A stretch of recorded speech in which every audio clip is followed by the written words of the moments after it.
Summertime, and it's time to play on the BetParx online casino and sportsbook app. New casino users get up to $500 casino bonus back, plus 500 bonus spins on the hot soccer-themed game. BetParx Goal, Goal, Goal, collect them. 21 in Pennsylvania, New Jersey, Michigan, or Maryland. New users only. See BetParx.com for T's and C's. Casino bonus must be wagered. Gambler problem. Call 1-800-GAMBLER. A large one-topping pizza for $5 from Speedy Cafe? Yeah, you're not cooking tonight. Save time and money. Stop by Speedy Cafe for a $5 large one-topping pizza. Valid through 8/25/2026. Plus tax where applicable. 2026 7-Eleven Inc. All rights reserved. South Hills Kia, let's go. The 2027 Kia Seltos LX all-wheel drive, just $259 a month. And the all-new 2026 Kia K4 LXS, only $209 a month. Top trade values are happening right now. Don't miss it.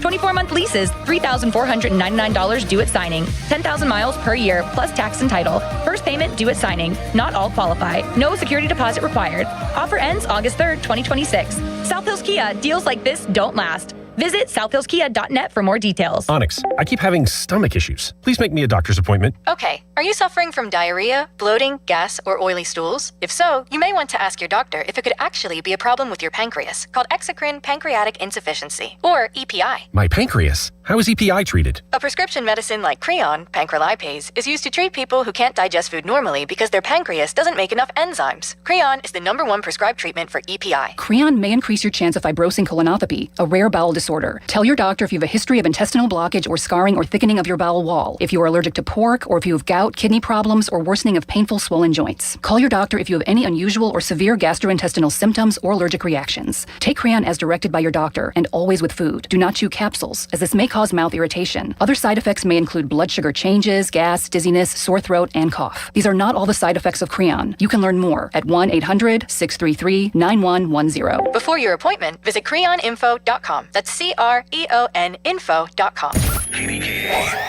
HD1 Pittsburgh, an Odyssey sports station. Live from the Jim Sharkey Mitsubishi.com studios, North Huntington and North Hills.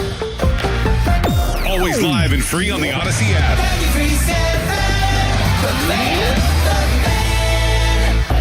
Now, fan headlines powered by Bowser Chevrolet.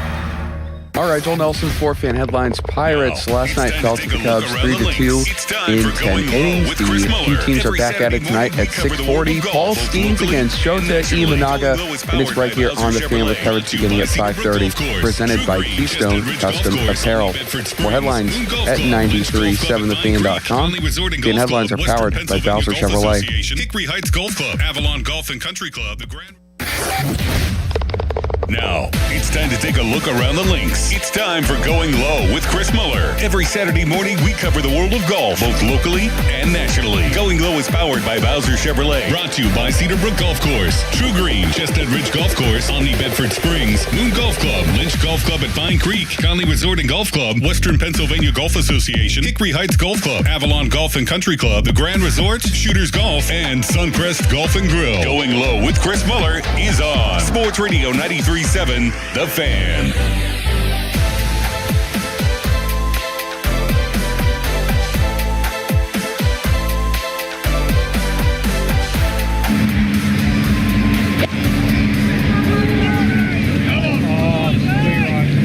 Be right, baby. Oh, yes, sirree. Fantastic shot. You don't see many better than that. Taking no time at all. It's what you dream of, a putt to win the Open. He has it! Ryan Fox, champion golfer of the year. He celebrates as far away New Zealand celebrates with him. What a finish, what a way to take it. The stuff that dreams are made of. It's the Going Low Show. Good Saturday morning, 93.7 The Fan. Chris Muller with you. Craig Mankin's not here. You know why? I believe he is at dreary old Pebble Beach Golf Links. Tough one for Craig this morning. I'm sure he wanted to be here instead of in one of the most beautiful parts of the world, to say nothing of this country. If you've never been out to the Monterey Peninsula, as a man who has been lucky enough to go there for a wedding randomly, highly recommend you go there. Check it out. I literally walked next to the 10th green at Pebble Beach. You literally just walk there. There's people playing with dogs. If you were like super motivated, you could get up there and get onto the hole.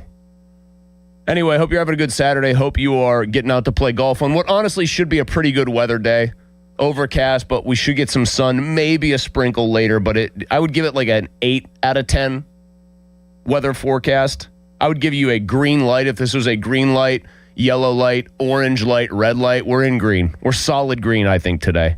If you get rained on because you heard me say that and you went to play and you didn't bring your rain gear, I am not held legally responsible for your soaking wet golf gear, okay? Just let's level set it right now. Let's get it all out there. That was courtesy of Sky Sports. And that was, by the way, you want me to just start throwing, everybody catch strays this morning? I'm in a good mood, by the way. Good mood. Little girl got sleep at home last night. The boys went to bed correctly. Like, fatherhood has made me appreciate when the boys generally go to bed without, like, complaining too much. When the older son is telling the younger son and chilling him out so he relaxes at bedtime and making him laugh so he's not mad at me, because he was. That's a good night.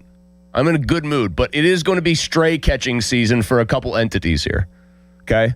First one is NBC. If you had Peacock to watch the Open Championship and you did not take advantage of the fact that they put the Sky Sports feed on your Peacock options and you could watch Sky Sports instead of NBC, if you had that chance and you didn't take it, you fumbled. You fumbled, okay?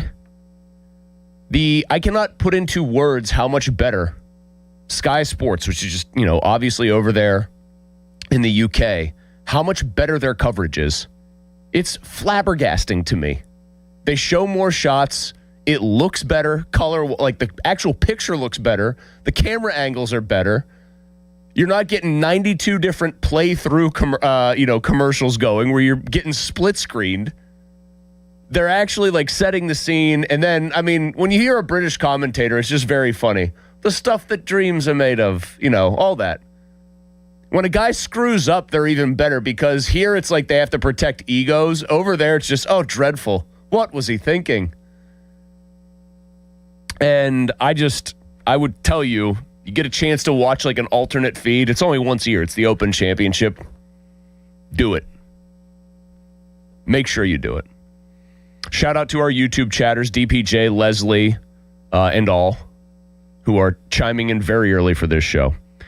Ryan Fox is an aspirational champion. Fun fact about Ryan Fox. I was doing a Twitter search just to make sure I could find that clip that we just played last night. I was sitting at in the home office, and one of my own tweets came up. This is how little people were just talking up Ryan Fox. I didn't search for my own tweets. I searched Ryan Fox, and literally one of the top tweets that came up because it got some run was me saying in 2022, if Scotty wins the Masters, Jon Rahm wins the U.S. Open, which randomly he did. Justin Thomas wins the PGA. Or no, Justin Thomas wins the Players. I forget who was supposed to win the PGA. And then Ryan Fox wins the Open Championship. I was sitting on a 26-cent bet that would have paid me $4.6 million. Now, this was placed in March before any of these tournaments were played, so I think it was very quickly done right after that. I think I had, Scotty won the Masters in 2022, believe, unless I'm crazy. Rahm won the U.S. Open that year.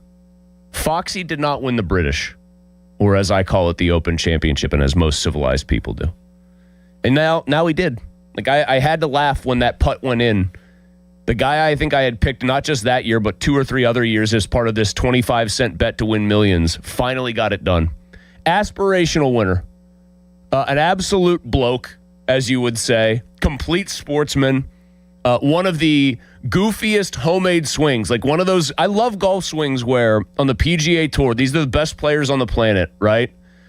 I love it when a guy wins and just is on the tour period, but especially when a guy wins with a swing, and Victor Hovland's another hilarious example of this, with a swing that halfway up, like basically at the top of the backswing, you go, oh God, what's happening? Like if you saw it at your local muni, you'd be, oh no, that's bad.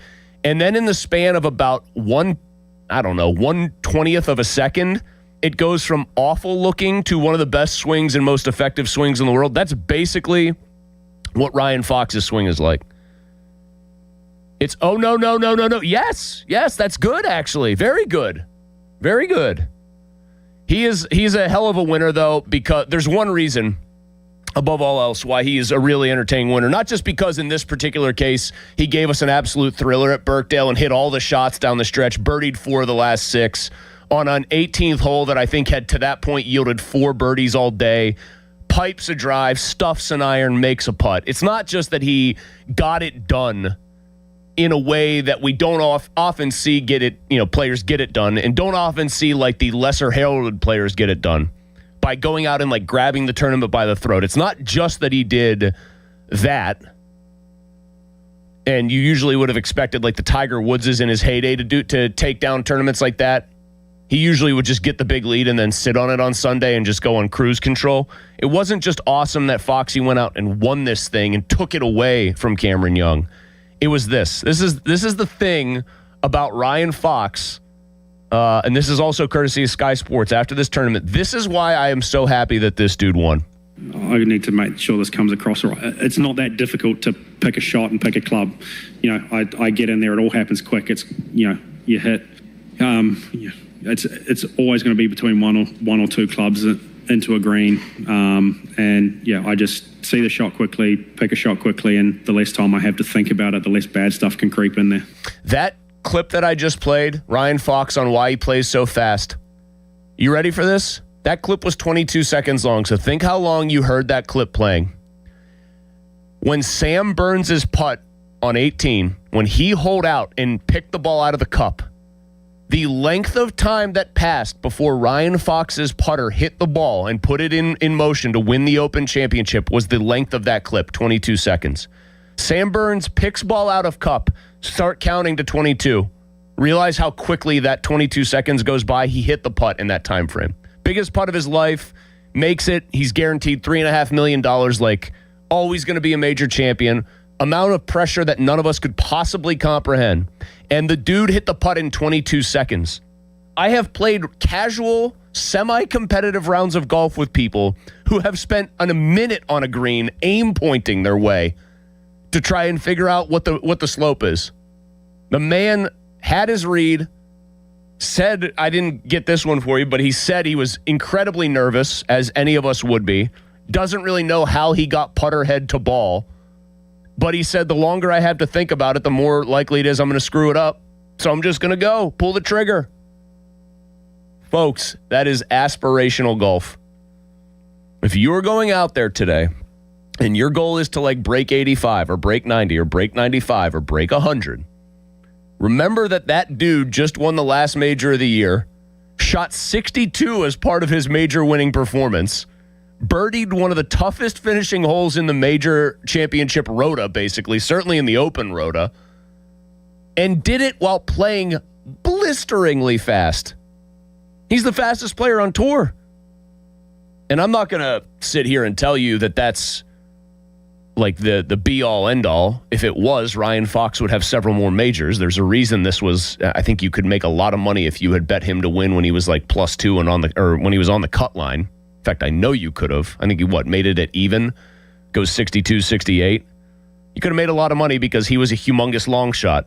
Him being a humongous long shot and an easy guy to root for is why I also would bet him in these little quarter bets to win millions of dollars.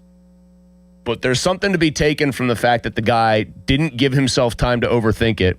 Striped the drive, striped the iron, just stroked the putt and hit it. Don't let your brain get in the way of what your body would otherwise probably do in a pretty normal way. Also, one other thing about the Open Championship. I actually have 2 or 3 other things, but one main thing is we need to find a way to have more links golf. We need to find out. We get the Scottish Open as a joint venture between the DP World Tour and the PGA Tour. The Open Championship, this was about as good as it gets. If the wind had been up a little bit more, I think it would have been perfect. I said -9 was going to win it, and I said Cameron Young last week on Going Low was going to win it. That was my big prediction. It was pretty damn close on both of those fronts. To put in perspective how hard 18 was at Birkdale, that's basically where Cam Young threw the tournament away. Drove it into the fairway bunker because it's such a tough drive. A drive that, by the way, again, Foxy just threaded it perfectly in there. Tried to clear out of the bunker, caught it thin, boom, right off the face. Ends up making actually a pretty good bogey out of it. But like, other than the fact that we didn't have wind, that was the kind of drama and the kind of stuff I want to see in one of those tournaments, man. It was firm. It was fast. It's different. They have to make the greens slower, so that screws these guys up because they're all used to putting on what amounts to like marble floors on the PGA Tour. I have a modest proposal. We know that they are going to go with these Track 1 championship track and the Challenger track championship track. So if you're on the Challenger part of this, you're not going to be eligible for championship events. If you're on the championship, that's the higher tour. Like right now, our guy Neil Shipley, who made the cut on the number at the 3M, is fighting to try to win a tournament, do something wild, and get himself up to the Challenger track by 2028 or the championship track by 2028 when this all starts. Those championship events, they got to find a way. I don't care if it takes a couple of years to like go to Australia, play the sandbelt courses there where you got to put the ball on the ground a little bit, where it can get a little baked out by design. They got to find a way to play another like big event randomly on a good links course on the British Isles. Like it doesn't have to be the Open Championship by itself. It doesn't have to have the prestige. It won't have the prestige. Find a way to play on another one of those good links courses. It's just such a fun style of golf to watch, in my opinion. Balls on the ground, goofy stuff is happening. There's really not a lot of water. The challenge is a mental challenge. Way more my speed of golf. Having said all that, there is a scourge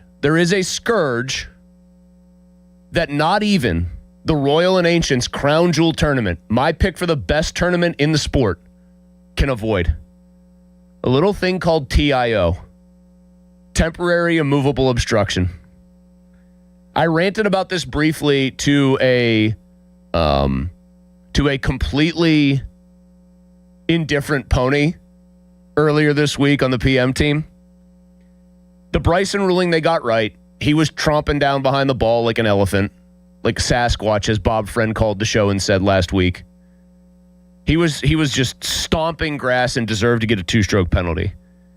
What happened on the weekend on 17 on Sunday with Scottie Scheffler, it's not Scotty's fault. Unlike Bryson, who no one's going to convince me that he didn't do that on purpose. Scotty gave him some grace, Rory did not, etc. No one's going to convince me that Bryson didn't know exactly what he was doing and didn't do it on purpose. Unlike Bryson, I give Scotty no blame for this. All he did was know the rules. It is a travesty. Think about how good you are at golf if you're listening to this right now. Think about how good like a person like me is. I talk about how seriously I take it all. I'm just under an 8 handicap. I would say I am barely at the point where I could call myself good by the standards of a weekend player. Like barely there. And not even light years away from being like what a tour player is, right? We all are. There should be no circumstance under which a course that a tour player is playing is easier for them than it would be for me or Nelly or Rob Pratt next door. However, Scotty needing to make it happen on 17, last chance to make a crazy number, make a 3, risky drive onto an upslope. If you missed this, I'll explain it. Hits it onto an upslope, tries to hit 3 wood, I believe, from the upslope, smashes his ball roughly 100 yards left. Just an absolute smother. Like he might as well have covered a rag in ether and just smothered the ball. Okay? Chloroform ball for my no laying up fans out there. He hits it. The camera catches it going into a bunch of bushes, thick bushes. You never see the ball bounce. You know it went in there, but you never see it bounce. It's behind a place called Claret's, one of those big hospitality grandstands.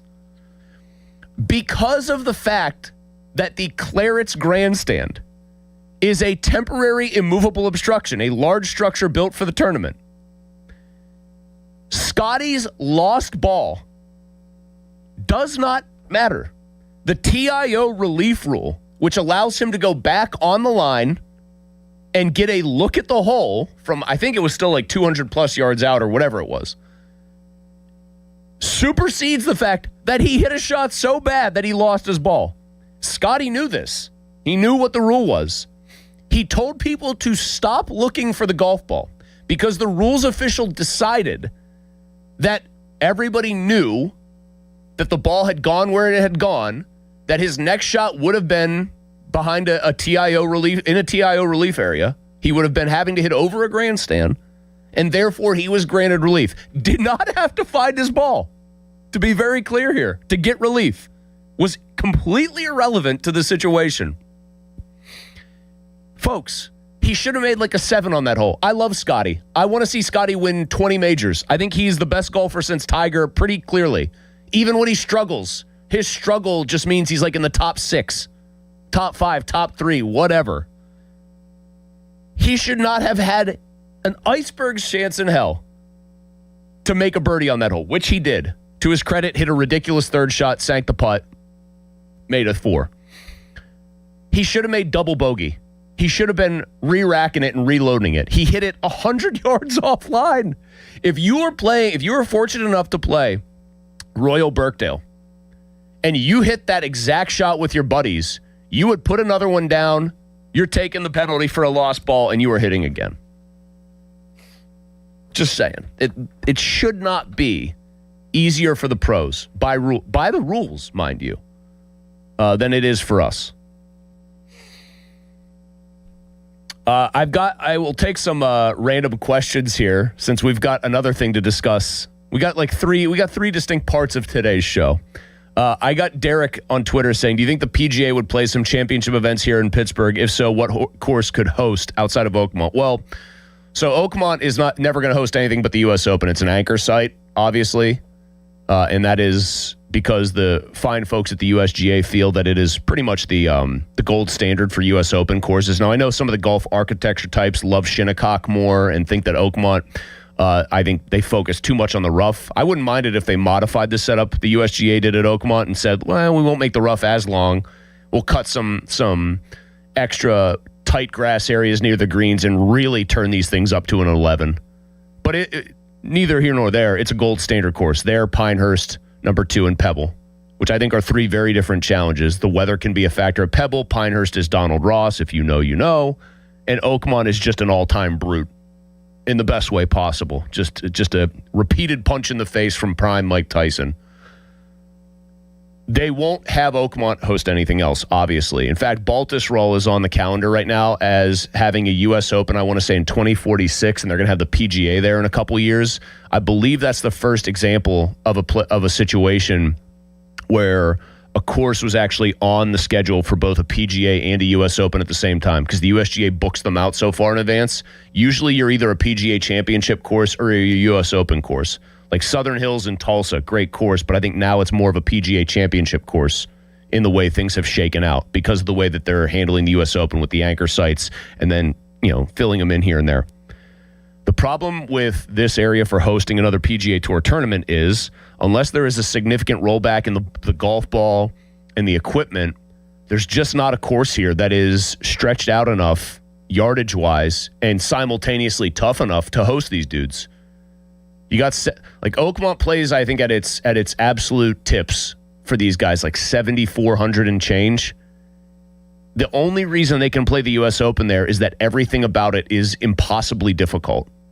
If Oakmont was a 7,400 yard course that was just kind of what I will call your run-of-the-mill country club, PGA Tour players in regular PGA Tour event conditions would shoot 20 under. The fact that it does what it does is a testament to how difficult it is. They let the rough go. The complexes are incredible. The bunkers are what they are, etc. I don't know of a course around here that could host an event. I think you could host a lot of LPGA events around here if you wanted to. I know the U.S. Women's Open, Oakmont's going to be part of the U.S. Women's Open still, the USAM. The USGA and Oakmont have a very good relationship, but presumably you could have like a women's event at Laurel Valley. I mean, you've got, in terms of courses that are tough enough, Fox Chapel has hosted non-PGA Tour level players, so senior and women's events. I think women's senior was at Fox Chapel recently. You got to just think about yardage. There just haven't been courses built around here that would have the yardage to accommodate it. So that's kind of a separate problem. I'm firmly of the belief that there should be a bifurcation, by the way. PGA Tour players should have to play a ball that doesn't go quite as far and clubs that are a little bit more difficult to hit. The average golfer, you and I, all of us sitting here listening, we should be able to play the stuff that we're playing right now. You could actually bring more courses, relatively speaking, back into the fold. And this is more relevant kind of countrywide, but you could bring very famous courses back into the fold, heritage courses back into the fold, if you just made the ball fly a little less far. But right now with the equipment, what it is, there's not a course around here I think that could handle it. I mean, Mystic Rock used to host the 84 Lumber with John Daly. If you've played Mystic Rock, you know it's super nice, but if you've also seen PGA Tour players hit the golf ball, I know it seems absurd, but they would go out there and just make mincemeat of that place. They just hit it too far, hit it too straight, spin the ball too much, and putt it too well. If you don't make it more difficult, there's just not that many places that can host. All right. That was a good open. That was a lot of ground covered. Something else happened on the PGA Tour at the significantly less prestigious 3M Open. You go from Royal Birkdale, this great links course in Liverpool, to a course that is built with a bunch of houses around it. I will not be that nice. I'll say it is a somewhat charmless golf course, but something extremely cool in golf happened yesterday. We'll talk about it coming up next. First, we got a quick break and a headline here. Now, fan headlines powered by Bowser Chevrolet. Pirates last night fell to the Cubs 3-2 in 10 innings. 6:40 will be tonight's first pitch, and 5:30 is coverage here on The Fan with the North Shore Tavern leadoff show, as Paul Skeens is going to take on Shota Imanaga. Imanaga has good numbers against the Pirates. He's allowed just one run lifetime against the Pirates in 5 starts. It was a Tommy Pham solo home run, so maybe Pittsburgh can work up some gumption and change that this evening. 6:40 first pitch, coverage on The Fan at 5:30, presented by Keystone Custom Apparel. For more, go to 937thefan.com. Headlines are powered by Bowser Chevrolet. Chestnut Ridge Golf Resort in Blairsville has 2 18-hole golf courses, driving range, and a full pro shop with a variety of golf equipment and apparel. Chestnut Ridge also offers stay-and-play packages with on-site hotel, easy-to-book golf outings, 4 event spaces that are indoor and outdoor, and the famous Spike Bar for food and drinks. Chestnut Ridge Resort also is equipped for banquets and catering for weddings and events. To book a tee time, call 724-459-7191. I'm John Morgan. There are many reasons to hire Morgan & Morgan for your injury case. Reason number 3. First, all lawyers are not the same. If my family had an injury case and I couldn't hire us, there are only about 3 to 4% of the lawyers out there that I would hire. And here's why. Most of them rarely, if ever, go to trial. They just take the last best offer. Hell, you can do that yourself. Do this. If you're looking for a lawyer, Google Morgan & Morgan results and see what comes up. It may shock you. Then Google the firm you're thinking of hiring and do the same. That may shock you as well. We became the largest injury firm in the world for a reason. We won a lot. $30 billion and counting. Morgan & Morgan, or thepeople.com. Who would I hire? I'd hire us. Morgan & Morgan, 603 Stanwick Street, Pittsburgh, Pennsylvania. Pennsylvania lawyer will handle Pennsylvania cases. Prior results do not guarantee a similar outcome. The biggest reason Metropolitan Window Company has been in business since 1978 is our huge list of satisfied customers. John, Maggie, and Justin Schmutzer here from Metropolitan Window Company, Pittsburgh's locally owned and family-operated window and door company for over 47 years. When you choose Metropolitan Window Company, you're getting expertise and attention to detail from a trusted business that puts your needs first. You're also getting our exclusive Infinity from Marvin 100% fiberglass windows that are built for life. The most important part of a window is the framing. Fiberglass frames won't lose their dimensional integrity. They're the strongest, longest-lasting window you can buy. And right now, you can save 20% and get financing on every window and door product we offer. Stop by one of our showrooms, visit us at metropolitanwindows.com, or give us a call at 412-655-8411. PA 1565. Tired of not getting the tee time you want? Endless searching just to get one that works for you? How about planning your rounds for the whole summer? Conley Resort and Golf now has a virtual wait list. Get notified when your desired tee time is available. Booked up? Get notified even when there's a cancellation. Just visit ConleyResort.com and enter the favorite times to play. They'll notify you when it's ready to book. All from your mobile device. Just golf and relax and beat your buddies and let Conley's handle the tee time searches. Visit ConleyResort.com and get notified of your next tee time today. This is the story of the one. As a maintenance engineer at a beverage manufacturing plant, he starts his day knowing every line is ready to run because Grainger delivers the industrial-grade products he needs to keep mixers, conveyors, and packaging equipment moving. With Grainger's vast selection of bearings, belts, and motors, he keeps operations running smoothly, so nothing grinds to a halt. Call 1-800-GRAINGER, click Grainger.com, or just stop by. Grainger, for the ones who get it done. Lynch Golf Sales at Pine Creek and Allison Park is the #1 golf club fitter in the area. Not only do they have the best two fitters, Jim Lynch and Zach Stein, they only do their fitting outdoors on their driving range. If you get fit indoors, you're not being fit. You must see ball flight to be fit properly. They also do fitting the day of purchase, so there is never a fitting fee. So when you're ready for the best club fitting experience, set up your appointment today. Lynch Golf Sales, 412-492-9990. More than 200 members of Congress are standing up for AM radio listeners. The AM Radio for Every Vehicle Act will keep AM radio in cars because when cell and internet services are down, this free service could be your only lifeline. Text AM to 39179. Tell Congress to pass this critical legislation now. Message and data rates may apply. You may receive up to 4 messages a month, and you may text STOP to stop. This message furnished by the National Association of Broadcasters. SchultzFord.com, SchultzFord.com, SchultzFord.com, SchultzFord.com. Live from the ShoreKeyMitsubishi.com studios, North Huntington and North Hills. There you go. Good shot. If you like golf, you're in the right spot. Thanks to T.O. This is the Going Low Show, powered by Bowser Chevrolet on Sports Radio 93.7, The Fan.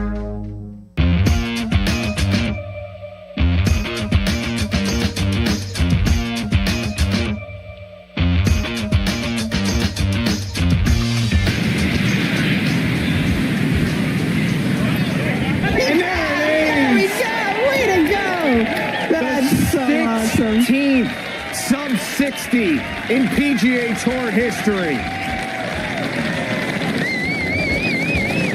Wow.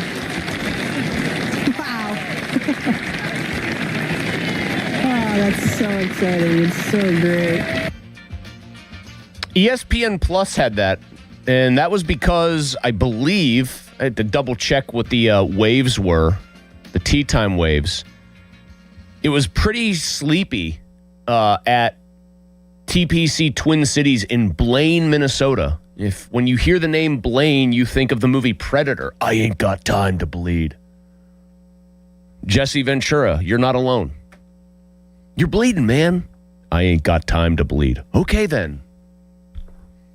Could do the Jesse Ventura, but come on, I'm not going to do that to you guys. I could hit you with the Jesse Ventura. I have 6,000 gallons of potable water in the Baja. I'm not going to do it. That's all you get. Michael Kim's 16th sub 60 round in PGA Tour history. So 12 under 59. There are some like extremely technical people who like to try to pretend that if you do it on a par 70 or par 71, it's not the same because it's not as many under par. I don't know, man. Par's kind of a suggestion. Par's kind of a theoretical concept in a way. He shot 59, 12 under. He had to birdie all 4 of his last holes to make it. And it was just kind of at a weird time where I don't think a ton of people were paying that close of attention. Like, he wasn't really on a true 59 watch just because, like I said, he had to go birdie, birdie, birdie, birdie to do it. I think he might have been on like 60 watch, but it sort of happened out of nowhere. Usually you get a guy on 59 watch, it's because, they got 6 holes left. They've gone so crazy so far. 5 holes left. They just need to play him in 2 under. He had 4 left. He had to play him in 4 under, and he did. And that putt that you heard right there from the ESPN Plus feed, like, rammed into the hole. It almost looked like somebody sped it up when I was actually watching the video, like it did like a video glitch. But he's the 16th sub 60 round in, I almost said in NBA history. That'd be something. There are only 15 players who have done it. Now, that means that somebody has shot 2 rounds in the 50s in their PGA Tour career.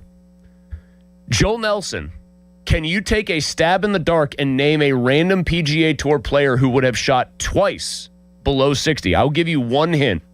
It's a guy who you have heard of. Actually, I'll give you 3 hints. Guy you've heard of. Guy who has done it this century. Okay? It's actually happened since the fan was on the air. Both of this guy's sub 60 rounds. And it is not Tiger Woods. Oh, last one. The guy is a huge Steelers fan and actually has real Pittsburgh roots. Oh, gosh. Yeah. One more. Funny, goofy-looking swing. So we're talking, what, 2 sub 60 rounds since the fan came on the air in 2010. Both of them have happened since the fan was on the air. So in the last 16 years, this guy has done it twice. And I've definitely seen huge Steelers fan. I can't think of the name, but I've definitely I've probably seen some clips of him with a terrible towel out on the course or something. Very goofy swing. I can't think of the name. If you looked at his swing, you go, absolutely not. What are we talking about here? He's also a major champion. He won the U.S. Open in 2003. I'm just gonna take a random stab and say Dustin Johnson. No, Jim Furyk. Okay. Jim Furyk shot a 58. He has the lowest recorded round in PGA Tour history of 58, which was on a par 70, minus 12. So same as what we had from Michael Kim here. The lowest round of par, a couple of guys hold this record. It's Al Geiberger, Chip Beck, David Duval, all shot minus 13, 59 on a par 72. None of those have happened. Let me check here. There has not been a score of minus 13 on the PGA Tour since Adam Hadwin actually is also part of this. He did it at the Career Builder Challenge. Who could forget the 2017 Career Builder Challenge? Those are the 4 rounds, 13 under to par. But Michael Kim went crazy. He is now the favorite to win this thing. It is kind of funny. Scotty Scheffler is in a pack of people at 7 under par, which is 7 back of Michael Kim. Scotty Scheffler has just, from what I'm checking here, I'm just making sure I got this. Scotty Scheffler has, I believe, he's tied for the second shortest odds to win this thing still. He and Ben Coles, who is in a tie for second place, are both plus 700 for those of you that like to bet on golf. I was thinking about this because Michael Kim is also a guy who's on Twitter who is, he's just very accessible to the people. He actually did a couple of posts about this. He did a shot by shot look at some of the bigger holes in his round and took people into his mind and what he was thinking when he was needing to make birdies down the stretch, which I think is very cool. And he's a guy I root for because of this, because he seems normal and accessible. We always talk about okay, the best streaks in sports, the most unbreakable records are Johnny Vandermeer threw 2 consecutive no-hitters. No one's ever going to go 3 of in a row. Right? Mark Burley, remember he threw the perfect game and then he went the next start. I think he had 5 or 6 perfect innings. That's one of those ones, retiring that many batters in a row. Probably not going to happen again for a very long time. Joe DiMaggio, 56 games hit streak. So those are streaks. And it's hard enough to hit a pitched ball. It's amazing. It defies belief that Major League Baseball players can hit a ball that's thrown 102 sometimes. We all play golf. That's why you're listening to this show or you like hearing people talk about golf. I got to put shooting below 60 in a round at a course that for the average player is that difficult. One of the probably 10 most impressive things you can do in sports. I'm aware that running as fast as Usain Bolt is unimaginable. Swimming as fast as Michael Phelps or for women, Katie Ledecky is off the charts. Dunking a basketball period is a miracle for some people. Hand up. He shot 59. 5'9". I have, in the very early days of learning how to play golf, shot higher than that for 9 holes. This year, I have had 9-hole stretches so bad where I shot 50. He was 9 shots more than that for 18 holes. It's got to be one of the 10 most impressive things you can do in sports. And the thing that gets me about this one is, and granted, again, TPC Twin Cities, not exactly Oakmont for the U.S. Open, not exactly Royal Birkdale. It is very much in that run-of-the-mill category of golf courses, more or less purpose-built to host an event, which does not always make for the best golf courses. He knew he needed to do this. He knew he had to go birdie, birdie, birdie, birdie. He said it on Twitter. He's like, yeah, I knew I had to birdie in. And then he just hit the shots. He hit the shots. I got it. Just tons of props to this dude. 59, only the 16th time it's happened. And a Steelers fan gets to lay claim to it. Jim Furyk, the only guy to do it twice. I would also say, if we want to keep an eye on our friend Neil Shipley, he made the cut on the number, and Ship could use a big weekend. I will say that much. Ship could use a very big weekend. He's actually, because he made the cut on the number, he will be teeing off right around the same time I am at the Moon Open. He's teeing off 10 minutes before me. Equal stakes here involved, obviously, for both of us. He and Jimmy Stanger. But Ship at a 69 yesterday, 2 under. Got in with just a garden variety par to make sure he made the cut. He also actually birdied 2 of his last 3 because he started on the 10th hole, so he finished on 9. He actually birdied 7 and 8 to make sure he got in, which is kind of clutch. This is the kind of thing he's got to stop doing, though, because I still have the kind of the Neil Shipley tracker going. Double bogey, just randomly. 4 birdies and a double. You take that double off, he's suddenly at 5 under, and he's not going to win the tournament because of what Kim did, but he's only 2 back of a guy like Scheffler, and you're actually starting to look at like a real payday. I also think it's very cool that Scheffler is playing in this. I didn't even check the reasoning as to why. Obviously, they just, probably enticed him to play with some sort of appearance fee or whatever, I would imagine. Massive goose to ticket sales. He was playing a 7 a.m. round where I think he started on Thursday of this tournament. He started on the back 9 and finished on number 9. They had like a gallery like 4 deep around him. It was like a Sunday at a big tournament, which is very cool. These are not, this is not an opposite field event. It's just an event a lot of guys withdraw from. If they, like Ryan Fox withdrew after he won the Open Championship. It's not not like a crazy field, but very cool that Scheffler is playing in something that he obviously does not need to play in. I was reminded, too, I was asked by Derek on Twitter what courses can host an event around here.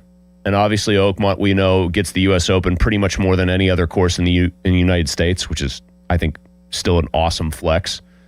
Our buddy John Columbus, real name, no gimmicks, said Quicksilver had a senior event years ago, tough course, yeah.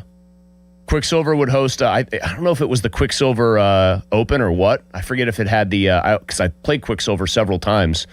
Just most every year I go out there and make sure I get on a couple times. They have pictures from it. I think it was just the Quicksilver Open, but yeah, they had a senior tour event. That would be the course, by the way. I was trying to think of this now. Now, get the brain working here.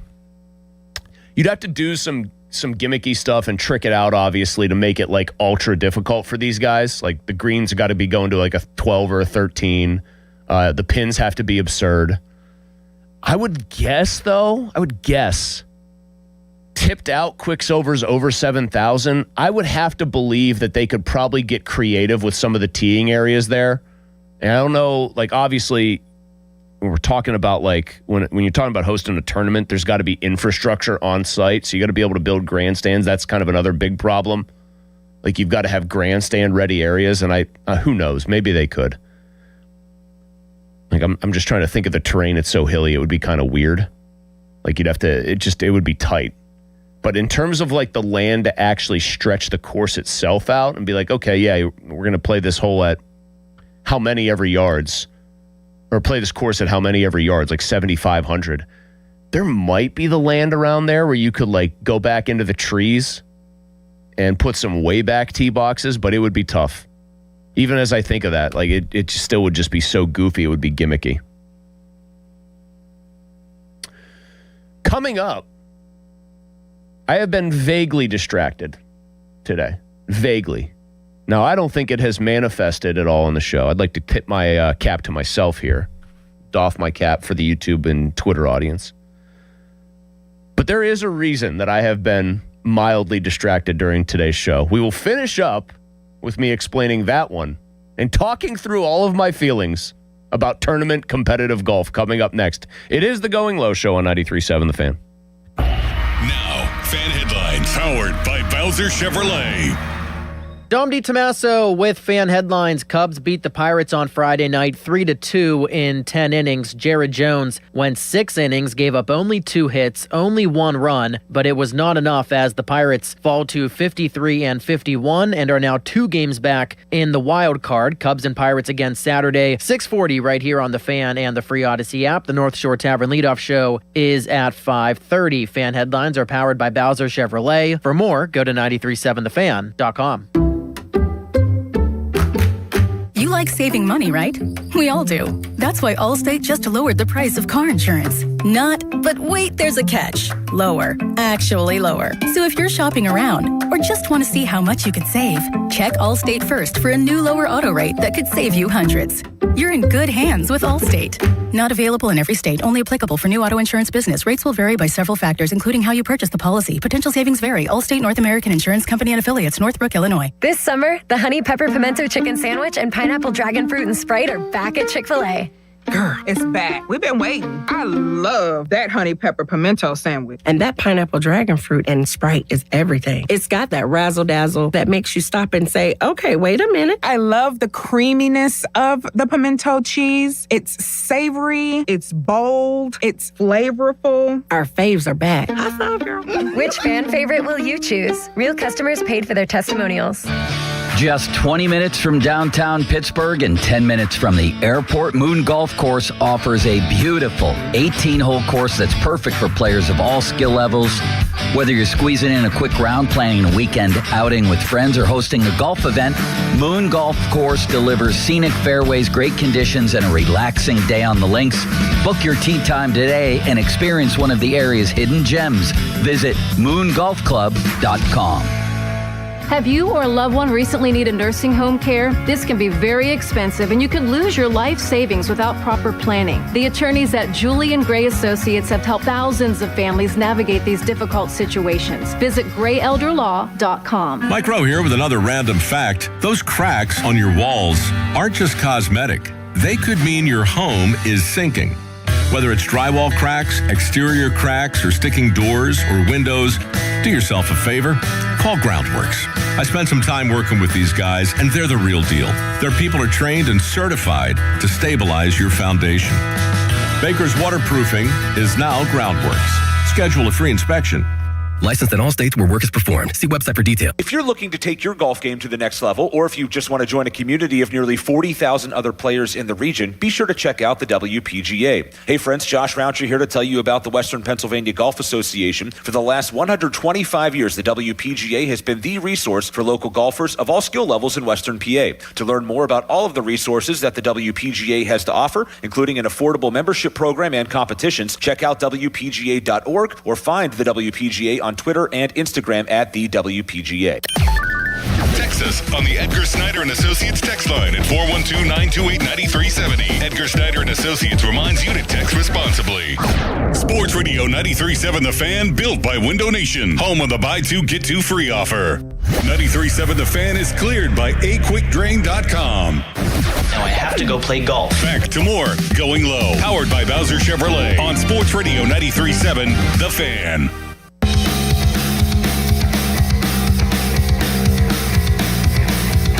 Producer Joel Nelson asking me during the break here on Going Low, what would be like the equivalent of is a 58 or a 59 like a perfect game equivalent?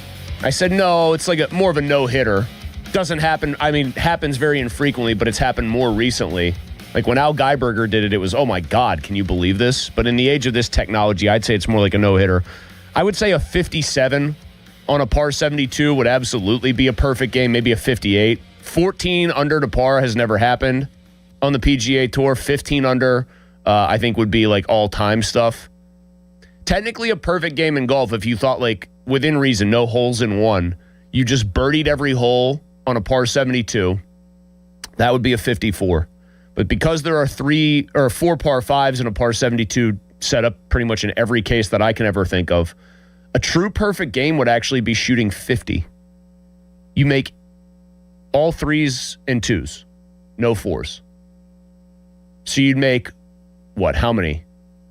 You'd make 14 3s, and then you would make 4 2s. A 50 would be a perfect game in golf.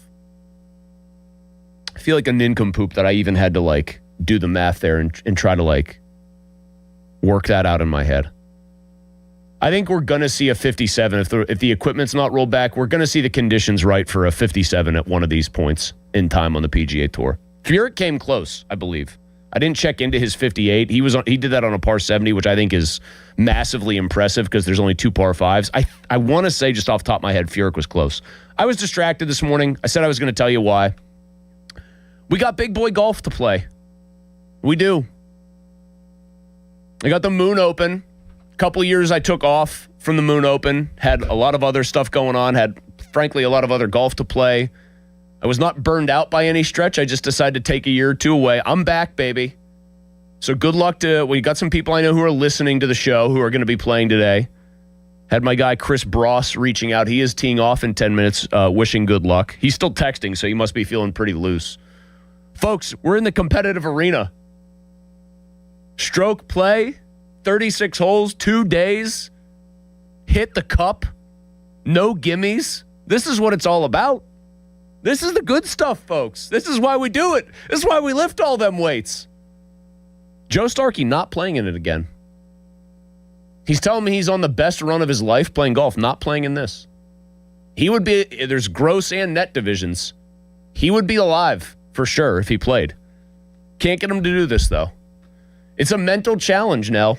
It's a big time, you gotta clear mental hurdles. You gotta fight yourself here. The good thing for me, I have zero expectations. The bad thing for me, I have reason to have zero expectations. I've barely played golf. I actually have, it'll be on the Going Low Instagram page soon. I have a gold tee challenge from Suncrest Golf Club, where we were last week for the show. Gold tees are basically their senior tees. They were they were kind of the shortest I felt good about playing there. Suncrest's a hard golf course. The gold tee challenge did not go as well as the red tee challenge did from the back nine at Moon. We'll just put it that way. I did the back nine at Suncrest from the golds. It's a hard golf course. I made it look harder than it needed to be. Based on that experience, I am a little leery as to how things are about to go for me here today. We're gonna try to keep the ball kind of in. If the golf round were a sandwich, we're gonna keep the ball in between the slices of bread. That's what we want to do. We don't want anything falling out of the sandwich today. Between the mayo and the mustard, if you will. If you want to use that analogy. The Panther Insider Show, Pat Bostic is next. Fan weather right now is brought to you by Secure Money Advisors. Looking to retire soon? Let Secure Money Advisors get your retirement on track. Weather today, 68 right now. Actually should be pretty nice most of the day. Should be sunny. It's one of those weird ones where it says there's a chance of rain, but that chance is pretty minimal and seems to have dissipated. 82 for a high. Tomorrow, honestly, should be good as well. Very little chance for rain, and it's in the evening and a high of about 81. So we're still not getting absolutely bludgeoned by typical July temperatures. So that's like kind of open season to take advantage. As a matter of fact, this coming Wednesday, the high temperature is 69 degrees. High. The hottest day of the week is Monday, and it's going to be 84. And then a bunch of days in the 70s. To what do we owe the pleasure, my friends? What a delight. Can't beat it. All right. I'm getting keyed up, Nelly, and I didn't want to because I just wanted to go in there with completely... I needed to go in there with just complete like mental calm, but now just talking about it, I'm getting worked up. I'm getting gassed up here. Amped up. Yeah, I don't want to. You got to control the heartbeat. I don't know.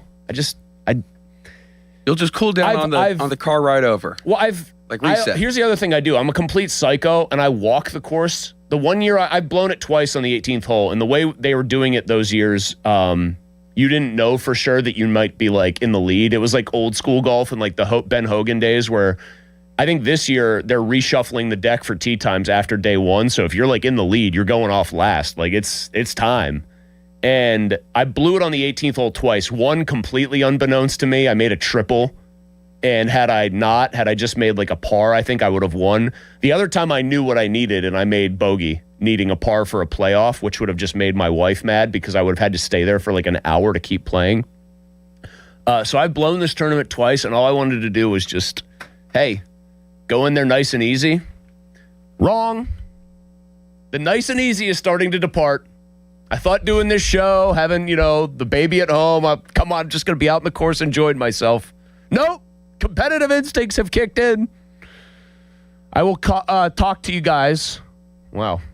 Almost said something very funny there. I will talk to you all on Monday, 2 o'clock. We'll see if the Pirates can beat a left-handed pitcher today and maybe somehow get 2 of 3 and at least not get swept, or at least get 1 of 3 in this series against the Cubs.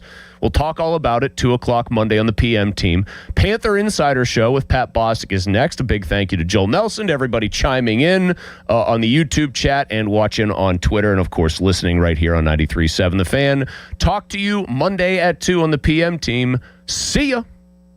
The summer sales drive is in high gear at Jim Shorkey Mitsubishi, North Huntington. Drive home the savings of the summer with exclusive offers on our lineup of Mitsubishi. Like the new 2026 Outlander Trail Edition. Finance yours today for 0% APR for 72 months. And ask us about our $3,000 push, pull, or tow trade assistance. Plus, every new Jim Shorkey Mitsubishi includes 2 years of limited maintenance standard. Your deal. Your way. What a great day. At Jim Shorkey Mitsubishi, North Huntington. Call 724-995-3658 for offer details. Exciting news from Hickory Heights Golf Club. Check out their brand new all-inclusive memberships designed to fit your lifestyle. Whether you're a weekend warrior, a frequent player, or just looking to enjoy the perks, they have the perfect membership for you. Every membership includes unlimited golf, range balls, discounts on merchandise, plus savings on food and drinks at their full-service restaurant. Not a golfer? No problem. Enjoy the clubhouse, book private events, or enjoy the best view in the city on the patio. Find the perfect membership at hickoryheights.golf. Training camp is back, and Smale Kia is scoring big with the hottest deals of the summer. Right now, kick off the season with 0% APR financing for 60 months on all new 2026 Kia Sorrentos and Sportages. Whether you need the spacious 3-row Sorrento or the Tech Pack Sportage, Smale Kia has your winning drive. Hurry in. This championship offer ends on July 31st. Visit Smale Kia on Route 30 in Greensburg or shop online at smalekia.com with approved credit. Not all will qualify. See Smale Kia for details. Ends 8/3/26. Before the first tee time and before the sun comes up, the Cedarbrook Golf Grounds crew is mowing and rolling greens. At Cedarbrook Golf Club, they believe public golf should feel just as good as a private golf club. Cedarbrook Golf Club works hard every day to keep the greens smooth and fast and fairways nicely mowed. Come experience the difference and book your tee time today. Check it out at cedarbrookgolfcourse.com. That's cedarbrookgolfcourse.com. A great lawn doesn't happen by accident. It takes the right expertise and the right team. That's why more homeowners trust TruGreen, America's #1 lawn care company. As the official lawn care treatment provider of the PGA Tour, TruGreen knows what it takes to make grass look like a fairway. Their local specialists analyze your lawn, build a plan, and handle the hard work with routine visits throughout the season. And it's all backed by the TruGreen Satisfaction Guarantee. Visit TruGreen.com today to get a golf course quality lawn. Restrictions apply. See site for details. A trial is 99% preparation, and nobody prepares better than us. Get the good guys, Goodrich and Geist. Get the good guys, Goodrich and Geist. When you hire our firm, you become part of the family. Nobody messes with family. Get the good guys, Goodrich and Geist.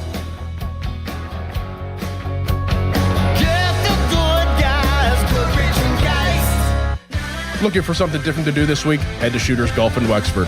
Whether you're planning a night out with friends, date night, or a party, Shooters has something for everyone. Enjoy interactive golf bays powered by Top Tracer technology, great food, ice cold drinks, and a fun atmosphere no matter your skill level. Plus, check out their outdoor patio bar featuring fire pits, private heated cabanas, and live music every Wednesday and Friday night starting at 7 p.m.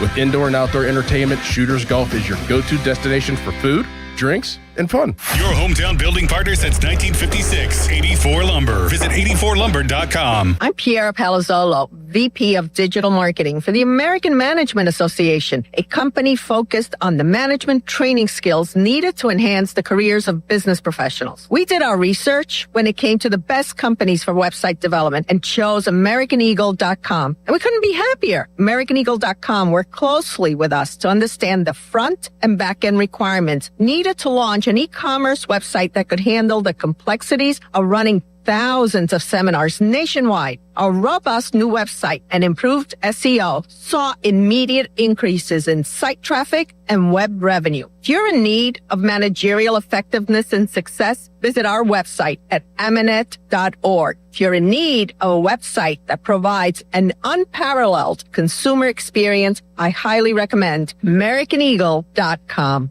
Transform your business today. Dial 877-WebNow1 for a free digital consultation with AmericanEagle.com. If you're looking for a fun round and a new spot in your rotation without spending all day on the course, Suncrest Golf and Grill is the place to play. North of Pittsburgh and just minutes from downtown Butler, Suncrest offers a fun, challenging course that's perfect for after-work rounds, weekend games with the guys, or settling a few bragging rights. When the round is over, stick around for cold drinks and the perfect place to relive every shot. Want to play 36? Don't forget our sister course, Conley Resort and Golf, and make your weekend complete. SuncrestGolf.com. Grab your buddies. Book a tee time today. That's the sound we like to hear. It's time to book your trip to the Grand Resort in Warren, Ohio, and play your choice of 4 of the best courses you'll find anywhere. Our stay and play deals are unmatched. The most popular is our 3-round, 2-night stay and play, which starts at $549 per person during the week and $647 on the weekends. And ask about our off-season rates too. Visit thegrandresort.com or call 330-856-8825 and book the golf trip of a lifetime. Golf at the Grand Resort in Warren, Ohio. Deals are hot at South Hills Chrysler Dodge Jeep Ram in the South Hills. Get a Jeep Grand Cherokee Laredo. Payments starting at $425 for 36 months or 2.9% for 84 months. Visit SouthHillsChryslerJeep.net for more details. Mike Rowe here with another random fact. Those cracks on your walls aren't just cosmetic. They could mean your home is sinking. Whether it's drywall cracks, exterior cracks, or sticking doors or windows, do yourself a favor. Call Groundworks. I spent some time working with these guys, and they're the real deal. Their people are trained and certified to stabilize your foundation. Baker's Waterproofing is now Groundworks. Schedule a free inspection. Licensed in all states where work is performed. See website for detail. I'm back to doing what I love and more, thanks to the Good Feet store. Do you spend half your day walking or standing while working? If you have foot, knee, or back problems, the Good Feet store wants to help you like we helped Tony. The pain that I experience the most is foot pain from being on my feet all day. You're having to kind of talk to yourself through the whole shift, like, I got this, I can do this. Before, I felt defeated. Now it's like, all right, let's go. I'm ready. Like sunshine coming on. And how about working more comfortably like Dennis? Working at an amusement park, it's always on your feet. I just couldn't take it, but I didn't have a choice. I just couldn't believe that putting these arch supports in made that much of a difference that quickly. I could do my job and I could take care of my family. I know what my tomorrow's going to be. It's going to be positive. You deserve a better life too. Stop in the Good Feet store today. Visit us in Cranberry Township, in Robinson Town Center, in the Waterfront, in Morgantown at Suncrest Town Center, and at goodfeet.com. Thanks to the Good Feet store.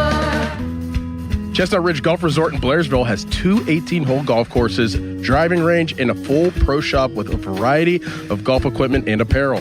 Chestnut Ridge also offers stay-and-play packages with on-site hotel, easy-to-book golf outings, 4 event spaces that are indoor and outdoor, and the famous Spike Bar for food and drinks. Chestnut Ridge Resort also is equipped for banquets and catering for weddings and events.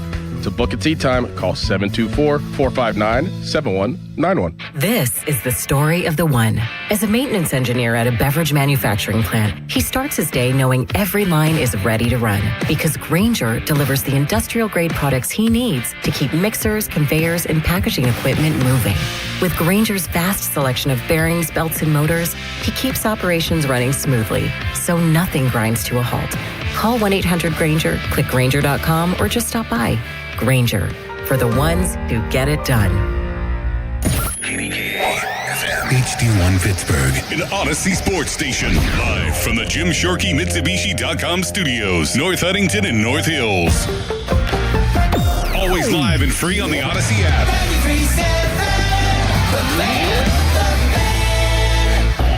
Now, fan headlines powered by Bowser Chevrolet. All right, Joel Nelson, 4 fan headlines. Pirates last night fell to the Cubs 3-2 in 10 innings. The second game of the series will be tonight at 6:40. Paul Skeens against left-hander Shota Imanaga will be the pitching matchup. and it's right here on The Fan with coverage beginning at 5:30, presented by Keystone Custom Apparel. More headlines, 937thefan.com. Right now, it's Panther Insider.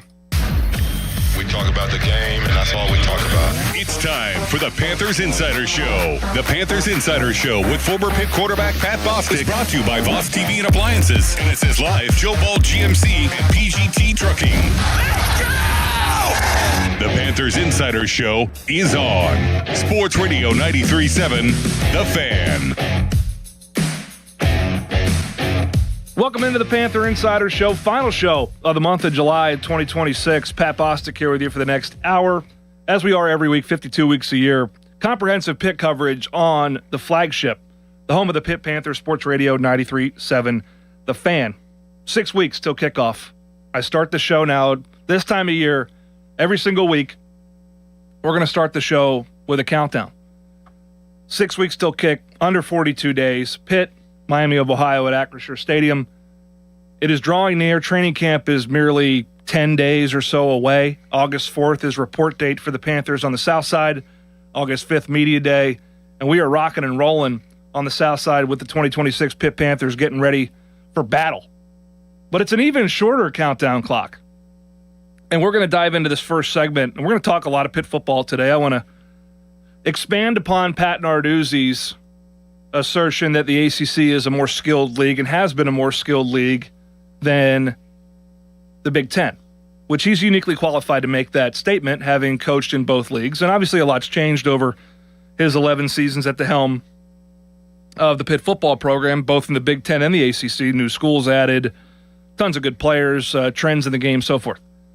But I want to dive into that. But there's a lot of other stuff going on. And this fall, for Pitt athletics, for the University of Pittsburgh, it has the potential to be a really marquee fall in so many different ways. I mean, let's just list it out. We'll start with volleyball. Obviously, that's been the premier program, the standard bearer, the torch carrying a flame for Pitt athletics. They get started with their blue-gold scrimmage, their inter squad, in 2 weeks. August 8th at Victory Heights Arena and Sports Performance Center, the inaugural year of that brand new facility, which will play host to Pitt volleyball, Pitt wrestling, Pitt gymnastics, but also on a day-to-day basis, the training facility for all three of those programs, and also Pitt cheer and dance and the spirit squads. And obviously a weight room, the Marchek Family Strength and Conditioning Center, a brand new state-of-the-art sports performance and sports medicine facility.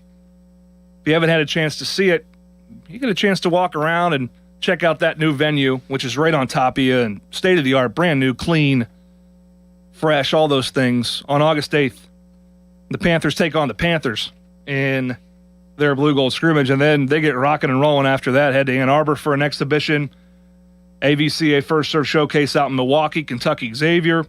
Then the opening Spike Classic, first of its kind. ESPN, family of that network. The ultimate sports, viewing experience. Pitt volleyball on the mainstream with programs like Kansas, Wisconsin, and Stanford coming in. Pitt will play Kansas on August 28th, Friday night at the Peterson Event Center, 6:30 first serve. And then, obviously, they'll play on Sunday against Wisconsin, who's a national championship caliber program almost every single year. That game currently slated to be on ESPN. The Kansas match on ESPN2. Wisconsin match on Sunday at 12 noon first serve as presently scheduled on ESPN. Stanford and Kansas and Stanford and Wisconsin will play in the nightcap or afternoon cap games following the homestanding Panthers in the opening Spike Classic. So that's an exciting event to look forward to prior to kickoff for Pitt football. And then you've got so much going on around Pitt football, right? I mean, this is an important year. You got Mason Heinchel back. You got a favorable-ish schedule, a couple of midweek games. It's, Larry Fitzgerald is getting into the Pro Football Hall of Fame in merely 2 weeks. So while Pitt volleyball is playing its inter-squad scrimmage, a blue-gold scrimmage, Larry Fitzgerald will be on a stage in Canton accepting his gold jacket. Well, have already accepted it the night prior, but he will be permanently enshrined in the Pro Football Hall of Fame. Aaron Donald slated to be inducted into the College Football Hall of Fame. Will he be currently playing in the NFL? We don't know that yet. And then you've got the 50th anniversary of the 1976 National Championship Pitt football team. Tony Dorsett, Heisman Trophy. Giveaways associated with that, and just an absolute banger of a game scheduled against North Carolina, and Bill Belichick, who's coming to Acrisure Stadium, formerly Heinz Field, not as the coach of the New England Patriots, but the 1976 National Championship 50th anniversary will be celebrated on October 10th. That's a Saturday kick, Pitt, North Carolina. Star-studded affair, giveaways, themed merchandise. And oh, by the way, the Cathedral of Learning turns 100 in 2026. So campus will be celebrating that milestone, as that building in 1926 wasn't finalized. It took a long time to build, as you can imagine, back then. But 100 years ago, an idea came to reality in that building, which signifies so much. The second tallest academic building in the world, the tallest in the Western Hemisphere, a beacon for the University of Pittsburgh, 100 years old. Just so much to look forward to. Basketball getting underway. I mean, the Pitt basketball schedule is coming into focus.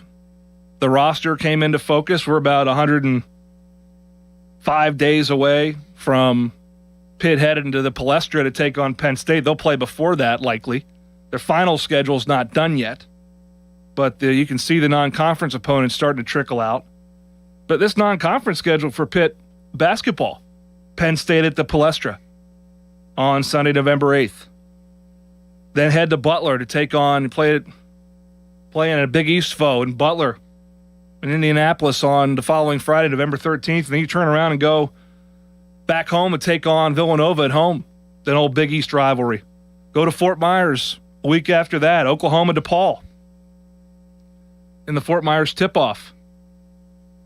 Missouri ACC SEC Challenge, Backyard Basketball Classic, early December. Hopefully coming off of an ACC championship game the prior weekend. WVU at PPG Paints Arena. I mean, marquee events in every month starting in August with the opening Spike Classic, the Pitt Hall of Fame. Great article about Curtis Aiken earlier this week. A lot to look forward to.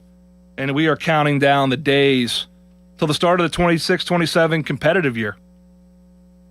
A one that will feature, we hope, a lot of success, but a lot of great moments and celebrations of prior moments that we like to do, obviously, as we remember those that have paved the way for today. And speaking of that, as I get off my high horse getting all excited about the coming season, which again is only 6 weeks away, I'd be remiss if I didn't end this first segment with a shout out to a wonderful family and a former teammate of mine that played at the University of Pittsburgh. Dan Loheide sadly passed away earlier this month on the July 16th at the age of 39. Dan was a great football player, earned his bachelor's degree and also his master's degree from the University of Pittsburgh, was an educator, played in the 13-9 game. He was a father, and so many things to not only his family, but the community at large. Sadly passing away far, far too young. And I want to end this first segment by just sharing my condolences with the Loheide family, his wife, his children, and let him know that he's a Pitt man forever. A bunch of his teammates have been thinking about him and lifting the family up in prayer. He had a battle with cancer, and he's in a better place now. He'll be missed, but his impact will not be forgotten. Obviously, as a parent, as a husband, a father, and a teacher, and so on. So, from the bottom of my heart and everyone in Panther Nation's heart, we send our love out to the Loheide family. Coming back, we're going to chat about Pat Narduzzi, who when he gets behind a mic, these things tend to happen. But there's some merit with this one. Pat Narduzzi contends that the ACC is a more skilled league, obviously in the sport of football, than the Big Ten. I've done some research, and we're going to dive into that research next and see what it bears out. You're listening to the Panther Insider Show on Sports Radio 93.7 The Fan. Now, fan headlines powered by Bowser Chevrolet. Dom DiTomaso with fan headlines. Cubs beat the Pirates on Friday night 3-2 in 10 innings. Jared Jones went 6 innings, gave up only 2 hits, only 1 run, but it was not enough as the Pirates fall to 53-51 and are now 2 games back in the wild card. Cubs and Pirates again Saturday, 6:40 right here on the Fan and the Free Odyssey app. The North Shore Tavern leadoff show is at 5:30. Fan headlines are powered by Bowser Chevrolet. For more, go to 937thefan.com. Here's a World Soccer Championship recap. Brought to you by Lowe's. Members get more at Lowe's. And by the first ever Infiniti QX65. The final between Spain and Argentina delivered a matchup between the top 2 teams in the world. Spain's strong defense that did not allow Argentina a single shot on goal to produce their 7th clean sheet of the tournament, along with their ability to dominate possession and a game-winning goal in extra time, is all La Roja needed to win 1-0 for their 2nd World Championship. I'm Fernando Carlos. Someone had a birthday. Yep, 50. Can't believe it. 50 years of wisdom. Great segue. We have a health reminder from the CDC. Pneumococcal vaccination is recommended for adults 50 or older. Says here, we're over 6 times more likely to be hospitalized with pneumococcal pneumonia than adults under 50. I don't love those odds. Same. Look what I found. Pfizer's Prevnar 20 is proven to help protect adults against pneumococcal pneumonia and invasive pneumococcal disease in just 1 dose, and millions have already gotten it. Continued approval may depend on a supportive study. Don't get Prevnar 20 if you have a severe allergy to its ingredients. A weakened immune system may lower your response. Common side effects include injection site pain and swelling, fatigue, headache, muscle, and joint pain. For full prescribing information, please call 1-855-213-2138. Visit Prevnar20.com or talk to your doctor or pharmacist. I'm on Prevnar20.com now, scheduling my appointment. Good idea. And happy 50th. 84 Lumber has been building America for 70 years. Whether you're a homeowner starting your first project or a pro on the job, 84 Lumber offers the kind of personalized expertise you won't find in a big box store. They're more than just lumber. From windows and doors to siding, trim, and decking, 84 Lumber has the materials you need to get it done right. With 14 locations across Pittsburgh, there's one near you. Visit 84lumber.com to find your store. 84 Lumber, your hometown building partner for 70 years. I'm Bob Burke, founder and chairman of Burke America Parts Group, a family of brands that includes RepairClinic.com, an appliance and HVAC parts solution company that's grown into an international brand. Before AmericanEagle.com, we partially launched a new technology platform developed by another firm. American Eagle helped take our technology to a whole new level with digital marketing, software development, and business insights into our key markets, appliances, HVAC, and outdoor power equipment, and did so both on time and on budget. AmericanEagle.com has the resources, experience, and talent needed to produce solutions. Our new technology platform, developed by AmericanEagle.com, has produced tremendous results with higher traffic, conversion, engagement, and online revenue. If you have any home repairs you need to take care of, check us out at RepairClinic.com. If you need a world-class website or technology project, then I would highly recommend AmericanEagle.com. Call AmericanEagle.com at 773-NETWORK. That's AmericanEagle.com, 773-NETWORK. SchultzFord.com. SchultzFord.com. SchultzFord.com. SchultzFord.com. Homeowners, if your home needs a new roof, call a Platinum Preferred Roofing Contractor. Owens Corning only selects the best 1% of all its dealers, and JP Roofing and Signing has earned that honor. They've accomplished this through hard work and customer satisfaction and offer the best warranty in the business. Homeowners receive $500 off any roof or siding installation. Ask about 100% financing, no payments for 18 months, and free estimates. All that, JP Roofing and Siding. Give them a call at 412-829-7711. That's 829-7711. I'm Ultima Morgan of Morgan & Morgan. Every time one of my children started driving, it was terrifying. I am quite aware of the dangers being on the road. Thousands of accidents happen across the country. We see it every day. These families' lives will be changed in an instant. We fight for these families as if they were our own. We've become America's largest injury law firm by winning cases just like these. If you've been injured in a car accident, call us. Injured? Dial Pound Law or visit forthepeople.com for an office near you. The summer sales drive is in high gear at Jim Shorkey Mitsubishi, North Huntington. Drive home the savings of the summer with exclusive offers on our lineup of Mitsubishi, like the new 2026 Outlander Trail Edition. Finance yours today for 0% APR for 72 months. And ask us about our $3,000 push, pull, or tow trade assistance. Plus, every new Jim Shorkey Mitsubishi includes 2 years of limited maintenance standard. Your deal. Your way. What a great day. At Jim Shorkey Mitsubishi, North Huntington. Call 724-995-3658 for offer details. Fan Weather is brought to you by Secure Money Advisors. Looking to retire soon? Let Secure Money Advisors get your retirement on track. Sunny skies and temperatures in the 80s across the day. Live from the ShorkeyMitsubishi.com studios, North Huntington and North Hills.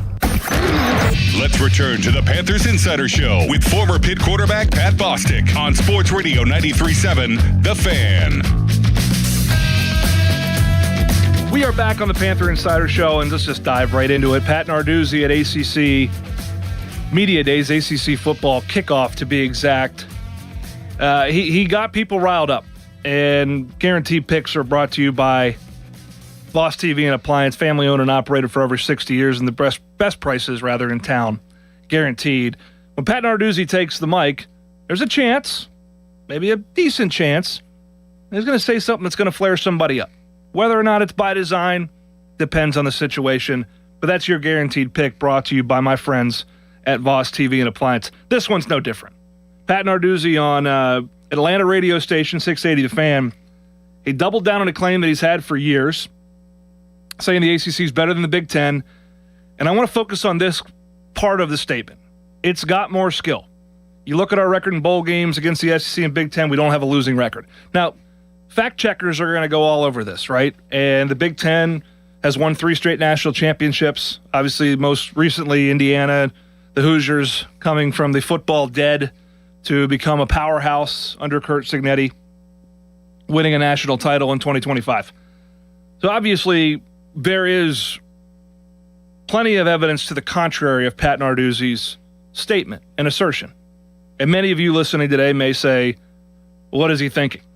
Well, I decided to dive in and do some research on Pat Narduzzi's assertions and why he may feel that way. Let's go back to the beginning. Pat Narduzzi, longtime defensive coordinator at Michigan State. During a time when Mark D'Antonio had the Spartans absolutely humming. They were competing for Big Ten championships, playing in BCS, college football playoff level bowl games, and winning double-digit games a year. Beating the brakes off of Michigan annually as Michigan tried to rebuild, beating Ohio State, Penn State, and the like. This is obviously prior to Oregon and USC and so on and so forth becoming part of the league. So his perspective transitioning from the Big Ten to the ACC is unique, having been the D coordinator. So he's viewing it first from a defensive perspective. So what types of offenses are we defending? And then not only what types of offenses, but what types of players are we defending? So let's take that claim and let's put a pin in that.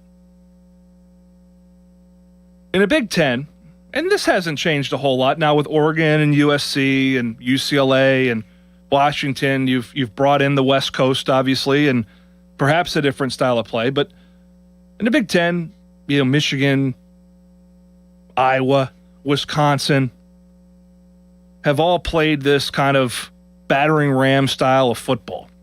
Penn State maybe a little bit more flash, but you kind of knew what you were getting into Big Ten. It was going to be a smash mouth style football, and really the only teams that were going to veer off of that path were the ones that had elite talent. Ohio State and Michigan. Penn State under James Franklin started to get that way, following obviously the lean years under Bill O'Brien in the mid 2010s. But by and large, you were defending a lot of 2 tight end, 2 back sets. Pat Narduzzi took that defense, same structure, still running it today, to the ACC where you were facing Deshaun Watson, you were facing Lamar Jackson, you were facing a whole different type of athlete. More of a, obviously, down the coast into the southeast region, Atlanta and Georgia Tech, obviously into Florida, Florida State, Miami. Now, obviously, Texas, where there was a different recruiting pool for the bulk of the league, not just the top schools, of which Florida State and Miami are obviously at the top of the list, top of the pecking order. So different dynamic, more spread out, more three-receiver sets, more speed, more spread-style offenses, which strained the defense that Pat Narduzzi had built for the Big Ten. But by and large, Pitt has played pretty darn good defense in the ACC. So I say that to say that his perspective is, when he says more skill, A, by sheer volume, you have to defend more skill in the ACC. By and large, you've had to. I shouldn't say it's evolved over time. It has evolved. But players want to play in those types of systems. Now, are the lines better? Probably not. Maybe not. On both sides of the ball. But one thing is true, and this is where I want to dive into some data. And again, trying to color Pat Narduzzi's comments with some perspective and some supporting detail. Because the Big Ten's a very good league. I still think the SEC is the premier league when it comes to just the quality of player and team and the week in, week out parity. There's no question the Big Ten is a great conference, and so is the ACC. Everyone has their kind of unique persona or ethos or type of style of play. But one thing is true, a couple things are true, that I think support Pat Narduzzi's assertion. Now, he painted with a relatively broad brush, but I think at least part of the stroke is accurate. The quarterbacks in the ACC have been far more successful, not only in college, on the whole, but in the NFL, which is the ultimate goal, right, of playing major college football is to go to the National Football League. You can't argue that fact. The Big Ten has produced a wide volume of pros, but Ohio State, outside of C.J. Stroud, we don't know what Will Howard's going to be here in Pittsburgh, has not produced a bona fide franchise quarterback in a long time. C.J. Stroud being the exception, but is he a top 10 quarterback of the National Football League? And so when you compare that to the ACC, so let's take a look at the Big Ten. Last 10 years, the quarterbacks that have been drafted, and obviously 2026 draft's not included in this analysis because we don't have anything to judge him on yet. Will Howard, Bo Nix. Do you really count Bo Nix? He played at Auburn for the bulk of his career. Oregon just joined the Big Ten. Michael Penix Jr., same thing, Washington. I understand you can say that about Lamar Jackson back at Louisville, so counterpoint accepted. J.J. McCarthy has been a mixed bag. C.J. Stroud's been solid. Aiden O'Connell has played a little bit. Justin Fields is a backup. And so on. Dwayne Haskins, God rest his soul, and Christian Hackenberg's no longer in the league. The ACC, on the other hand, let's read these names over the past 10 years, 2016 to 25 draft classes. Jacoby Brissett, still in the league. He started plenty of games. He was a third-round pick out of NC State. Deshaun Watson. I would say the early part of his tenure in Houston was more successful than C.J. Stroud's is currently. He had some run-ins. He's now in Cleveland. Maybe he'll start this year. We don't know. But obviously, this guy was a Heisman-level player on a national championship-winning Clemson team. Lamar Jackson, two-time MVP. He's an elite player in the National Football League. And the bulk of his time was well into the tenure of Louisville in the ACC. Trevor Lawrence,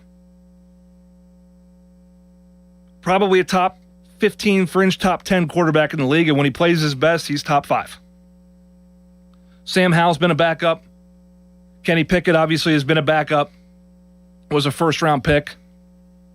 Drake May, emerging star, plays in a Super Bowl as a rookie. And Cam Ward.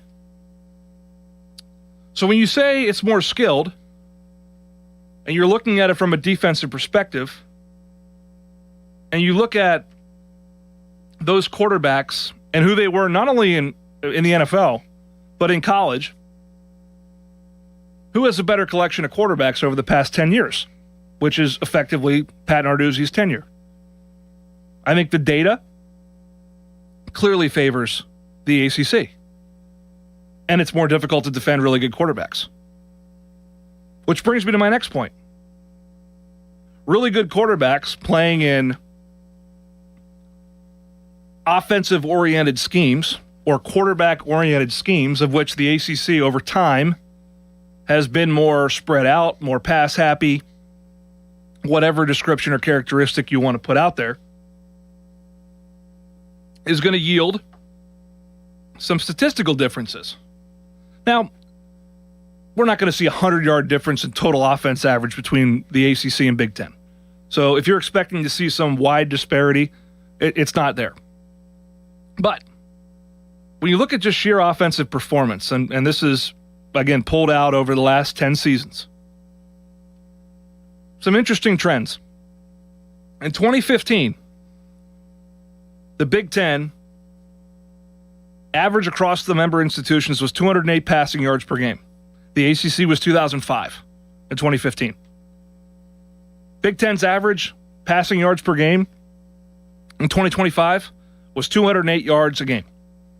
208.3 to be exact. The ACC's was 245.1. A jump of 40 yards over a 10-year period. Total yardage.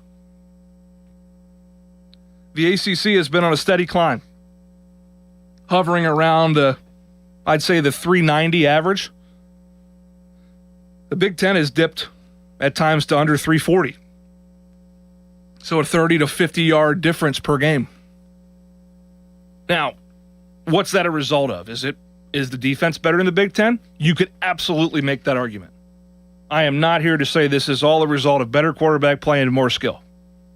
However, more up-tempo, running more plays, excellent quarterback play, 3-4 wide receiver sets, throwing the football, clock stopping, things of that nature, you're going to get yardage. And the points actually are pretty close. In fact, the widest margin in points from the ACC and Big Ten, which the ACC has never averaged fewer points per game across each school, average points per game than the Big Ten. The largest span was about 3 points a game. In fact, last year was almost a dead heat at 27.7 for the Big Ten and 27.9.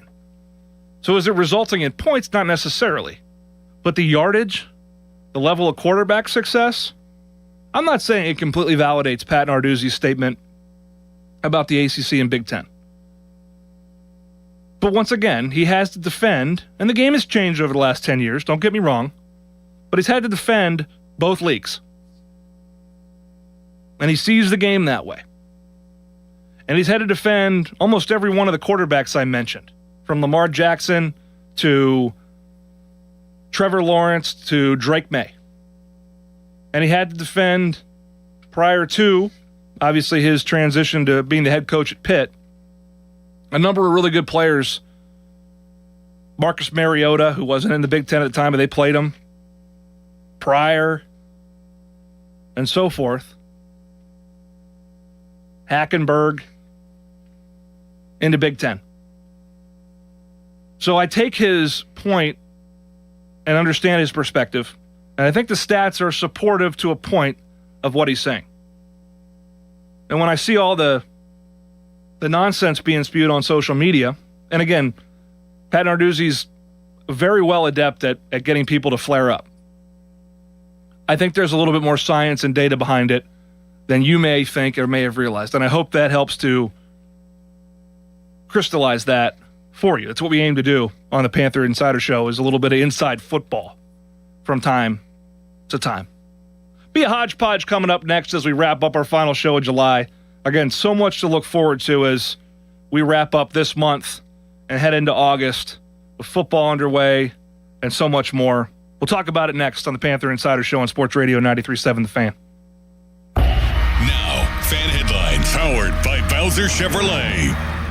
Dom DiTomaso with fan headlines. Cubs beat the Pirates on Friday night 3-2 in 10 innings. Jared Jones went 6 innings, gave up only 2 hits, only 1 run, but it was not enough as the Pirates fall to 53-51 and are now 2 games back in the wild card. Cubs and Pirates again Saturday, 6:40 right here on the Fan and the Free Odyssey app. The North Shore Tavern leadoff show is at 5:30. Fan headlines are powered by Bowser Chevrolet. For more, go to 937thefan.com. Do you remember 1981? MTV was launched. Dan Marino was the quarterback for our Pitt Panthers, and PGT Trucking was established in Beaver County. It's hard to believe that was 45 years ago. Since 1981, PGT Trucking has been an industry leader in flatbed transportation, providing quality jobs for drivers, diesel technicians, and office staff in Western Pennsylvania. Join the PGT Proud Professionals today. Find out more at pgttrucking.com. Mike Rowe here with a random fact. More than half of the homes that have basements in North America will experience water damage. It's true. Whether it's basement moisture, flooding, or bowing walls, do yourself a favor. Call Groundworks. I spent some time working with these guys. They're the real deal. Their people are trained and certified to waterproof your basement and stabilize your walls. Baker's Waterproofing is now Groundworks. Schedule a free inspection. Licensed in all states where work is performed. See website for details. This is the story of the one who keeps multiple buildings running smoothly day after day. Plumbing that flows, HVAC that hums, cleaning supplies that keep surfaces sparkling. That's why she counts on Grainger. With easy reordering online and 24/7 support, Grainger helps her keep the products she needs on hand. So shelves stay stocked and buildings stay ready. Call 1-800-GRAINGER, click Grainger.com, or just stop by. Grainger, for the ones who get it done. Jake from State Farm. I'm winning. I finally cleaned my house, so I'm breaking out my new tropical room spray. Keep winning and create an affordable price just for you by bundling your home and auto with the State Farm Personal Price Plan. It's like your own personal paradise. Ooh, hey, grab me a coconut water. Bundling, just another way to save with a personal price plan. Like a good neighbor, State Farm is there. Prices are based on rating plans that vary by state. Coverage options are selected by the customer. Availability, amount of discounts and savings, and eligibility vary by state. Summertime means outdoor gatherings, neighborhood fun, and the summer of savings at Spitzer Toyota. Lease a new 2026 Toyota Corolla LE for $198 per month. Plus, get our lifetime warranty, complimentary maintenance, and Spitzer VIP points. Whack more. Spend less at Spitzer Toyota Monroeville. At Spitzer, our world revolves around you.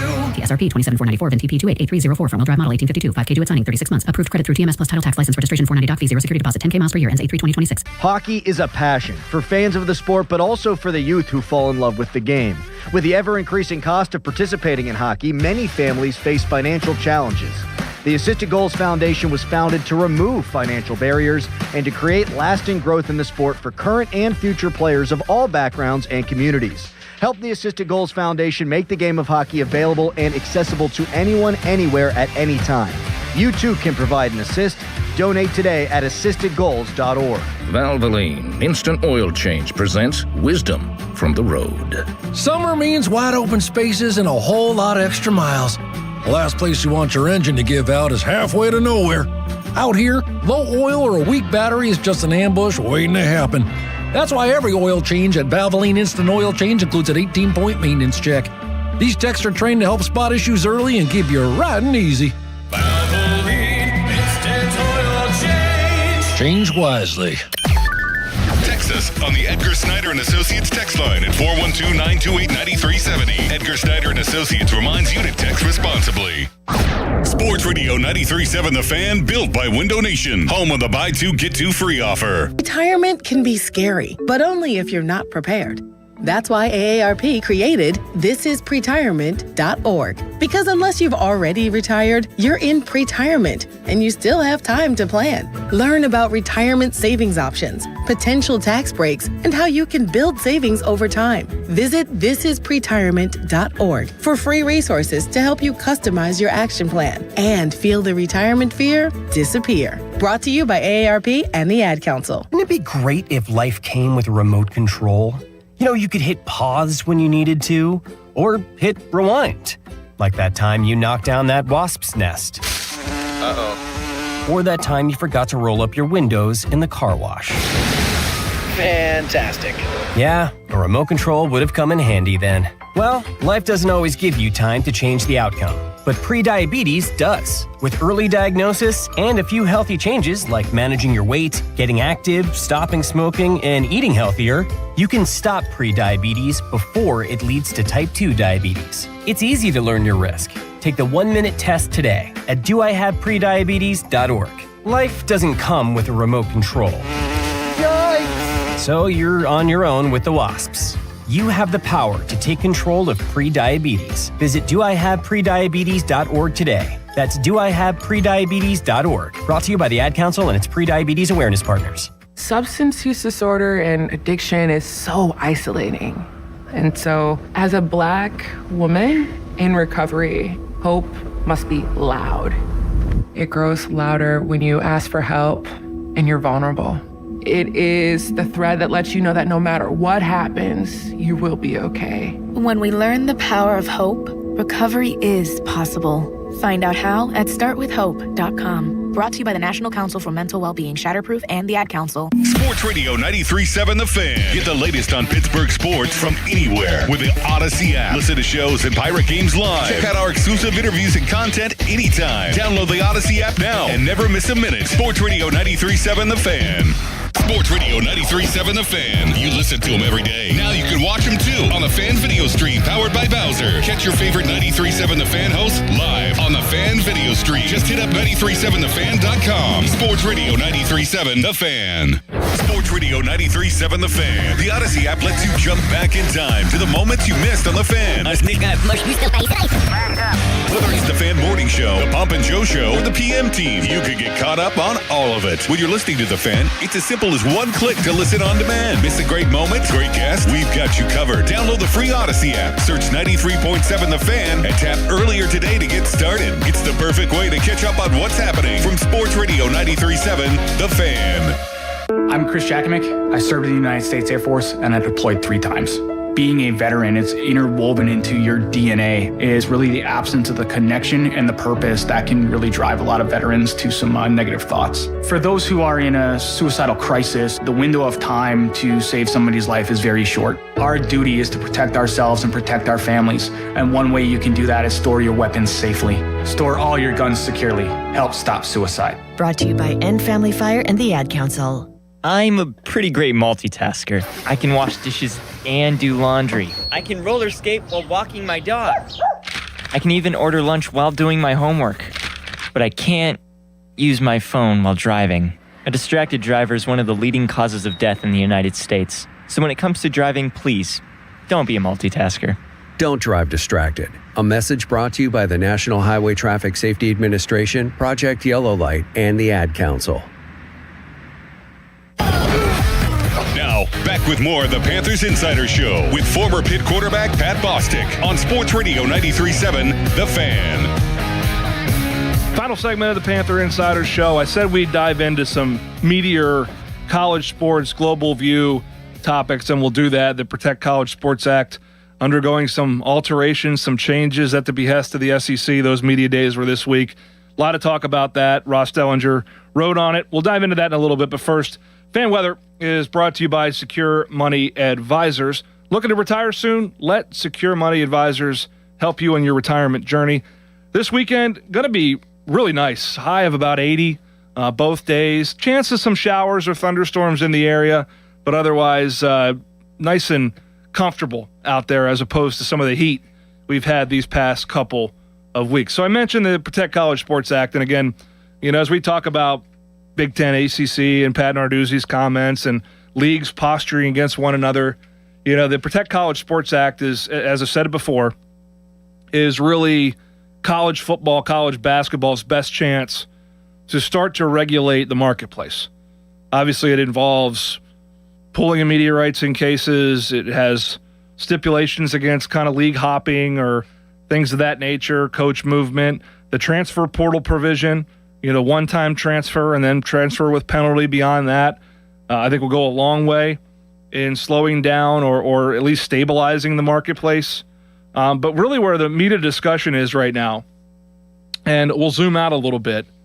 We talked about the SEC kind of being the premier conference when it comes to football. They have been. They haven't won a national championship in 3 years, but for my money, when I watch college football, that week in, week out is pretty darn good football. And you see that in the NFL rosters. They're everywhere. And there was talk this past week of the SEC taking its ball and going to play its own game. Now, does that do college football any good? No.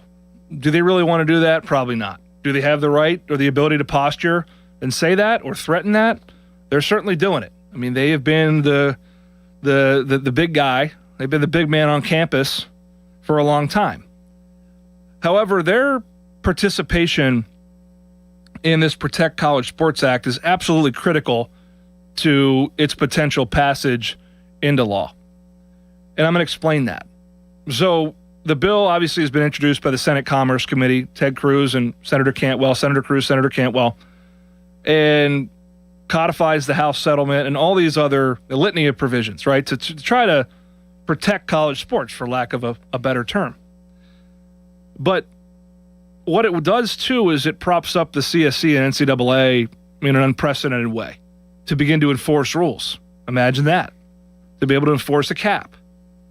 And with what's happened the past 4 or 5 years with the NIL era, and now in the rev share era and the above the cap era, is rosters have gotten so incredibly expensive, bloated, you might say, with dollars, that an enforcement of a 21 or 22, whatever the 4% average increase annually amounts to, a reduction to that cap is not feasible when you have 40, 45, $50 million football rosters and $20 to $25 million men's basketball rosters around the country. Sometimes you have both at the same institution. So well over $50 million, $60 million in total spend. That being right-sized down and capped at $20.5 million is going to create, it'll have an unintended consequence, which is likely what's been going on for decades, right? But we don't need to get into that. So there's been this concept introduced, and again, the SEC is critical here, and obviously they've spent a lot of money in football. You see those rosters, Texas and so forth, men's basketball, Kentucky and otherwise. They need, the Protect College Sports Act needs the Southeast, the SEC, to get this from the Senate to the House of Representatives because of just the population of those areas and those House seats and what they represent. For it to have a prayer getting from to the House floor, period, much less through that chamber of Congress. And so they've tried to acquiesce a little bit, and they've tried to meet them in the middle. And there's this introduction of a $25 million player retention fund on top of the cap. So effectively taking the cap from $20.5 to $45 million or thereabouts. And for schools like Pitt or West Virginia or so on, don't pretend to know every single dollar that's being spent everywhere. You don't know what's true or what's not anyway. That likely represents where everyone's going to live at some point in the near future. It's expensive. It's far more than any school expected to spend on NIL in this NIL era. When you go back 4 years and you consider what was being done at that time, where $10 million was a fortune for a team. Oh, how far we've come. But it likely represents where everyone's going to get to, right? That water finds its level, as they say. And I don't know how I feel about it, but I share it because it represents likely, not for sure, but if this bill, the Protect College Sports Act, is going to get eventually to a position where it's the law of the land, codifies the House settlement and so forth, the SEC and the Big Ten, by extension, they seem to be following each other here, the Big Ten following the SEC, need to be on board with it. Need to be unified and present a unified front. And if $45 million gets that done, here is my take. Again, I'm in the revenue generating business at Pitt, and there's a lot of revenue necessary to account for those expenses, even the expenses of today. Trust me, it is a concerted effort And obviously the players deserve these opportunities. I want to restate that. But if 45 meant 45, or 43 meant 43, not 50, not 60, and I think it's okay if there are stipulations for real NIL, because schools right now are finding a myriad of ways to create NIL opportunities by virtue of just sheer necessity. But if 45 meant 45, that was going to be enforced, loopholes were going to be closed, at least then you're dealing in reality. You know what's going on. You can see the lines in the field. You know where the end zone and the goalposts are. So it's a big number to most. It would be a reset for some from 60 or 65 million. And those schools likely would be the ones that would have the most visibility. The Texases of the world, the Kentucky basketballs, the Duke basketballs, where their players are of such profile that they may, on a consistent basis, attract the larger, more mainstream endorsement type deals that you see in professional sports. That would be allowable, I would imagine. But it would create a path towards some balance. And not everyone's going to spend the full 45. Time will bear that out. But it's just interesting to contemplate this. And we're not in that world yet, and it's not passed through the Senate yet. Although that seems to be a trend where it's going, at least. And I share this just because that is such a critical component as we head into the season where this stuff becomes an afterthought. By virtue of the season being here, means we're only a few months away from the transfer portal. And players will begin to think about the transfer portal as the season goes on, whether they're having great success or they're not playing enough. So it's always there. And I think we all have probably come to the conclusion that how it's being operating right now is not sustainable, although we continue to say that year over year and nothing changes. It just gets, frankly, more expensive. More lucrative, I should say. But you may see that change and say, oh, this only favors the SEC. Well, yeah. Or the Big Ten. But yeah, I guess. But certainty and bold lines around what can be done and can't be done, an actual set of rules that can be enforced, is better for everybody, not just those that spend the most money. And it likely would result in everybody finding their level somewhere near where they were before, as opposed to everyone trying to find a different loophole to compete. So I'm interested to see how it evolves. I'm interested to see it as it coincides with the 5 for 5, trying to retain fifth-year players. There's so many variables to think about. But the beauty of being 42 days away from kickoff here on July the 25th is I don't have to think about that. I do. But you don't have to think about that. You can think about your tailgate. Think about going to the Victory Heights Arena and Sports Performance Center to watch Pitt volleyball and enjoying college sports and the pageantry. Because we're only a little over a month away from it as we wrap up the month of July this coming week. It's going to be an awesome time. I look forward to training camp in a little bit. Final show before training camp next Saturday, and we'll be rocking and rolling on our way through the month of August. Enjoy the weekend. Hopefully you dodge any rain that's in the area, and enjoy this beautiful weekend ahead. Have a great one, and hail to Pitt.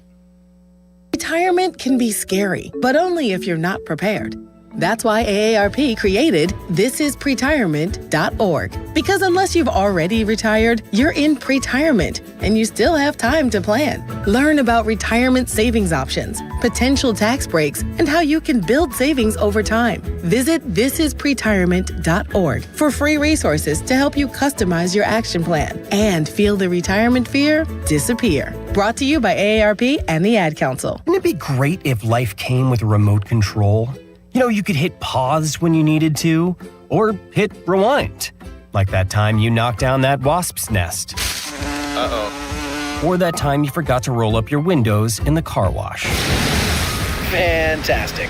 Yeah, a remote control would have come in handy then. Well, life doesn't always give you time to change the outcome. but prediabetes does. With early diagnosis and a few healthy changes like managing your weight, getting active, stopping smoking, and eating healthier, you can stop prediabetes before it leads to type 2 diabetes. It's easy to learn your risk. Take the 1-minute test today at doihaveprediabetes.org. Life doesn't come with a remote control. Yikes! So you're on your own with the WASPs. You have the power to take control of prediabetes. Visit doihaveprediabetes.org today. That's doihaveprediabetes.org. Brought to you by the Ad Council and its Prediabetes Awareness Partners. Substance use disorder and addiction is so isolating. And so, as a Black woman in recovery, hope must be loud. It grows louder when you ask for help and you're vulnerable. It is the thread that lets you know that no matter what happens, you will be okay. When we learn the power of hope, recovery is possible. Find out how at startwithhope.com. Brought to you by the National Council for Mental Wellbeing, Shatterproof, and the Ad Council. Sports Radio 93.7 The Fan. Get the latest on Pittsburgh sports from anywhere with the Odyssey app. Listen to shows and Pirate Games live. Check out our exclusive interviews and content anytime. Download the Odyssey app now and never miss a minute. Sports Radio 93.7 The Fan. I'm Chris Jackamick. I served in the United States Air Force and I deployed 3 times. Being a veteran, it's interwoven into your DNA, is really the absence of the connection and the purpose that can really drive a lot of veterans to some negative thoughts. For those who are in a suicidal crisis, the window of time to save somebody's life is very short. Our duty is to protect ourselves and protect our families. And one way you can do that is store your weapons safely. Store all your guns securely. Help stop suicide. Brought to you by End Family Fire and the Ad Council.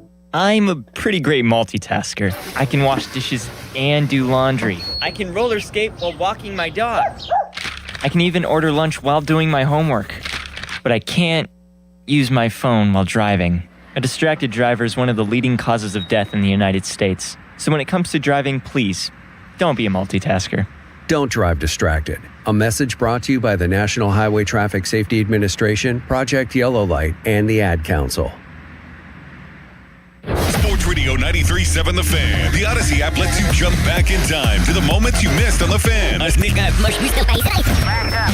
it's The Fan Morning Show, The Pomp and Joe Show, or The PM Team, you could get caught up on all of it. When you're listening to The Fan, it's as simple as one click to listen on demand. Miss a great moment, great guest? We've got you covered. Download the free Odyssey app, search 93.7 The Fan, and tap earlier today to get started. It's the perfect way to catch up on what's happening from Sports Radio 93.7 The Fan.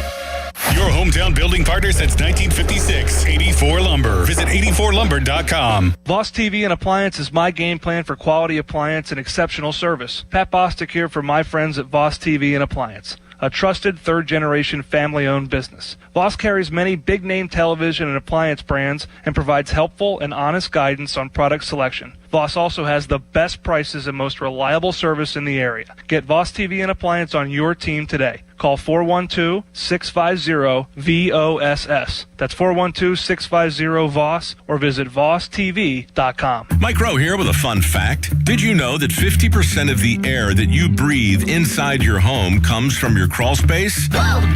Yeah.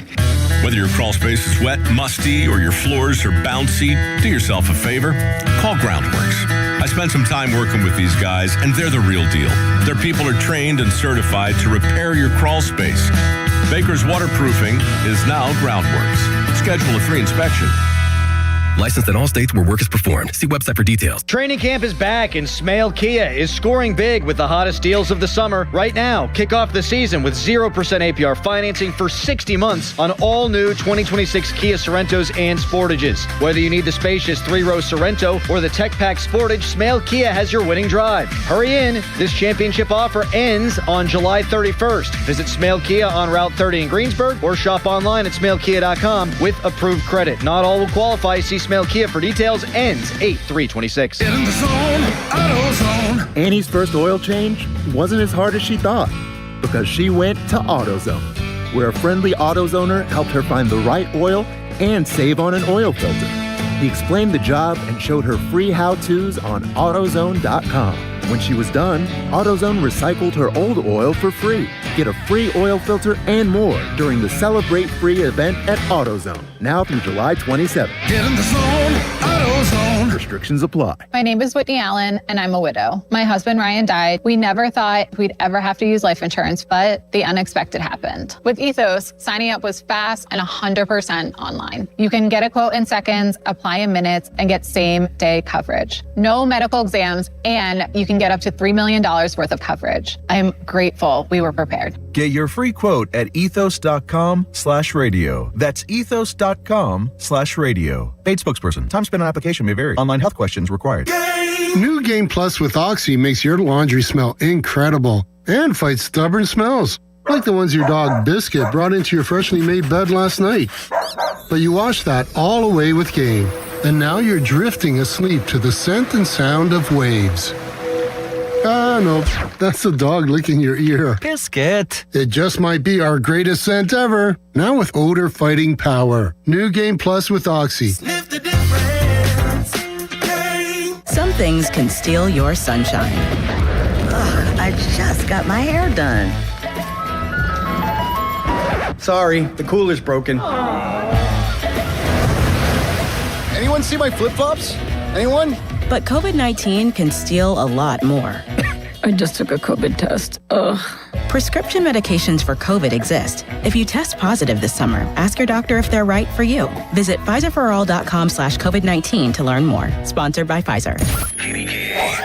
HD1 Pittsburgh. An Odyssey Sports Station. Live from the Jim Shorkey Mitsubishi.com studios. North Huntington and North Hills. Always live and free on the Odyssey app.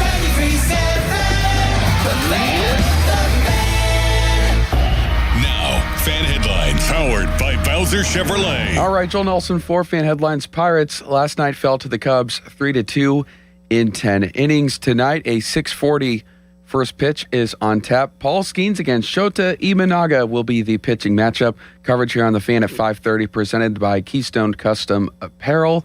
As far as the NL wildcard goes, Pirates still remain the first team out of the last spot. They are currently occupied by the Cubs, Phillies, and Diamondbacks. Pirates are 2 back. St. Louis lost to Cincinnati last night. They remain 2.5 back. More headlines at 93.7thefan.com. Right now, it's Bucko Talk with Jason Mackey. Now, it's time for Bucko Talk. Can you believe it? Bucko Talk is presented by Mike Hamlin Hyundai and brought to you by Two Men and a Junk Truck, Hampton Beer Outlet, and Stone & Company. This is Bucko Talk on Sports Radio 93.7 The Fan.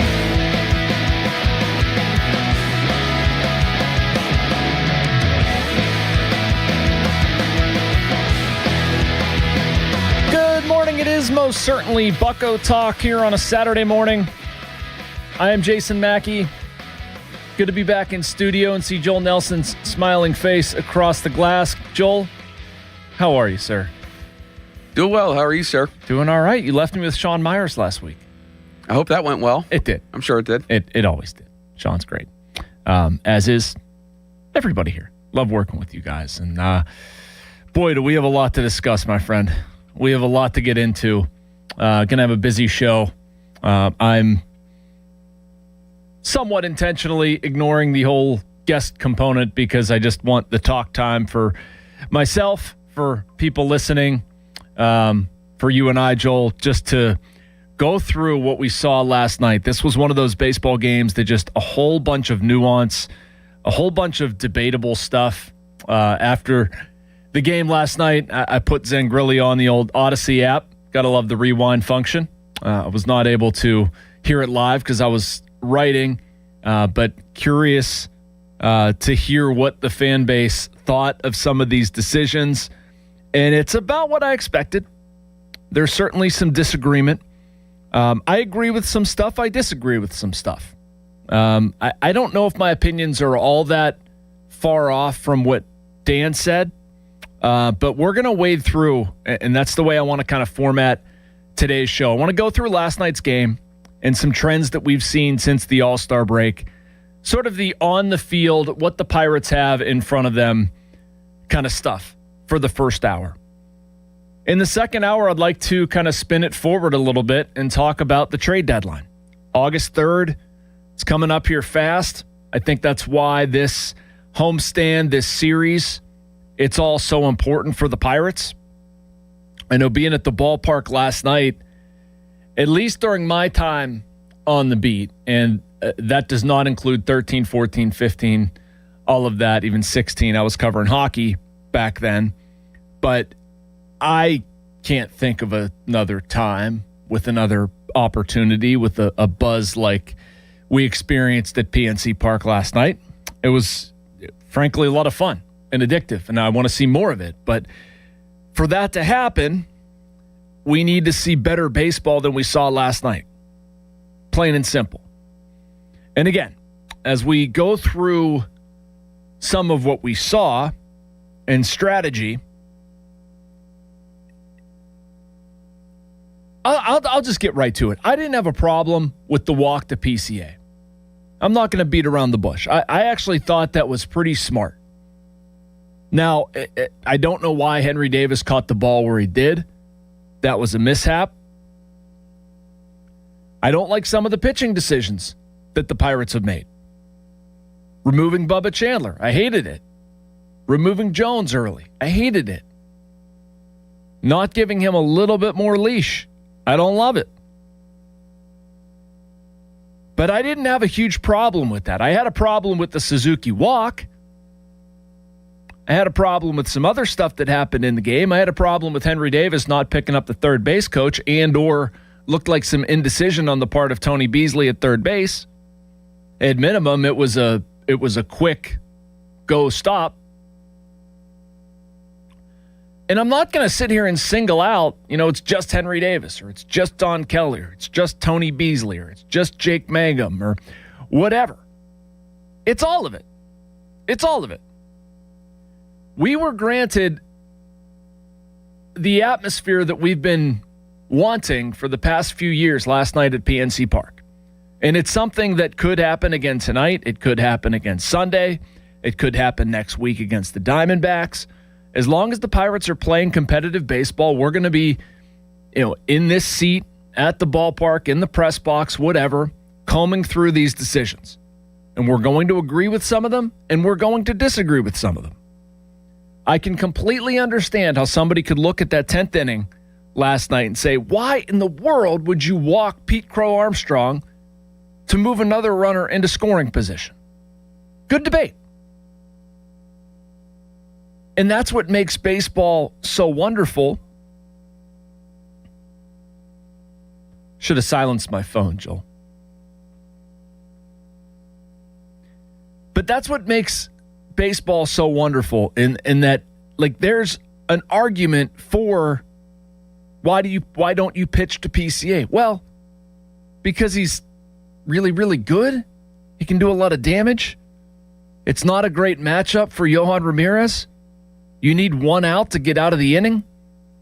I'd much rather go right on right with Seiya Suzuki. Pete Crow Armstrong crushes right-handed pitching. Yohan Ramirez struggles against left-handed hitting. You're basically trying to get him out of the way. But you have to make a pitch to the next guy. That's the thing. You're painting yourself into a corner there, and you can't walk the next guy. I look at Henry Davis and the game he played. I see 2 hits. I thought Henry Davis did a lot of things well. You also can't get picked off at third base in the 3rd inning. That's a hugely important run. I don't have a problem with the send. That came in the 7th inning. Fly ball to left field. I know it's Ian Happ out there. I know he's won a Gold Glove, but in that situation at that time, tie game, you're trying to score a run. If you score that, you've got 2 innings to cover. You've got all of your guys rested. You take that chance. Henry Davis actually runs pretty well for a catcher, by the way. He made a great throw. I didn't love Jake Mangum putting the bunt down in the 10th. He clarified with us after, by the way, that was his own volition. I know Don Kelly took some heat for that. I don't love it. I'd prefer to preserve the out. It was just a very interesting game. There was a lot of nuance, stuff to debate. And that's why I want to talk about it with you. 412-928-9370. What did you think about last night's game? Was there certain strategy, one part of it that irked you, something that you weren't able to sleep last night because of? It's where the Pirates are at, man. The nuance matters. The nuance matters. And my point, we can look at the micro and debate it and feel different ways about it. But if you zoom out, the macro, it just has to be better. It has to be better. The Pirates have to come away from this homestand some way, shape, or form. I would say 3-3 at minimum. You've got the deadline creeping up here very quickly. They simply have to add. I don't have anything against the Ron Marinaccio move. I don't know if I feel passionately one way or the other. I think he can help the Pirates. I certainly think he's a better option than Dennis Santana, although that's not saying much. And it also can't be the last thing that they do. Maybe that's a fairly obvious statement. But I look at this team and some of the stuff that we've seen going on in the farm system. They don't have to trade Seth Hernandez to get better. They're not going to trade Seth Hernandez. There's basically no precedent for a deal like that. But I was going through this morning, even looking at some of the prospects they have, and would you feel upset, or would this be a stupid move if the Pirates moved any of these guys? My answer would be no. If they moved Tamar Johnson, Sammy Stafora, Lonnie White Jr., Murph Gray, Wyatt Sanford, Hunter Barco, Thomas Harrington, Antoine Kelly. I'm not saying all of them, but I'm saying if that's your list and you're comfortable moving those guys for various levels of return, because they have to improve the major league team. If you're telling me that I have to move on from Murph Gray, I am very much just making a hypothetical scenario here, but like I wind up with Adrian Morejon from San Diego, who I think is a much more logical reliever than Mason Miller. I really don't think Mason Miller is going to get traded. The San Diego Padres can ask for the world when it comes to Mason Miller. And they're probably going to, if you're reporting out of San Diego. Miller makes $4 million, which is chump change, given what he can do on the mound. He has 3 more years of club control. I mean, that's probably multiple top 100 prospects. And for the Pirates, you can translate that into Seth Hernandez and Edward Florentino. And again, I don't think Hernandez is getting moved on any planet. You know, Florentino could get the conversation started, but like, where else do you go? Because you have to add a lot more value into that trade. I just don't see it in the Padres. They're in kind of a weird spot. They won last night. They're still only 4 games back in the wild card. With that team, with those level of expectations, like, is that a team that's going to be a seller this early before the deadline? I don't see it. Now, if they're out of it in a week, they have a bad week, whatever, Morejon, could he become available? Yeah. That makes some sense. The Padres could flip him for somebody with a few more years of club control and kind of re-rack for next season. But a guy making $4 million with 3 years of club control who does what Mason Miller does, I don't know. I guess I kind of went down the road of talking about the trade deadline early, Joel. I can't help it. We'll get there. Let me peel back. Let's save that for the 10 o'clock hour. Let's talk a little bit more about last night's game before I start going down the road with trade deadline scenarios. What situation bothered you? I have a feeling I'll probably get some calls on the Seiya Suzuki, Pete Crow Armstrong succession of events there in the 10th inning. Yohan Ramirez on the mound. Probably get some calls frustrated by Don Kelly. I understand that. I was listening to one call from Dan Zan last night, and somebody wanted Donnie Kelly to show a little bit more emotion, which I would agree with. I mean, we're sort of mixing or making the assumption or the assertion that Don Kelly doesn't care because of how he talks to the media after games. You know, ho-hum, it's okay. Like, no, that's kind of his personality. I've been around Don Kelly pretty much every day for the past 6 years. It's his personality. It doesn't mean he doesn't care. It's just how he is. Guy cares a lot. Does it mean he makes every decision right? No. He's made some wrong. I thought the Bubba Chandler decision, perfect example. Thought it was wrong. But I don't have an issue with walking PCA in that scenario. Fan text lines brought to you by Edgar Snyder and Associates, a personal injury law firm where they always say there's never a fee unless we get money for you. And fan Twitter, it's brought to you by South Hills Chrysler Dodge Jeep Ram Route 19 in Peters Township.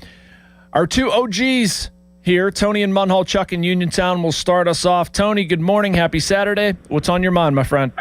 Happy Saturday, Jason.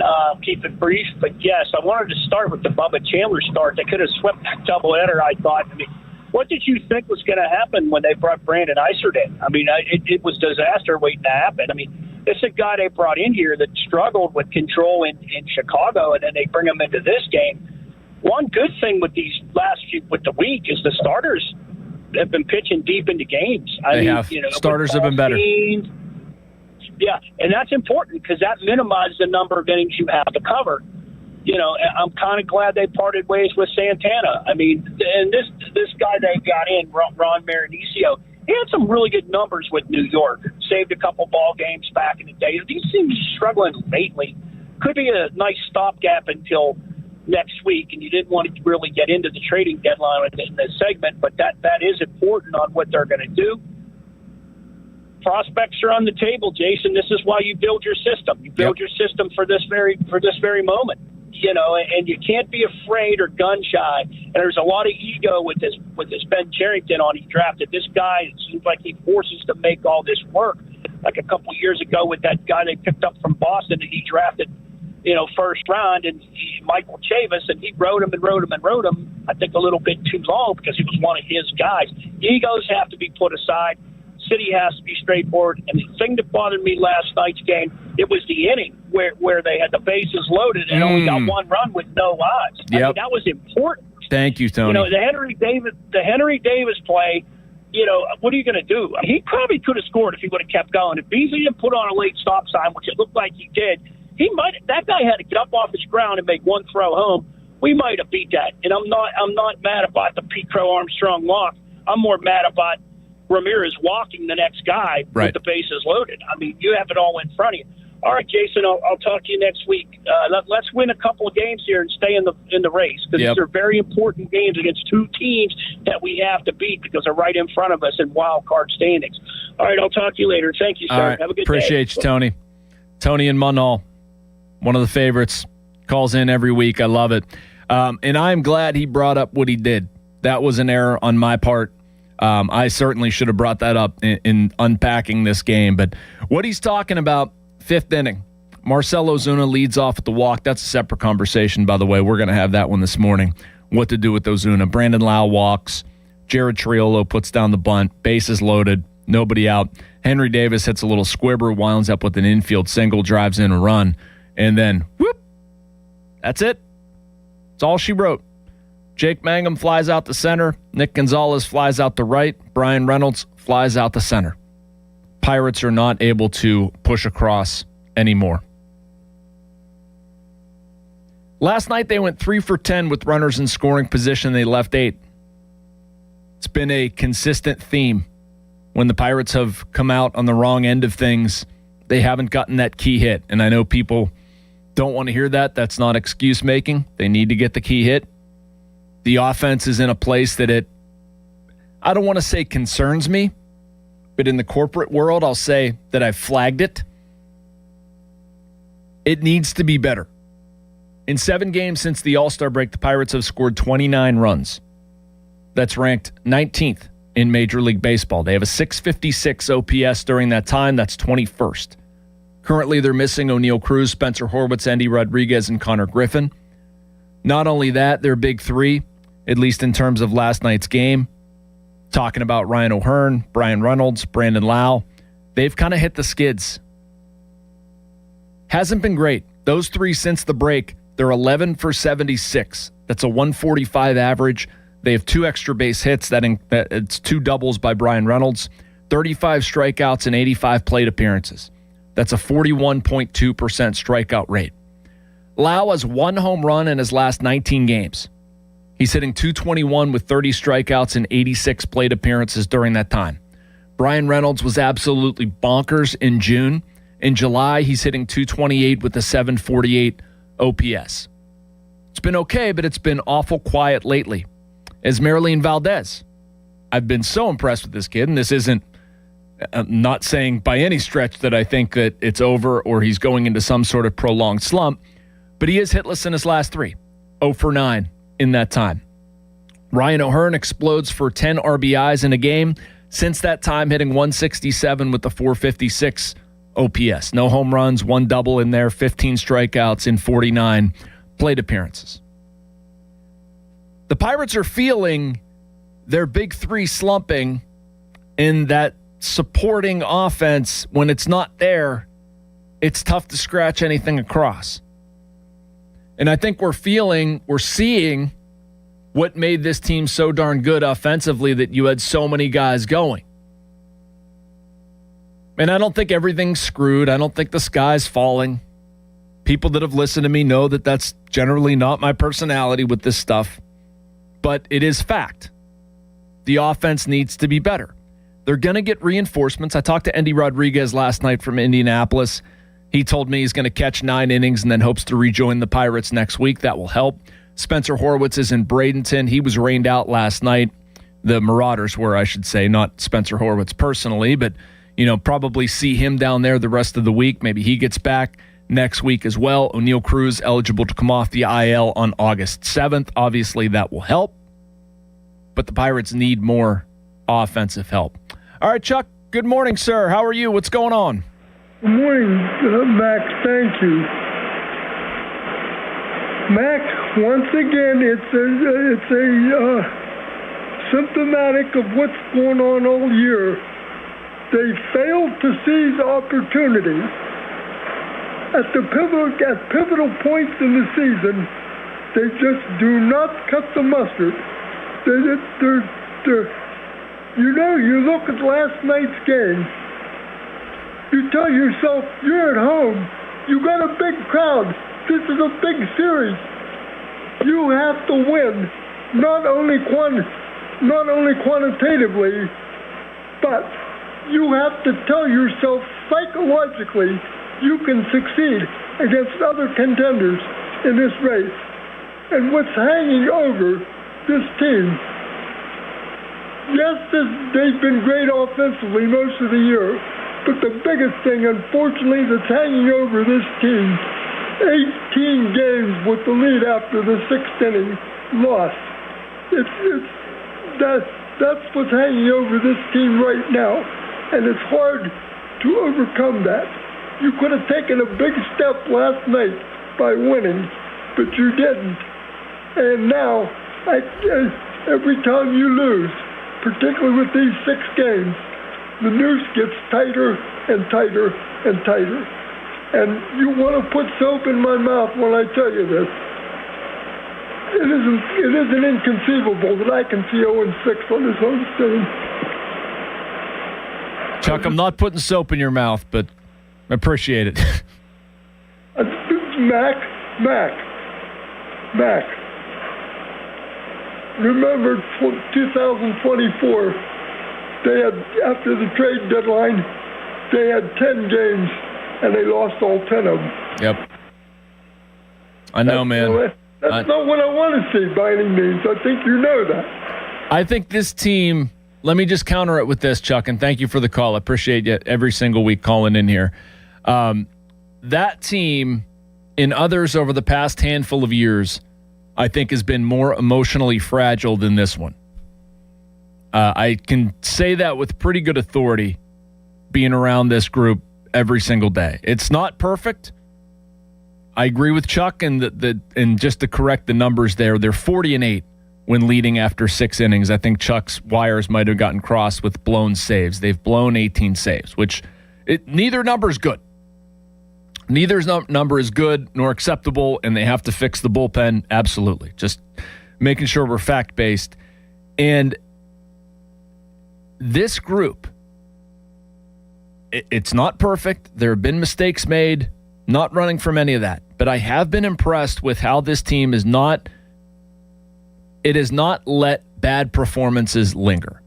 In that group in 2024, and frankly, every Pirates team that we've seen probably since 2020, maybe even, well, before that, because I'm thinking about the 4-24 stretch coming out of the break in 2019, it has not had the ability to stop an extended slide. In this group, it's not had the ability to get on a long winning streak, primarily because of the bullpen.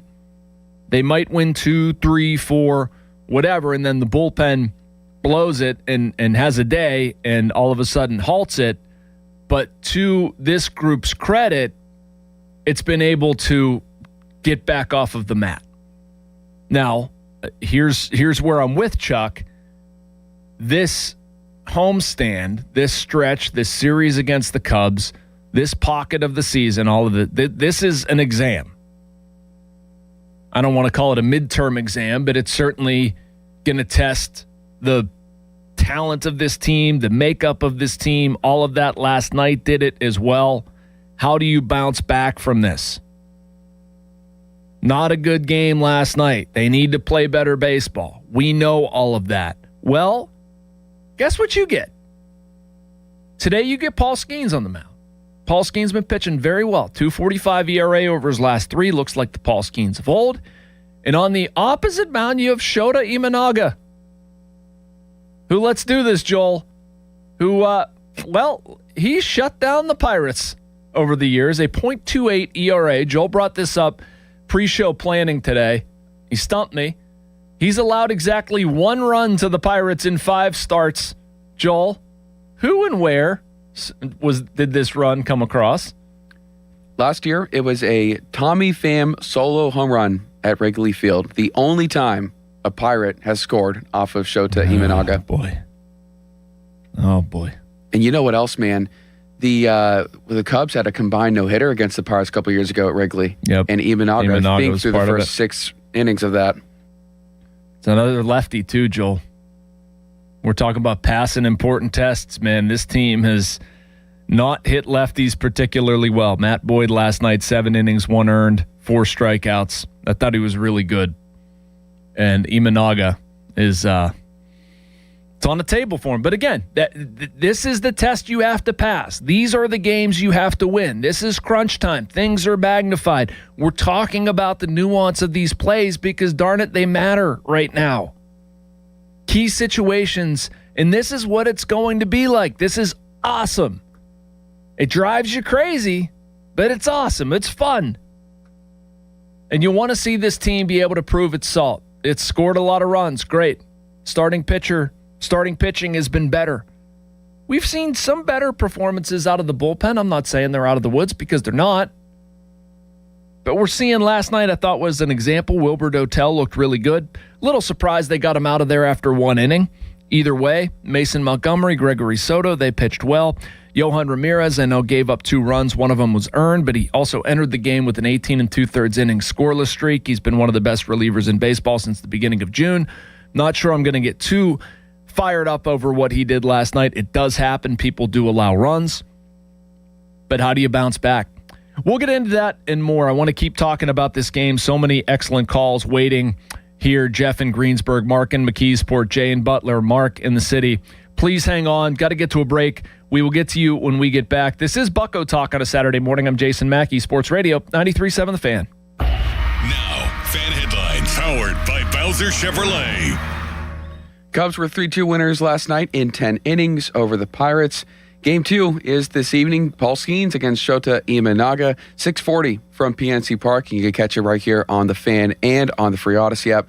5:30, the North Shore Tavern leadoff show. For more, go to 937thefan.com. Fan Headlines are powered by Bowser Chevrolet.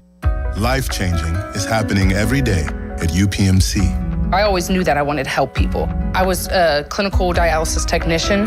The UPMC School of Nursing made it possible to keep working while I pursue my education. When I graduated and I stepped back into the dialysis unit, but as a registered nurse, it's just an amazing feeling because all my hard work paid off. UPMC has helped me become who I am. That's life-changing medicine at UPMC. Summer heat, storms, and heavy rain can put your roof to test. Don't settle for anything less than expert care. PJ Fitzpatrick brings more than 45 years of experience, and they've earned thousands of 5-star reviews delivering American-made CertainTeed premium shingles. Most roofs are installed in just one day, and all come with a lifetime guarantee of materials and labor. Flexible financing makes it easy to protect your home this summer. Visit trustpj.com today. SchultzFord.com. SchultzFord.com. SchultzFord.com. SchultzFord.com. Mike Rowe here with another random fact. Those cracks on your walls aren't just cosmetic. They could mean your home is sinking.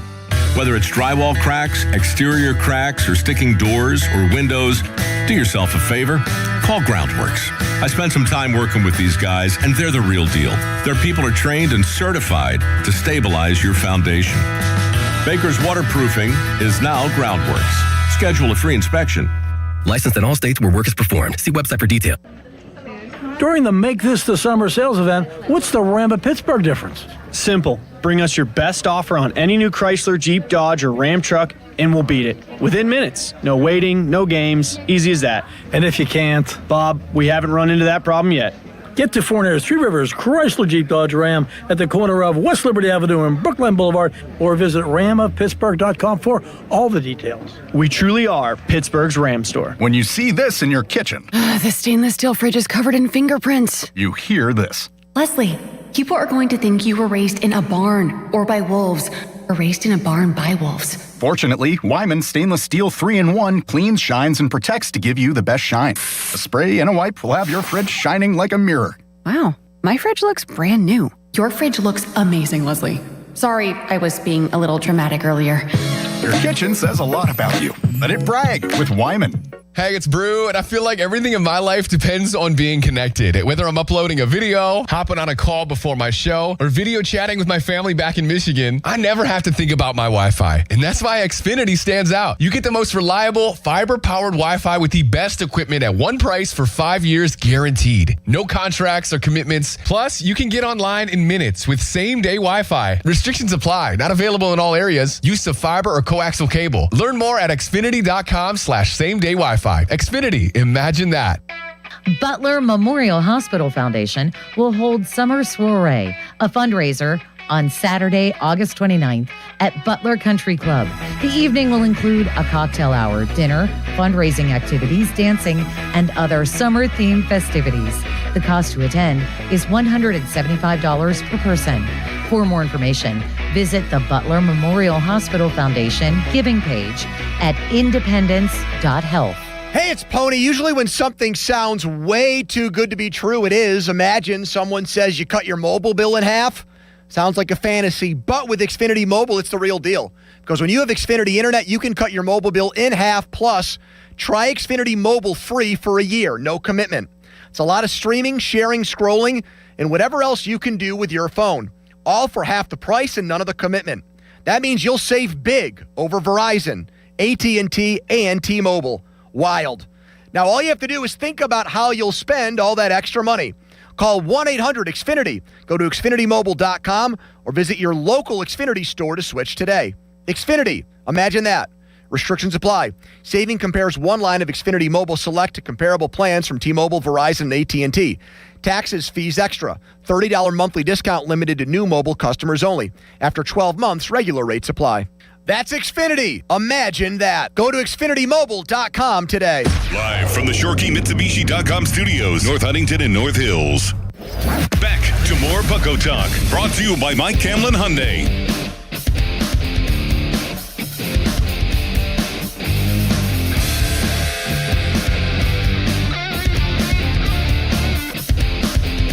And welcome back to Bucko Talk here on a Saturday morning. I'm Jason Mackey.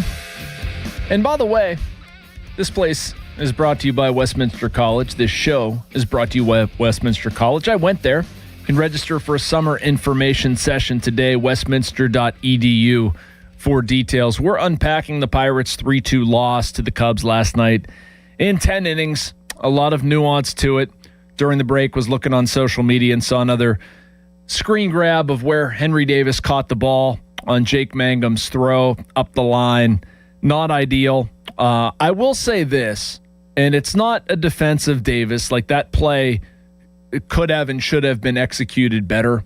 But as somebody who played at a reasonably high level, again, Division III college, it's not the pros, that is not an easy play to execute.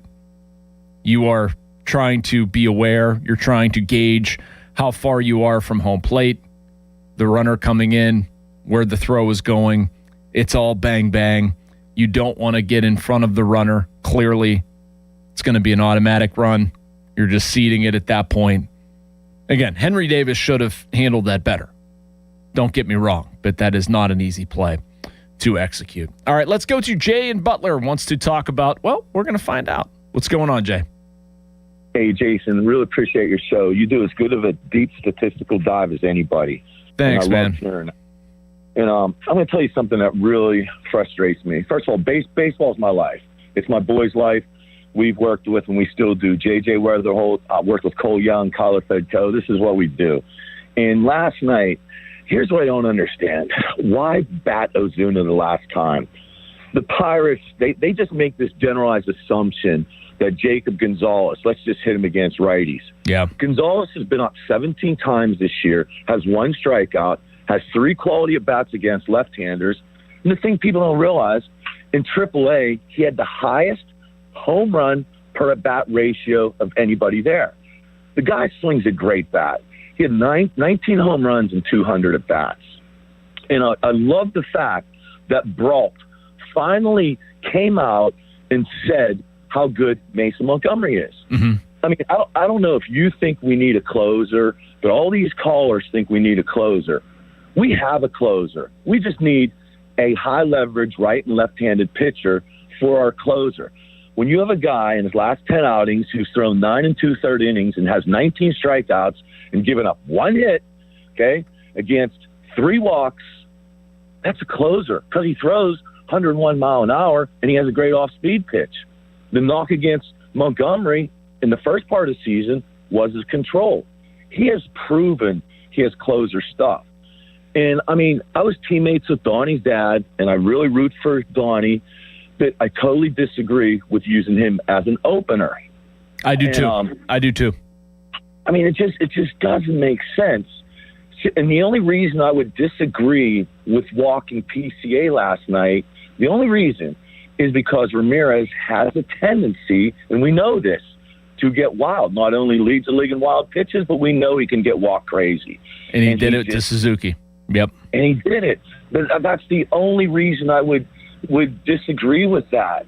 And I am so glad you hit the statistics on the big 3. You know, up until last night, up until O'Hearn got those 2 hits, they were striking out more than they were hitting the ball. And, I mean, if you throw Valdez in there, but, man, we got to give Valdez a break. Yeah, for sure. For sure. When he strikes out, Jason, here's the difference. He never looks really bad. You know how, like, when Lau strikes out against lefties, it's ugly. It's ugly. Even though Hearns had some ugly swings against lefties. Valdez doesn't look bad. He's just a little bit under the fastball. Give him a year, and I think we really, really have something special. And the last thing I'll say is, and it's not going to happen today.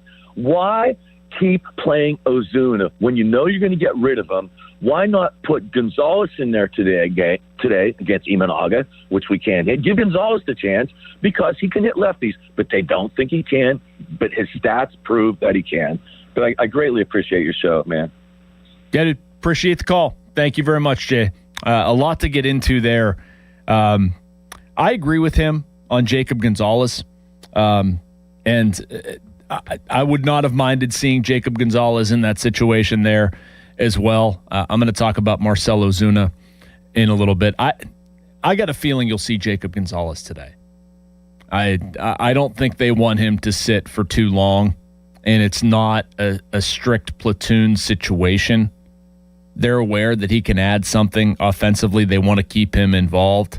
So I'd be surprised if he was out 2 games in a row. At least I hope he's not out 2 games in a row, because I agree with Jay. I think he can help the Pirates. In that situation, I mean, that is tough with Ozuna. Talking about him hitting in the 8th.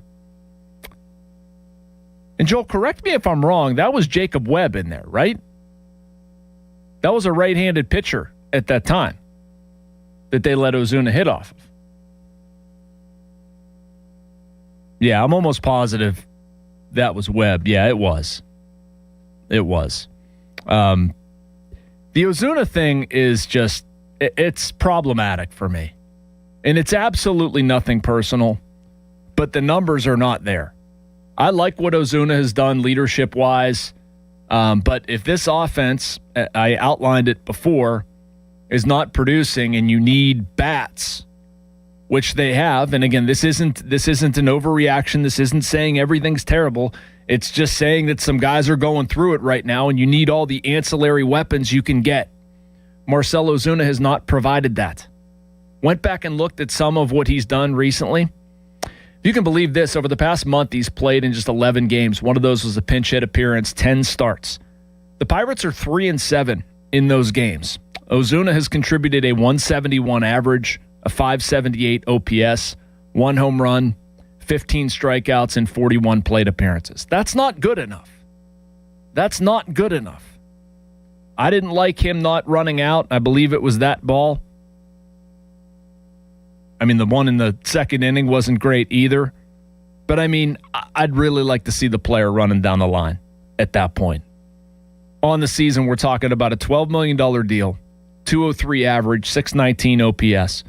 The production has not been there. -9 wins above replacement, according to Baseball Reference. I wouldn't have had a problem with a Jacob Gonzalez pinch hit appearance there. And overall, I think it's just to a point where what are we getting here? What value is being added? And are there better options? And right now, I think you can not look too far. That situation in particular, but also zoom out. Joe Stinson Garcia has been really good. You're going to see Spencer Horwitz coming back soon. You're going to see Andy Rodriguez coming back soon. You're going to see O'Neal Cruz coming back on August 7th. Eligible to come off August 7th.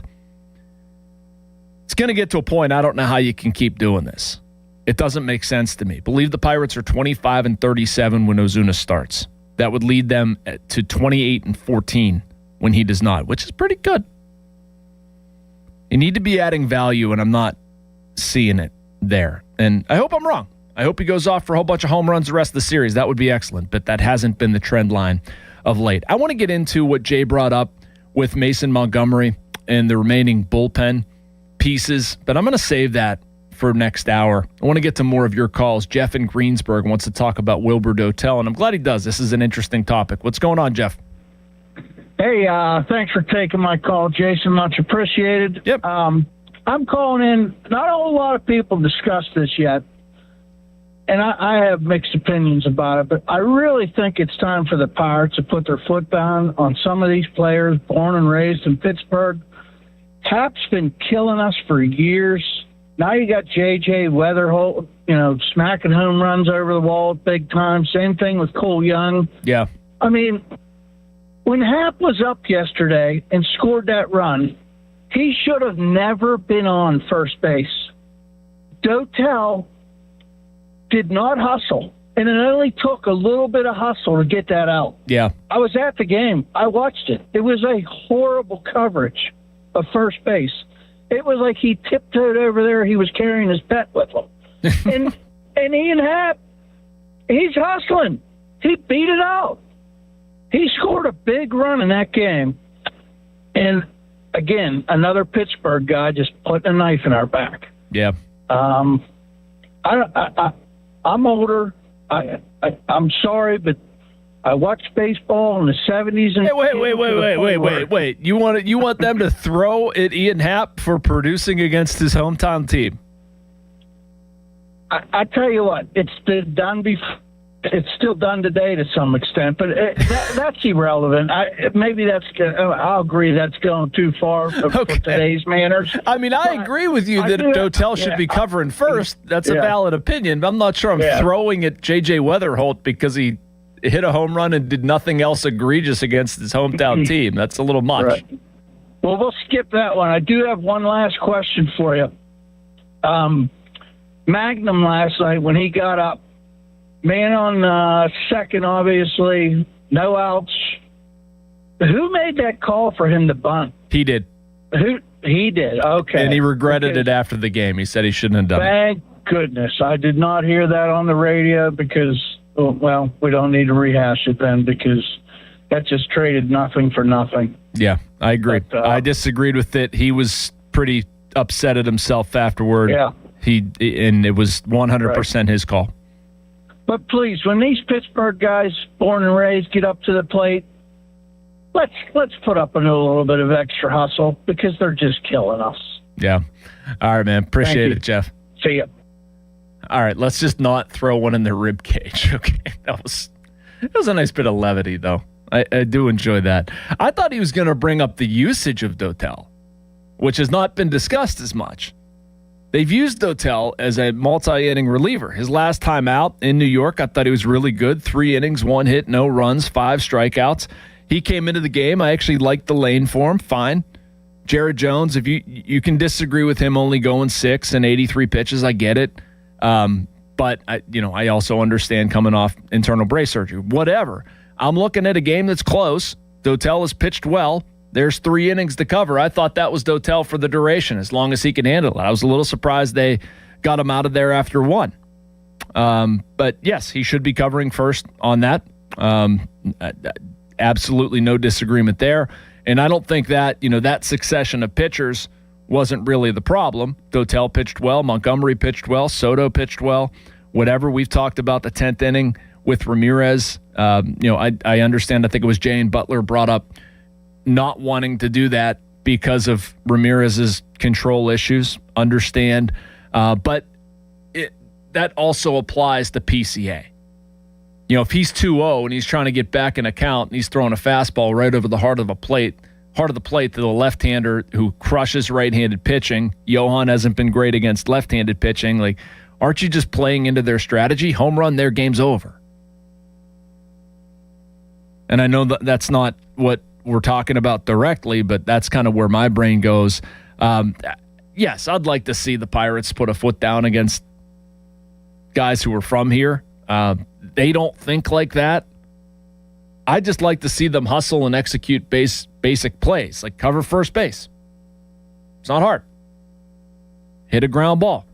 Run it out. And they do that. The 99% of the time that happens. That was my problem with Ozuna doing it. It's an outlier. Like, does this team play perfect baseball? No, but it is scrappy, resilient. Guys run balls out. Like, they're giving you the effort. That's why I don't like seeing it not running hard down the line. Was that the right call for Mangum to bunt there? I almost called him Magnum. It's Mangum. No, it wasn't. But, I understand what he's trying to do. He's trying to make something happen. He's a bat control guy. He made a mistake. Henry Davis made a read on the ball. He went too far up the line. It's a bang-bang play. He's in the heat of the moment. It wasn't for lack of preparation. It wasn't for lack of effort. He moved a couple feet the wrong way. I don't know. We can look at that objectively and say that should have been done better, but I can also look at Henry Davis' body of work, at least as a defensive catcher, and say he's been pretty good. All right, the Fan 100.1 FM and AM 1020 KDK and Whammo 107.3 are partnering with Support Pittsburgh Public School students for the school year by providing stuffed backpacks for the Pittsburgh for Public Schools # Pittsburgh for PPS back to school event presented by Target Freight Management. You can support this by purchasing backpacks or dropping them off at a location nearest you. Visit 937thefan.com for details. It's brought to you by Rugby Realty and Pittsburgh Regional Transit. Let's do one more and then hit a break. Mark in McKeesport wants to talk about Don Kelly. What's going on, Mark? Hi, Jason. Thank you for taking my call here. And you're the best, man. Totally look forward to speaking with you all the time on Saturdays. I don't know about the best, but thank you. Appreciate it. What's on your brain? It ain't close. It's not even close. Anyways, you're very humble. Cool. Yeah, the previous caller, my goodness, I'm sitting here listening to him, and he just stole everything I was going to talk to you about. Just one, three, bang. You were going to talk about throwing at Pittsburgh natives too? No, I was going to talk about that one. That one. I don't know where the hell that came from, to be honest with you. But the thing that a couple of things. You're not going to please don't pigeonhole this Jacob Gonzalez into a guy that can only hit right-handed pitching. And that's what I feel like they're doing already. They've already done. Can we see the guy bat against lefties already? He looks fine against left-handed pitching. And with the guys in slumps that we have so far right now, to see that kid come in here and swing the bat the way he has so far, that's exactly what you're looking for. And as far as like having him, he should be DHing. Ozuna is just, man, I hate to say it because I'm sure he's a good guy and everything, and he's the kind of guy you want to root for, you want to pull for him. He's had a really nice career and everything, but man, it's just not there. It's not. No, it's not. It's not in there. It's not. You know, like Clint Hurdle used to say, if it's in there, you'll be able to get it. But it's not in there. And, I mean, you don't see him hit the ball deep. I can't remember the last time he's hit a ball 420 feet for an out or whatever, a long foul ball for a home run. You know, his hits are bloopers. It's just bad. They've tried everything. They've tried sitting him out. They've tried playing him more. They gave him a little run there, and then they tried to give him some rest a few times. Nothing has really worked. So that's the first thing I wanted to say. The other thing is I just wanted to mention is this really this hard? Why in the hell is Montgomery not at least until we make some type of a move, if we make one? Why is he not the closer? Can you tell me why? I think people are getting a little charged up over this like title of closer. Right? Like, well, that's what they need, though, Jace. They need a real one. Well, I don't think they're not gonna get a Mason Miller in here, man. No. You got Montgomery. Is what I'm saying. And they're using him in high leverage spots. Like I don't see what they're not doing with Mason Montgomery. Yeah. Like they're pitching him in prominent roles. Last night wasn't a save situation. Well, I felt watching him last night come in and he strikes out the side. Oh, the kid, he's been great. He's been great. Yeah, and so calm. Yeah. He's got the demeanor. He's so calm. You got these other Soto, Ramirez. Well, Santana's gone, but I mean, you just don't know what to expect. Yeah. You just don't know what to expect anymore. And that's why I'm sorry, I can't load the bases on purpose with him on the mound. The first thing I thought when they walked him, I go, okay, is he going to pull him now? Is he going to really let him pitch with the bases loaded? I mean, he had nobody to pull him for. I guess not at that point, right? I guess he didn't have anybody pulling for, but he didn't throw one strike to Suzuki. He threw 4 straight balls. I know. He hadn't allowed a run in 19 innings, though. I understand, and a lot of those were on less than high leverage situations, and he's been better. I understand that, but I just wanted to say, and I do have one question I wanted to ask you, since you have got very close to the heartbeat of this team. There's just one thing that just drives me nuts about Kelly. How much would I know every team? I know what's coming. I know it's coming. Okay, it's a good question though. What you got? We got answer the part of everything. Yep. Can you tell me how much these scripts are used? On a daily basis? Can you please tell me about it? Yes, I can. And thank you for the call, Mark. I appreciate it. Appreciate the passion, man. You can hear it in his voice. So the scripts. I can't tell you inside of a game how much it's used. I can't say, 60%, 75%. It's used 4 out of 6 games, something like that. But all major league teams do this. This is the way baseball runs nowadays. And I don't like it. I think it should be more adherent to feel.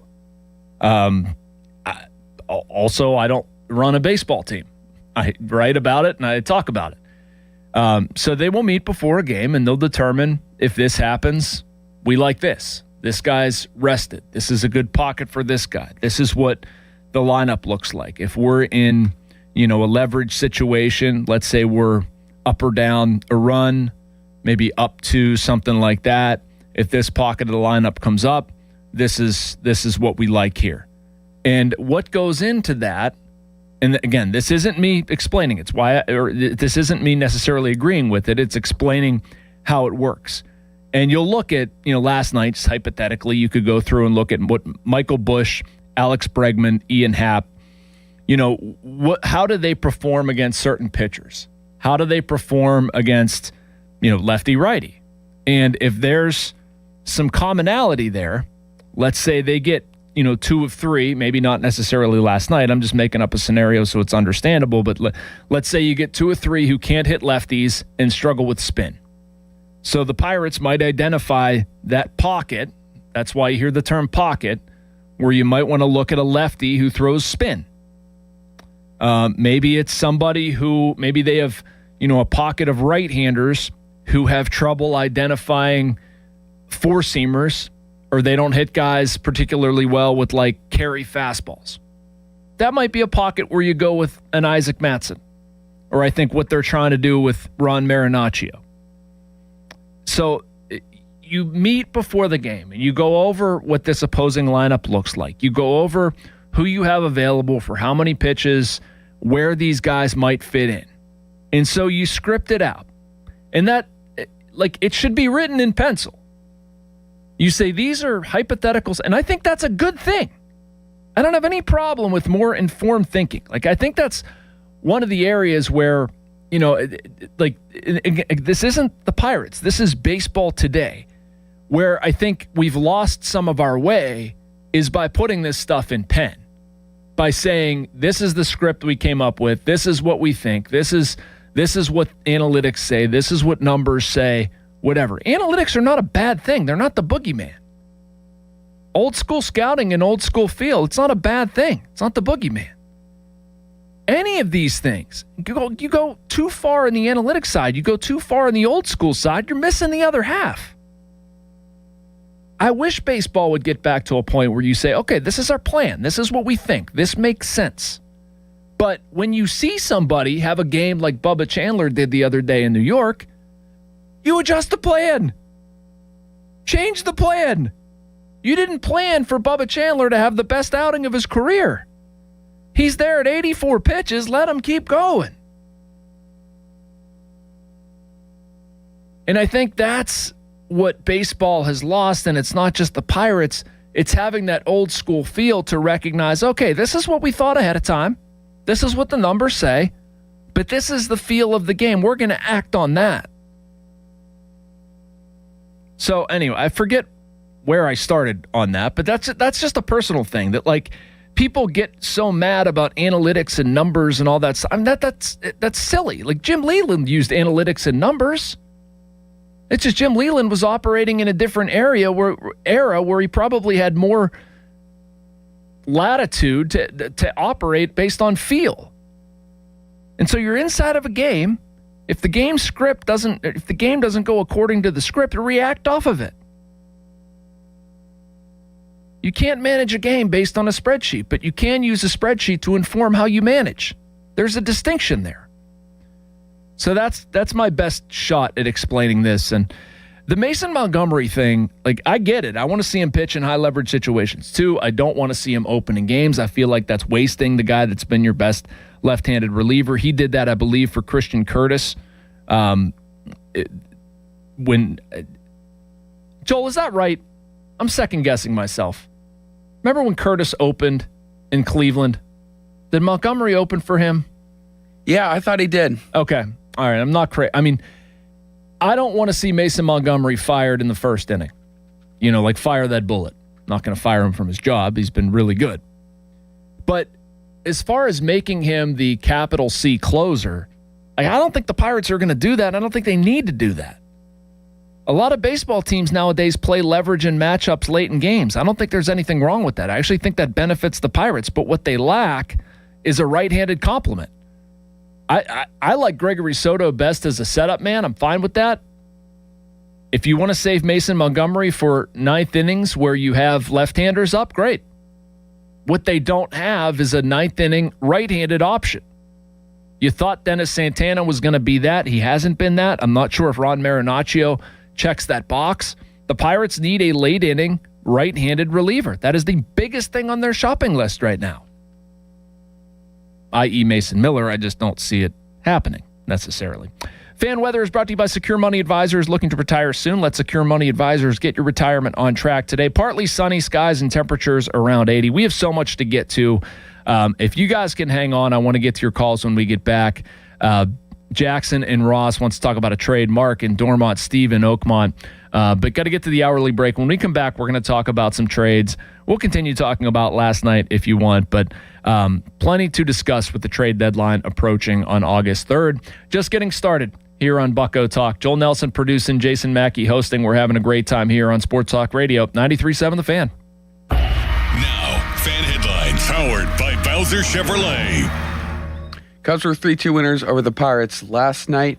Tonight, it'll be a 6:40 start time, just like last night. Coverage on The Fan at 5:30, presented by Keystone Custom Apparel. Excellent pitching matchup on tap. Paul Skeens takes on left-hander Shota Imanaga. Fan headlines are powered by Bowser Chevrolet. For more, go to 937thefan.com. Adios Day is more than just great racing. It's a full day of entertainment. Meet Pittsburgh Dad, meet Bubba, and enjoy great food, live entertainment, and experience one of harness racing's biggest traditions. Plus, 5 lucky fans will each win a $1,000 betting voucher for the Adios Pace. Admission and parking are free. So bring the family and spend your Saturday at the Hollywood Casino at the Meadows. Here's a World Soccer Championship Team Spotlight, brought to you by the first ever Infiniti QX65 and by Lowe's. Members get more at Lowe's.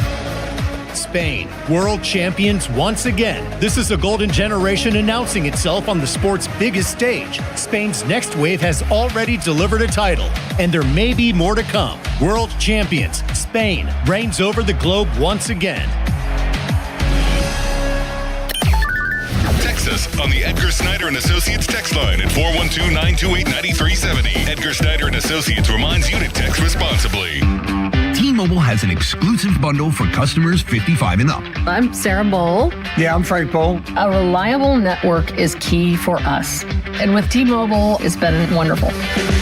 And going to the 55 plus plan saved us so much money. A lot. And that's important. Trying to keep costs down. The home internet's been perfect. It's fast, it's quick. The setup was so easy, it took less than 15 minutes. It was like, ta-da! If you want simplicity, coverage, reliability, you want the whole package, T-Mobile has it. Right now, T-Mobile customers 55 and up can get 2 phone lines on America's best network, plus America's fastest 5G home internet for just $30 each. $30 per month each line with autopay plus taxes and fees. Minimum age 55. Pricing for home internet rely on 2 lines of Essentials Choice 55. $35 connection charge per line required. Best mobile network and fastest 5G home internet based on analysis by Oak Cliff Speed Test Intelligence Data 2H 2025. All rights reserved. HD1 Pittsburgh. An Odyssey Sports Station. Live from the Jim Shorkey Mitsubishi.com studios. North Huntington and North Hills. Always live and free on the Odyssey app.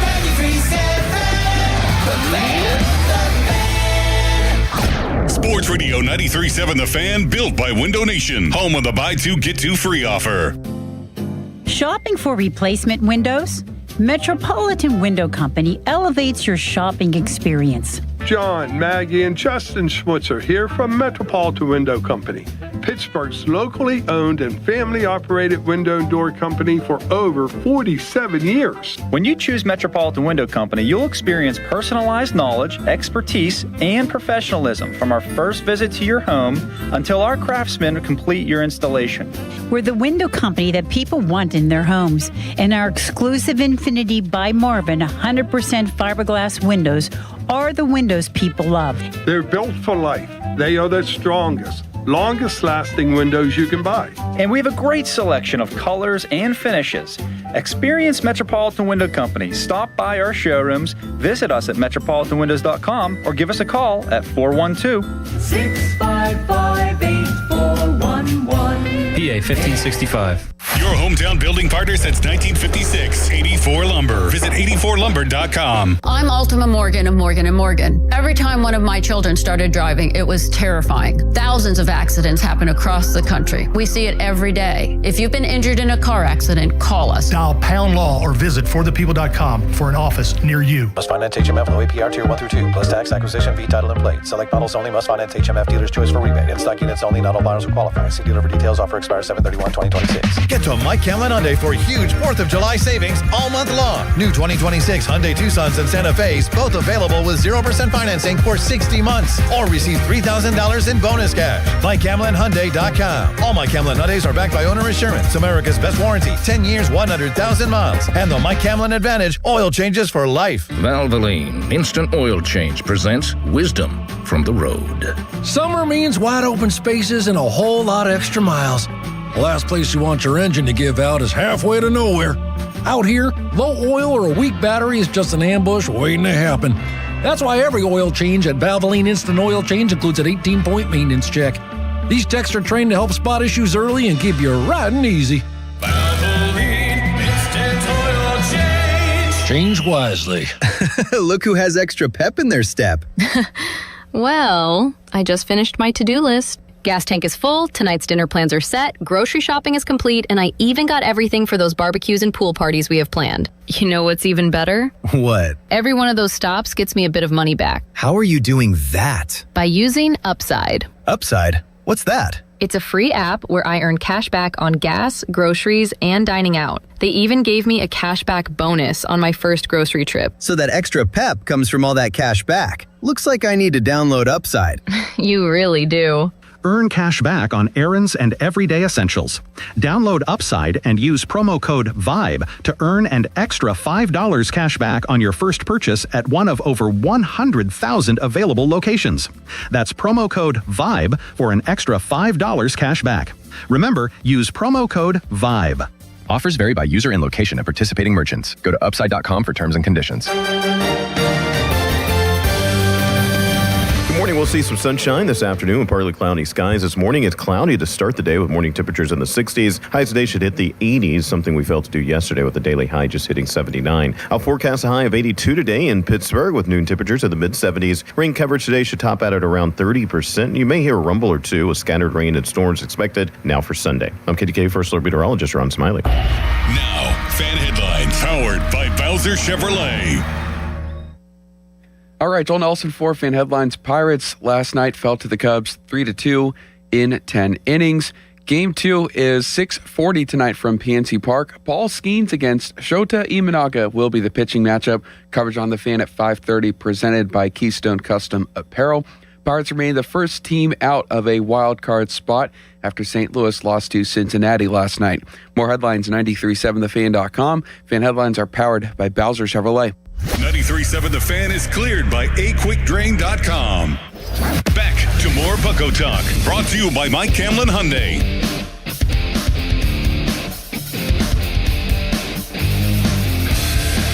All right, hour number 2 of Bucko Talk. Jason Mackey with you here on a Saturday morning. A lot to discuss relative to the Pirates' 3-2 loss to the Cubs last night in 10 innings. The trade deadline approaching. Of course, that is August 3rd. The Pirates need to make tweaks. We are seeing the continuation of silly season out there in hypothetical trade scenarios.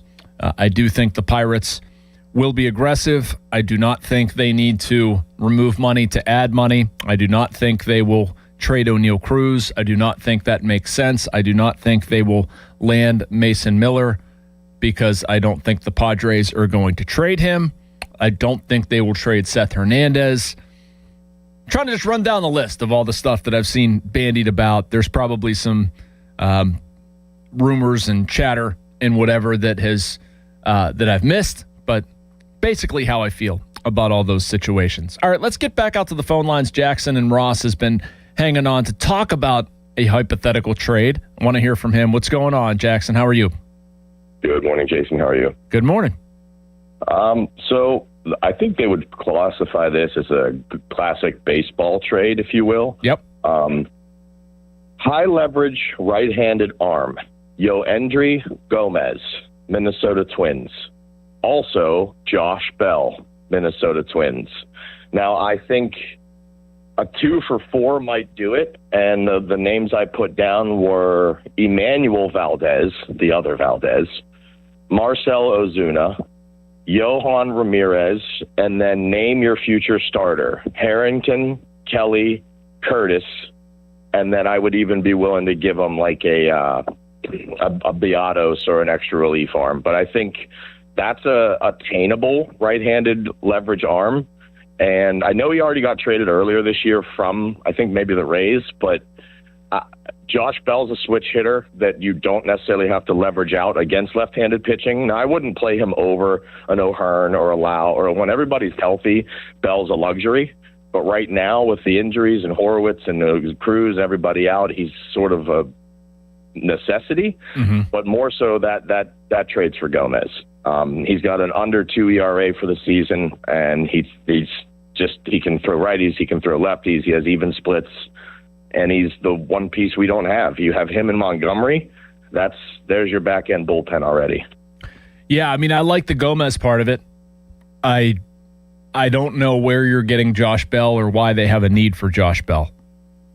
He's just an add-on, I think, because you'd have to give more pieces to get Gomez. I think he's a higher leverage player. But then if you're losing 4 guys for one pitcher, I mean, I know that is kind of a baseball trade, but the Josh Bell thing is more of just he's a DH for them. He doesn't necessarily play every day. He can switch hit, and if there is that lefties split issue with O'Hearn or Lau, or even because I think Horwitz has improved against left-handed hitting. Yes, pitching. Excuse me.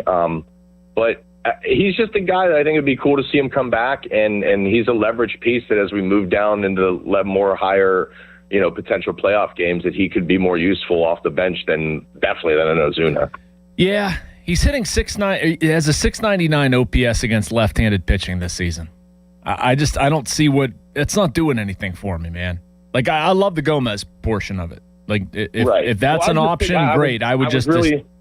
It was the Gomez thing I wanted, and then I saw Bell on the roster and was like, hey, we're a nostalgic town. Let's throw him in. That's fine, man. But, like, if you can give up one of your future starters, I don't know what sort of value Harrington or Barco have. Kelly might have some. But, yeah, if that carries something, great. I don't know if I'd trade Johan just because they're so thin, right-handed relief back there. I might try to hang on to him. And Ozuna, you can't trade Ozuna. I mean, what incentive would the Twins have to take on a $12 million contract? They're not competing this year. He's not producing. Like, right. That's negative value.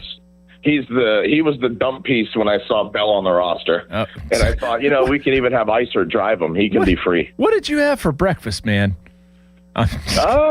Protein bar. Okay. That's about it. All right. Thanks, Jackson. I appreciate it, man. All right, I'm going to acquire an extra dump piece, and so I throw in a dump piece. Like, that. No, just cancel it out. If you want to go get Yandres Gomez, great. That's a sensible trade. Let's just leave it at that. How do we make that happen?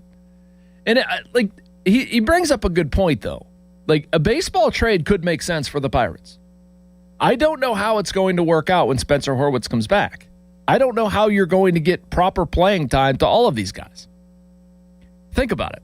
Especially when Oneil Cruz comes back. Andy Rodriguez a little bit separate. I mean, I'm perfectly fine. I don't know about you all. I'm perfectly fine with the rotation of Henry Davis and Andy Rodriguez. Andy's going to add more of the bat. Henry's going to add more of the defense. Whatever. I would focus my efforts elsewhere.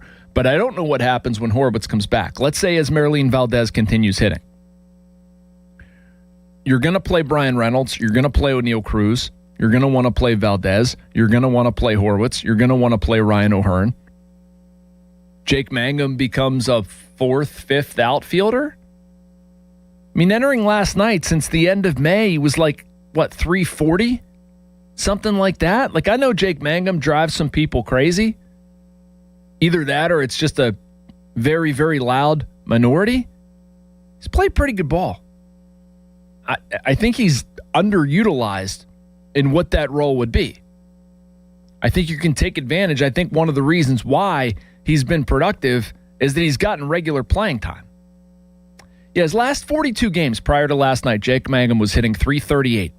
8 doubles, a triple, 2 home runs, 15 RBIs, 13 steals, and 818 OPS. That's since May 30th against the Twins. That's pretty good production. And it's happened because he's gotten regular playing time. Do you want to sit that on the bench? I'm not sure I do. Mark and Dormont wants to talk about the game last night. What's up, Mark? Hey, listen, I'm glad you brought Mangum because I love Mangum. I think he's the kind of player, he's a winner, But I have funny you say it, because I have a little complaint with Mangum or Kelly. In the last inning, Bergman was playing 60 feet, and Mangum bunted the ball. You cannot bunt the ball in that situation. Yep. That was giving up an out. I know. It was not Kelly. Jake Mangum did it on his own. He admitted the mistake afterwards and felt terrible that he did it. He was trying to make something happen. He said it was the wrong call. Right. And I'll preference. I like it. But don't you think in that situation, I guess because the pros, should the manager say, hey, Mang, because he knows he bunts, hey, if Bergman's up, don't bunt the ball. Slap it by him. You know what I mean? Should the manager say something to him, no, that's because... I don't think managers should be aware of every single scenario, including ones that haven't happened. Like, there's enough going on in that game that you got to kind of trust your player to have the instincts there. He can't address every single hypothetical scenario out there. That's on Jake Mangum. Okay, I have 2 more points. Davis getting over running third, that's like a softball play. I mean, the when the ball's hit that slow, if I'm running to third base, I want my coach right near that back. Hold the bag. What, is Davis looking at his coach? Was the coach too far down the line? He was late to pick up Tony Beasley. Tony Beasley also gave him a go send that was pretty close. And in defense of both of them, boy, that really looked like a hit. It needs to be better. I agree with you. You can't make an out there. If you're a third base coach, it can't look like a hit. It got to be a hit. Well, you watched the play. Would you have read that perfectly? Me going to third, I would pick up my third base coach immediately. If he tells me to hold it back, I hold it back. If he kept it going, I go. I know. It's that simple. Yep. Oh, third thing, and I know you might get mad at me, but me and my buddy Joe, who's very intelligent in baseball, when Crow comes up in the 7th inning, Jones is pitching great. He's a stud. He could be a stud. You don't throw him that pitch. It's your last inning. Jones, know what you do? I tell him, come on, say, Jones, he beats you with your best, or he walks. Or if he does beat you with your best, you say, hey, he beat me. You don't throw him a curveball down in the zone. I mean, I think I could have got some bat on that ball. That was just a horrific pitch, would you say? Well, he was 3-1. He was trying to get back in the count. It wasn't a good pitch, and it wasn't a curveball either. It was a slider. He's trying to throw it for a strike. Well, don't pitch behind the count. His hard sliders using the 90s. That was 89. But the thing about it is, why get back in the count? Crow's their best hitter. You're getting everybody out but Crow. Walk him. Throw the ball like hard. Try to hit it nice inside corner. If he walks, okay, you go get Zazuni or whatever his name is. The right fielder. Yep. All right, Mark. Appreciate it. One more comment. Hey, one more comment.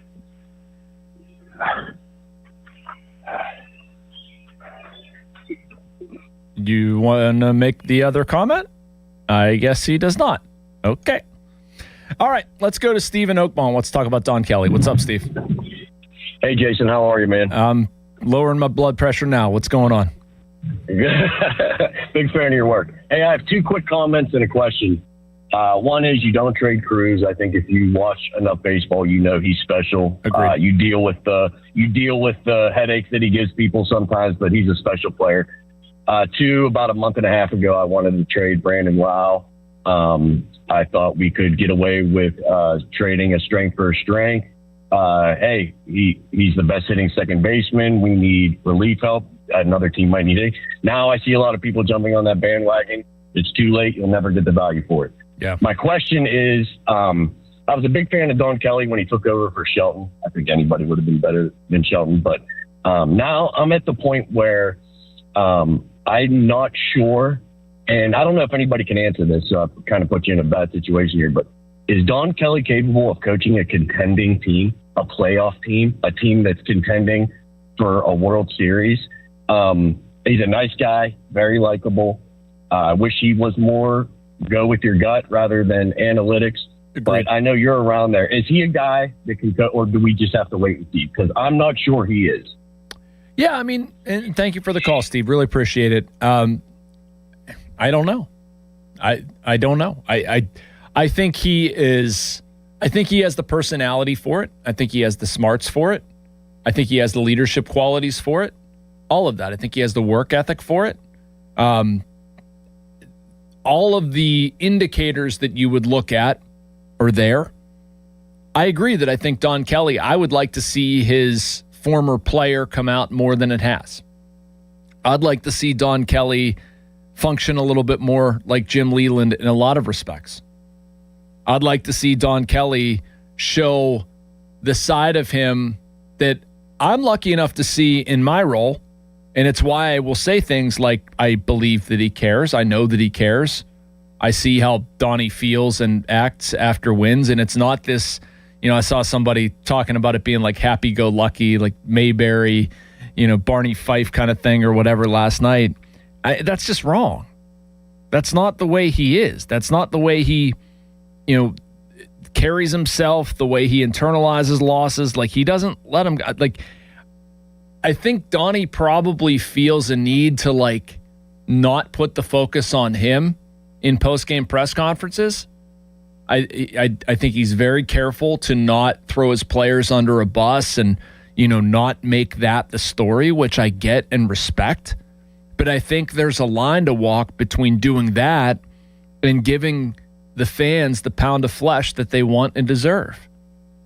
And fans put a lot of emotion into this thing. They put a lot of money into this thing. They put a lot of their time into this thing. They want to, Zangrilli described it as commiserating, and I thought that was a really good word. They want to know that you care as much as they do. I mean, truth be told, I've said this to Donnie. It's okay. It's okay to get mad. It's like, get mad at me. That's fine. Rip my head off about something that I asked. But, show fans what people on the inside see. And I don't mean strategy. I mean emotion. Because then it comes out the way it does. And we fielded a few calls this morning about Don Kelly and how he talks to the media. And people are formulating opinions based on that because that's the availability that they have into his personality when he speaks to the media. So they're going to show that you have the fire that has driven you from your playing career, through your playing career, to get to this point. Show that. Anyway, I went down the Don Kelly rabbit hole a little bit, but, whether he can handle a pennant race or not, there are indicators there. I'd like to see him be less adherent to what a plan might say. Be that guy who grew up around Leland. Be unique. Don't be just an extension of something that is in pregame planning. You are the guy in the dugout. Take over. It's your call. Own the decision. But make it for a reason that is right, that you're convicted in, that you've seen work. And field the criticism when it comes, because it's going to come. But own the decision, make it your decision. That's what I want to see out of Don Kelly. Let's go to Frank in Slippery Rock. Is Derek Curiel signing? What's up, Frank?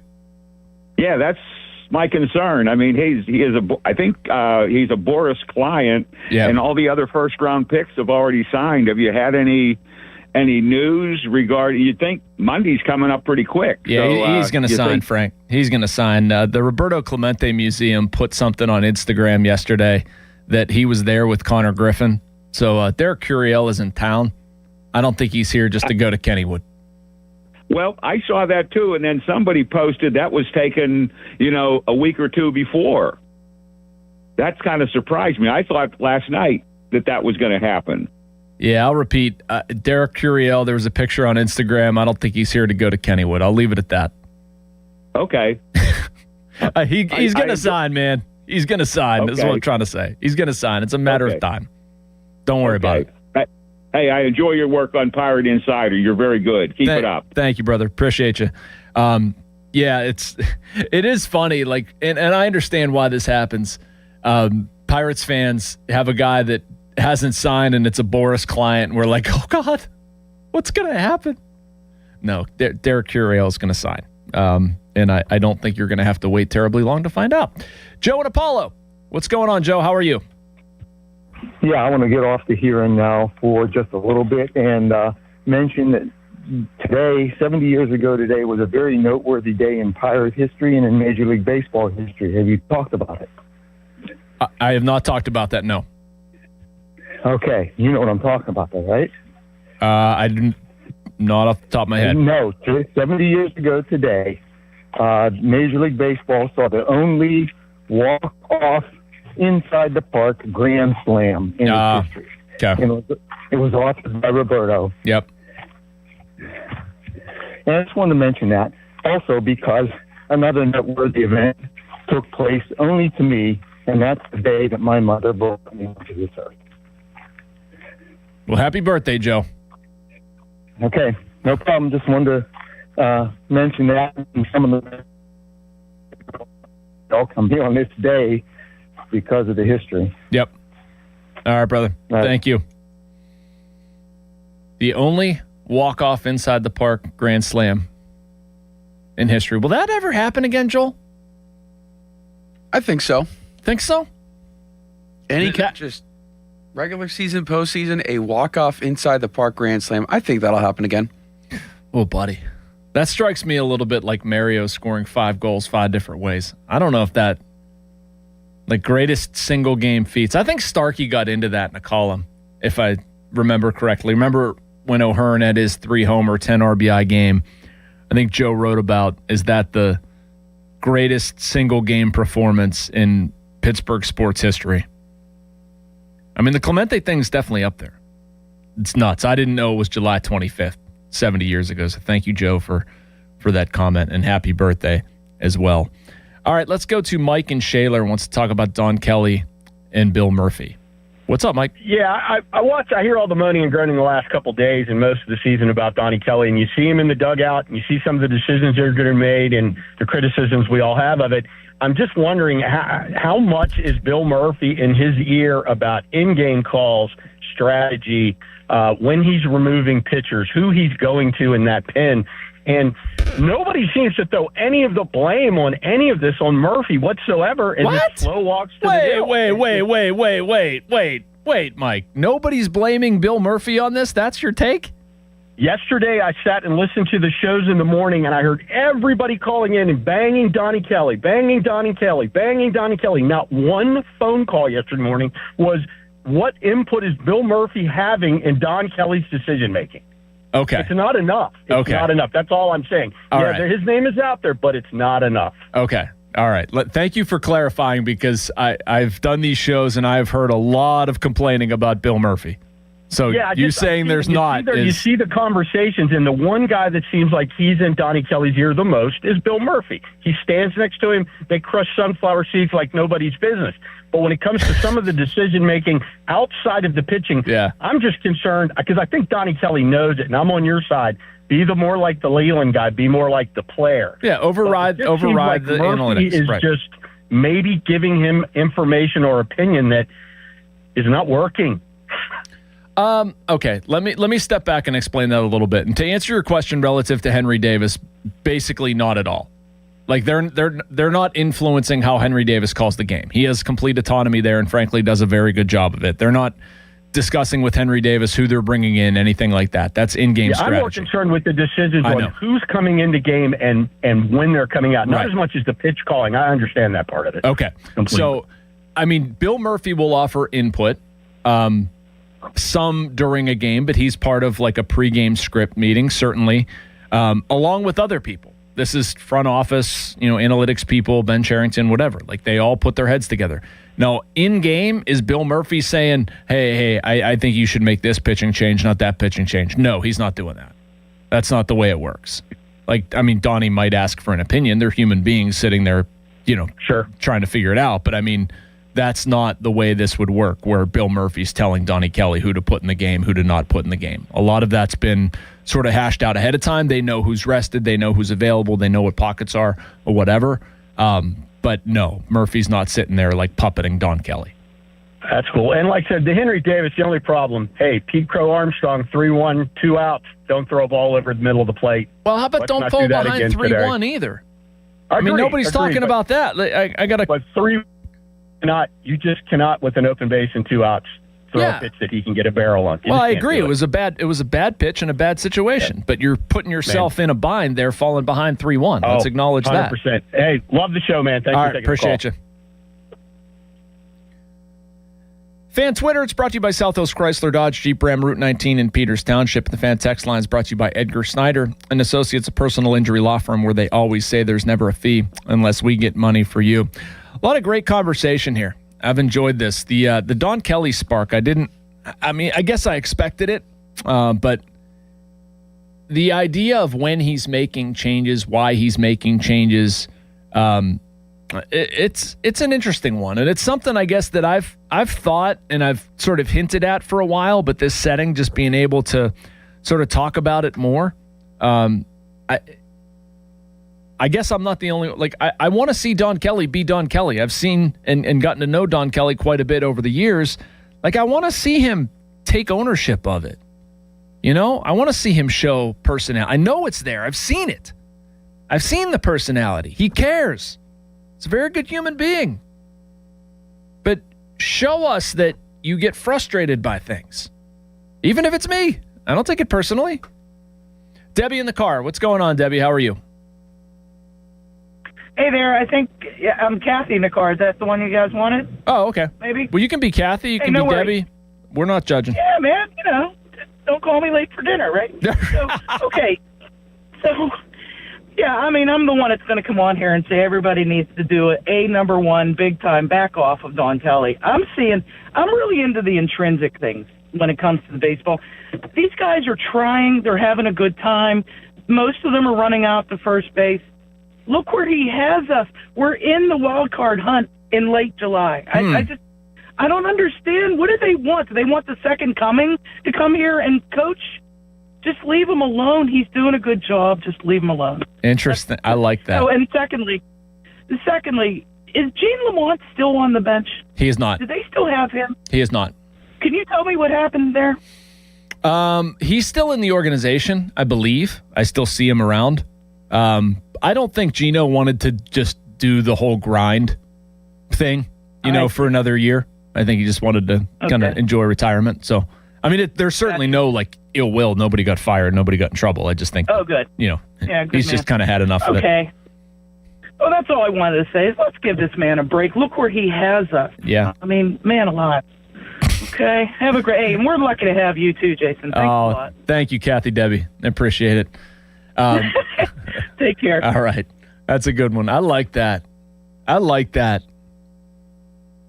Kathy giving us some great perspective here. And I'll probably bring them out. People will get mad at me. That's all right. We can step back and appreciate the job Don Kelly's done, can't we? And you can sit here and criticize some of his late game decisions. I actually am less critical of the late game decisions than I am the early game decisions, if we're going to define the criticism. Like, I wish he would, and it's all the same thing. I wish he would stick with starters long. I've said this repeatedly. Bubba Chandler, example of it. Jared Jones, sort of an example of it, although I think he's a special case. I wish they wouldn't have such a quick hook with starters, but something that I don't think is talked about as much as it should with Don Kelly, people will criticize his late game pitching decisions. Have you looked at the Pirates bullpen? Is there a really good right-handed option in the later innings that he's ignoring? No, there is not. Like, he hasn't, the buttons he's been able to press, it's not great. At least from the right side. Like, remember, a couple of weeks ago, Wilbur Dotel was hurt. The Majinski situation was, it's not being critical of it, but it's not a, can I regularly choose here in the later innings? Marinaccio was not on the team. Isaac Mattson was in AAA for a little bit. He's come back. He's pitched decently well. But Yohan Ramirez, if he's going to Dennis Santana, because Dennis Santana is an option, again, it's not explaining away all of what Don Kelly's doing. I'm not presenting, that Don Kelly is infallible and you should not criticize him. I've developed a good relationship with Don Kelly over the years. We've talked about situations where, he's well aware of when he makes mistakes. He's well aware that he makes mistakes. It bothers him. All managers make mistakes. All managers do things that are going to get criticized. That's part of the job. My only point in saying that is that Don Kelly's options, they haven't been great this season. When relievers perform, all of a sudden a guy's making better pitching changes. When relievers don't perform, well, he's a bad manager. No, the truth is somewhere in the middle. The truth is somewhere in the middle. I think Don Kelly does some things very well, and I think Kathy brought up some good points. I also think there's some weaknesses, and we're sitting here, they haven't capitalized on enough games, and last night was a part of it. Last night was a game that they should have won, and they need to play better baseball to win those games. They should be, you can look at their, like they call it Pythagorean, but basically their projected win-loss, it's better. They've underperformed according to projections. Some of that's on the manager. Both can be true. All right, let's hit a break here. I think we're way past time. We usually are. I'm sorry, I'm going to create more work for Joel, but this is Bucko Talk on a Saturday morning. We'll get to more of your calls and more Don Kelly and trade deadline discussion when we get back. Sports Radio 93.7 The Fan. Have you noticed that every service company these days is owned by some giant corporation with zero personality and no personal touch? Yeah, no thanks. Gherkin Roofing is still family-owned, truly local, and when you call, a human answers. One with a pulse and probably a Pittsburgh accent. They do roofing, siding, gutters, and win awards year after year for their customer service. So if you want a contractor that picks up the phone, shows up, and treats you like a neighbor, because they are one, call The Pickle. Gherkin Roofing, always local and friendly, 724-515-5551. Getting Medicaid and Medicare benefits from different companies can feel confusing. With PA Health and Wellness, it's easier to manage your care in one place. PA Health and Wellness Medicare is called WellCare, but it's all part of the same trusted company. With WellCare, you'll have the same level of care management that you receive with PA Health and Wellness. Keep all your Medicaid benefits and enjoy simpler health coverage. Visit pahealthwellness.com or call 1-844-626-6813. There are many reasons to hire Morgan & Morgan for your injury case. Here's reason 17. In today's new world, many law firms have had money injected into their firms by Wall Street, private equity, and other lenders. This money usually comes in at very, very high interest rates. It's one of the reasons you see so many lawyers advertising. I'm John Morgan. This money is expensive and the interest compounds quickly.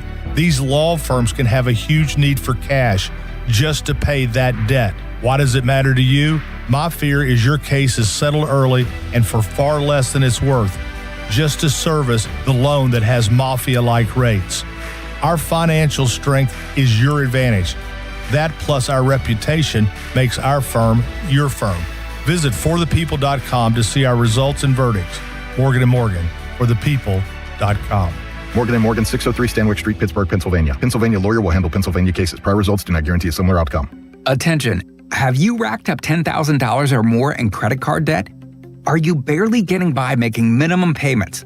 With credit card debt reaching all-time highs, National Debt Relief is notifying consumers about significant debt relief options currently being made available to help those with overwhelming credit card debt. These options may reduce a large portion of credit card debt for those who qualify. You don't need to declare bankruptcy or take out a consolidation loan, and you may only have to pay back a fraction of what you owe, even if you have bad credit. National Debt Relief has already reduced the credit card debt for more than 550,000 consumers, so don't wait. If you owe $10,000, $20,000, or even $100,000 in credit card debt, you can now take advantage of this financial debt relief as the cost of living continues to skyrocket. To check what debt reduction you may qualify for, call 800-358-6868. That's 800-358-6868. Again, 800-358-6868. SchultzFord.com. SchultzFord.com. SchultzFord.com. SchultzFord.com. Hey, it's Jason Mackey, Westminster College, class of 2006. I wouldn't trade my time at Westminster for anything. I had great professors, and I was a student athlete on the Titan baseball team. But most importantly, I didn't just graduate with a degree. I graduated with the hands-on experiences I needed for a career in the media. At Westminster College, it's an exceptional education that is genuinely affordable. Every accepted student is guaranteed a scholarship. I'm living proof that real experiences lead to real success.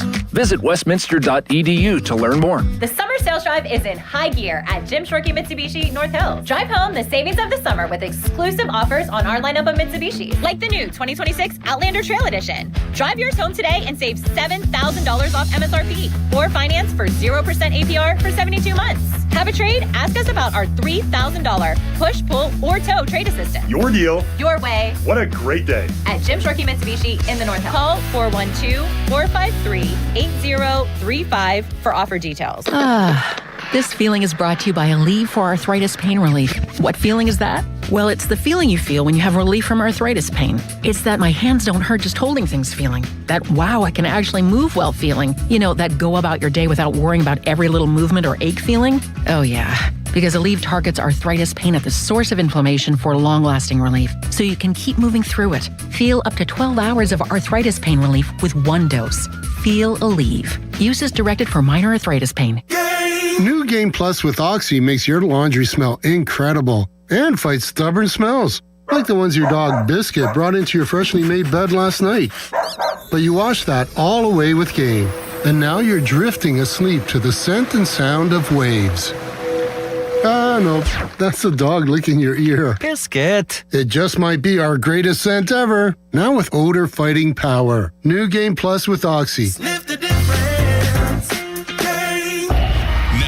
Fan headlines powered by Bowser Chevrolet. Pirates last night fell to the Cubs 3-2 in 10 innings. Game 2 of the series will be tonight at 6:40 from PNC Park. Coverage on the Fan at 5:30, presented by Keystone Custom Apparel. Paul Skeens takes on Shota Imanaga. More headlines at 937thefan.com. Headlines are powered by Bowser Chevrolet. Live from the ShorkeyMitsubishi.com studios, North Huntington and North Hills. Back to more Bucko Talk, brought to you by Mike Camlin Hyundai. And welcome back to Bucko Talk on a Saturday morning. Jason Mackey with you for one final segment. Lost track of the clock a little bit this hour, having fun hearing from you. A lot on the minds of Pirates fans these days. It's fun. It's what we've been waiting for. This homestand, this series, certainly want to see things go better than they did last night, but also enjoying it. The outside perspective is good. 53-51, the Pirates record. Want to get into the trade deadline a little bit, but I don't want Joe in Orlando to not have the opportunity to voice his opinion. He called in on the last topic, was not able to get to it because did want to get to a break. I have some trade deadline thoughts and also want to talk a little bit about what's going on down on the farm. But Joe, what's going on? What's on your mind? I have a feeling you might disagree with me. What do you got? I disagree with, I think her name was Kathy. Don't call me late to dinner lady. Yeah. Listen, there's a person, Don Kelly, he's a pretty good manager. He's made many fundamental mistakes over the course of the year, but that happens. You said that. But as a Pirate fan, born in 68, watched two great eras of Pirate baseball, the 70s and the early 90s, right? It has been almost 30-some years to where we've had a club like we have right now. We've been very patient. This lineup, top to bottom, may be one of the best in baseball from an offensive perspective. We might not get another chance in another 30 to 40 years to have the chance we have now. I'll leave you with this. Prior to the seventh inning, the Pirates have the best record in baseball. You're 1 to 2 guys away that can shut down a game that you might be able to not only get to the playoffs, compete, but win it. You bet the farm for the sake of this year, period and end of story, because it would change the face of Pirate baseball for the next 34 years if you could get a winner. Thanks, Jason. All right, Joe. I think that might be some hyperbole. I don't know if them winning would change the face of Pirates baseball. And I think what Joe was hinting at, I was going to go back and forth with him a little bit about this, but saying they had the best record in baseball over the first 7 innings. I don't have that number in front of me, but I know that they've been good in the early innings. I mean, that's not a record. So, I mean, your record is at the end of the game, but, have they encountered late inning issues? Yes, they have. I'm just not pinning it all on Don Kelly. You can pin some on Don Kelly. Don Kelly would pin some on Don Kelly. But some of it is execution by pitchers themselves. Some of it is roster building. There's many branches to that tree. But if your overarching point is like, now is the time, you need to go, this is a really good offense, we need to capitalize on this. We have Paul Skeens, Jared Jones is pitching extremely well. Braxton Ashcraft, Mitch Keller was better his last time out. Like, do you have an opportunity in front of you? Of course. And Pirates fans deserve to have that leveraged. They deserve to, we've been told this. And, if the Pirates have a targeted weakness, if they have an area where they need to add and address, they need to go out and do it. And they did that 13, 14, 15. Look at those years. They went out. That's one of the reasons why it bothered me when I saw the Bob Nightingale report that they're going to have to move money out to bring money in, whatever he was trying to say. No. I mean, you can feel however you want about Pirates ownership, but Bob Nutting added to those teams as he should have, and he should add to this team. And I mean, you need to find the right fit and the right deal and all of that stuff. And, you shouldn't trade. I've seen some absurd trade takes. So, I mean, this is hyperbole, but you're not going to trade Seth Hernandez, Connor Griffin, O'Neal Cruz, and 3 other pieces for Mason Miller, right? You're not going to do something stupid, but are you going to add to this team? You need to. The fan base deserves it. The players in that clubhouse deserve it. You have to go out and find the right deal. It's one of the things Ben Cherington talked about with me on his Sunday show. There are moves we could have made, but we don't feel like those are moves that over time the Pirates fan base are going to like. So they've kind of tried to hold out. They've tried to hold out closer until the deadline. And it's sort of witching hour. It's close. It's certainly time, an opportunity this weekend and next week with the Cubs and Diamondbacks playing 2 teams ahead of them in the wild card standings. It's time to make a move. It's time to make a move baseball-wise, and it's darn close time to make a move when it comes to adding to the team. So that's a great transition, and I appreciate the call. Appreciate all the input here on a Saturday morning. But it's time that the Pirates go find something and execute on it. And if it's not right now, it's basically within the next week. We basically have a week to go. August 3rd is the deadline. The Pirates will wrap up a series in Cincinnati next weekend, fly to Milwaukee. The trade deadline is that Monday. And maybe we get until Monday before they do something, but we are starting to see teams with options out there. And I'm not necessarily talking about Mason Miller. The Mets are a big one to me. I'm looking at their bullpen right now, and there are several options that I would love to see in a Pirates uniform. Luke Weaver is one, would make a ton of sense. Huascar Brazoban would make sense. Brooks Raley, AJ Minter. The Giants have some guys. Antonio Senzatella is somebody we've talked about quite a bit. The Marlins are really spiraling. Pete Fairbanks is somebody who'd make sense. There's a lot of talk in Detroit you're probably seeing about Tarek Skubal, and I'm not advocating getting Tarek Skubal, although that would be awesome. Like a Kyle Finnegan type, maybe that makes sense. I'm throwing a lot of names at the wall, and there are certainly many more names in that discussion. If Mason Miller is a realistic option, cool. Adrian Morejon from San Diego, somebody I talked about earlier in the show, he makes a ton of sense to me. Again, somebody who's had a lot of production and does what they need sort of sneakily over the past few years. And, I mean, if the Padres find themselves this time next weekend not really in it, you're probably not going to execute a trade for Mason Miller. But can you get the guy who's set him up? That's kind of what they need. And he's been sneaky good, man. You'd have to pay to get, but he's tied for 3rd in Fangraphs wins above replacement since the start of last season.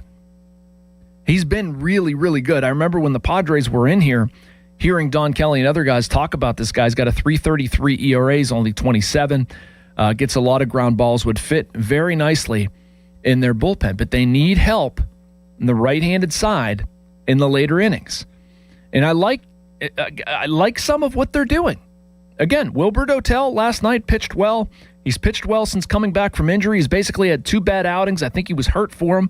Carmen Majinski, we're starting to see that role make a little bit more sense as early inning right-handed setup guys. Marinaccio, Matson, kind of fine with it. Ramirez is a Swiss Army knife. Gregory Soto, Mason Montgomery, lefties late.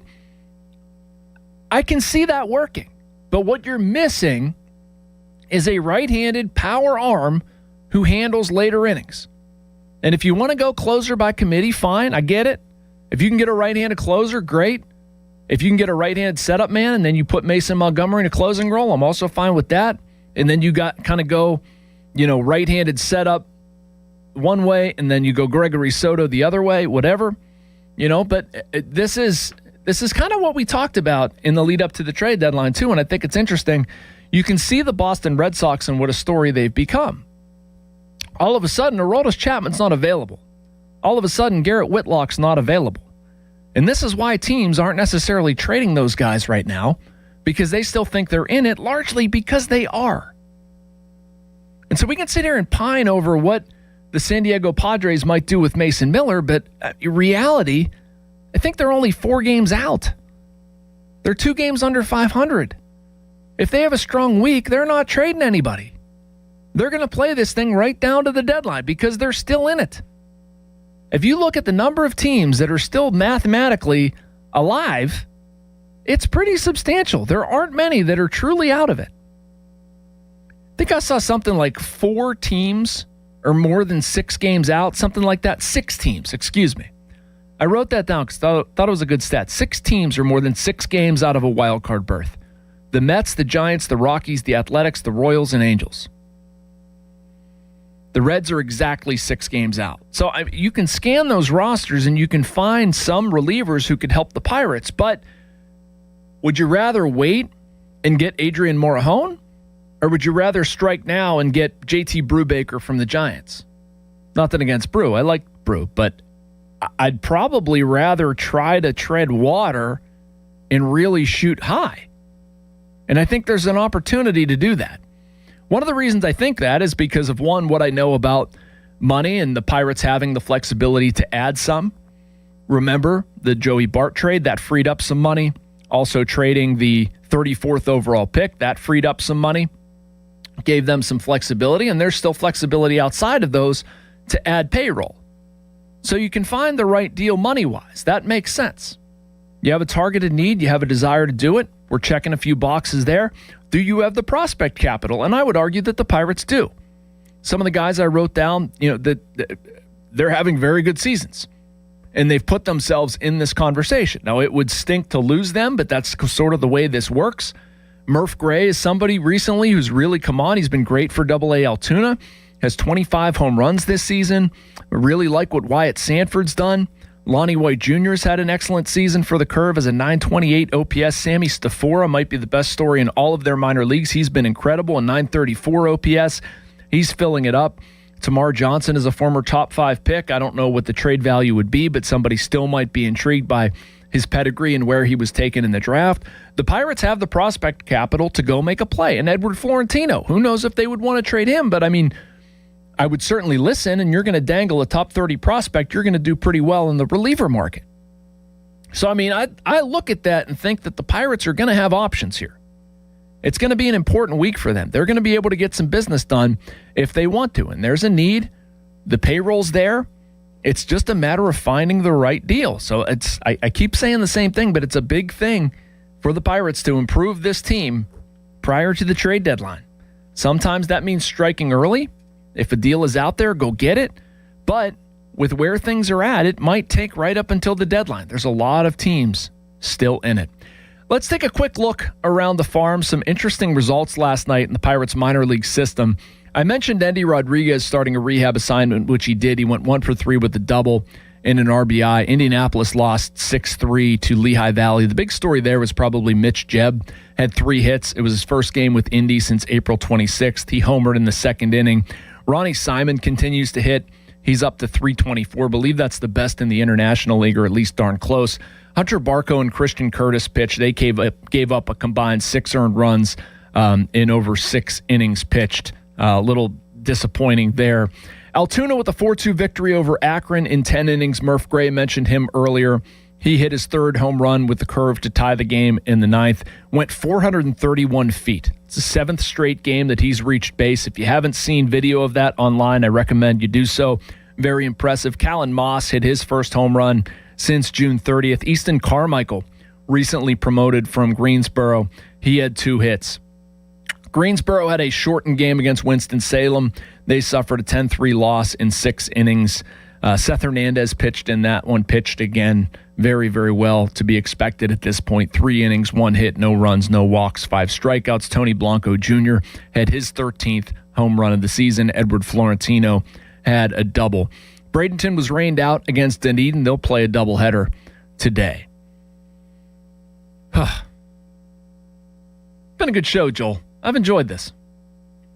I lost count of how many total calls we had today. I know. I wasn't keeping track in the I'm first sorry. place, but it was a lot. I owe you a bonus. I'll give you a half-eaten Oakmont Bakery croissant or whatever I have over here that I didn't finish. So, bottom line, man, I mean, this is the time. This is the bow that I'll put on this show. You've got Paul Skeens going tonight, Shota Imanaga.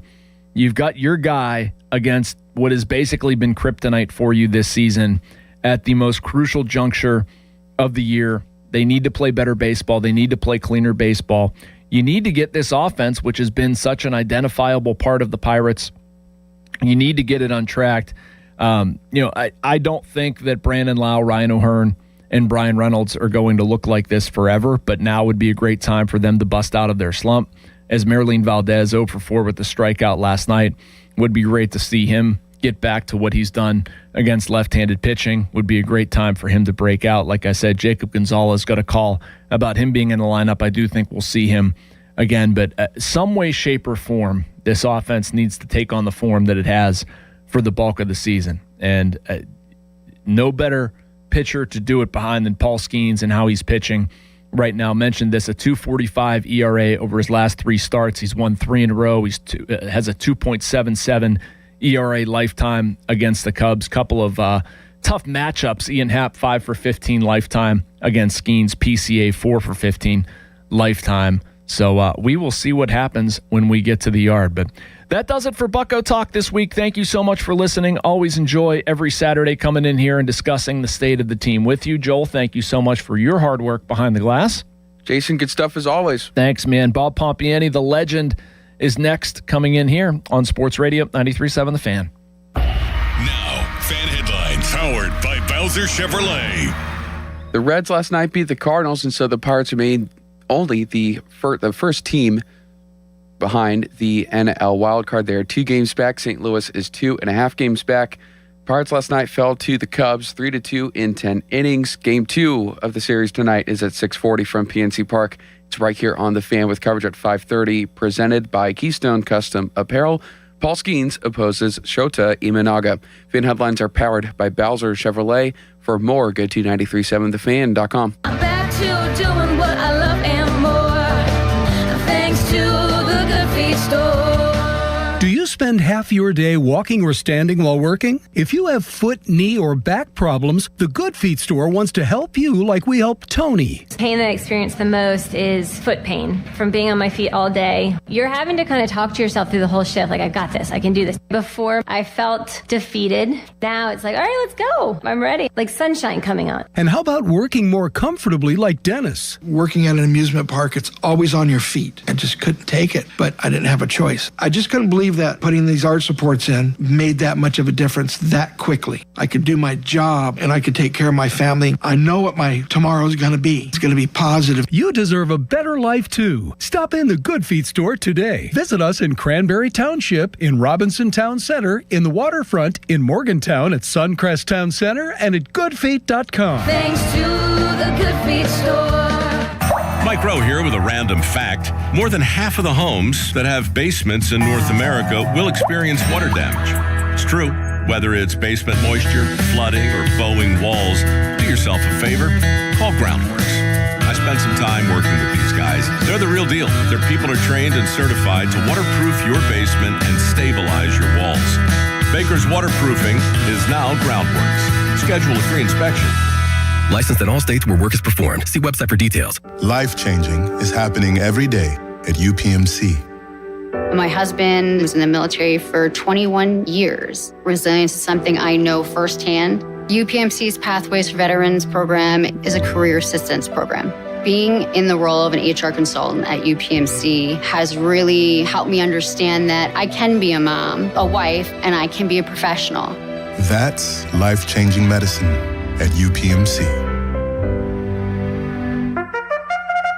Celebrate Adios Eve at Hollywood Casino at the Meadows on Friday, July 24th. Bring the whole family for an evening packed with live harness racing, delicious food trucks, and the fan favorite wiener dog races. It's the perfect summer night out with fun for all ages. Gates open before the first post at 5:10. Kick off Adios weekend with the family fun night Friday, July 24th at Hollywood Casino at the Meadows. Summertime and it's time to play. Make your downtime fun time on the BetParx online casino and sportsbook app, where there's always another way to win. New casino users get up to $500 casino bonus back, plus 500 bonus spins on the hot soccer-themed game. BetParx Go, Go, Go Collect 'em. Play real casino games for real money and bet on world soccer and all your favorite sports right on your phone. The BetParx online casino and sportsbook app, where there's always another way to win. Must be 21 in Pennsylvania, New Jersey, Michigan, or Maryland. New users only. See BetParx.com for T's and C's. Casino bonus must be wagered. Gambler problem. Call 1-800-GAMBLER.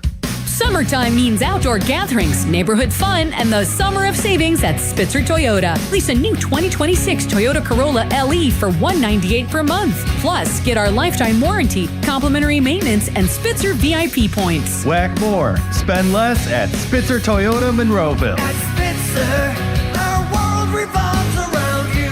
TSRP 27494 VIN TP 288304 front-wheel drive model 1852 5K due at signing 36 months. Approved credit through TMS plus title tax license registration 490 doc fee 0 security deposit 10K miles per year ends 8/3/2026. Hey mom, now that I have an after-school job, I think I want to buy a drum kit. Okay, Rockstar. Let's look at your account. When kids start making money, Chase has easy-to-use tools and expert bankers to help them learn how to manage it. And next month, I'll buy the bass drum and the cymbals. Oh, and maybe some noise-canceling headphones for you. Aw, you've thought of everything. Help kids save, budget, and build financial independence, all with Chase. That's good for kids and good for parents. Visit your local Chase branch and get started. Account subject to approval. JP Morgan Chase Bank, N.A. member FDIC. Helping your inner circle prepare for emergencies can start in many ways. Put together an emergency kit with WipeWall. Create a family communication plan with your tita. Remind Bai to keep a backup battery charged. It all starts with a simple step, telling those you care about to be ready for the worst. So start a conversation and plan for emergencies together. Get more tips at ready.gov/start. Brought to you by FEMA and the Ad Council. Text us on the Edgar Snyder and Associates text line at 412-928-9370. Edgar Snyder and Associates reminds you to text responsibly. Sports Radio 93.7 The Fan, built by Window Nation. Home of the buy two, get two free offer. South Hills Kia, let's go. The 2026 Kia Sportage S Hybrid, just $279 a month. Or the 2026 Kia Sportage LX all-wheel drive, only $249 a month. Hybrid or gas, your call. 24-month leases, $3,999 due at signing. 10,000 miles per year, plus tax and title. First payment due at signing. Not all qualify. No security deposit required. Offer ends August 3rd, 2026. South Hills Kia, let's ride. Visit southhillskia.net for more details. Dick's House of Sport is excited to join the community, Greensburg, and invite you to our grand opening house party August 7th through August 9th at the Westmoreland Mall. Get ready for can't miss appearances, giveaways, and more all weekend long. We're more than a store, featuring a rock wall, hit tracks multi-sport cage, golf hitting bays, and a collector's clubhouse. Plus, shop the best brands and over 2,000 shoe styles, all in one place. Discover Dick's House of Sport at the Westmoreland Mall, August 7th through August 9th. Here's Sports Radio 93.7 The Fan's Fan About Town. The Black and Gold are returning to Latrobe, and 93.7 The Fan will have daily reports and live broadcasts. Presented by Smale Kia, Route 30 in Greensburg. Join the PM team on July 30th for ice-cold Miller Lights after practice at Sports and Social Steel City inside Live Casino. Join St. Barnabas Charity Saturday, August 1st for the Free Care 5K that benefits the St. Barnabas Free Care Fund. Post-race party with music, food, prizes, and medals for all ages. Register at freecare5k.com or call 724-625-3770.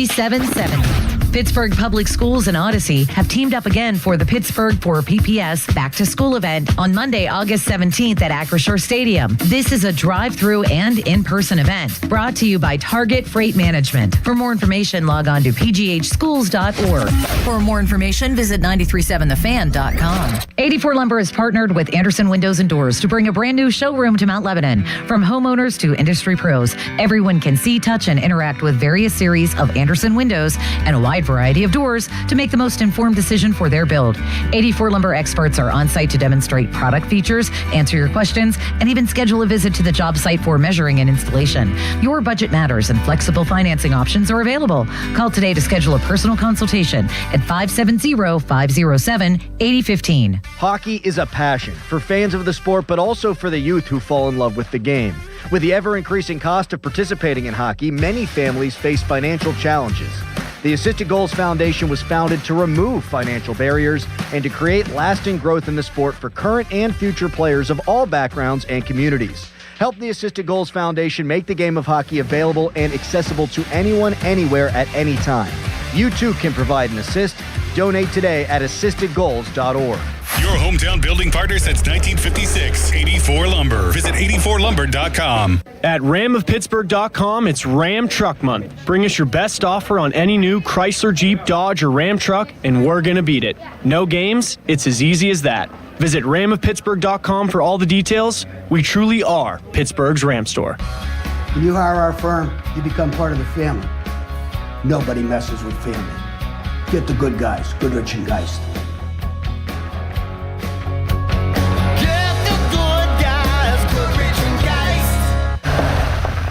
Oh, hey, Sarah. Did you hear my daughter Katie got Camper of the Week? That's a big deal. We got a big deal too, right, Mom? Honey, shh. What's that? Okay, that Hyundai Santa Fe, I only paid.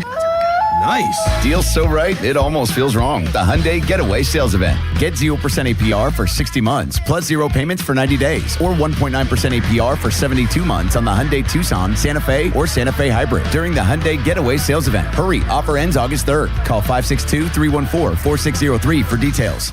This is the story of the one. As a maintenance engineer at a beverage manufacturing plant, he starts his day knowing every line is ready to run because Grainger delivers the industrial-grade products he needs to keep mixers, conveyors, and packaging equipment moving. With Grainger's vast selection of bearings, belts, and motors, he keeps operations running smoothly, so nothing grinds to a halt. Call 1-800-GRAINGER, click Grainger.com, or just stop by. Grainger, for the ones who get it done. HD1 Pittsburgh, an Odyssey sports station. Live from the Jim Shorkey Mitsubishi.com studios, North Huntington and North Hills. Always live and free on the Odyssey app.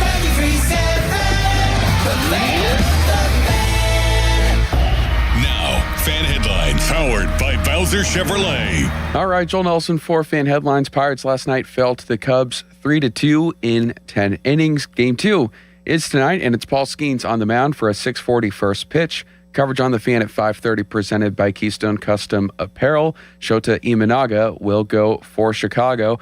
Pirates remain 2 games out of the last spot for the NL wildcard. More headlines at 937thefan.com. Right now, it's the Bob Pompiani Show. 93.7 The Fan is cleared by aquickdrain.com. Sports Radio 93.7 The Fan. It's time for the Bob Pompiani Show, an in-depth look at local sports with KDKA TV's own Bob Pompiani. Presented by Number One Cockroach, Shenderovich and Fishman, PNC Bank. See how PNC Bank can make a difference for you. The Bob Pompiani Show on Sports Radio 93.7 The Fan. And a very pleasant good afternoon. Good morning. What time is it? 11 o'clock. I'm out of sorts already, Joel Nelson. It's been a while since I've sat behind this microphone, but it's nice to be back. 412-928-9370. That is the number to call. Bob Pompiani for the next 2 hours, joined by Joel Nelson. The Fan text line, you can hit it up, same number. Brought to you by Edgar Steiner and Associates, a personal injury law firm, where they always say there's never a fee unless they get money for you. And the Fan Twitter site is brought to you by South Hills Chrysler, Dodge, Jeep, Ram, Route 19 in Peters Township. And a big thank you to our show sponsors, as always. That would be PNC Bank. Make today the day. Number One Cochran, go one better, ride in style at Number One Cochran, and Shenderovich and Fishman. We're here talking sports, and there's always a lot to get into, especially with the Pirates being on the edge here when it comes to the wild card chase. They've fallen out of that, and they're still right within striking distance. But, man, things are getting tough, and last night was a tough one. I know Jason Mackey broke down just all elements of that game last night, but we're here to talk about it with you at 412-928-9370. We'll also get into the Steelers because training camp and the new era, the Mike McCarthy era, it begins this week. at St. Vincent. There are some changes to how they do things. All of these practices will be earlier than what you're used to under Mike Tomlin. And the other big change was the Friday Night Lights at Latrobe High School Stadium is no longer that. It's now Saturday night. It'll be on August the 8th. But we'll talk about the Steelers and what your expectations are coming into the season. Lots of great storylines, beginning with the head coach and his new coaching staff. What will they be able to extract from this team? How good will this offense be? That's Mike McCarthy's specialty. We'll get into that. You know, their contract situations still need to be resolved. Most notably, after Drew Aller signed his 4-year deal yesterday, it's Joey Porter Jr.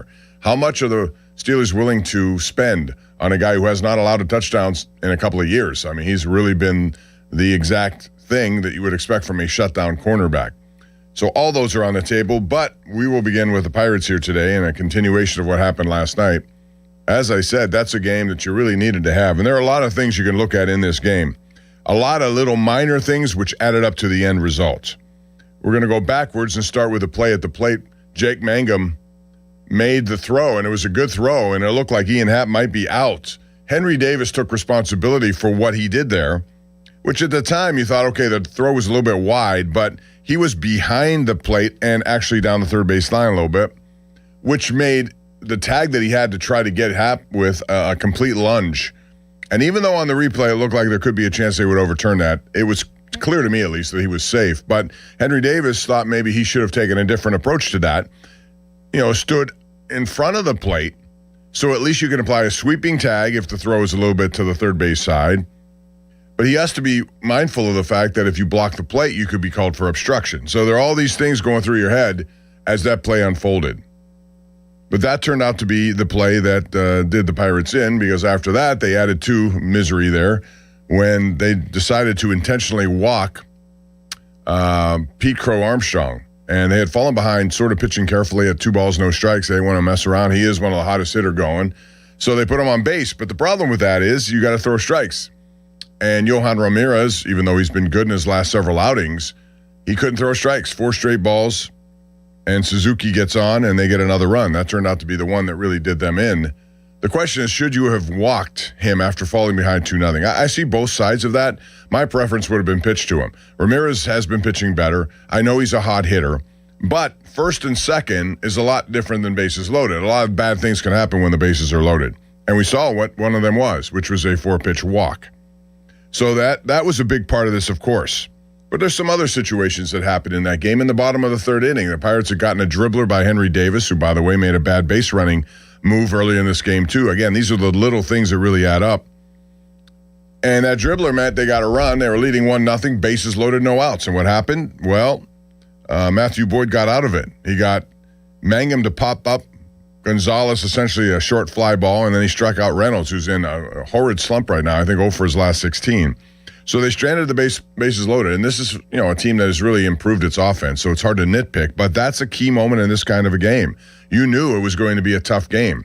Runs are going to be very much in short supply. Jared Jones pitched well again. He's established himself as maybe the guy who's the best starting pitcher on the staff right now. His last 3 outings have been outstanding, and they're building up his shoulder, and this is one of the reasons why, going back to, I don't know how many weeks ago, we're talking about Jared Jones. A lot of people wanted him in the bullpen. They see him as a valued starter, and he has shown you why with hitting 100 miles an hour and really taking control. He gave up the home run to Pete Crow Armstrong. It was a pitch he did not want to locate there, and he took full advantage of it. But these are the kind of things that add up to a loss, and that loss, again, keeps them outside of the wild card chase for this moment. But there are a lot of games left, and there's a good pitching matchup going tonight. Joel Nelson told you about that in an update. You got Paul Skeens against Shota Imanaga, who has been terrific, especially against the Pirates. So this is going to be another tough one for the Pirates for sure, as Chicago now has a pretty healthy lead in the first wild card in that wild card race. 412-928-9370. The other thing is you got the Major League Baseball trade deadline coming up, and the question is, what does Ben Cherington do? He has tried to help this bullpen, but all of these moves are minor moves, and they really haven't done much. Santana needed to be DFA'd a couple of weeks ago. He finally got it this week. They brought in, after they acquired Ron Marinaccio. Okay, so they bring him in. His numbers aren't that good. They brought in Hunter Stratton. They brought in Brandon Eisert, who's not been good. These are all little, minor moves. They're not the kind of moves that an ailing bullpen really needs. The big fish out there that everybody seems to be talking about is Mason Miller. And I said this Thursday when I was talking to the PM team, Pony and Muller, that if I got the right deal that made sense for my team, I would want Mason Miller. And for two reasons. Number one, he's the best at what he does right now. 25 for 25 in save opportunities. He is only 27 years old, and you still have a very affordable player who is under team control for 3 more years. So if I had to give up something for him, I would. I don't know if San Diego wants to trade him, though, because they, like the Pirates, are still in this. You've seen teams turn their seasons around with long win streaks. The Boston Red Sox, all the chatter early on was about them having to sell players off because they were so far down. Well, then they rattled off 15 wins in a row. They're right back in it, and they're in the playoffs as they speak. So they're not going to be trading guys, as I think most of us thought they might be doing. But this is why it's difficult to make these kind of trades. 2 months ago where people were talking about, oh, wow, the Red Sox stink. Well, they did, but they turned it around over 162. So Padres could be in that boat as well. They may say to themselves, we still have a heartbeat here, and we're not going to get rid of our closer. The other thing that is problematic is they will probably try to make that team, whoever wants Mason Miller, take somebody else off their team who makes a big amount of money. The name that keeps popping up is Xander Bogaerts. He makes way too much money, and that's a non-starter for the Pirates, and I wouldn't go there either. I don't want him at that salary. It's like $280 million, whatever it is. He's got a lot of time left on it. But if I could figure out a way to get Mason Miller, I certainly would be in that conversation. But I think it's going to be meaning you're going to have to pick up some other price tag along the way. So 412-928-9370 is the number. Joel, let's go to the phone lines, beginning with Mark in New York. Hello, Mark. How are you today? I'm doing well, Bob. Thanks. First time I ever got to talk to you, so I'm happy about that. Thank you. Yeah. Hey, so I'm from Utica, and do you remember Dave Cash? Oh, yeah. Number 30, second baseman. Yep. Yep, from my hometown. 1971 World Series champion. You ever think about getting some of those guys on? Going back to those days? 55 years ago. Yeah. And I don't know how many are left. You're right. There are a lot of guys, and he's one of them. He passed away, correct? I'm trying to remember if he did. Dave didn't. Okay, he's good. Still alive. Well, I'm glad he's still alive. I forget there are a couple of guys from that team who have passed on, and if you don't pay close attention, sometimes you miss it. Dave Cash was a wonderful second baseman. There was no question, a big part of that team. Yeah, maybe we should do that once in a while just to keep up with some of those guys. Well, it'd be interesting because, they had a lot of history because they were like the first, they were not a white-skinned team. Remember all that? They had that talk about. Yep. So it's a historical team, and he had a big part of the playoffs in that year. I know Bob Robertson hit a lot of home runs. Big Red, yes, he did. Cash set the table many times. He hit over 400. He didn't have a good World Series, though, but What's your state of the Pirates currently? What would you do at this trade deadline, and what your thought? Do you think they're a pretender, a contender? What are they? Well, I think they're a wild card contender. And I think there's a lot of other teams that are looking for bullpen help, so it's going to be tough. So they better make the right decision and do their research. And if they have to give up something, which they probably will if they're going to get somebody like Miller. Yep, absolutely. All right, Mark, thank you for the call. Appreciate it in New York City, and we'll try to accommodate that moving forward. Let's go to Greg in Youngstown. Hey, Greg, how are you? Good. How's it going? Good, thanks. Hey, can I mention something about yesterday's game? Sure. That's why we're here to talk about it. There's a lot of parts of it that I'm sure are going to be debated. Okay. Here's a problem I had. Give me a second. Here's a problem I had. Bases loaded. Now, this is where Callie, doesn't understand sometimes what's going on. The weekend before we played the Guardians, guys were in second or third or bases loaded. They weren't hitting, okay? The manager, I think is a great manager, does 2 bunts with guys on third base, and they score both times. And Cap says, you can't stop that play. Can't stop it. That inning where we had the bases loaded, Mangum is batting, this is the time I bunt because he has a tendency of striking out or not walking. So that's one situation where I blame Kelly. Kelly, you got to think outside the box occasionally. So he doesn't think out of the box on that one. Then in extra innings, how do you give that hitter, Mangum, that much authority to lay down a bunt down 2 runs? If my hitter did that, I would tell him, you're not starting for a week. I've had it. I said, I'm going to tell you what to do in that situation. You're not doing it on your own because we're down 2 runs. Well, wait a minute. Selfish. You want him to bunt with the bases loaded, but you don't want him to bunt where they need base runners after falling behind by 2 runs. No, because you're down 2 runs. Yeah, but he's a good bunter, and he's fast. And I think the one thing about him I've seen, Greg, is he slaps that ball around. He has an unusual way of getting on base and making contact. He is not a double play kind of guy. But I'm going to tell you what, the bases loaded one would have worked. The Guardians did that to us. I don't know if you guys even watched the games. When they did it to us, and even Cap said this, he goes, in that situation, at that time of the game, these teams are not expecting this. They're not expecting that play. You lay down that bunt in that situation, you score a run, and they might throw the ball away. In extra innings, you need 2 runs. Bunting the ball is so stupid. And I know you said, well, he could bunt unless he gets on base, then it's not stupid. But I listen, this is the part about managing. There's 1,000 of these decisions in game you have to make all the time. I thought there were a lot of other ones that rose above that situation, but I understand what you're saying, and thank you for the call, Greg. Well, okay. I got to move along. Thank you, though. I appreciate it. Jay in Pittsburgh. We got a lot of calls today, so I want to try to get everybody on if possible. Jay, what's up? Hey, Bob, I had a golf question. Sure. What separates like the elite PGA Tour pros from like the regular pros? You know, like a Vijay Singh compared to like a Chris DeMarco. It's putting and short game. Simple as that. They all hit the ball well. It's about putting and short game. In other words, from 100 yards and in. Yeah, I agree. I remember Tiger Woods said something. He said that if you're hole high, then that's what kind of separates a lot of guys too. But I agree, the short game is like the biggest thing in the pros.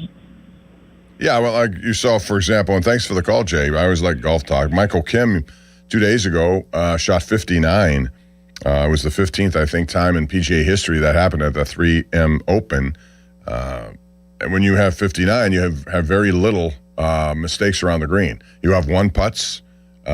When your approach shots go in, they're close enough where you don't have to 2 putt. And if you go 1 putt just about every green, you're going to be in very good shape.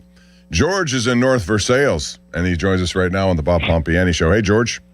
Hey, how are you? Good. What's up? Hey, long-time listener, first-time caller. Appreciate it. But, I used to be a baseball coach for Little League, Pony League, and stuff like that. And I can't believe, regardless of the base running blunders by Davis, which he had 3 of them in that game, and I blame the coach a little for that, to not be a little bit more, upfront with him, before he gets to the bag. But I can't believe they let Ozuna hit with the left-handed relief pitcher coming in. The guy's batting, 1-something, and they don't put a left-handed hitter in there where we got Gonzalez and a few other good hitters on the bench. What's with the coach? Well, first of all, like Santana, I've had my fill with Ozuna. I would DFA him at this point. He's just occupying a spot, and there are other guys that could probably help them in different ways on that team. But he's signed for $12 million 1 year, and it's not worked out at all. I thought he would get better a little bit as the season has gone on. It's just not happened. He's hitting a lot of weak ground balls, and that's it. He doesn't run very well. I am not. If I could figure out ways not to let him back, I've given him enough time if I'm a manager. I've seen what there is. We're already into July, heading into August. I don't think this is going to change. But agree. Yeah. Thanks, George. Appreciate it. At some point you got to pull a trigger here with this kind of stuff. And then did with Santana finally, because you can't trust him. And at this point, you can't trust Ozuna. Mike is in the car. What's up, Mike? How are you? Hey, Bob. Doing good. Good. Hey, so I like the Mason Miller idea. I agree. He's the best at what he does. That's our biggest weakness. He's under control. He's young. My only concern is that we need more than just one person. It was interesting. Jason was on right before you, and he was talking about, I can't remember his name, but he was a setup guy for Miller out in San Diego. And not that I would ever want to get rid of Hernandez, but I wonder, and San Diego is probably not looking to move Miller, but if you put Hernandez in a package for maybe those 2 guys, I wonder if that would get them interested. Well, for me, I would not deal Seth Hernandez. I just I see too much potential in his youth there. There are other guys I would move ahead of him. In fact, I may even move somebody on my starting roster right now who's a starting pitcher. I need, if I'm them, and again, to me, This is how I look at it. I look at it as Paul Skeens' window. As long as he's here, they should have a chance to be in the playoffs every year. And when you get in the playoffs, you can make a case that they would be a hard out. So I'm doing everything I can right now to try to help that along. I'm not worried about the future. I'm not worried about 5 years from now. They have prospects and they'll have more as they come along.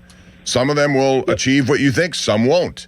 So if you're going to make plays, sometimes you got to give up a little bit more than you would want. Seth Hernandez would not be included for me. Everyone else would be on the table, however, in order to get in. Because I don't know about you, but I think, Mike, that if the Pirates get in, especially a best of three, or if you send Skeens, Jones, and Ashcraft in a best of three, I don't care who you're playing, you have a chance to win that series and move to the next. Short series benefits the Pirates, I think, given the way they've hit mostly this season. So if I can make the deal, I don't know what it would be, but if I have to take on a Xander Bogaerts, I ain't doing it. I'm not going to give that contract, bring it in here, period. Well, Nutting he'll say NO anyway to that. Would you take it? Would you? Do you know how much it's like? How much is? Joel, can you look up what that is? What is his contract, Xander Bogaerts? Because it was something ridiculous, like $200+ million, and he's just not been good. So to me, I'm not going to do that if it's attached. Agreed. I would not take on Bogaerts, and Hernandez, I would definitely not want to part with him. But if you can get two guys and he is a 19-year-old pitcher that could be arm trouble. It's never a sure thing. I don't know. With this offense, the way they're going, and like you said, those three pitchers, the way they're pitching in a short series, they only have one weak spot at its relief pitching. And if it costs Hernandez to get Miller, and I'd want another piece, and I'd be fine giving up another piece. But you need two guys in that bullpen. It's not just one. Yeah, it's got to be more than Hunter Stratton, Brandon Isert, and Ron Marinaccio. Mike, thank you for the call. Appreciate it. Joel, do you have that number? Because I'm sure you found it. Yeah, so Bogaerts right now is on an 11-year, $280 million contract with the Padres, which ends at the end of the 2033 season. So free agent in 34. Well, I'm not doing that because he's not been that good. They signed him to that, and he's not been worth that money. So if that's a deal breaker, then that's a deal breaker for me. But they got to figure out something here, and they have to do it because and things can change. Like I say, San Diego may not even be willing to deal him. They're in this. They're a little bit behind now, and we'll see what the next week and a half presents to itself. And if it does, they could very well say we're not dealing him. Or if we are, the price has gone way up. 412-928-9370. I have Rich in Forest Hills. We have Boston Dave in West Smithland. We'll get to those calls and more. Call us at 412-928-9370. As we go to break, though, I want to tell you about West Shore Home, because for 20 years, West Shore Home has been proud to call Pennsylvania home. Founded right here by a Johnstown, Pennsylvania native. Their headquarters are still in state, and today their Pittsburgh area team has grown to more than 70 local employees who are dedicated to taking care of homeowners in this community. 2 decades in, they've completed more than 25,000 projects right here in Pittsburgh. From beautiful full bathroom remodels to convenient tub-to-shower conversions, they have the perfect option for you, and their installs are backed by thousands of 5-star reviews. Getting started, it's very simple, ladies and gentlemen. Just head over to westshorehome.com/fan or call 1-800-WEST-SHORE to schedule your free no-obligation design consultation. And this week, their summer sale means big savings on their next project. Buy a full bath remodel and get a second shower for free. Plus, as a fan listener, you can unlock even more savings at westshorehome.com/fan. That's westshorehome.com/fan for an extra $500 off your project. Call 1-800-WEST-SHORE, and they do answer on the weekends. Learn more at westshorehome.com. See the website for details. Now, fan headlines powered by Bowser Chevrolet.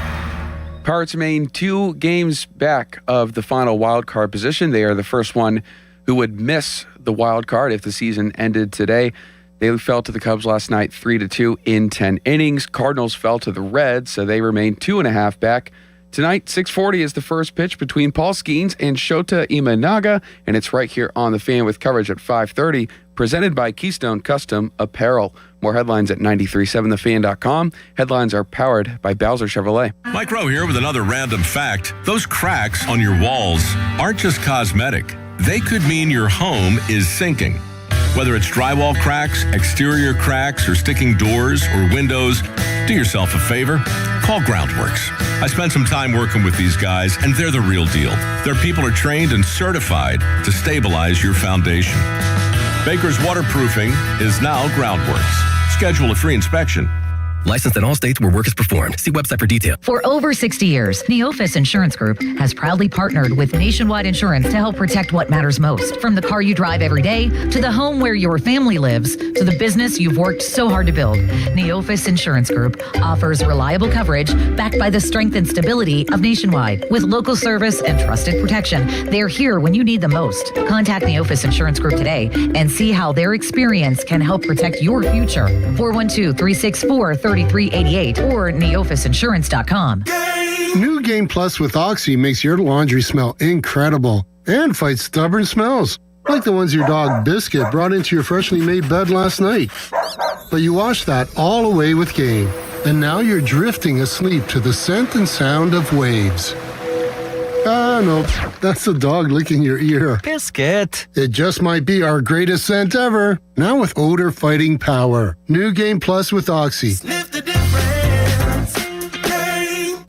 Indeed presents hires you can't afford to get wrong, like a social media manager. Did you just post our Q4 earnings to your personal social media? Oh yeah, used the trending audio and everything. That's confidential financial data. Relax. It only went a little viral. The SEC just commented with the eyeball watching emoji. This is your job for sponsored jobs. This is what happens when you don't sponsor your job on Indeed. Next time, get matched with quality candidates with Indeed sponsored jobs. Visit Indeed.com/hire now and sponsor your job today. SchultzFord.com. SchultzFord.com. SchultzFord.com. SchultzFord.com. Hey everyone, this is Bob Pompiani. Number One Cochrane has gone all in on Audi. 2 state-of-the-art showrooms in Pittsburgh and Washington, Pittsburgh's largest new Audi collection, and 3 locations for service, including Monroeville's only Audi Authorized Service Center. Because when you're a Number One Cochrane Premier brand, you don't take half measures. That's why customers always enjoy benefits through the complimentary membership in the Number One Cochrane Club One Rewards program.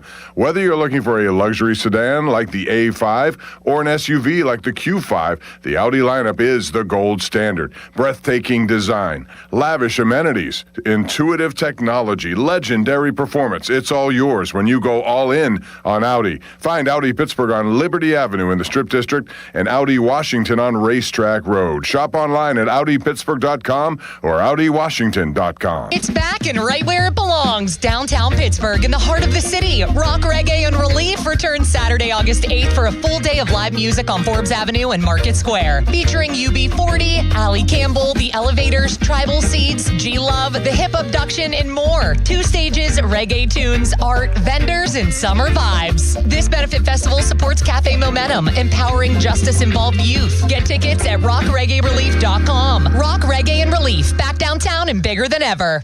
Live from the ShorkeyMitsubishi.com studios, North Huntington and North Hills. Keeping it live and local. Tell us then. Back with more of the Bob Pompiani Show on Sports Radio 93.7 The Fan, Pittsburgh's hometown sports station. Along with Joe Nelson, Bob Pompiani here until 1 o'clock. Then I believe it's Donnie Football. He'll be up. And later today, North Shore Tavern leadoff show, followed by the Pirates at 6:40. A very good pitching matchup coming up tonight. Paul Skeens against Shota Imanaga, who has owned the Pirates over the years. So these are all big games. The Cubs have put together a pretty good team, and they're emerging as a team that's going to be in those playoffs. They have a pretty good hold of the first wild card. The Pirates are just trying to get in. And as I said before, if they should get in, I think they could be a dangerous out for whoever they take on. 412-928-9370 is the number to call. I want to remind you that 93.7 The Fan, 100.1 FM, and AM 1020 KDKA and WEMO 107.3 are partnering to support Pittsburgh public school students for the school year by providing stuffed backpacks for the Pittsburgh for PPS. That's hashtag Pittsburgh for PPS back to school event. Target Freight Management. We thank Target Freight for their support here. You can support this by purchasing backpacks, dropping them off at a location near you. For details, go to 937thefan.com. Brought to you by Rugby Reality and Pittsburgh Regional Transit. By the way, tonight, Pittsburgh Riverhounds in action. They'll be over there at FNB Stadium taking on Rhode Island FC. Riverhounds ahead of last year's pace. And remember, they came on strong at the end of the year and won the USL Championship. And those of you interested in a good night, family night out, Washington Wild Things home against the Lake Erie Crushers, and they have the best record of all teams in the Frontier League. They had fireworks night last night. A lot of good stuff going on there in Washington, PA. 412-928-9370 is the number to call. A lot of people want to talk about the Pirates, but again, we're opening things up for the Steelers. They begin on Tuesday of this week, and then all of a sudden things start cranking. We got the first of 3 preseason games on KDK TV on August the 13th when Green Bay comes to Acrisure Stadium. Back to the lines we go. Rich in Forest Hills. What's up, Rich? How are you? Hey, Bob. You talk to a lot of callers. I call from time to time. I'm not sure if you remember. I know your voice, Rich. Yes, I do. Well, I'm not sure if you would attach thoughts with names and voices. But I called in the preseason, and I was a lone wolf saying that I thought that Cherington undid a lot of the good he did in the offseason by underestimating the depth of his pitching staff and with the signing of Ozuna. I thought that... you were right about that, too. Well, and if you remember, I said I thought they should go with a tremendous over-the-top one-year deal for Framber Valdez. That would have cured a lot of the ills. If they had made that investment as opposed to Ozuna, this would be in a different situation. So this is the year, clearly. Lowe, Cruz, Skeens, they're all soon to be gone. Next year, there won't be baseball. Supposedly. So along those lines, I propose this one bold, out-of-the-box move that will never happen in Pittsburgh, but should. They can trade for one player, and it should be Tarek Skubal, okay? You put Skeens, Skubal, and you pick the third to be your playoff pitching staff. You take the remainder, and you fashion your bullpen with what's left over, okay? In my humble opinion, they are by far the favorites to win the World Series. How much will it cost in your estimation for Skubal? That doesn't matter. They've broken their streak of winning a World Series once every decade. Okay? They're not going to win it next year. The following year is going to be on the cusp of Skeens being out the door. Cruz will be gone because he'll have arbed himself out. Lowe will be gone. Then you're talking about bringing up people from AAA who may or may not make it. Okay? This is the year. And I don't care what you have to pay. And they're not going to get Mason Miller because the Yankees want Mason Miller. And the Yankees will overpay for Mason Miller, and they'd probably be willing to take on that bad contract to make it happen. But I agree with your thoughts about it. This is the time to do anything that would hopefully take you into an opportunity to get to a World Series. I agree with that. They have pieces in place. If you're going to add to it next year, I'd love to have Tarek Skubal, but again, as you said earlier, this ain't going to happen because it's not the way they do business. I like a lot of things to happen that won't happen because of the way they do business when it comes to payroll. So that's a good idea, but it's not going to happen. I'd give Cruz and I'd give 3 of their top top 5 in their farm system, excluding the pitcher, and take it from there. You're not going to re-sign him. You're not going to re-sign Lowe. You're not going to re-sign Skeens. Things are all coming together. You have one chance to catch lightning in a bottle. And I think that if Ben Cherington is going to do it with, 8th inning setup men who look like they have the potential to close, it's just a darn shame, in my opinion. Thanks, Rich. I appreciate it. You're always thinking outside the box. I like that. Let's go out to Boston Dave, who's in West Mifflin. Why the name Boston Dave, Dave? Good morning, Bob. How you doing? I'm a transplant from Massachusetts, and I hate the Patriots, so we're good. There you go. Well, you have a lot of friends in Pittsburgh who think the same way as you. Well, one of my favorite players, and I'm not a big football guy, was Alejandro Villanueva, the American hero. But long story short, Bob, you're going to like this one. How about a blast from the past when Conor Griffin first came up and got his first major league hit? I was thinking Nomar Garciaparra, same position, different number. Nomar had number 5. I forget what number Griffin is. But a lot of shades of Nomar, and then when he got hurt, I'm like, there we go. And again, he's got a chance to be as good as Nomar was, all-star, batting champion, rookie of the year and all that, but unfortunately the injuries. But, Bob, I was at the game last night, okay? And I'm telling you, the officiating behind the plate was terrible. I saw the challenges. This guy, I would say on the ratio of maybe 8 challenges, the umpire was wrong 7, maybe 6 or 7 of them. And especially that play in the 10th inning, my friend, I don't care if you're a Pirates or a Cubs fan, that guy was out. Even my wife called him out.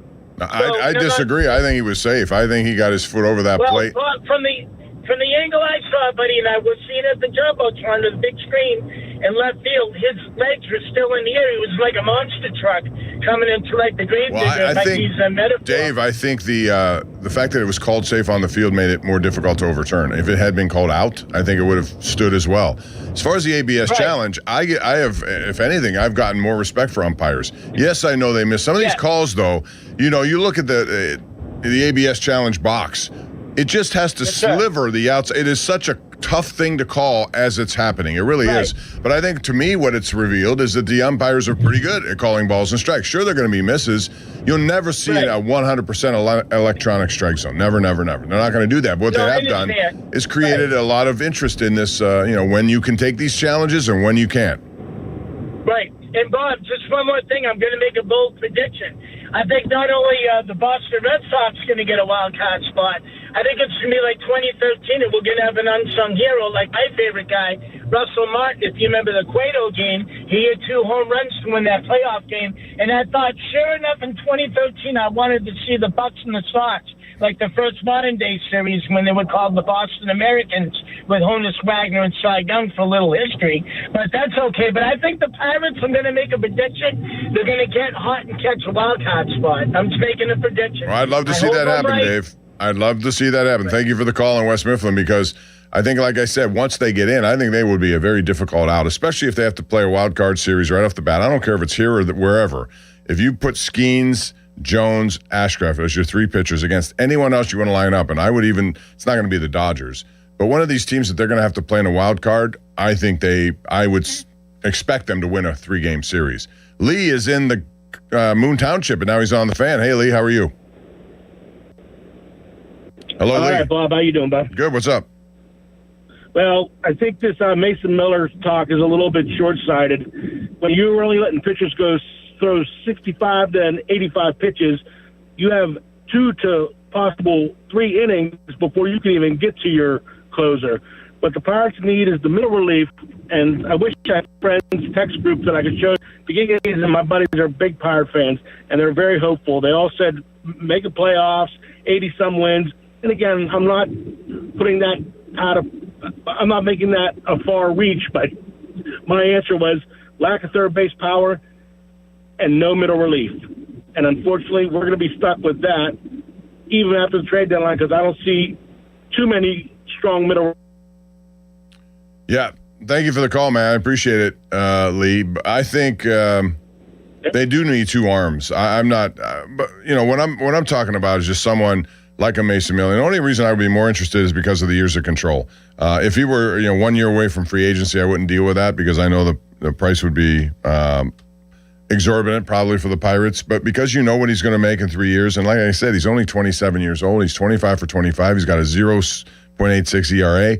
He's the one thing that ails the Pirates the most. They've had 18 blown saves. If you can somehow, shut that from happening off, I think this team could win and could have won a lot more. And especially if you get into a playoff and he's on your roster, all of a sudden your bullpen gets better by having starters now in the bullpen role in middle of relief at least. So if Skeens goes 6 or 7, whatever, Mason Miller's 1 inning away. If he goes 5, Keller could be in there. You can throw Chandler in there if he's not a starter. All of a sudden you got more arms in your bullpen too. So this is thinking way down the line. But the question is, will they make a deal that's significant? I'm not going to hold my breath on Mason Miller, even though I'd love to have him here. But Stratton, Isert, and Maraschino, or whatever his name is, those guys aren't going to be the answer, I don't think. Joe is in the city, and now he's on the Fan. Hey, Joe, how are you? Hi, Joe. Bob. I'm sorry. Doing well. I'm going to bring up a name we haven't heard in a while, Neil Huntington. He had all those catchphrases, and one of them was regression to the mean.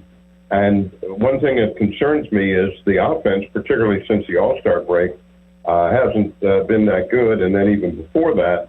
And as you have those players that aren't in the lineup, like Andy, Cruz, Griffin, Horwitz, the longer that goes on, the backup players start to get exposed a little bit, I think. One last thought, and there's no way to prove it, and it could just be coincidental, but I'd like to know what Lau's stats are since he fouled that ball off his kneecap. because I don't think he's they have been good. Ian O'Hearn got a couple of hits last night, but he's generally, the power numbers have fallen off quite a bit. So, I mean, they have to go back and look at that when that occurred, but he's just not been the same. He needs to get that going because they rely on his bat. He's been stuck on like 65 RBIs for quite some time. Thanks, Joe. Appreciate it. Bill in Hopewell, you are up next. Welcome to the show. How are you, Bill? Rob, where have you been, man? You're a plethora of information. I got something for you, man. You're going to love this. Do you remember when you used to go with me to the Aliquippa games and you'd leave at halftime and you'd do your thing in Hopewell? Yes. You're going back to my high school days, but Bill, I have that memory, yes. Well, I just had and I wanted to tell you something. You probably know about this. Hopewell has a football player by the name of Boo Boo Armstrong. He's getting offers from everywhere, isn't he? He's already committed to Penn State. That's my understanding. Yeah, but he's switched, I thought, a little bit. He may switch again. I don't know how this works now in this new era, right, Bill? Because everybody's going to want him. The kid is very talented. I don't think there's any question watching the video of him. Well, here's the thing. You've never said anything bad about anyone. You would take me golfing and beat me like a freckled stepchild. I was going to tell you right now that the game of the year is supposedly going to be the last one when Hopewell plays at Aliquippa. And it's my understanding that there was a 7-on-7 drill at Washington, and Modest is the coach there, and it's my understanding that Aliquippa had to go to overtime to beat them. So your alma mater is going to be very, very good this year. And I'll tell you what, have you been off or what? I don't know where you've been. Yeah, well, Bill, you got to take some time with the family, so we went on vacation. Yeah, but, that's the last game of the year. That's going to be interesting to see. And if Boo Boo Armstrong is healthy all the way through, I think that could be that's certainly a guy that everyone around here is going to pay attention to. Billy, appreciate the call, man. I love you, man. Take care. You're the best. All right, that's Bill Fontana, legendary guy down in Beaver County. All right, we have Terry, Josh, Tom, and Bob. Hang on. We also have some open lines for you if you'd like to. And like I said, I'd like to expand this into the Steelers. What are your expectations for this team? What are your storylines? What are the things you're going to be most looking forward to? We'll talk a lot about this tomorrow night on the KDKA TV, #1 Cochran Sports Showdown. We have a good panel tomorrow to discuss all of this stuff with you. That's 11:35 KDKA TV. And by the way, we do nightly calls on the Ireland Contracting Nightly Sports Call, 10:35 every night, KDKA Plus. All right, now it's time for a Joel Nelson update. We'll come back with more calls right here on the Bob Pompiani Show, Sports Radio 93.7 The Fan. Now, Fan Headlines, powered by Bowser Chevrolet. Pirates remain the first team out of the NL wildcard, 2 games back to be specific. They fell to the Cubs last night 3-2 in 10 innings. Game 2 is tonight at 6:40 from PNC Park, right here on the Fan and on the free Odyssey app, with coverage starting at 5:30, presented by Keystone Custom Apparel. Paul Skeens gets the mound against Shota Imanaga of Chicago. More headlines at 937thefan.com. Fan Headlines are powered by Bowser Chevrolet. Citizens is your live entertainment partner in Pittsburgh. Cardholders get access to pre-sale tickets and skip the line entry at 2 of Pittsburgh's hottest venues. Shouldn't you have the debit or credit card that offers exclusive perks? Elevate your concert-going experience at the brand new Citizens Live at the Wiley or the recently renovated Roxy Theater presented by Citizens. Learn more at citizensbanklive.com/Pittsburgh-music. Again, that's citizensbanklive.com/Pittsburgh-music. Member FDIC. The summer sales drive is in high gear at Jim Shorkey Mitsubishi North Hills. Drive home the savings of the summer with exclusive offers on our lineup of Mitsubishi, like the new 2026 Outlander Trail Edition. Drive yours home today and save $7,000 off MSRP, or finance for 0% APR for 72 months. Have a trade? Ask us about our $3,000 push, pull, or tow trade assistance. Your deal. Your way. What a great day. At Jim Shorkey Mitsubishi in the North Hills. Call 412-453-8035 for offer details. The Colonel's cooked up a new $10 bucket of the day just for you. Monday, 24 nuggets for $10. Tuesday, 8-piece fried chicken for $10. Wednesday, 10 wings for $10. Thursday, 8 tenders for $10. Friday, 24 nuggets for, ooh, you guessed it, didn't you? $10. The $10 bucket of the day deal. Every weekday, only at KFC. It's finger licking good. Prices and participation variable. Supplies last. Not available on third-party ordering platforms. Tax extra. Text us on the Edgar Snyder and Associates text line at 412-928-9370. Edgar Snyder and Associates reminds you to text responsibly. Sports Radio 93.7 The Fan, built by Window Nation, home of the buy two, get two free offer. Looking for insurance you can trust? At Neophis Insurance Group, they're proud to partner with Nationwide Insurance to bring you dependable coverage backed by one of the most recognized names in the industry. From auto and home to business protection, their team works with you to find the right policy for your needs and your budget. Call Neophis Insurance Group today and experience the confidence of coverage powered by Nationwide. 412-364-3388 or online at neophisinsurance.com. Mike Rowe here with a random fact. More than half of the homes that have basements in North America will experience water damage. It's true. Whether it's basement moisture, flooding, or bowing walls, do yourself a favor. Call Groundworks. I spent some time working with these guys. They're the real deal. Their people are trained and certified to waterproof your basement and stabilize your walls. Baker's Waterproofing is now Groundworks. Schedule a free inspection. Licensed in all states where work is performed. See website for details. Summertime and it's time to play. Make your downtime fun time on the BetParx online casino and sportsbook app, where there's always another way to win. New casino users get up to $500 casino bonus back, plus 500 bonus spins on the hot soccer-themed game. BetParx Go, Go, Go Collect 'em. Play real casino games for real money and bet on world soccer and all your favorite sports right on your phone. The BetParx online casino and sportsbook app, where there's always another way to win. Must be 21 in Pennsylvania, New Jersey, Michigan, or Maryland. New users only. See BetParx.com for T's and C's. Casino bonus must be wagered. Gambling problem? Call 1-800-GAMBLER. 80 million listeners depend on AM radio to always be on, delivering news, sports, talk, traffic, and weather reports you can trust. AM radio also delivers vital emergency information when you need it most. Text AM to 39179. Tell Congress to pass the AM Radio for Every Vehicle Act to keep AM radio in cars. Message and data rates may apply. You may receive up to 4 messages a month, and you may text STOP to stop. This message furnished by the National Association of Broadcasters. 93.7 The Fan is cleared by aquickdrain.com. This is the Bob Pompiani Show. I'm turning it up. On Sports Radio 93.7 The Fan, Pittsburgh's hometown sports station.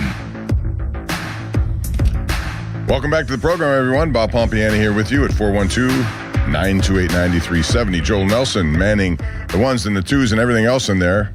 He's like a magician in that control room.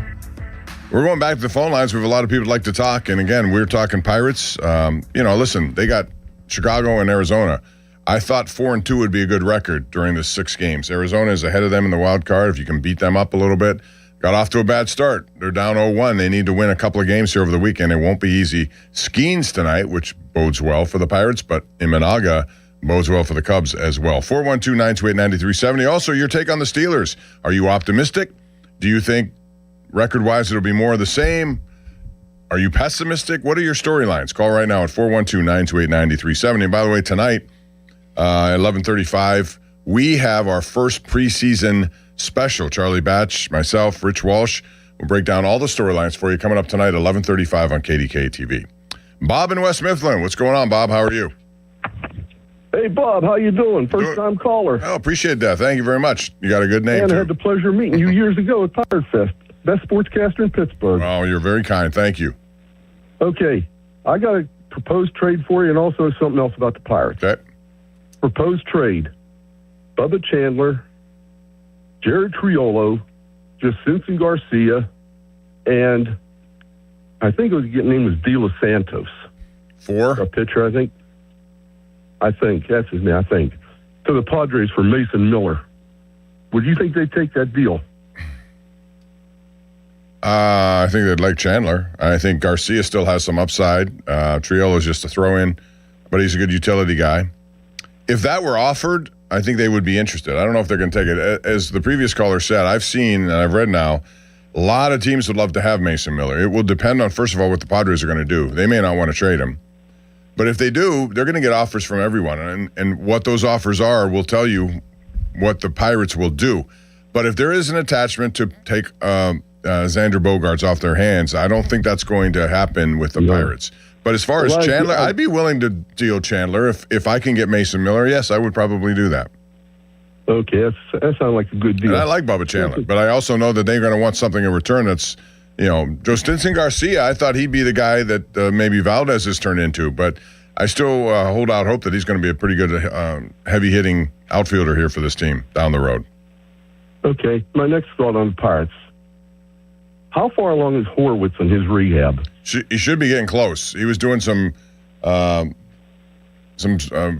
work down in the minors, so I assume whenever you get to that point, a rehab starts, that he's getting closer. He's been one of their more consistent bats. I mean, if you had all of these guys healthy, I think a really good hitting team would be that much better, given the way they were going. Connor Griffin was just starting to feel his oats.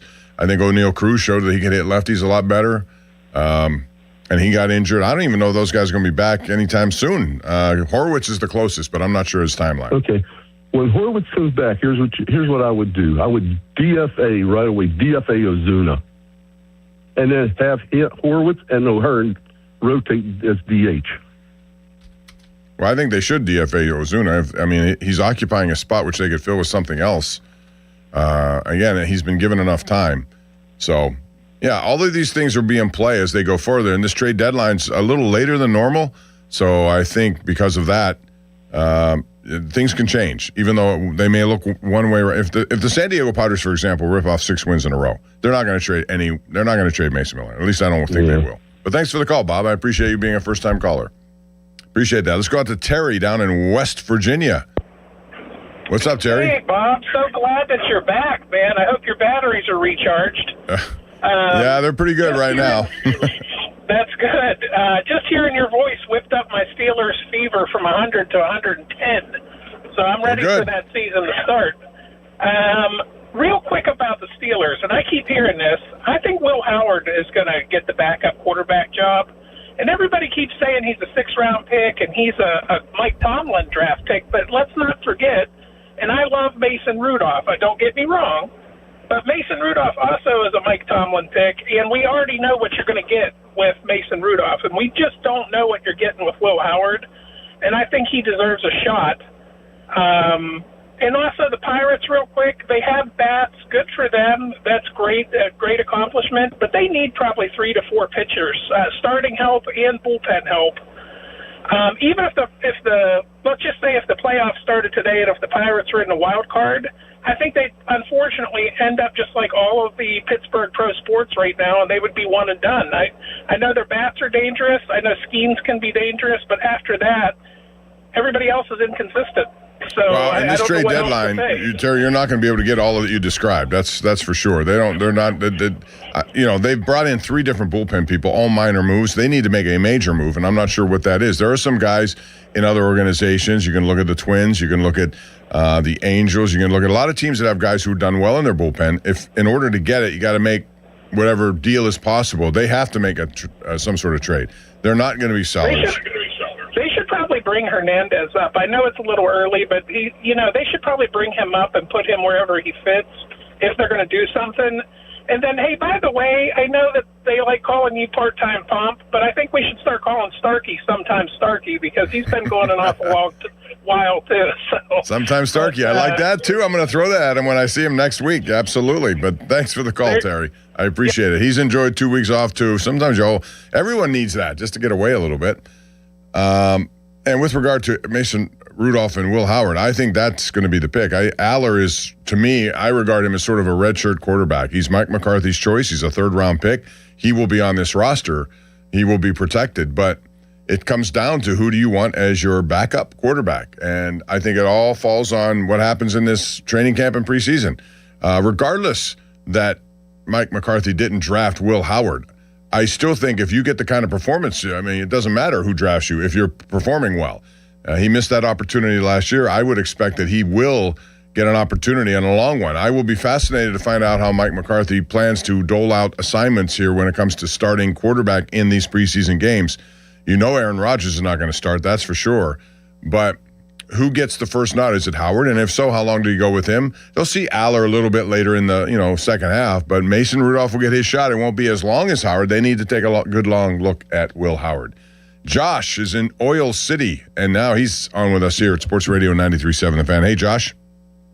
Hey, Bob. How you doing? Big fan of yours. Thank you. I appreciate that, Josh. Thanks. I was calling because I don't want Mason Miller because he's a hometown guy.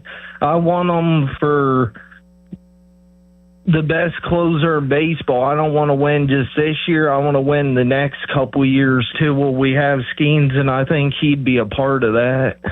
I agree, but it comes down to it takes two to tango. What do they want? What are the conditions of that kind of a trade? Yeah, it's ideal. 27 years old, 3 years of control, 25 for 25 in save opportunities on a team that's blown 18 saves. He's the one piece that could make a huge difference down the stretch, but it takes two to tango. Yeah, I just hope we can figure something out because prospects that are years away, you might as well see if they would jump forward or. Right. I don't know. We'll find out. It's August 3rd is the date, Josh, but thank you for calling in Oil City. Certainly appreciate that. By the way, last night, and I know this is the way baseball has become. It's so dependent on analytics and everything else, righty, lefty, this and that.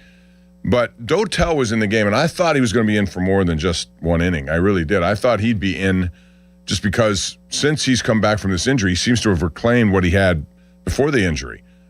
He can eat a couple of innings, so you don't have to use 3 straight starters and then a 4th and 10th inning.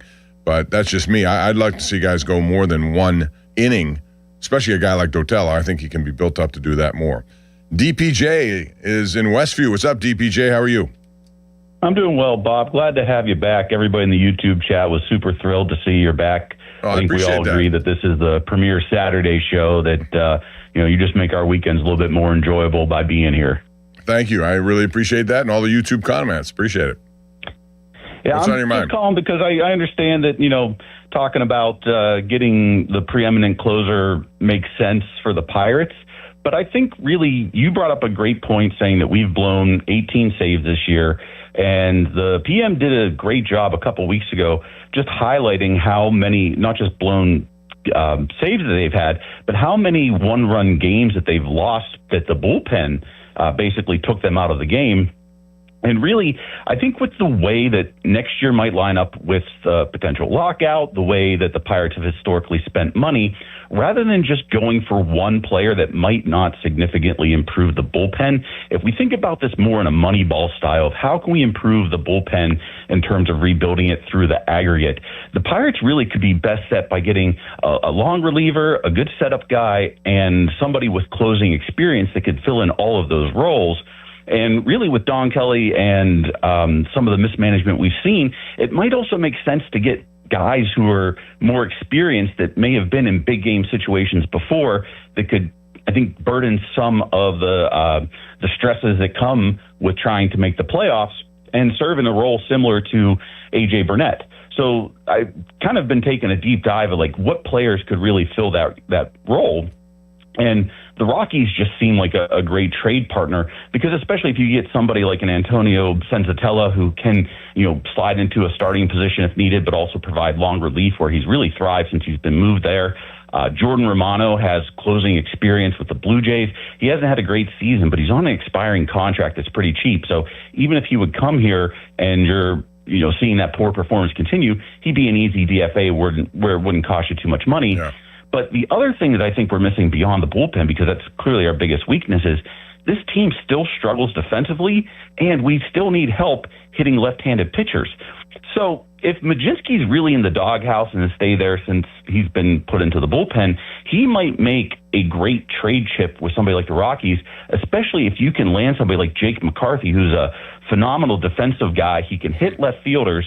So if you can get a McCarthy, Senzatella, and Romano for somebody like Majinski, well, that's true. If I'm Colorado, I'm not throwing in that many people. Antoine Kelly or Deuce Gorson, that could make sense for everybody involved. If not, look at the Royals, where you could get somebody like Starling Marte to come in cheap and be a designated hitter that can hit left-handed. Yeah. So I think we have a lot of places to improve the lineup, and building it through the aggregate with expiring contracts with established players might be a better move than one big splash trade. All right, man. I think you mentioned a lot of possibilities there. Something's going to happen before August the 3rd, or maybe on August the 3rd. We will see. Thanks.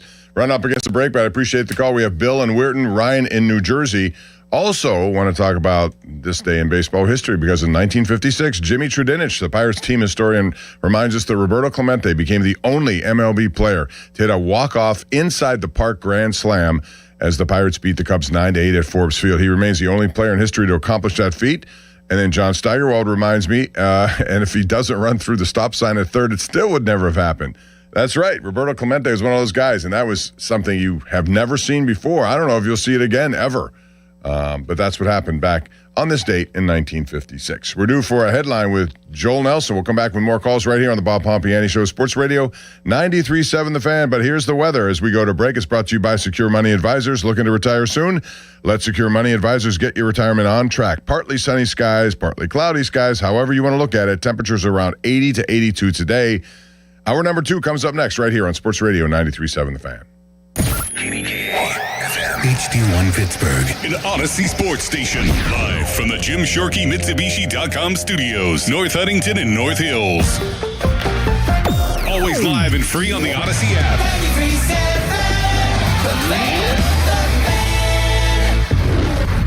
93.7 BetMGM Sportsbook is giving you the chance to win a prize every day during baseball season. Step into the batter's box for BetMGM's Swing for the Fences free-to-play game. Log in every day for your chance to win. Pick an area of the strike zone and take your swing.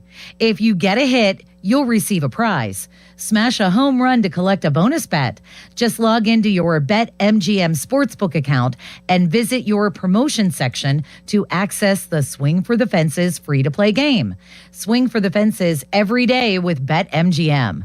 BetMGM and GameSense remind you to play responsibly. If you or someone you know has a gambling problem, help is available. Call 1-800-GAMBLER. BetMGM.com for T's and C's. 21 plus to wager. Pennsylvania only. Existing customer offer. Subject to eligibility requirements. Bonus bets expire in 7 days. Additional terms and restrictions may apply. Last year, we had 295 trials where we'd been offered a total of $90 million on all those cases. When the dust settled, we had recovered over $1.1 billion in verdicts and mid-trial settlements. I'm John Morgan of Morgan & Morgan. We became America's largest injury firm for a reason. We won a lot, $30 billion and counting. The best part of all those wins is that it helps you when you hire us. All those wins allow us to let the insurance company know we mean business. And believe me, they know who we are. If you've been injured, Google Morgan & Morgan results. You're not bragging if it's a fact. 3 million people tried to hire us last year alone. That happened for a reason. Visit forthepeople.com and let's get started this minute. Morgan & Morgan, forthepeople.com. Morgan & Morgan, 603 Stanwyck Street, Pittsburgh, Pennsylvania. Pennsylvania lawyer will handle Pennsylvania cases. Prior results do not guarantee a similar outcome. Your hometown building partner since 1956, 84 Lumber. Visit 84lumber.com. Looking for a real deal this July? Smale Kia has you covered. Right now, score the all-new 2026 Kia Seltos S all-wheel drive for just $398 a month for 36 months lease. The best part? Zero do-it signing. Zero down, zero security deposit, and your first payment is already included. Smale Kia makes it easy. Drive home a new Kia Seltos without emptying your wallet. Hurry in to Smale Kia on Route 30 in Greensburg for details or visit smalekia.com. Available credit through KMF. Not all will qualify. Includes all fees, tax, title, license extra. Ends August 3rd. Getting Medicaid and Medicare benefits from different companies can feel confusing. With PA Health and Wellness, it's easier to manage your care in one place. PA Health and Wellness Medicare is called WellCare, but it's all part of the same trusted company. With WellCare, you'll have the same level of care management that you receive with PA Health and Wellness.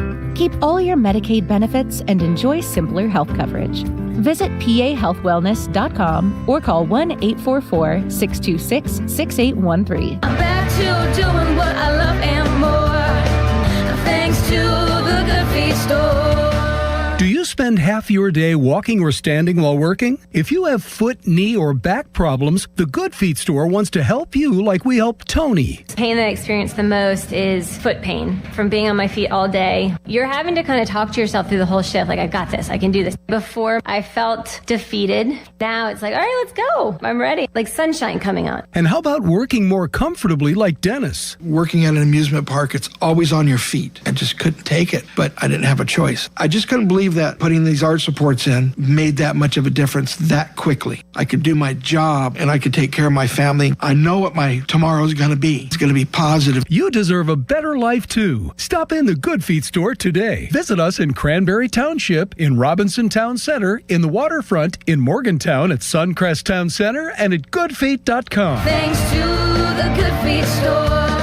Hey everyone, this is Bob Pompiani. Number One Cochran has gone all in on Audi. 2 state-of-the-art showrooms in Pittsburgh and Washington, Pittsburgh's largest new Audi collection, and 3 locations for service, including Monroeville's only Audi Authorized Service Center. Because when you're a Number One Cochran Premier brand, you don't take half measures. That's why customers always enjoy benefits through the complimentary membership in the Number One Cochran Club One Rewards program.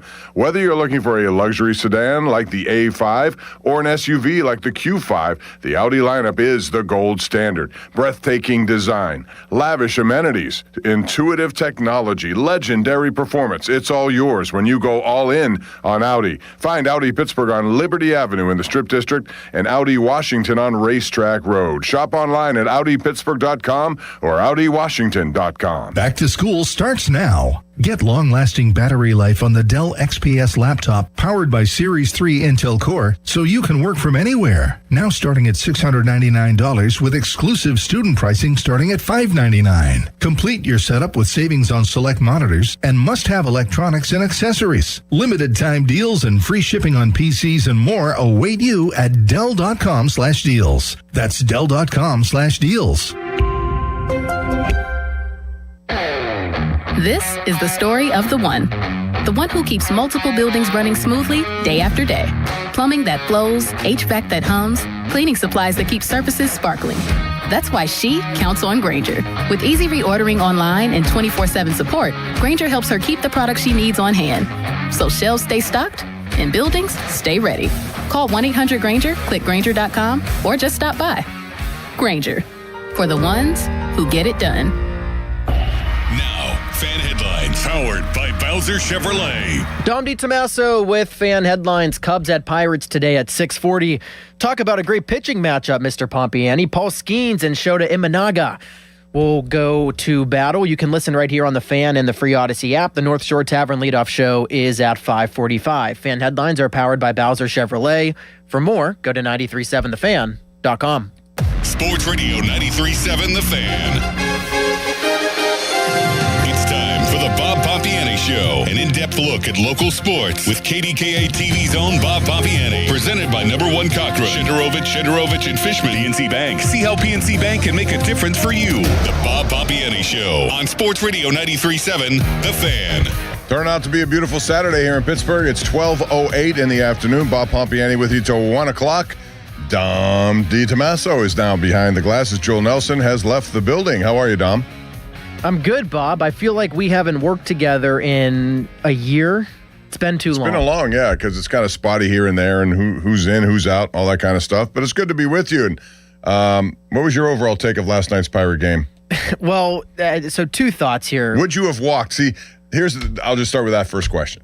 Pete Crow Armstrong is very good. And right. They were going to pitch him carefully. I would have continued to try to pitch him carefully. I wouldn't have just said, okay, go to first. I would have tried to get him hit something that's out of the zone, so hopefully they get out of that. The only person in my lifetime who's been good enough to be walked with the bases loaded or in that situation would be Barry Bonds. Yeah, I'm completely with you. I know that it's easy to do the Monday morning quarterback thing, but I would not have intentionally walked him. That is now the 2nd straight game, Pomp, that Don Kelly has made a decision that I don't agree with. I think he has come out of the last couple weeks looking terrible.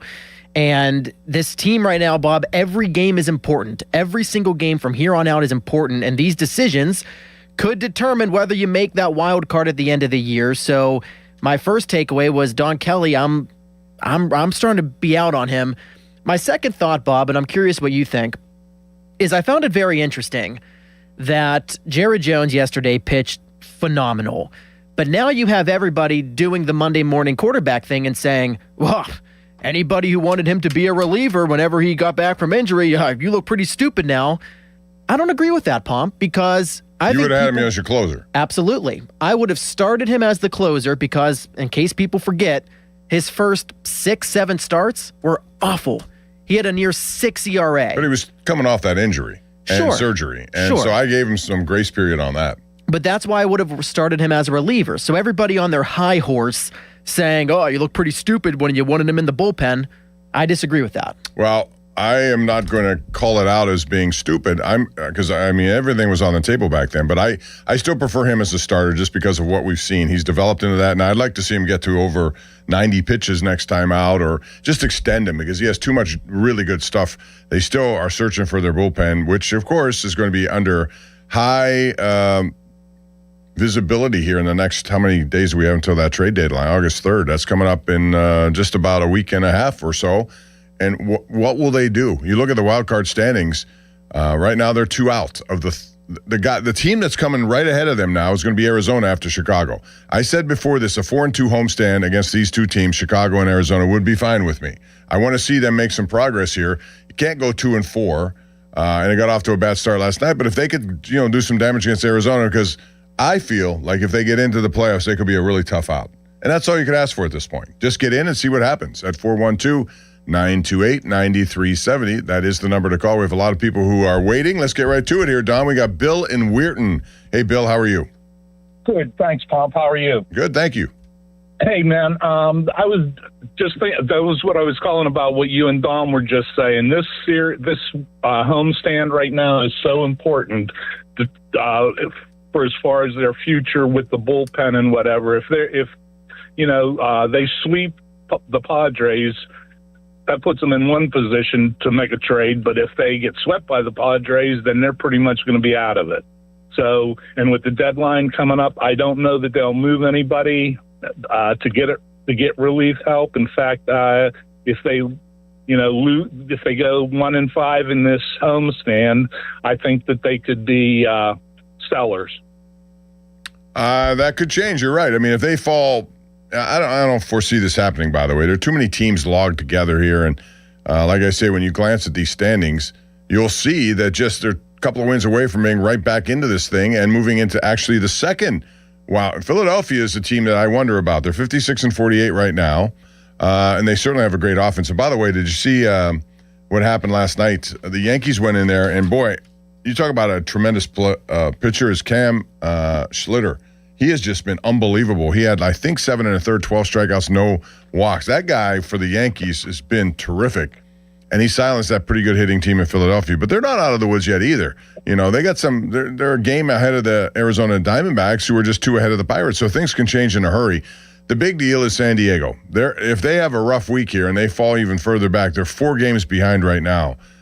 They will try to move some assets, and I will be intrigued to see how many people go, and if one of those is Mason Miller, because I think a lot of teams are going to overspend for him, at least try to.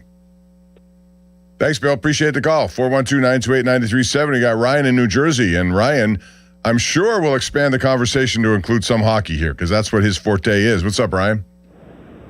Hey, Bob. How's the summer going? It's going good. It's going too fast. Can I take a time out? Can we have a sabbatical here, do something? Because it's just flying by. Yeah, it's true. I hope the Buccos stay in. I have picked up some of their games. I'm not a Bucs fan, but I've been watching them, on the stream, and watched that game yesterday. Unfortunate. Was that Davis that got cut down at home in the 7th inning or whatever? That's a lot of people wondered about sending him. I get why. I get why too. It requires a perfect game. Yeah, you try to get that run home. Yeah. If the throw's up the line, he's in there. But whatever. Anyway, so the only other guy other than Bonds that you walk, and specifically Yankees complaint, they should have walked David Ortiz every time he came to the plate for about 12 years. They kept thinking they would break him, and he broke them over and over and over again. So that's the only other person in my lifetime. It's like, this guy's going to knock it into the stands, and he did. So anyway, the thing about the Pens, I'm just a little melancholy here, I guess. I don't know, I'm getting old or something. I knew the ownership transition took way too long for them to kind of address anything coming into this year. I think that's mostly the reason why they've, Dubas just went out and got some scrap parts or whatever. The Hoffman group, I give them the benefit of the doubt. But I hope, and I've said this to you, I think the last couple of years, and I'll probably say it again this time next year, I hope their plan is not just to say, hey, guys, we have Sid, and come vote Sid, because they're just a mid. I'm a Patrick division guy. I find it unacceptable when you get embarrassed by the Flyers, which they almost did in the playoffs. I find it unacceptable you don't make significant changes in the offseason. And they're just tinkering. Draft picks and prospects in hockey are like baseball. Most of them don't hit. Most of them don't come out to be anything. So were you surprised at all, Ryan, with the way Robertson played his cards here? I guess he wanted to stay in Dallas to the point where he took 1 year, $12 million. He was being offered some really huge money, and average annual value of like $15 to $17 million. I don't know why he didn't take the Seattle deal. Someone should have signed him, is what I'm saying, right? They could have signed an offer sheet. They could have. The offer sheets are risky. I mean, the Flyers. The only team I ever remember even trying to do it are the Flyers. They did it with Weber way back in the day and really ticked off Nashville. That turned out to be a bad move for Nashville, but whatever, because they ended up dumping him. But and then the one where they tried with Leo the dude Carlson. out in here. Yeah, Carlson out in Anaheim. But, if I'm Leo Carlson, I'll just hang out and play with the best young player in the league, which is Celebrini by a nautical mile. He is the best young player in the league at this point. So I think I'm good in Anaheim. I'll go to Disneyland on my off days if I'm Carlson. So that works for me. Robertson, I'm really surprised. I don't know what he's looking for or what he's holding out for.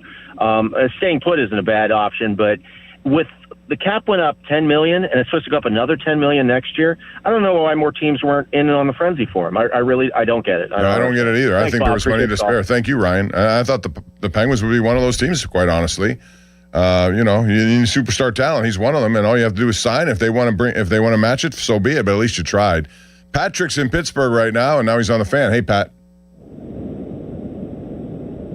Patrick, you on? Go ahead. Oh. Patrick dumped. I mean, he didn't literally dump. He just dumped. Or you dumped. How did he get dumped? I think he dumped himself, yeah. I don't know what was going on. All right, I want to open up this conversation too, Dom, to Steelers. They're starting this week. They have a whole new head coaching staff, all these new coaches coming in. They have an offensive-minded guy in charge who's going to call the plays. I like that. So there's no who's calling what, who's doing what. He's in charge. So if things don't go well, he'll take the blame for it. I'm looking at this offensive line, and now they're mixing everyone around. And I wonder, first of all, Mason McCormick's going to play the position he most, I think, likely does well at, which is the left side, not the right side. I think the number one question for me is what happens with Broderick Jones, and where does Ihanacho start? And does Ihanacho have the ability to become a starter on day one? Because Dylan Cook put up a pretty good fight last year. He made a case for himself. Do you think Mike McCarthy would just say, look, if this guy shows me something, he hasn't played football an awful lot. He's done well on other things, but he's a late bloomer in football. But if he's that good, I think he should win the starting job at right tackle. Yeah, I agree. I think Broderick Jones, he became a point of contention around here because he did not live up to expectations, and I thought he kind of bounced back before the injury. Listen, the Steelers have a quarterback, Bob, that right now is 42, and in December is going to be 43 years old. And I thought one of the issues with Aaron Rodgers last year was he flinches in the pocket, as anybody in their 40s would, if he gets pressured, and then he has some errant throws. So the offensive line is as important as it has ever been, and that's something that they're going to have to get figured out by September if they want to try and make a run here on Aaron Rodgers' last season in Pittsburgh, we think. Yeah, I mean, number one, I the way I look at this offense, because of the uncertainty at offensive line, I think you're going to see a lot of little swing passes. And I think a guy like Rico Dowdle is good at it. I think Warren is really good at it. I think you're going to see a lot more in that department from him. I know Kenneth Gainwell is gone. And who would have thought this time last year that we'd be saying the Steelers would have Kenneth Gainwell as their team MVP? That I don't think, if you made that bet, you made a lot of money, because I don't think that was something people thought of at the time. But they're going to have those two guys together. I wonder about depth at wide receiver, too. I mean, you have two guys in Metcalf and now Pittman, and you have a slot guy, you think, in Bernard. But beyond that, what do they really have? And I think that's important. I think a guy like Eli Heidenreich, who has shown that he can be one of these, I call him Swiss Navy knives, because that's what he is, instead of Army Navy, but he can do everything. And he's been very good out of the backfield. You can line him up in different positions. He might have a spot based on that in special teams. I always get intrigued by that because special teams is a reason a lot of these guys will be on this roster. And if you know that as a young kid, you better make sure. Carson Bruner did that last year. Carson Bruner was, I don't think, as a 7th-round pick, I think he was. I don't think he had a chance playing linebacker on a regular basis. His only way of doing it was special teams, and he was pretty good at it. Palm, who do you view as wide receiver 1 for the Steelers? Forget official titles and who's been here longer. Well, I think it has to be Metcalf. You think it's Metcalf? It has to be. I could see a situation, because Metcalf is the more talented, he's bigger, more athletic. I could see a situation where Pittman gets more targets this year. Do you think that's out of the question? No, I don't, depending on how defenses just apply, people to their side of the field, whoever gets most of that. I also think Freiermuth was underused last year. I think they really should utilize him a lot more. And again, I think McCarthy's one of these guys who likes to move down the field. And I think you may see, let's play this little game. Give me who you think will be the number 1 receiver, all positions counted, the number 2 and 3 receivers on this team. And that could be wide receivers, that could be running backs, could be tight ends. Who would be 1, 2, and 3 for you? I'd go Pittman 1, Metcalf 2, Freiermuth 3. I think Bernard has potential. People love him. We'll see him in preseason. I think we haven't even mentioned Roman Wilson. He's a guy who stood by Aaron Rodgers in that Instagram picture that Rodgers put out. Maybe that means he's believing it. I don't know. I would say it's going to be Metcalf 1, Jaylen Warren 2. Whoa. And Pittman 3rd. All right, so now let me ask you this. Sunday Night Football, Steelers, Ravens. 4th quarter, Steelers down by 4. 4th down and 3. Who you throwing the ball to? Well, first of all, if Aaron Rodgers gets the kind of time he needs, it'll be down the field to Freiermuth or one of the wide receivers. You need to pick one, Bob. You need to pick one. Okay, I'll pick 4th and 3. 4th and 3. Throw the game. This decides it. I'm going to go with Pat Freiermuth. Wow. I mean, you may not have a choice. That question is kind of a difficult question to answer when you don't know what teams are doing against you. You also don't want the protection.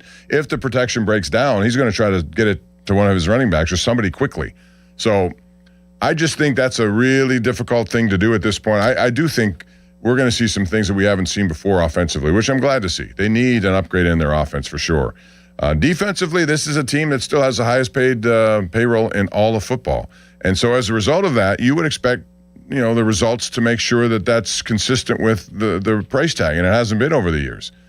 They brought in some new people. I really like Jamil Dean. I think he's an upgrade over there. I think Brandon Eccles is somebody who played well enough last year. He went sort of under the radar, but is a good guy. I think their cornerbacks could be really good. They drafted Dalen Everett. I don't know what he's like. He played 4 years at Georgia. He could be a really good player or not.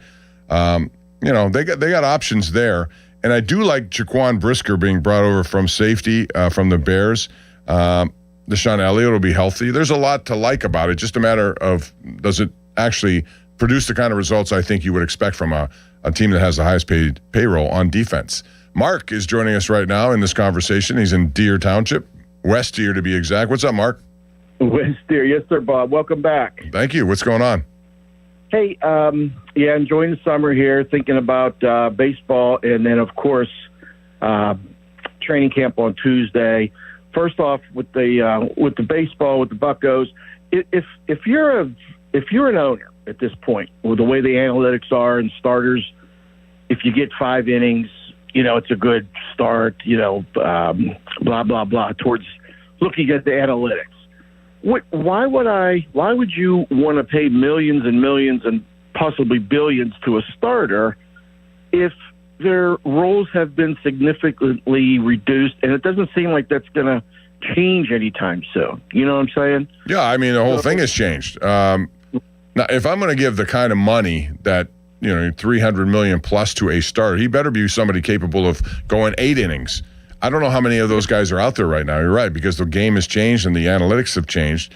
I really wish teams would use their guts more, just their feeling, just instead of always going righty, lefty, righty, whatever the metrics say.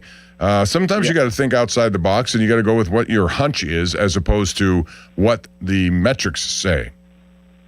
Right, and I'm old school. I'm 68 years old. I remember 71, 79 Buccos, of course, when I fell in love with baseball. And it's hard to for me anyway, it's hard to watch. Like, you're and I know no hitters and perfect games are becoming very like prehistoric, maybe ancient. But it still says something. If a pitcher, I played baseball. If we were up against a pitcher that was shutting us down, my team down, if they would take him out, we'd be like, thank you, And I get it now. The bullpens are stocked with, how many arms? 6, 7, 8, whatever. I mean, it's amazing how many pitchers there are. You're right. And, this is the thing that's been lost to your point here. There are only in the entire majors this year 11 complete games. That's it. Pirates still don't have one. The Pirates will not have one this season. That's a pretty safe bet to make. But, I think that's one thing that's changed. And if you're going to use bullpen arms all the time, then I think sometimes you need to go beyond one inning. That's another thing that's become part of this metrics thing. Last night we saw Dotel 1. We saw Mason Montgomery 1. We saw Soto 1. And then Ramirez. Dotel should pitch more than 1. If Majinski can do it, he can do it. Give yourself, and I know games don't go 15 innings anymore, but so what? You still, if somebody's going well, leave him in for a while and see what happens.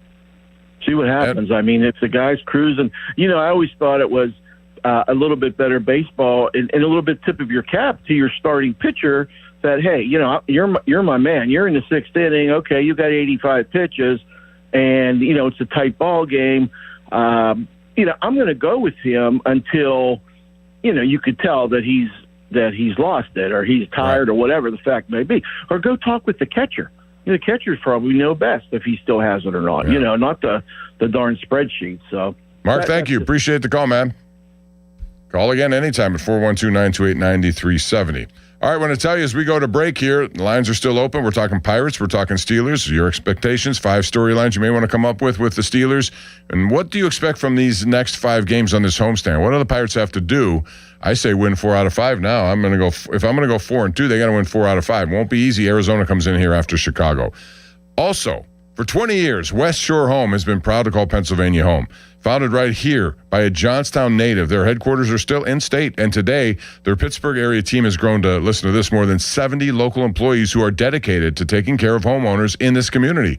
2 decades in, they've completed more than 25,000 projects right here in Pittsburgh, from beautiful full bathroom remodels to convenient tub-to-shower conversions. They have a perfect option that's just for you. And their installs are backed by thousands of 5-star reviews. Getting started is simple. Just head over to westshorehome.com/fan or call 1-800-WEST-SHORE to schedule your free no-obligation design consultation. And this week, their summer sale means big savings on your next project. You buy a full bath remodel, you'll get a second shower for free. Plus, as a fan listener, you can unlock even more savings at westshorehome.com/fan, westshorehome.com/fan. For an extra $500 off your project, call 1-800-WEST-SHORE to learn more, and they do answer on Saturdays. See the website for details.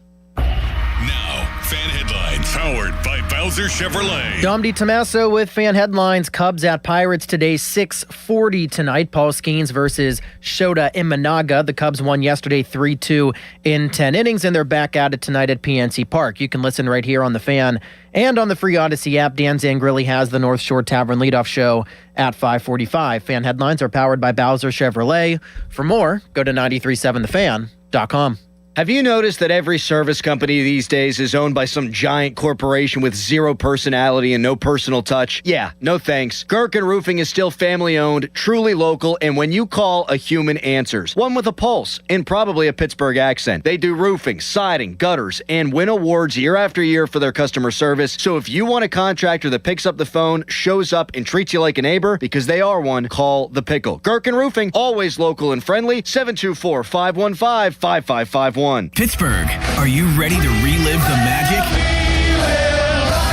Almost Queen. A tribute to Queen is taking the stage at Rivers Casino on Friday, September 18th. Experience the look, the power, and all the legendary hits all in one place. From Bohemian Rhapsody to Another One Bites the Dust, you'll be dancing all night long. Visit riverscasino.com for tickets and don't miss Almost Queen, a tribute to Queen, live.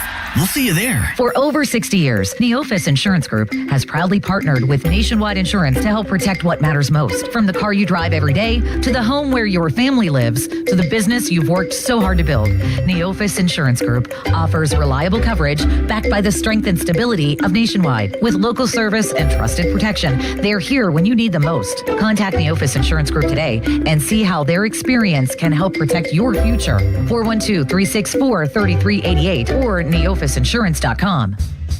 Hey, it's Doran. Props to my friends at Keystone Custom Apparel. Their fan club t-shirt fundraiser has helped local organizations raise over $100,000 this year. Here's how you get in on all the action. Step 1, register your team at KeystoneCustomApparel.com. Step 2, supporters donate $20 online, type their name in on the form, and choose their player. Step 3, well, there's no more steps. Keystone Custom Apparel handles everything. No order forms or money collection needed. For more information, go to KeystoneCustomApparel.com. The summer sales drive is in high gear at Jim Shorkey Mitsubishi North Hills. Drive home the savings of the summer with exclusive offers on our lineup of Mitsubishis, like the new 2026 Outlander Trail Edition. Drive yours home today and save $7,000 off MSRP, or finance for 0% APR for 72 months. Have a trade? Ask us about our $3,000 push, pull, or tow trade assistance. Your deal. Your way. What a great day. At Jim Shorkey Mitsubishi in the North Hills. Call 412-453-8035 for offer details. Carpal tunnel syndrome, heart failure that doesn't improve with common medicines. These are some signs and symptoms associated with ATTR-CM, or the cardiomyopathy of ATTR amyloidosis, a serious heart condition with symptoms that get worse over time. Amvuttra, vutrisiran, is a prescription medicine given by a healthcare provider that treats ATTR-CM in adults to reduce heart-related death, hospital stays, and urgent visits. In a clinical study, Amvuttra was proven to help people live longer and have fewer heart-related hospital stays and urgent visits over 3 years compared to placebo. Amvuttra lowers the amount of vitamin A in your blood, which can affect vision. Other side effects include pain in the arms or legs, pain in the joints, and shortness of breath. These are not all the possible side effects of Amvuttra. For prescribing information, call 1-833-256-2748 or learn more at amvuttra.com. Ask your doctor about Amvuttra for ATTR-CM. SchultzFord.com. SchultzFord.com. SchultzFord.com. SchultzFord.com. Now back to more. Please say it. This is the Bob Pompiani Show. Let's go. On Sports Radio 93.7 The Fan, Pittsburgh's hometown sports station. All right, welcome back as we continue to roll along till 1 o'clock, and you'll be joined by Donnie Football at 1 down at the Meadows. They've had these charity harness races. I'm anxious to see if Donnie will get on one of those things. It's not as easy as you think. I think Filipponi went on it last week. He's got a bruise on his leg, and you get a lot of shrapnel coming out in the form of mud in your face as you're doing it. 412-928-9370 is the number to call. We have a lot to get into. Of course, the Pirates and Cubs game 2. What do you expect from this homestand here? They have Chicago for 2 more and then Arizona for 3. These are teams right there that they have to deal with. So love to hear from you on your take on that. And also the Steelers getting started here. Your expectations, give me a player who's going to have a heck of a season and one who won't for the Pittsburgh Steelers in 2026. 412-928-9370. Let's go out to Mark down in Fort Lauderdale, Florida, who's a plethora of information when it comes to baseball prospects. Hey, Mark. Hey, great to talk to you as always, Pop. It's that time of year we find out who's going to be the GMs that are going to make the big difference for the trades. But my question to you is potential impending labor market and the fact that there seems to be a lot more sellers than buyers available right now. I mean, or vice versa. I mean, it depends on how you look at who's holding, who's folding. But do you think there's going to be as much movement at the deadline or this year as other years? Or do you think because of the labor situation, impending labor situation, there may be less activity? No, I think there'll be more. I think there are too many teams involved here, and that's going to lead to a problem for the Pirates because they may be, looking at certain players, but one of several teams looking at the same player. And when there's a bidding war, I don't think that bodes well for the Pirates. Let me ask you, because you've watched all these guys, if you were in charge, who would be untouchable of your minor league prospects, and who would you make available if you can get a player like Mason Miller? It's funny you asked that question because the other day we were watching the Bradenton Marauders and I was talking to a few scouts I know. And to me, it's real simple. You got 3 guys in the Pirates organization that are untouchable right now. Seth Hernandez, Edward Florentino, and Murph Gray. Murphy's moved up 3 levels this year. He Now had another home run last night. Yes, he's got. In fact, Yeah, but don't you have to give something to get something? If everyone's off limits, then you're not going to be able to do it. You have other things in the Pirates organization. You have a Wyatt Sanford, who you may not need in Pittsburgh because of the situation with Connor Griffin. You have a kid that Baseball America just moved up 20 slots, Ronaldo Navarro. He just turned 19. Throws 98 miles an hour. He's like a mini Aroldis Chapman. He's a lot of clubs are very, very interested in him. You have Easton Carmichael, who just got promoted to Altoona, who a lot of clubs like him as a catcher. I mean, there are some prospects. I got to give Ben Cherington credit. He's done a good job, him and the staff, of putting together the players. But the next step is, as my late friend Walt Jocketty used to say, if I wait around for all the prospects to develop, I won't be around to see any of them. True. So, you have to play poker right now. But I think this whole labor situation is a factor. But to me, it's really, I know you respectfully disagree. I'm not in favor of a salary cap, and I'll tell you why. I mean, you look at the Atlanta Braves' recent financial statement came out. They're the only public team. They made a $241 net profit. Baseball had the streaming of the home run derby. It was extremely successful. The owners are projected to take in almost $5 billion more in revenue in the next 5 years. I mean, it's market value to me. It's just like in your job. You produce ratings, you get more money from KDK or Odyssey because you're driving the bacon home.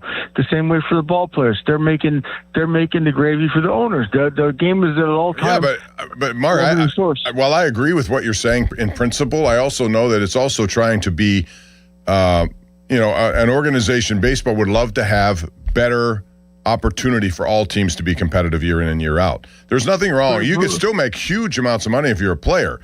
I think. But are the small-time owners putting the money back into the franchise? Well, they need to. If they're not, they should. Are they putting the luxury tax back in, or are they putting it in their pocket? No one ever knows that answer because no one ever gets into the books. I think you're right. You know about Atlanta because they make that public. We don't know about all these other teams. But my point is, if you have look at the NFL though, Mark. The NFL has a salary cap in place, and it's a good one. It goes up every year. Everyone seems to be happy with it, I would think, because it takes care of all players. And, all of these guys who are underneath some of the biggest names will benefit from some of the contracts being given out to others. You got to have some sort of economic compatibility here when it comes to on-field performance. I can't have the Dodgers spending $500 million and the Pirates spending $92. And they got to be forced to spend more. Let's have a floor where the owners have to put so much the profit back in. Well, don't you think the offer they made was a good first step? $171 million floor. I think it depends on what we know. We don't know the full revenue picture. I mean, the San Diego Padres, which has a smaller market than Pittsburgh, medium market, they're 20. The Pittsburgh's 27, San Diego's 30th. They just sold for $3.5 billion. I mean, right. So where does the Pirates franchise worth that Bob Nutting bought? I'm sure it's over $2 billion at this point. And listen, those guys take risk to own it too, and if they can make money that way, they make money. I'm just saying nobody's going broke here, but you got to have economic competitiveness leading to on the field competitiveness. I want to see teams that have a chance every single year, and I think the NFL is probably the prototypical league to look at. But I understand what you're saying. There are a lot of people who agree with you on this subject, and that's why it hasn't been solved, and it's probably going to go up to the 11th hour or beyond before it is. Mark, thank you for the call. Always good stuff down in Fort Lauderdale. All right, let's go out to Guy in Southern California. We're covering the globe here, aren't we, Dom? Hey, Guy. Your national callers. Hey, Bob, it's a beautiful day for sports. Only 40-some more days, and the Steeler regular season begins, and 60-some days, and the Pens. Oh, my God. You're rushing things along, Guy. Give me a break. I still like summer. I don't want it to go away. True, and, we're both the same age, and we got to embrace these summers. Yes. Who knows how many more. But I'll ask you just two quick questions. I'll let you go. Now, I assume you'll be doing the Steeler preseason games. Yes, Charlie Batch and I, yep. That'll be great. Listen, question number one on the Steelers is, what do you think? I got to go up to Las Vegas next week. What do you think of the 8.5 number of wins in the regular season for the Steelers? 8.5 games. That's a good number, I think. It's been the way it's been almost every year. It hasn't changed, and I don't think many people expect it to change. If I'm a betting man, I probably would go over that just barely. I think it'll be kind of a similar situation. And again, the unknowns are: is Aaron Rodgers going to be able to play the whole season? If not, who's the backup? How proficient can that person be? What's their offense? There are too many questions to go over to a large number. 8.5, I think, is a fair number. What would you do? Yeah, I agree. If I can get it at 8.5, it's good. It just makes the season more exciting. So when you get those long, when they lose 2 or 3 games in a row in the middle of the season, which I expect, the season's not over. I mean, it keeps your interest the whole season, and a bunch of us just get together and put a little pot of money in.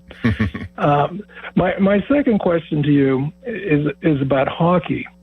And what do you think about the Russian players? They're going to now play in the Olympics coming up, and possibly the 4 nations. And what I'll say is, people forget that the Soviet Union played Hungary just a month after they invaded Hungary in 1956. And they also played in the Olympics, rather, when they invaded Czechoslovakia in 1968. And, if people have trouble remembering what year they invaded Czechoslovakia. Yeah, that's why Yager wears that number, 68. Exactly, in tribute to his family, who were persecuted by the Soviet Union. So what do you think? My final question. I have a simple answer to that. It's the same answer I give to those who talk about Hall of Fame and who should be in and who should be out. If you're allowed to play in the Hall of Fame, in whatever sport, then you should be eligible for the Hall of Fame. I'm not going to bring personal lives and what they do off the field and all this other stuff. I realize that's a part of this, but for me, that's why I think a guy like Bonds should be in. With regard to Olympics, I think you should have. Absolutely, Russia should have a team in there. I separate the two, just for the reasons you've said. There have been historical situations that have told us, regardless of what's going on politically, and I don't like any of that, but regardless of that, these teams, these players haven't done anything other than play, and they should represent their nations. So I'm going to keep it as simple as that. It may not be the right answer, but that's what I think. Thanks, Guy. All right, thank you. Appreciate it. Didn't know we were going to go down that road, but I do think that. And I thought for all of them, I'd rather have the top competition available. Don in Wexford, before we take a break. Hey, Don, how are you? No, pretty good, Bob. Hey, Bob, everybody talks about the bullpen and so forth. And we all know that Nutting is not going to spend a lot of money because he's making enough money for the market that he's in. But this year, I've watched every game. I've become a Pirate fan again because of Hope. I think Charrington's done a good job putting the team together. But we allowed ourselves, because of Nutting not wanting to pay a good manager. We got a manager that was second to the manager, didn't do a good job. He got hired. Our pitching coach. You take how they've managed Ashworth the other day. They allowed 8 runs before they pulled him out, and then the guy to come in, shut the team down for 4 innings. And then Bubba Chandler's pitching a 1 or 2 hitter. They pull him out of the game, and we lose. Now, listen, Don, I know there are millions of situations that come up, and thanks for the call. I got to get to a break, but every manager is faced with those things, and you're going to win some and lose some. Do I think Don Kelly has cost Pirates games this year? Yes, I do. I would say that about a lot of managers. I think last night, for example, I wasn't thrilled with a lot of stuff. Again, I pitch differently. I would call my pitchers opportunities to go more than 1 inning. I know that everyone's being babied, pitch counts, this, that, and the other thing. But if somebody's pitching well for me, I'm going to keep them in there until I find that either they're not, if they lost something, I consult catchers, I talk to the player, I trust my eyes, or not. But these are decisions that are made every single day. Would I have walked P. Crow Armstrong last night? No. I would have pitched to him, carefully, of course, but I would have tried to get him out, too. Hopefully he'll swing at something that's not in the strike zone that get me out of an inning. When I load the bases, a lot of bad things can happen, and we saw it firsthand. A wild pitch could occur, 4-pitch walk, or worse, an error. And with first and second, that would not have happened. So you got to make these decisions. That's why they're paid a lot of money. And we'll see. I guarantee you tonight, we're going to have the same kind of conversation tomorrow about this game tonight between Skeens and Imanaga. 412-928-9370 is the number to call. Dom is coming up with another headline, and we'll take more calls up until 1 o'clock when we join Donnie Football at the Meadows. That's coming up right here on Sports Radio 93.7 The Fan. Now, fan headlines. Powered by Bowser Chevrolet. Cubs at Pirates tonight at 6:40. Paul Skeens gets the start with Shota Imanaga getting the start for Chicago. Pretty big game. Pittsburgh currently 2 games back now in the NL wildcard standings. You can listen tonight right here on The Fan and the free Odyssey app. Dan Zand will have the North Shore Tavern leadoff show at 5:45. Fan headlines are powered by Bowser Chevrolet. For more, go to 937thefan.com. Straight Talk Wireless presents Pickup Truck Wisdom. Trust is earned. That's why I've stuck with Straight Talk. Same price since 2009 on Verizon's 5G network. Cause shoot, anyone can make a promise. Keeping it for years, that means something. Now plans starting at $25 a month with 4 lines. Find us at straighttalk.com and Walmart. Straight Talk Wireless. Straightforward. Always. Same price claim applies only to the base monthly price of our $45 plan from October 2009 to present. The Sherwin-Williams Summer Sale is here. Get 30% off select paints and stains or 35% off our newest product, Emerald Symmetry, July 17th through the 27th. Whether you're refreshing your interior or exterior, we've got the colors to bring your vision to life. And with delivery, getting everything to your door is easier than ever. Shop online to have it delivered or visit your neighborhood Sherwin-Williams store. Retail sales only. Some exclusions apply. See store for details. Delivery available on qualifying orders. Hey, my friend Taylor Fournier. During the Make This the Summer sales event, what's the Jeep of Pittsburgh difference? Simple. Bring us your best offer on any new Chrysler, Jeep, Dodge, or Ram truck, and we'll beat it within minutes. No games, no waiting. Easy as that. And if you can't?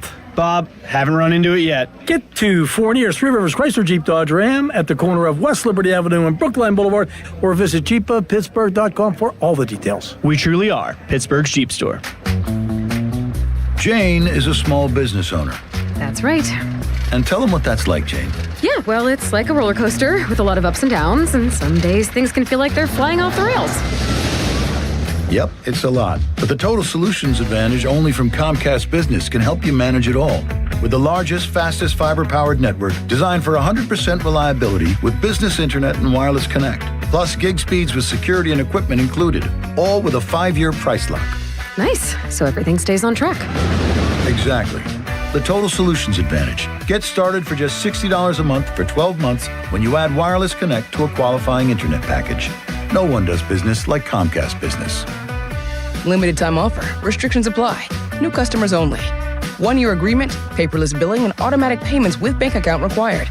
$60 offer requires 300 meg internet, security edge, and additional qualifying service. Equipment, taxes, and fees extra. I'm Ultima Morgan of Morgan & Morgan. Every time one of my children started driving, it was terrifying. I am quite aware of the dangers being on the road. Thousands of accidents happen across the country. We see it every day. These families' lives will be changed in an instant. We fight for these families as if they were our own. We've become America's largest injury law firm by winning cases just like these. If you've been injured in a car accident, call us. Injured? Dial Pound Law or visit forthepeople.com for an office near you. Hey everyone, this is Bob Pompiani. Number One Cochrane has gone all in on Audi. 2 state-of-the-art showrooms in Pittsburgh and Washington. Pittsburgh's largest new Audi collection, and 3 locations for service, including Monroeville's only Audi Authorized Service Center. Because when you're a Number One Cochrane Premier brand, you don't take half measures. That's why customers always enjoy benefits through the complimentary membership in the Number One Cochrane Club One Rewards program. Whether you're looking for a luxury sedan like the A5 or an SUV like the Q5, the Audi lineup is the gold standard. Breathtaking design, lavish amenities, intuitive technology, legendary performance. It's all yours when you go all in on Audi. Find Audi Pittsburgh on Liberty Avenue in the Strip District and Audi Washington on Racetrack Road. Shop online at AudiPittsburgh.com or AudiWashington.com. This is the story of the one. As a maintenance engineer at a beverage manufacturing plant, he starts his day knowing every line is ready to run because Grainger delivers the industrial-grade products he needs to keep mixers, conveyors, and packaging equipment moving. With Grainger's vast selection of bearings, belts, and motors, he keeps operations running smoothly, so nothing grinds to a halt. Call 1-800-GRAINGER, click Grainger.com, or just stop by.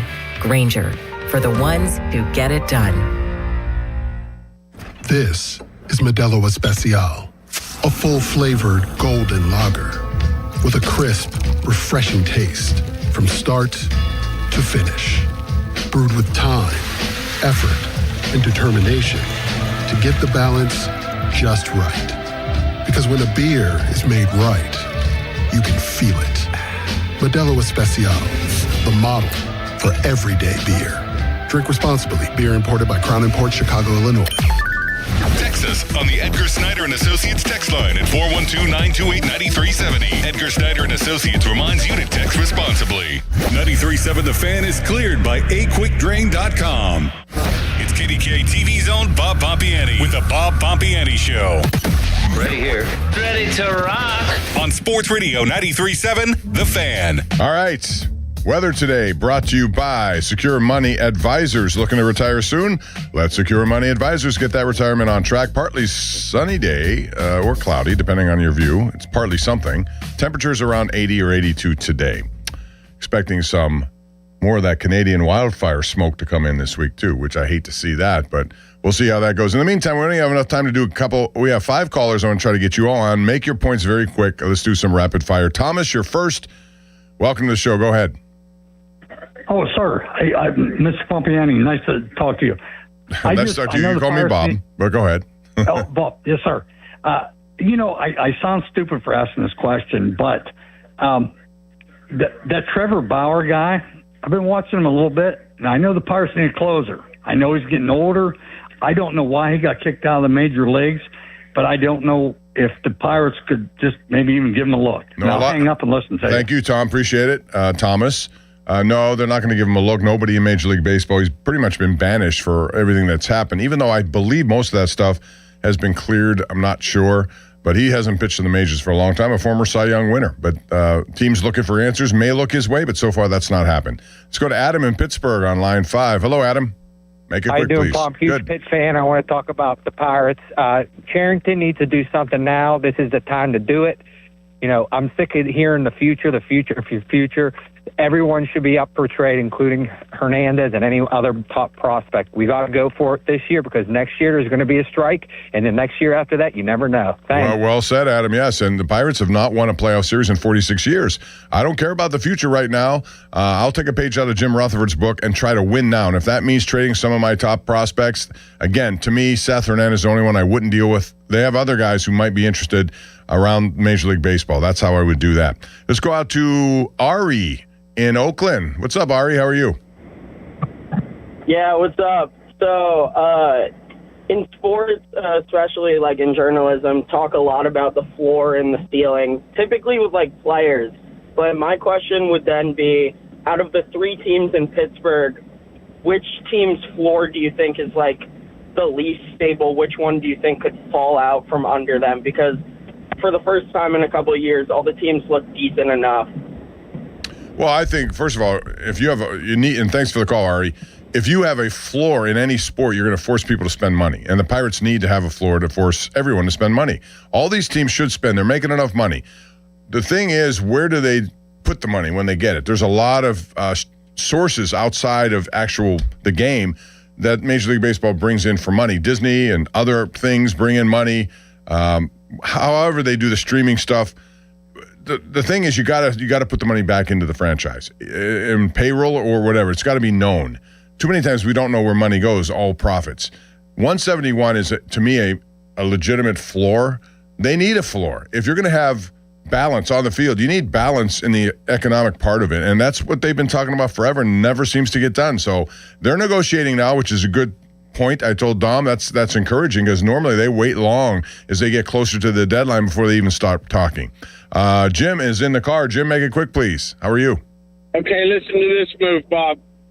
When Connor Griffin comes back, put him in center field, pinch hit Cruz the rest of the season, and in spring training, see if he can play first. If he can't, trade him.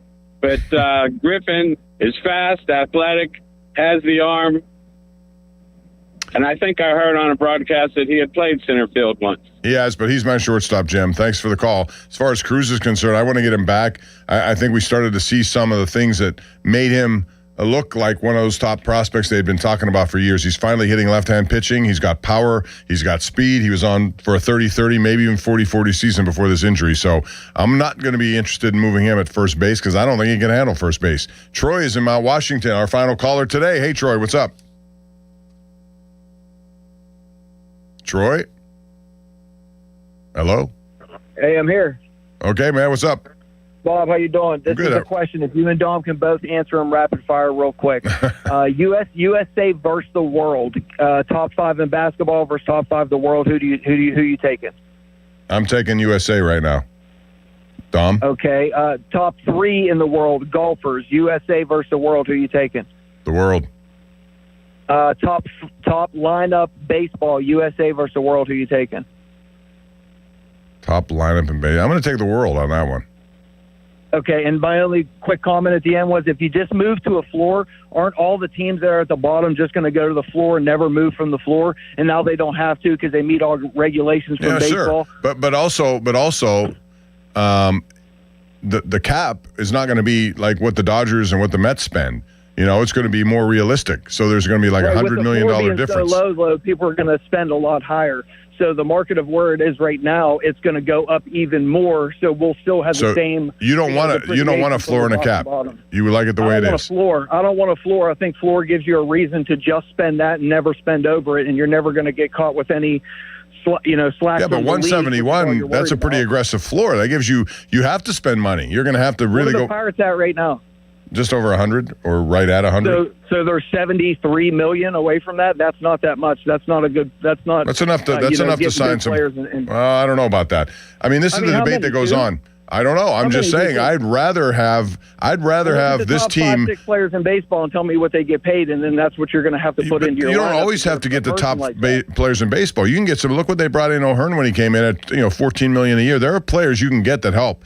It's not just always. Look at the Mets for an example of how you can implode, even though you have a $785 million Juan Soto.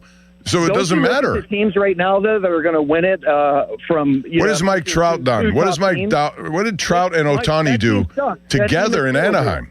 That team is horrible. Pick your teams right now that are winning the World Series, or you think that would win the World Series, and you're going to realize out of the last 2, 3, 4, and even this year they have a all-star on their team. And when I say all-star, no, I agree. I do agree. That doesn't mean all of them have to be all-stars. You need that in the NFL. That does not mean that all of them have to be all-stars. You need a little chemistry and teams that play together. That's what Anaheim miscounted. They gave some ridiculous contracts out. Anthony Rendon, you can misspend in this league and really hurt yourself big time. They did with him. I would even say Albert Pujols was a fine. He was when he first started, but then again, his performance over the last several years, Troy was awful. So you don't always have to have the $280 million to $400 million player. Just look at every single professional sports league and look at the champions over the 5 or 10 years. You're going to find a couple outliers, but you're also going to find the best players in the game in the championships. No, I agree, and which is why I want a floor. We're never going to agree on this, Troy, but thank you for the call. I do appreciate your rapid-fire questions to us. So, Dom, you didn't answer his questions. What would you take? Top 3 golfers in the world, USA. Top 3 golfers in the world. Oh, my God. I took world on that one. Yeah, probably I world. did. Probably I think they have overall better. What was his other one? Team USA basketball best versus the world. Probably Team USA. I did too. And then what was the last one? There was another one in there. Sorry, I was getting Donnie set up for the show. Yeah, I know. I knew you were busy, but I forget what the last one was. But I think I took the USA on the last one too. Speaking of golf, Pomp, when are we going to play? I feel like everyone has gotten to play golf with you except me. I feel left out. Well, I have to play more, number one. So trying to get a schedule is hard for me to even do, with people in my family who've asked. Yeah. So I think I should be at the top of the list. You would like to play with Joe, I bet. No, I played with Joe once, and that was enough for the year. I tell you, Joe can hit the ball. He just needs to calm down with his expectations of his own game. That's what I would say. Better than he makes it out to be. I'm like, Joe, you're not bad. He's good. You just need to. For someone starting as recently as he did, I think he's done well. And that's going to wrap it up for our show. Dom, thanks very much. Appreciate it. So Donnie Football's coming up, and ask him if he gets a chance to ride one of those harness races. I want to see him do it because I've done it. I know Filipponi has done it. I think you would look good in one of those silky outfits that they put on. But beware of the flying mud that comes at you, projectile fashion, and other things on that. I mean, it's not easy, believe me. It's sort of white knuckling, hanging onto that thing, making sure he doesn't just miss a beat and jump over the fence or something. Anyway, Donnie Football's coming up next from the Meadows. It's going to do it for me and for Dom DeMasso. I'm Bob Pompiani. Have a good afternoon, and we'll see you all next week on 93.7 The Fan. And remember, tonight, Let me just do this shameless plug. 11:35, KDK TV. We have our first of 3 training camp specials of the Pittsburgh Steelers. We set the stage for you for what's coming up this week. Charlie Batch, Rich Walsh joining me for that. And then tomorrow night, it's the number 1 Cochran Sports Showdown, 11:35, KDKA TV. That's going to do it for me. I'm Bob Pompiani for Dom D. Tommaso. There are a lot of vowels in those 2 names right here on Sports Radio 93.7 The Fan. Looking for insurance you can trust? At Neophis Insurance Group, they're proud to partner with Nationwide Insurance to bring you dependable coverage backed by one of the most recognized names in the industry. From auto and home to business protection, their team works with you to find the right policy for your needs and your budget. Call Neophis Insurance Group today and experience the confidence of coverage powered by Nationwide. 412-364-3388 or online at neophisinsurance.com. Summertime means outdoor gatherings, neighborhood fun, and the summer of savings at Spitzer Toyota. Lease a new 2026 Toyota Corolla LE for $198 per month. Plus, get our lifetime warranty, complimentary maintenance, and Spitzer VIP points. Whack more. Spend less at Spitzer Toyota Monroeville. At Spitzer, our world revolves around you. TSRP 27494 VIN TP 288304 front-wheel drive model 1852 5K due at signing 36 months. Approved credit through TMS plus title tax license registration 490 doc fee 0 security deposit 10K miles per year ends 8/3/2026. Mike Rowe here with another fun fact. If your concrete is cracked or uneven, you can actually lift it back up. Whether it's a sinking driveway, a patio, or a sidewalk, do yourself a favor. Call Groundworks. I spent some time working with these guys. They're the real deal. Their people are trained and certified to lift your concrete slabs. Baker's Waterproofing is now Groundworks. Schedule a free inspection. Licensed in all states where work is performed. See website for details. For all station contest rules, go to 937thefan.com/rules. The biggest reason Metropolitan Window Company has been in business since 1978 is our huge list of satisfied customers. John, Maggie, and Justin Schmutzer here from Metropolitan Window Company, Pittsburgh's locally owned and family-operated window and door company for over 47 years. When you choose Metropolitan Window Company, you're getting expertise and attention to detail from a trusted business that puts your needs first. You're also getting our exclusive Infinity from Marvin 100% fiberglass windows that are built for life. The most important part of a window is the framing. Fiberglass frames won't lose their dimensional integrity. They're the strongest, longest-lasting window you can buy. And right now, you can save 20% and get financing on every window and door product we offer. Stop by one of our showrooms, visit us at metropolitanwindows.com, or give us a call at 412-655-8411. PA 1565. A trial is 99% preparation, and nobody prepares better than us. Get the good guys, Goodrich and Geist.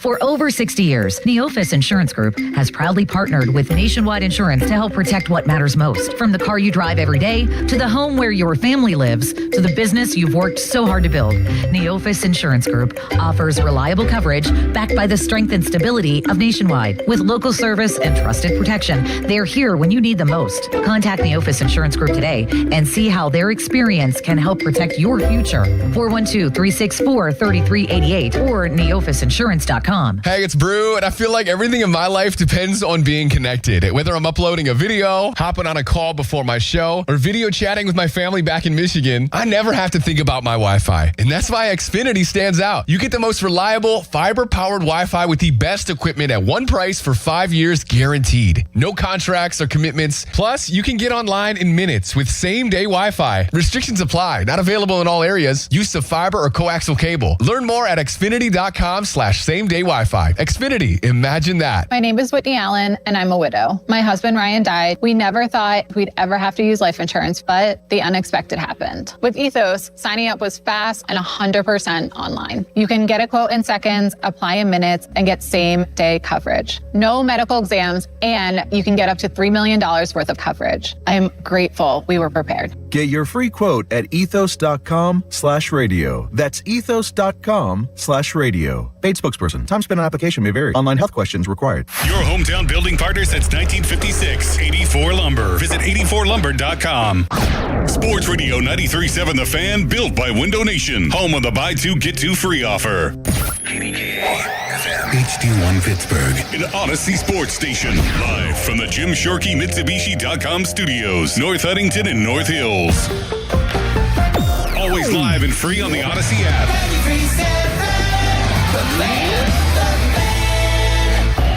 Now, fan headlines powered by Bowser Chevrolet. Dom DiTomaso with fan headlines. Cubs at Pirates tonight at 6:40. A great pitching matchup. Paul Skeens and Shota Imanaga will do battle tonight at PNC Park, and you can listen right here on the Fan and the free Odyssey app. Dan Zangrilli has the North Shore Tavern leadoff show at 5:45. Fan headlines are powered by Bowser Chevrolet.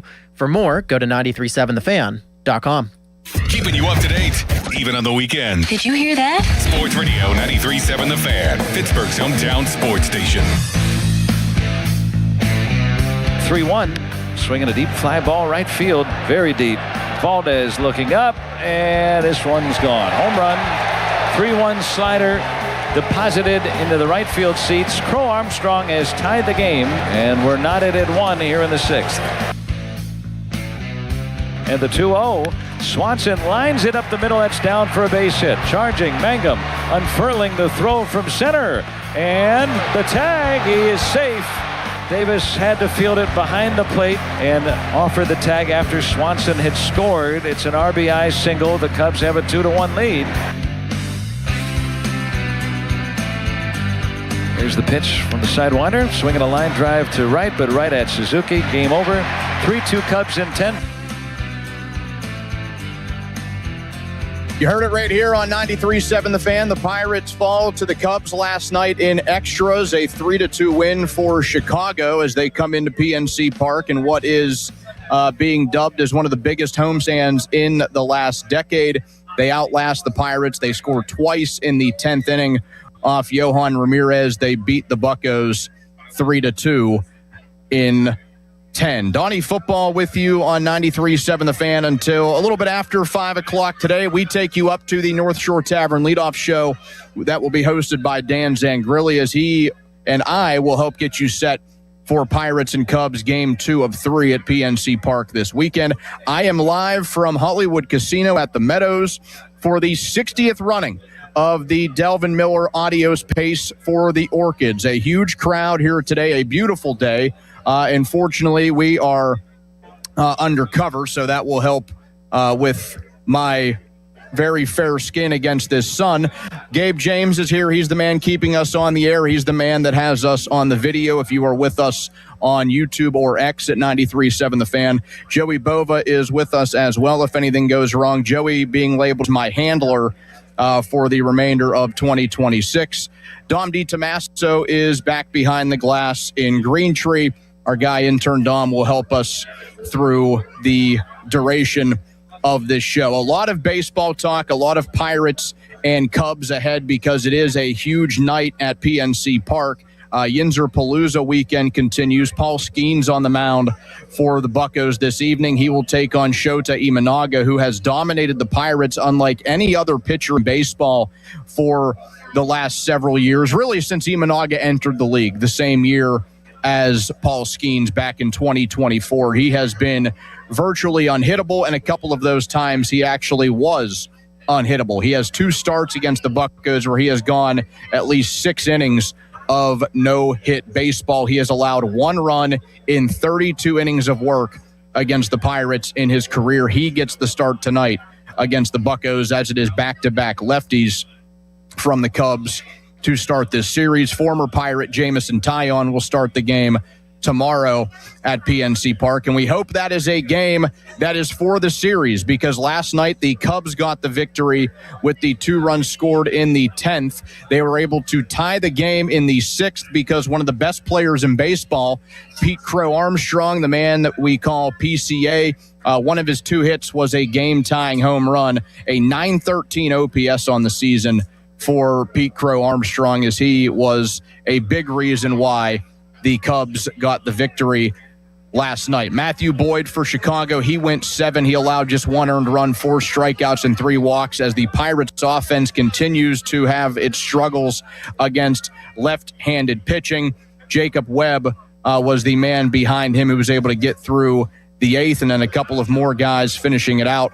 Gavin Hollowell with the save last night, his first of the year for the Cubs. For the Pirates, Jared Jones with another very impressive start as we keep going on in the month of July. Jones went 6. He allowed just 2 hits and 1 earned run. It was the PCA home run. Only the 2 hits came from the best player on the Cubs roster. That's all Jared Jones allowed last night. 5 strikeouts and a walk. His ERA down to 3.72. We'll dive into his July numbers here in just a minute. So a lot of Pirates talk here to get us going. If you want to get into last night's game, 412-928-9370 is the number to get involved with the conversation. If you have thoughts, if you were at the game last night, a pretty big crowd, nearly 35,000 on hand at the ballpark. A lot of Cubs fans, as always. But if you want to get your concerns voiced, 412-928-9370. Maybe you have some thoughts as the Pirates approach the trade deadline as well. We can get into all of those discussions too in over the course of these next few hours. We do have some guests joining the show today. Meadow Twaddle, who is the marketing director of the Meadow Standard Bred Owners Association, will join us live right here as we are right next to the racetrack. We are seeing horses fly by really every couple of seconds. And I know that Bob Pompiani wants me to get in one of these harnesses. I don't know if I'd be suitable for this, guys. Now, I know that you and Bob had that discussion, Dom, and maybe we can discuss that here in a few minutes. I feel like you are more of a guy the size that should be in this harness. I think I'm a little bit too big. I know I've lost weight over the last couple of years, but I think I'm still a little bit big for some of these horses. We'll have Nick Farabaugh join us at 2:05. Our guy from PennLive.com as the Steelers get close to training camp. They report to Latrobe in just a couple of days. 3 o'clock hour, Mike Riddleman, who is the director of scouting and player personnel for the College Gridiron Showcase, a former Waynesburg University Yellow Jacket as well. He's also a scout for one of the teams in the Canadian Football League, but just some scouting stuff in with him, what he likes to look for in NFL training camps, because certainly guys that don't make NFL rosters are ones that will be under the eyes of leagues like the Canadian Football League. Jarrett Bailey, who is a huge fan of Dom DiTomaso, he joins us at 3:30. He writes about the NFL for SB Nation. He writes for a Steelers blog, and he also does a podcast with former Steelers offensive coordinator Todd Haley. And then 4:30, we talked to Colin Beasley, the Pirates reporter, who put out a really good piece yesterday about the Buccos going into the trade deadline, who could be on the table, who is off the table, and who could be in the Pirates' sights as we approach that deadline, which is just over a week away. So 412-928-9370 get you in on this. But I want to recap a little bit more of the Pirates game from last night. Another questionable decision made by Donnie Kelly once the game got into extra innings. And it's just kind of compiled on him these last couple of days. It hasn't been a good set of decisions made by Don Kelly. We dated back to what happened in that second game against the Yankees in the doubleheader, the final game of that 3-game set.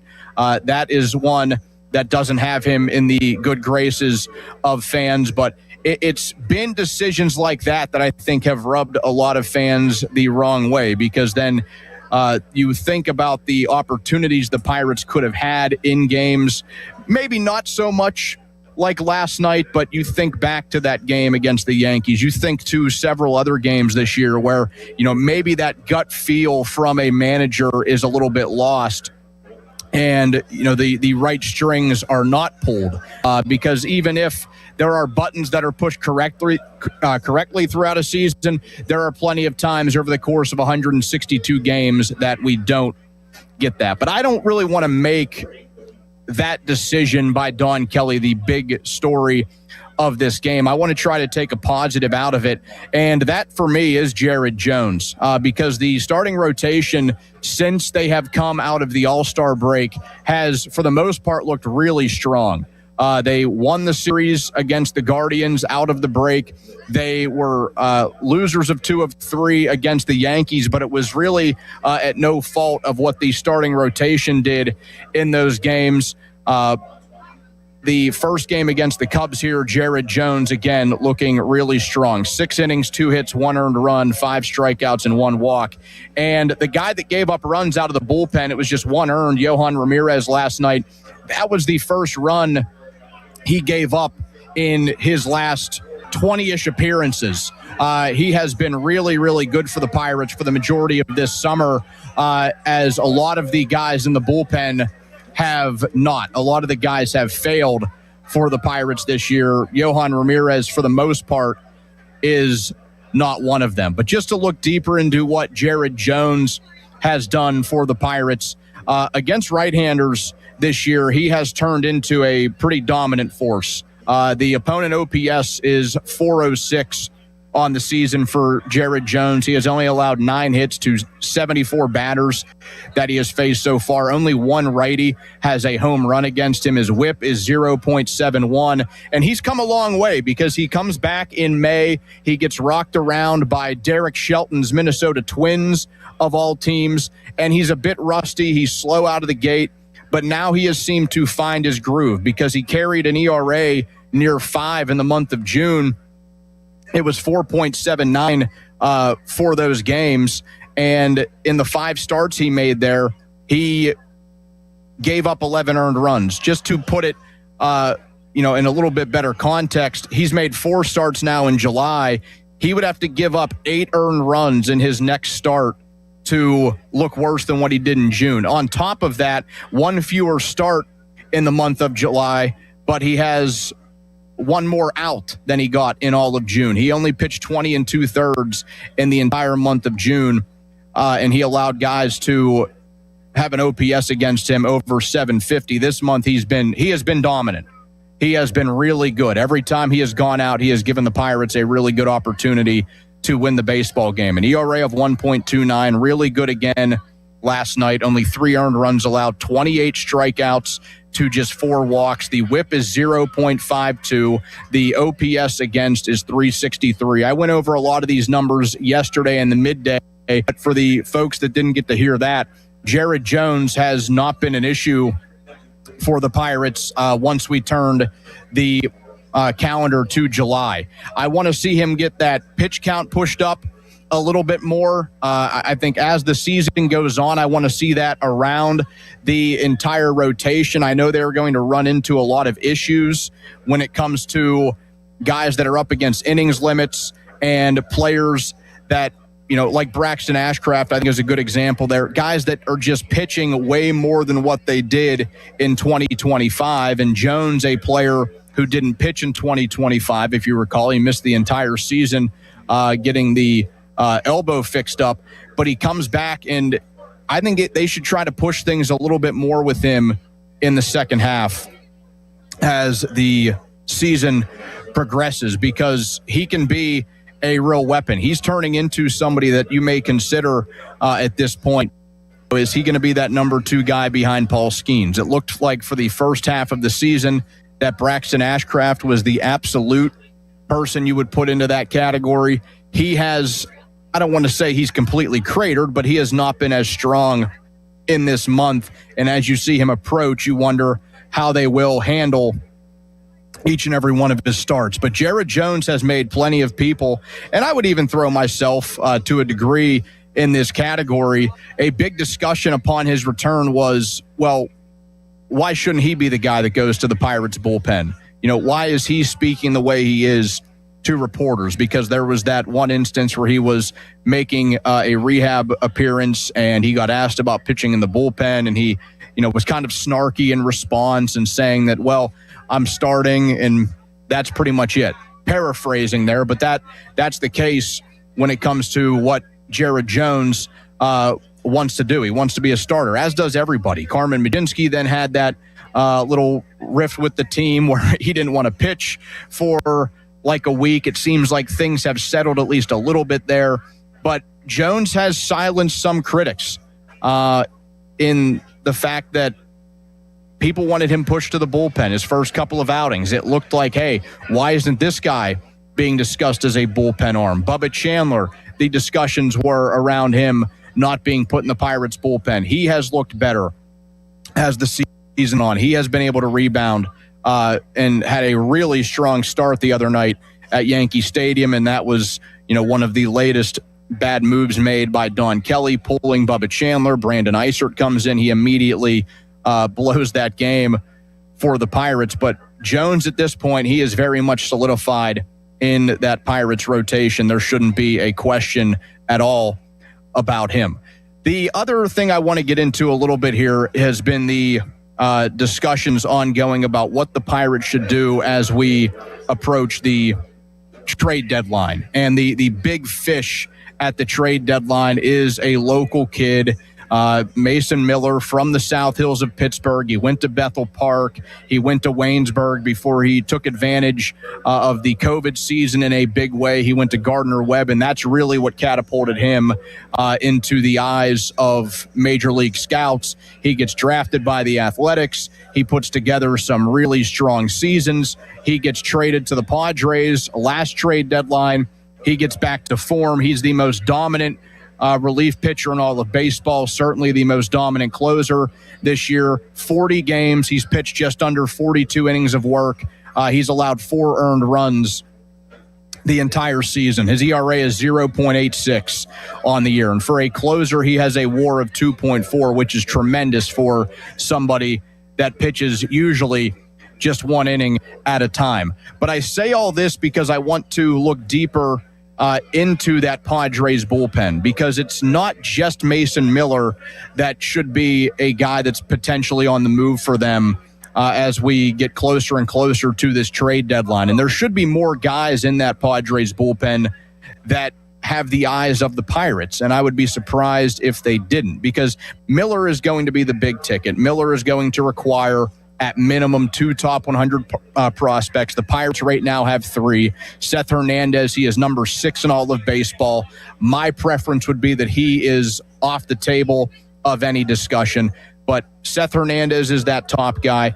After him, it's Edward Florentino. Murph Gray has worked himself into the top 100 according to MLB.com. He is number 100 on the nose overall. So the Pirates do have 3 guys.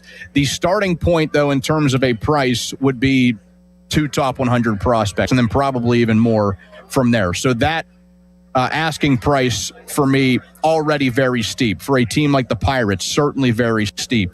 And then on top of that, there's the idea of the Padres perhaps putting one of their bad contracts on top of Mason Miller, and that would make it very difficult for the Pirates to pull off, because a team like them that wants to have as much financial flexibility as possible, asking them to take in a contract of a player that is $20+ million per season on the low end, that's going to be very difficult to pull off. But look into more of the names in that Padres bullpen. Adrian Morejon, who is the setup guy in most cases for Mason Miller. An ERA in the mid-3s this season in 54 innings pitched. Wandy Peralta, who is a veteran left-hander, he could also even provide you an opportunity to start some games if you run into that point. If you want to get a lefty in the Pirates rotation, which I do think has been a need all season. I was kind of beating that drum the entire time leading up to the start of the baseball season, because it was sort of a calling card for Ben Cherington that a left-handed starter, some veteran lefty that mixes up well with the hard-throwing righties that he has, those guys tend to do fairly well for the most part under the Cherington regime in a Pirates uniform. I know Andrew Heaney blew up last year, but think of guys like Jose Quintana, Tyler Anderson, Rich Hill, a multitude of lefties that fall into that category that at least give you some serviceable performances. They're able to eat a lot of innings with a young staff. And then we've seen in the past, those guys have been dealt at the trade deadline. In this case, you want to be bringing somebody like that in. And maybe Peralta is that pitcher. He has started 4 games this year. He's pitched in 44. He's thrown over 50 innings, and he's got an ERA barely over 3. You move that into the Pirates bullpen, it makes it better. Bradley Rodriguez, I don't know what his availability is. He's very young. He's a 22-year-old right-hander, but his ERA is barely above 2 at this point in the season. He's thrown over 44 innings, 44 strikeouts, so he has a strikeout per inning. And a lot of these guys have a good strikeout walk ratio as well. Yuki Matsui, I think, is somebody that should be considered. He has thrown 37 innings for the Padres this year. ERA of 2.68. Jason Adam, who is on the injured list right now, but another reliever that they have that has an ERA that is in the 2s. It's just over 2.5. So that's why I don't think Miller has to be that one name you look at and you just take one team's bullpen. The Mets are another squad. You think of teams like the Rockies and the Giants and the Royals, teams that we know for sure will be selling at the deadline. You can dive into a lot of those bullpens. It does not have to be the big ticket item, because I think if you have that expectation set, you are mostly going to be left disappointed. I know that the Pirates have been tied to Mason Miller locally for the obvious reason that he grew up watching the Pirates. He grew up a fan of the Pirates. He grew up less than 15 miles from PNC Park. He went to college less than 50 miles away. Like, I understand all of those local ties and why we want this guy to be in a Pirates uniform. I think the asking price will be monumental and likely way too high for what the Pirates usually do in terms of their business. So my idea is look around. There are a lot of other fish in the sea, and the Pirates need more than just one. They aren't just a Mason Miller away from contending for a World Series. I think they need multiple arms and maybe even mix in a starter to that rotation by the time we reach the trade deadline in just over a week. 412-928-9370. That gets you involved. You can hit us up as well at that number on the fan text line, which is brought to you by Edgar Snyder and Associates, a personal injury law firm where they always say there's never a fee unless we get money for you. So we'll take your calls on the Buccos as they head into the trade deadline. Maybe some thoughts you had from the game last night. Maybe you are going down to the game tonight, a massive pitching matchup, a big bobblehead giveaway, Dr. Robbie from the Pit. I know people are probably already lined up at the gates at PNC Park for that one because Pittsburgh certainly is a bobblehead town, but you can get involved in a multitude of ways. Again, the text line brought to you by Edgar Snyder and Associates, a personal injury law firm where they always say there's never a fee unless we get money for you. Also coming up next, Meadow Twaddle, the marketing director of the Meadows Standard Bred Owners Association. She will join us as we are here at the Delvin Miller Audio Space for the Orchids up until 5 today, right here on Sports Radio 93.7 The Fan. Now, Fan Headlines, powered by Bowser Chevrolet. A little bit of NFL news from Adam Schefter just a little bit ago. 49ers head coach Kyle Shanahan suffered some significant injuries in a car accident a couple weeks ago. 49ers players just finding out about this in the last couple days. So Shanahan will now be limited as the team opens training camp. 49ers assistant head coach and offensive line coach Chris Forrester is expected to assume some of the head coaching duties in San Francisco. Fan Headlines are powered by Bowser Chevrolet. For more, go to 937thefan.com. Mike Rowe here with another random fact. Those cracks on your walls aren't just cosmetic. They could mean your home is sinking. Whether it's drywall cracks, exterior cracks, or sticking doors or windows, do yourself a favor. Call Groundworks. I spent some time working with these guys, and they're the real deal. Their people are trained and certified to stabilize your foundation. Baker's Waterproofing is now Groundworks. Schedule a free inspection. Licensed in all states where work is performed. See website for details. Apparently, you don't need a rocket to get to Mars. Chris Muller here. You just drive to the Awaken 180 location there and meet Tommy Ann, who may be the most useful person in town not wearing a spacesuit. Tommy Ann and the other Awaken 180 coaches have now helped clients lose a combined, wait for it, 1 million pounds. But that's not a company milestone. It's thousands of personal ones. My weight loss is one tiny piece of it. So is somebody's first 10 pounds, somebody's knee hurting less, somebody wearing a shirt they had quietly retired. I started with a torn up knee and a second kid at home, so I know what it means when a plan works inside chaos. If you choose in person, Tommy Ann meets with you face to face, reviews your week, answers your questions, and gives you practical ways to keep losing every week. And that million-pound number is still climbing. Don't memorize a phone number. Search Awaken 180 on your phone and tap the call button. Not a pitch, just answers. Awaken180weightloss.com. I scream. You scream. We all scream. Because Wendy's famous small classic Frosty is just $1 for a limited time. More screaming, happy screaming, summer screaming, dollar small classic Frosty screaming! But please don't scream in the drive-thru. It hurts the employees' ears. Get a $1 small classic Frosty for a limited time, only at Wendy's. U.S. price and participation may vary. A la carte only, not valid for delivery. Limit 10 per transaction. Price may be higher in Alaska and Hawaii. Get in the zone, AutoZone. Summer's finally here, and we're kicking it off with a whole lot of free. Free brake pads with Duralast rotors. Free oil filter with 5 quarts of oil. Free Armor All wipes with Armor All glass cleaner, and more. More free, so you can have more summer. Celebrate free at AutoZone. Now through July 27th. Restrictions apply. Get in the zone, AutoZone. When you see this in your kitchen, The stainless steel fridge is covered in fingerprints. you hear this. Leslie, people are going to think you were raised in a barn or by wolves, or raised in a barn by wolves. Fortunately, Wyman Stainless Steel 3-in-1 cleans, shines, and protects to give you the best shine. A spray and a wipe will have your fridge shining like a mirror. Wow, my fridge looks brand new. Your fridge looks amazing, Leslie. Sorry, I was being a little dramatic earlier.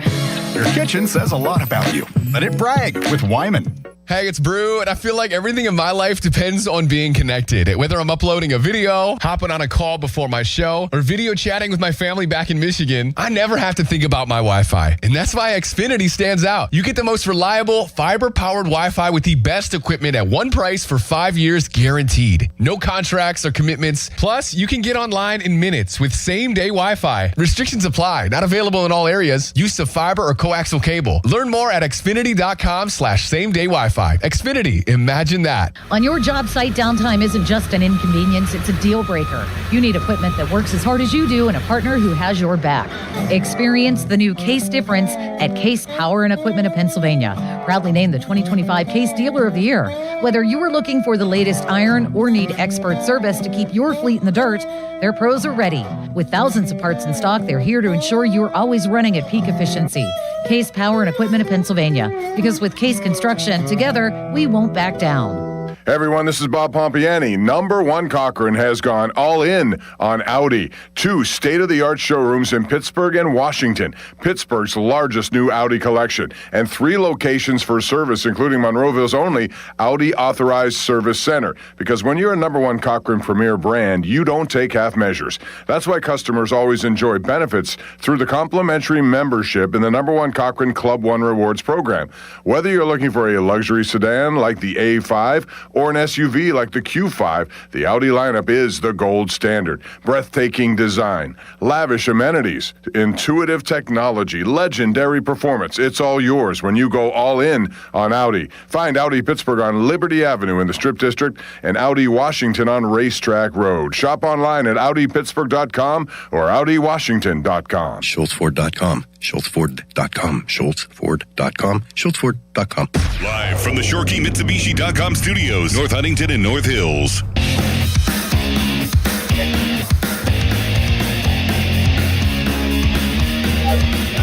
It is the 60th running of the Delvin Miller Audios Pace for the Orchids, and we are here at the Hollywood Casino at the Meadows for it, up past 5 o'clock, leading you into Pirates pregame coverage, which will begin around 5:45, all brought to you by Keystone Custom Apparel. Donnie Football with you until then. Dom DiTomaso is behind the glass.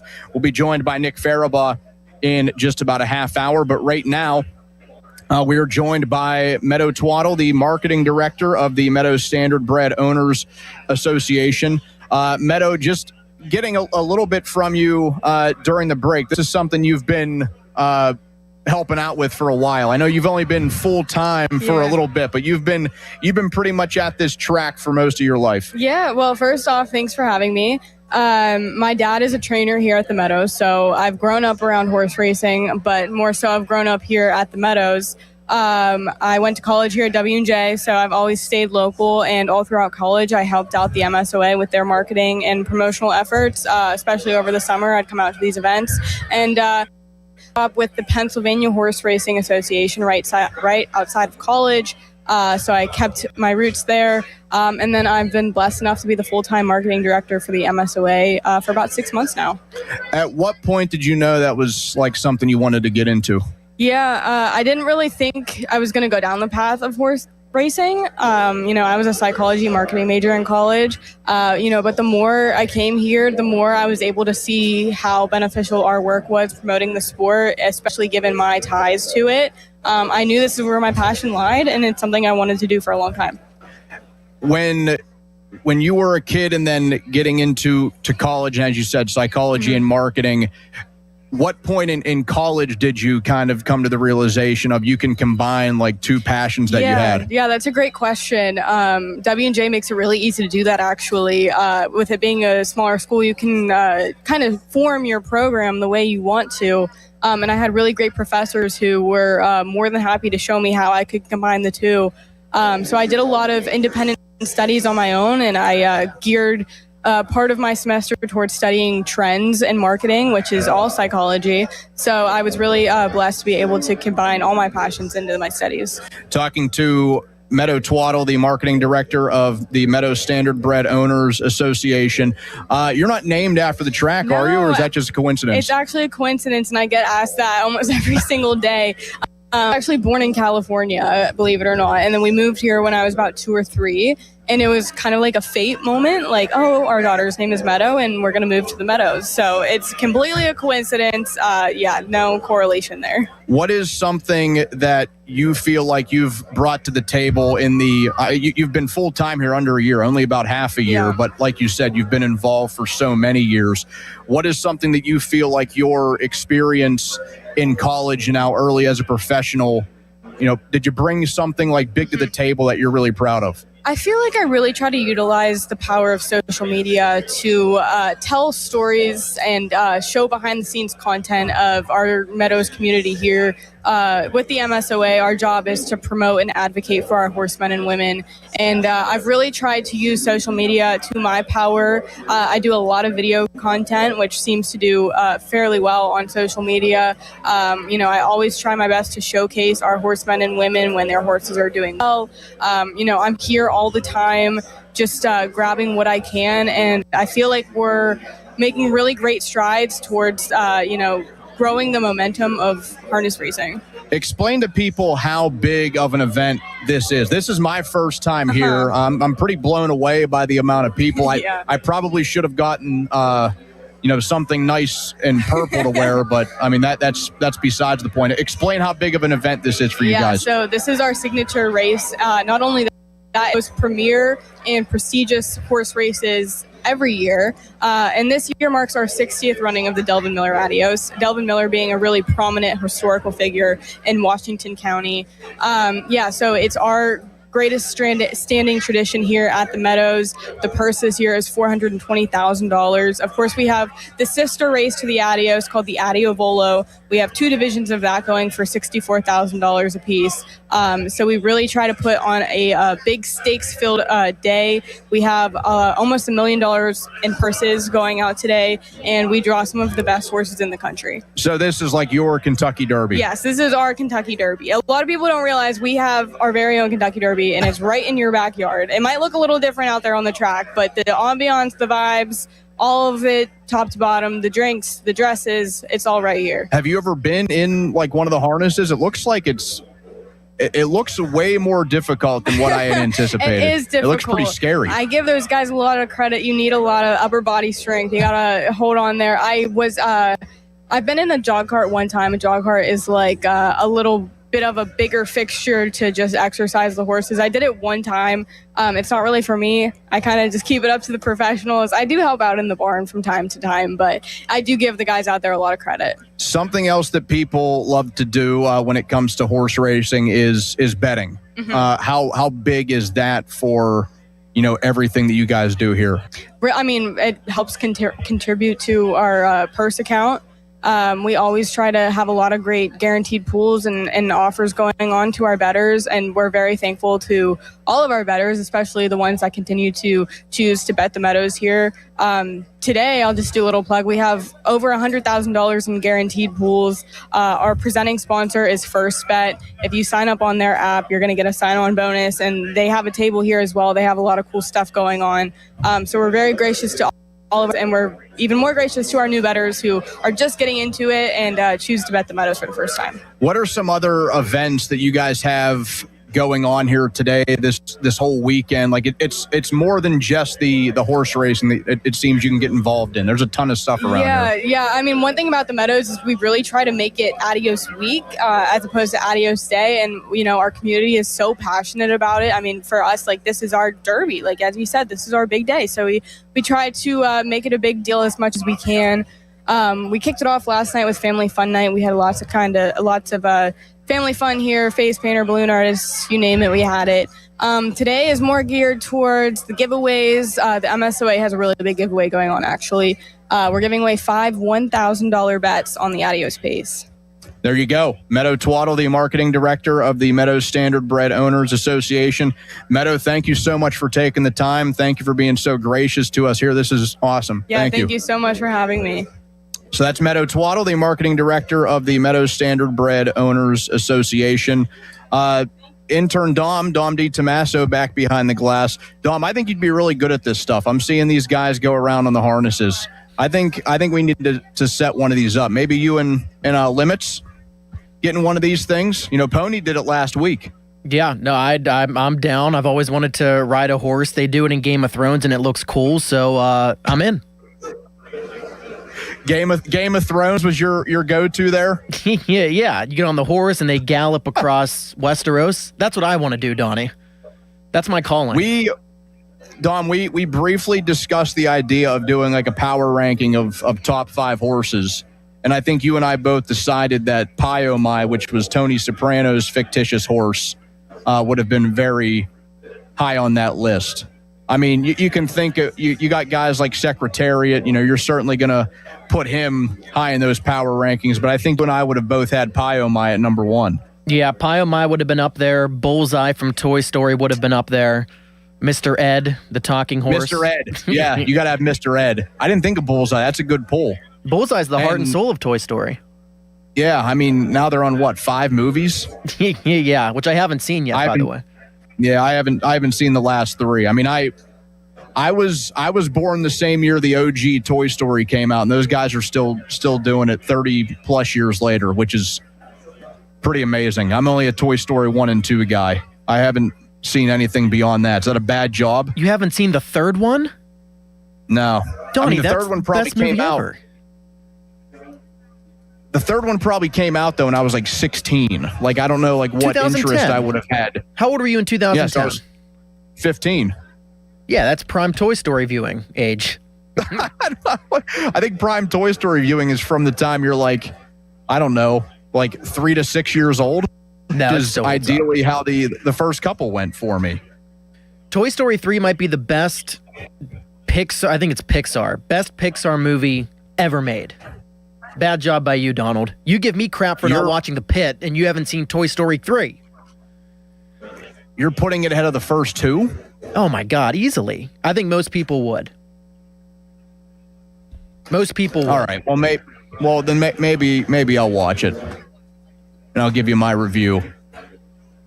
I like the guy that what's the guy's name from the second one? Al's Toy Barn. The guy with the pickaxe. I got to go all the way to work on a Saturday, and he just like drives across the street. That guy. Oh yes, that guy's a legend. The big, the chubby guy who eats the Cheetos. Is he in any of the other ones? Is he in number 3? No, I think he's just in the second one. Oh well, they're taken away from the audience by not having that guy in more of these. A whole event today here at the 60th running of the Delvin Miller Adios Pace for the Orchids. You just heard the marketing director here talk all about it. A purse this year over $420,000 that attracts some of the best pacers in the entire country. We know people are a lot into betting when they listen to this station. So if you're out and about, if you're around, you got a pretty open Saturday. If you're somebody that's already on your way here, extremely easy to get in on the action in terms of betting. You can bet as little as $2. Just give a race number, a horse number type of bet you want to go with there, which could be the win, place, or show. You got a lot of self-service machines that you can use. The tellers also up there will help out a lot of first-time bettors, so you don't have to be afraid to go up and ask. A ton of stuff going on here other than the racing as well. You have free admission to the racetrack apron. By the way, a lot of family-friendly activities, giveaways, contests, merchandise, photo opportunities, racing all afternoon. 16 total live harness races throughout the day. They began at 11:30, and they will run them throughout the day. Open to all ages, so I know that even though we are at a casino, the racetrack portion open to all ages with free admission this afternoon. Pittsburgh Dad will be doing some meet and greets later on as well, but a ton of stuff going on this afternoon at the Hollywood Casino at the Meadows. So, stop by if you get an opportunity. It's a really, really cool event. I didn't know what to expect coming into this, and I've been super impressed here in the hour plus that I've been here so far. I got to get in on some of this fun. We have tents all around us, a ton of things that we can get into. 412-928-9370 is the number if you want to get into things with us. You can also follow along on X at 93.7 The Fan, which is brought to you by South Hills Chrysler Dodge Jeep Ram on Route 19 in Peters Township. Coming up, an NFL team unveiled a new alternate uniform, and it's getting pretty bad reviews. I'll just put it lightly. Do we have room to talk in Pittsburgh, given some of the uniforms that we have seen over the years? We get into that coming up next. Nick Farabaugh joins at 2:05 right here on Sports Radio 93.7. Now, fan headlines powered by Bowser Chevrolet. Cubs at Pirates tonight at 6:40. Paul Skeens versus Shota Imanaga. Pittsburgh is currently 2 games back in the wild card standings after losing to the Cubs yesterday. They'll get a second crack at it tonight, and you can listen right here on the Fan and the free Odyssey app. Dan Zan will have the North Shore Tavern leadoff show at 5:45. Fan headlines are powered by Bowser Chevrolet. For more, go to 937thefan.com. One of harness racing's biggest days is almost here. Join us Saturday, July 25th at Hollywood Casino at the Meadows for the Delvin Miller Adios Pace for the Orchids, presented by First Bet. Watch the nation's top 3-year-old pacers compete in one of the sport's premier races. Admission and parking is free, and the first post is at 11:30. Don't miss one of the biggest events of the summer at the Meadows. I'm John Morgan of Morgan & Morgan. We recently received a call from an injured person. The insurance company had offered them $11,000. We took the case over and got more than $2 million in court. Morgan & Morgan. Visit forthepeople.com for an office near you. The Pittsburgh sun is shining, bats are cracking, and the 2026 season is here with big expectations for this year's team. BetMGM, an official sports betting partner of the Pittsburgh Pirates, is ready to help Bucs Nation experience every moment like never before. With a state-of-the-art app packed with betting options and 24/7 promotions, BetMGM brings the action straight to your fingertips. The season is built on momentum. Every diving catch, every double play, every strikeout, and every towering home run towards the Roberto Clemente Bridge feels bigger in 2026. Whether you're watching from home or inside PNC Park, BetMGM puts you right in the middle of it all. And when it comes to betting the long ball, BetMGM is your go-to spot with top odds on all your favorite home run props. Download the app and sign up today with BetMGM and make the 2026 season legendary. BetMGM.com for T's and C's. 21 plus to wager. PA only. If you or someone you know has a gambling problem, help is available. Call 1-800-GAMBLE. Training camp is back and Smale Kia is scoring big with the hottest deals of the summer. Right now, kick off the season with 0% APR financing for 60 months on all new 2026 Kia Sorrentos and Sportages. Whether you need the spacious 3-row Sorrento or the Tech Pack Sportage, Smale Kia has your winning drive. Hurry in. This championship offer ends on July 31st. Visit Smale Kia on Route 30 in Greensburg or shop online at smalekia.com with approved credit. Not all will qualify. See Smale Kia for details. Ends 8/3/26. Finding great candidates to hire can be like, well, trying to find a needle in a haystack, but not with ZipRecruiter. Its powerful technology actively finds and invites qualified candidates to apply to your job. So while other companies might deliver a lot of hay, ZipRecruiter finds you the needle in the haystack. See why 4 out of 5 employers who post a job on ZipRecruiter get a quality candidate within the first day. Try ZipRecruiter for free at ZipRecruiter.com/team. That's ZipRecruiter.com/team. ZipRecruiter. T-Mobile has an exclusive bundle for customers 55 and up. I'm Sarah Bowl. Yeah, I'm Frank Bowl. A reliable network is key for us. And with T-Mobile, it's been wonderful. And going to the 55 plus plan saved us so much money.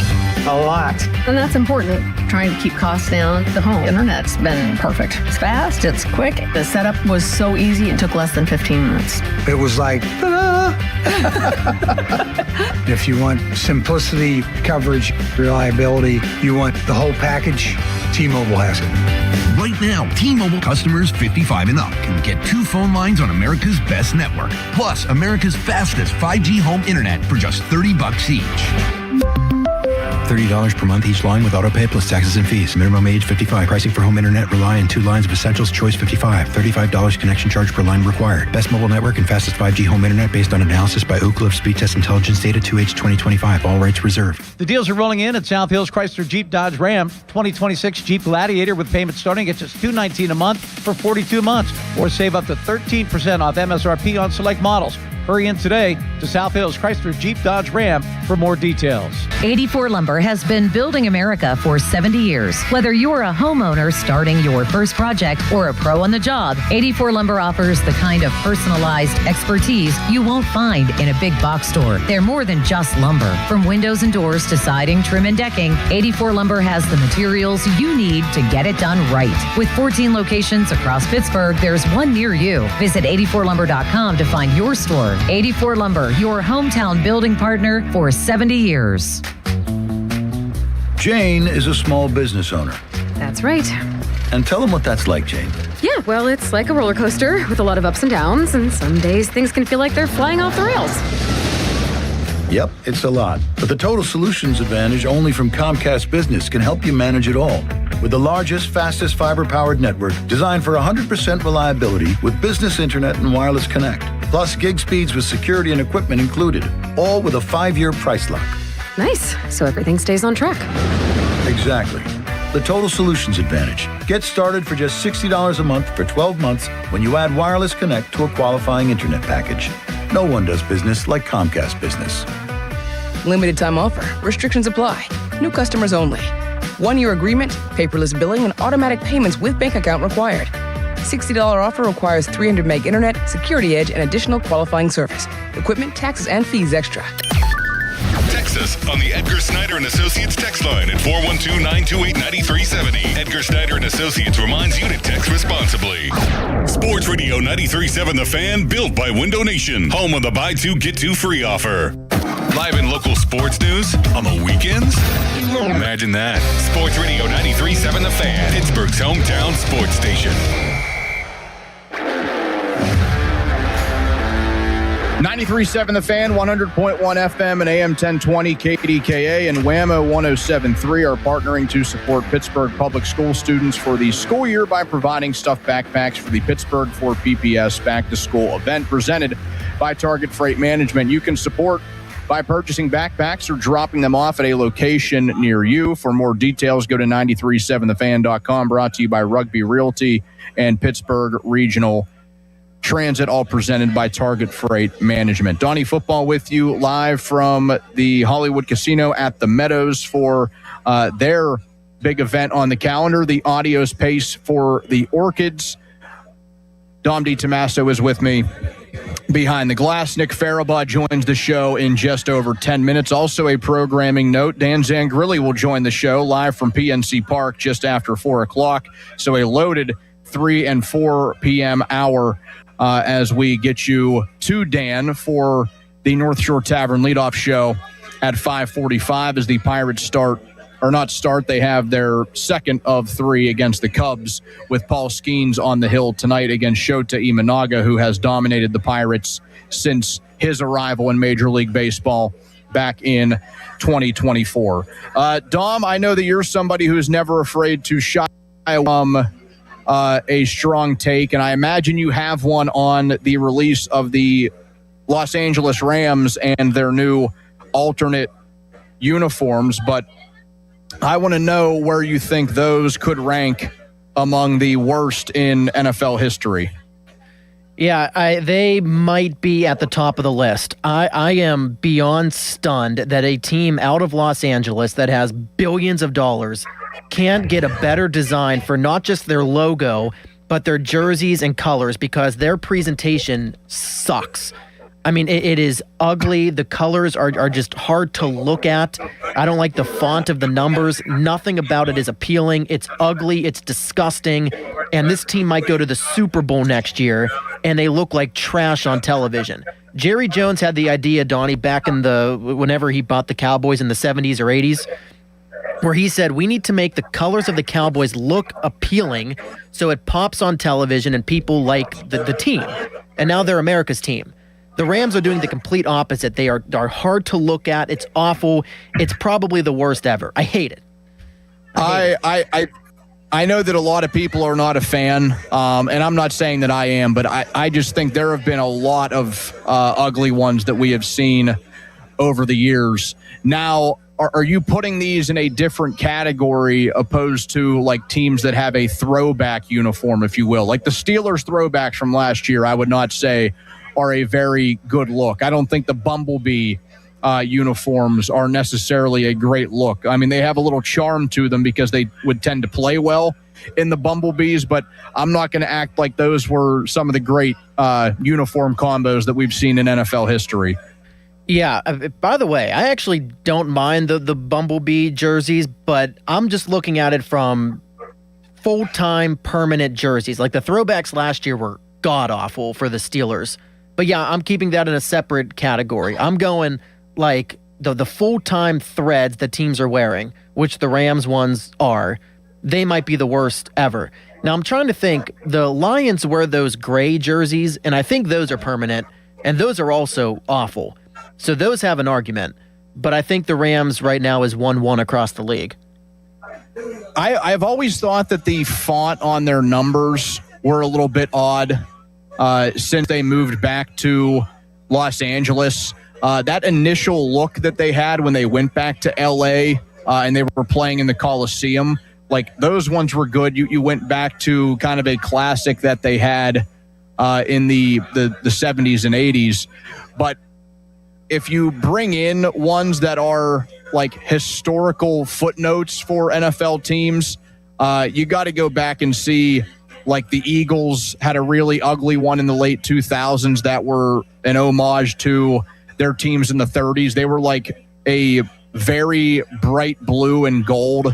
Those ones are horrible. If you want to give those a search, Dom.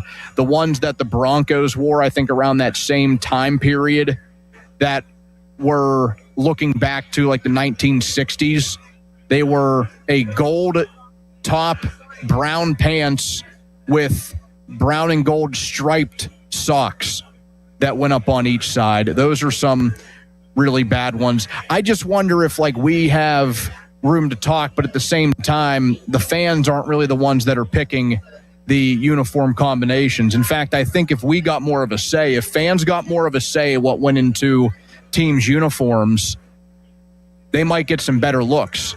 Like we might have to push, Dom, at some point for a voting system of sorts I think the Steelers might be afraid that everyone would just say bring back the block numbers.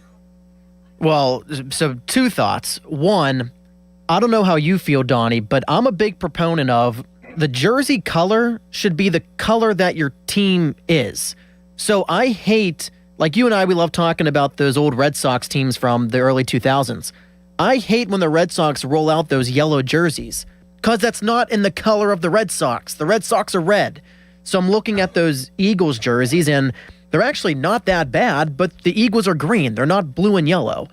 So team jersey colors should be the color of the teams. Second point, and I don't think you and I have ever talked about this, Donnie. I know people throw out, ooh, hot take, ooh, trying to get...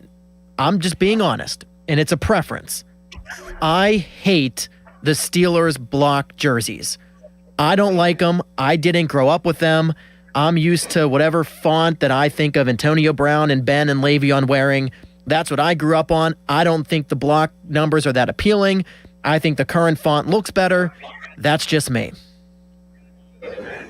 Okay, so that's just all going off like straight feel. Like you don't have any real reason to say that you don't like the block numbers. You just don't. Straight feel. Don't think they look as nice as the current ones. I think people are just caught up on nostalgia, and that's what they wore in the 70s when they were beating the Cowboys in Super Bowls. I think if you took an objective person who had no idea about football and showed them the current jersey and the block jersey and said, which one looks better, they're picking the current jersey. I believe that 100%. I don't know.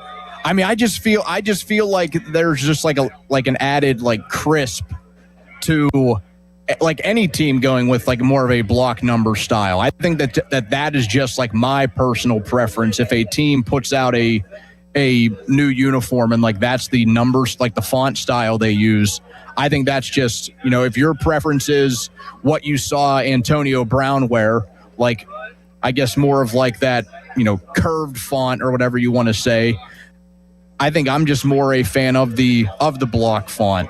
So I guess that this just might be like an agree to disagree situation for us. Yeah, I mean, it's all personal preference, and it's not going to, our opinions don't matter on what jerseys they roll out every year.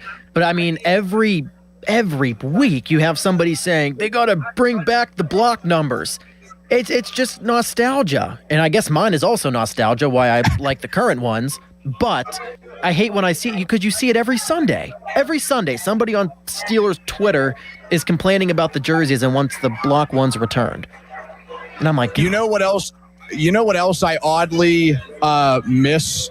At the time, I wasn't really a fan of it, but now looking back, I kind of miss when they would just have like you would get specialized jerseys every week on Thursday Night Football. You would get the color rush, and you would have some truly ugly ones. Don't get me wrong. Like Seattle had like an all neon, but there was some sort of charm to that of, hey, we're going to see a team's color rush uniform tonight. And like, it's just an added little thing to Thursday Night Football I wish they would go back to. The Steelers, by the way, had a great one because you go like the all black look and then the gold number. I don't know many people that didn't like their color rush look. Well, I've always said, how the NBA, they used to do this, stopped doing it, and I think they're doing it again. They had the specific jerseys for Christmas. I always said the NFL should do that for Thanksgiving because that's by far the biggest regular season day of the year. I think they should have Thanksgiving-themed jerseys every year. So in a way, the teams that traditionally do play on Thanksgiving, I know that the Lions have kind of gone away from this. The Lions used to have like very, very old look when they would play on Thanksgiving. But Thanksgiving is also like the only time we really get to see the Cowboys roll out with the blue tops. It might be the only time all season that they do it. And I think that's always a sharp look. Like it's a different looking helmet too. It's like more of like the white helmet than the silver one. So I've always thought that was a sharp look, and I wish the Cowboys would wear it more, but their tradition is just to roll with the white uniforms as often as possible. But yeah, I mean, we might get to that point. Specialized Thanksgiving or Christmas uniforms. Fan weather That's brought to you by Secure Money Advisors. Looking to retire soon? Let Secure Money Advisors get your retirement on track. It's a beautiful day. We are out here in Washington, PA, Hollywood Casino at the Meadows. It is the Audios Pace for the Orchids. We have live harness racing going on. All just one that finished up, had a big crowd around the last row of fencing. Coming up, Nick Farabaugh, you know him, PennLive.com. He joins the show in just a couple of minutes right here on Sports Radio 93.7 The Fan. Summertime and it's time to play. Make your downtime fun time on the BetParx online casino and sportsbook app, where there's always another way to win. New casino users get up to $500 casino bonus back, plus 500 bonus spins on the hot soccer-themed game. BetParx Goal, Goal, Goal Collect 'em. Play real casino games for real money and bet on world soccer and all your favorite sports right on your phone. The BetParx online casino and sportsbook app, where there's always another way to win. Must be 21 in Pennsylvania, New Jersey, Michigan, or Maryland. New users only. See BetParx.com for T's and C's. Casino bonus must be wagered. Gambler problem. Call 1-800-GAMBLER. This is the story of the one who keeps multiple buildings running smoothly day after day. Plumbing that flows, HVAC that hums, cleaning supplies that keep surfaces sparkling. That's why she counts on Grainger. With easy reordering online and 24/7 support, Grainger helps her keep the products she needs on hand, so shelves stay stocked and buildings stay ready. Call 1-800-GRAINGER, click Grainger.com, or just stop by. Grainger, for the ones who get it done. My name is Whitney Allen, and I'm a widow. My husband, Ryan, died. We never thought we'd ever have to use life insurance, but the unexpected happened. With Ethos, signing up was fast and 100% online. You can get a quote in seconds, apply in minutes, and get same-day coverage. No medical exams, and you can get up to $3 million worth of coverage. I'm grateful we were prepared. Get your free quote at ethos.com/radio. That's ethos.com/radio. Paid spokesperson. Time spent on application may vary. Online health questions required. At jeepofpittsburgh.com, it's their Declaration of Deals sales event. Bring us your best offer on any Chrysler, Jeep, Dodge, or Ram truck, and we will beat it. No games, easy as that. Visit jeepofpittsburgh.com for all the details. We are Pittsburgh Jeep Store. Receiving Medicaid and Medicare from different companies can feel confusing. PA Health and Wellness Medicare is called WellCare. Manage your care in one place. Visit pahealthwellness.com or call 1-844-626-6813. Mike Rowe here with a random fact. More than half of the homes that have basements in North America will experience water damage. It's true. Whether it's basement moisture, flooding, or bowing walls, do yourself a favor. Call Groundworks. I spent some time working with these guys. They're the real deal. Their people are trained and certified to waterproof your basement and stabilize your walls. Baker's Waterproofing is now Groundworks. Schedule a free inspection. Licensed in all states where work is performed. See website for details. Our veterans and their families make great sacrifices to protect our nation. Now it's time for them to receive assistance in their time of need as they age. If you are a veteran or the spouse of a veteran, contact Julian Gray Associates to speak with one of their VA-accredited attorneys to find out how you can receive compensation for the costs of care you are receiving in your home or a long-term care facility. Visit grayelderlaw.com. Someone had a birthday. Yep, 50. Can't believe it. 50 years of wisdom. Great segue. We have a health reminder from the CDC. Pneumococcal vaccination is recommended for adults 50 or older. Says here, we're over 6 times more likely to be hospitalized with pneumococcal pneumonia than adults under 50. I don't love those odds. Same. Look what I found. Pfizer's Prevnar 20 is proven to help protect adults against pneumococcal pneumonia and invasive pneumococcal disease in just 1 dose, and millions have already gotten it. Continued approval may depend on a supportive study. Don't get Prevnar 20 if you have a severe allergy to its ingredients. A weakened immune system may lower your response. Common side effects include injection site pain and swelling, fatigue, headache, muscle, and joint pain. For full prescribing information, please call 1-855-213-2138. Visit Prevnar20.com or talk to your doctor or pharmacist. I'm on Prevnar20.com now, scheduling my appointment. Good idea. And happy 50th. Your hometown building partner since 1956. 84 Lumber. Visit 84lumber.com. HD1 Pittsburgh. An Odyssey Sports Station. Live from the Jim Shorkey Mitsubishi.com studios. North Huntington and North Hills. Always live and free on the Odyssey app.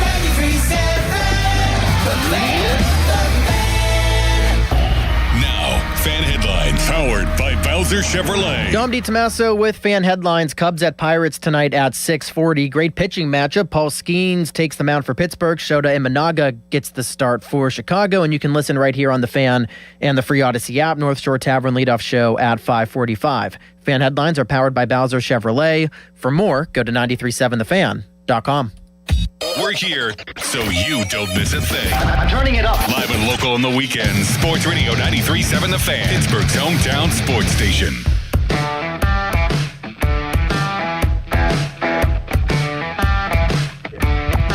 Sports Radio 93.7 The Fan. Donnie Football with you for a few more hours today. We are live at the Audio Space for the Orchids Hollywood Casino at the Meadows. A beautiful day. 16 live harness races throughout the day. The first one got going at 11:30. As the day moves on, we will dive into that a little bit more. We were joined by their marketing director a little bit ago, awaiting Steelers reporter Nick Farabaugh from PennLive.com. Dom is currently efforting him as we get him our favorite Steelers reporter with a man bun. A few days away from training camp for Pittsburgh. They will arrive at St. Vincent College on Okay, and we have Nick Farabaugh with us now as he comes to us on the Fan Hotline, which is brought to you by Sullivan Super Service. Nick Farabaugh joins us. We couldn't link up this week. Pirates baseball getting postponed. The Pirates played on Monday, so the weekly chat with Nick Farabaugh had to wait until Saturday afternoon. Nick, you into horse racing at all? You get into the Kentucky Derby when that comes around, maybe the Triple Crown races? I got to tell you, man, if there's a sport that least captures my attention, it may be horse racing. I don't really pay attention even to the Kentucky Derby. Just not really a thing I ever got really into. Maybe I should, but yeah, I every now and then, you know, it's on the TV because my mom makes it a big deal, but I've never really gotten into it. You haven't gone to any of those parties yet? People have the fancy dresses on and the funny looking hats. You haven't done any of that yet? I have not done anything. Honestly, I'm surprised when I find out it's on because I literally never hear about it. It's one of those things where I'm just in a bubble. I don't really pay attention to it. Not because I'm disinterested. I just haven't ever put the energy to it. That's because you're head deep in ball, Nick, because the Steelers are getting close to training camp at St. Vincent College. That begins on Tuesday when they arrive. The first practice will be on Wednesday from Chuck Noll Field in Latrobe. Nick, just pretty good here. Couple of guys that you are the most excited to see in practice once you get out to Latrobe. Yeah, I mean, there's a few guys I'm excited to see. I think one guy I'm really looking forward to just watching his progression is Maxie Honachor. I want to see how his hands have come along and how ready he is. I'm pretty excited to see that because I think the footwork, as everyone will see when they see him live, he's just got really quick feet. They're really efficient. It's really, really fun to watch.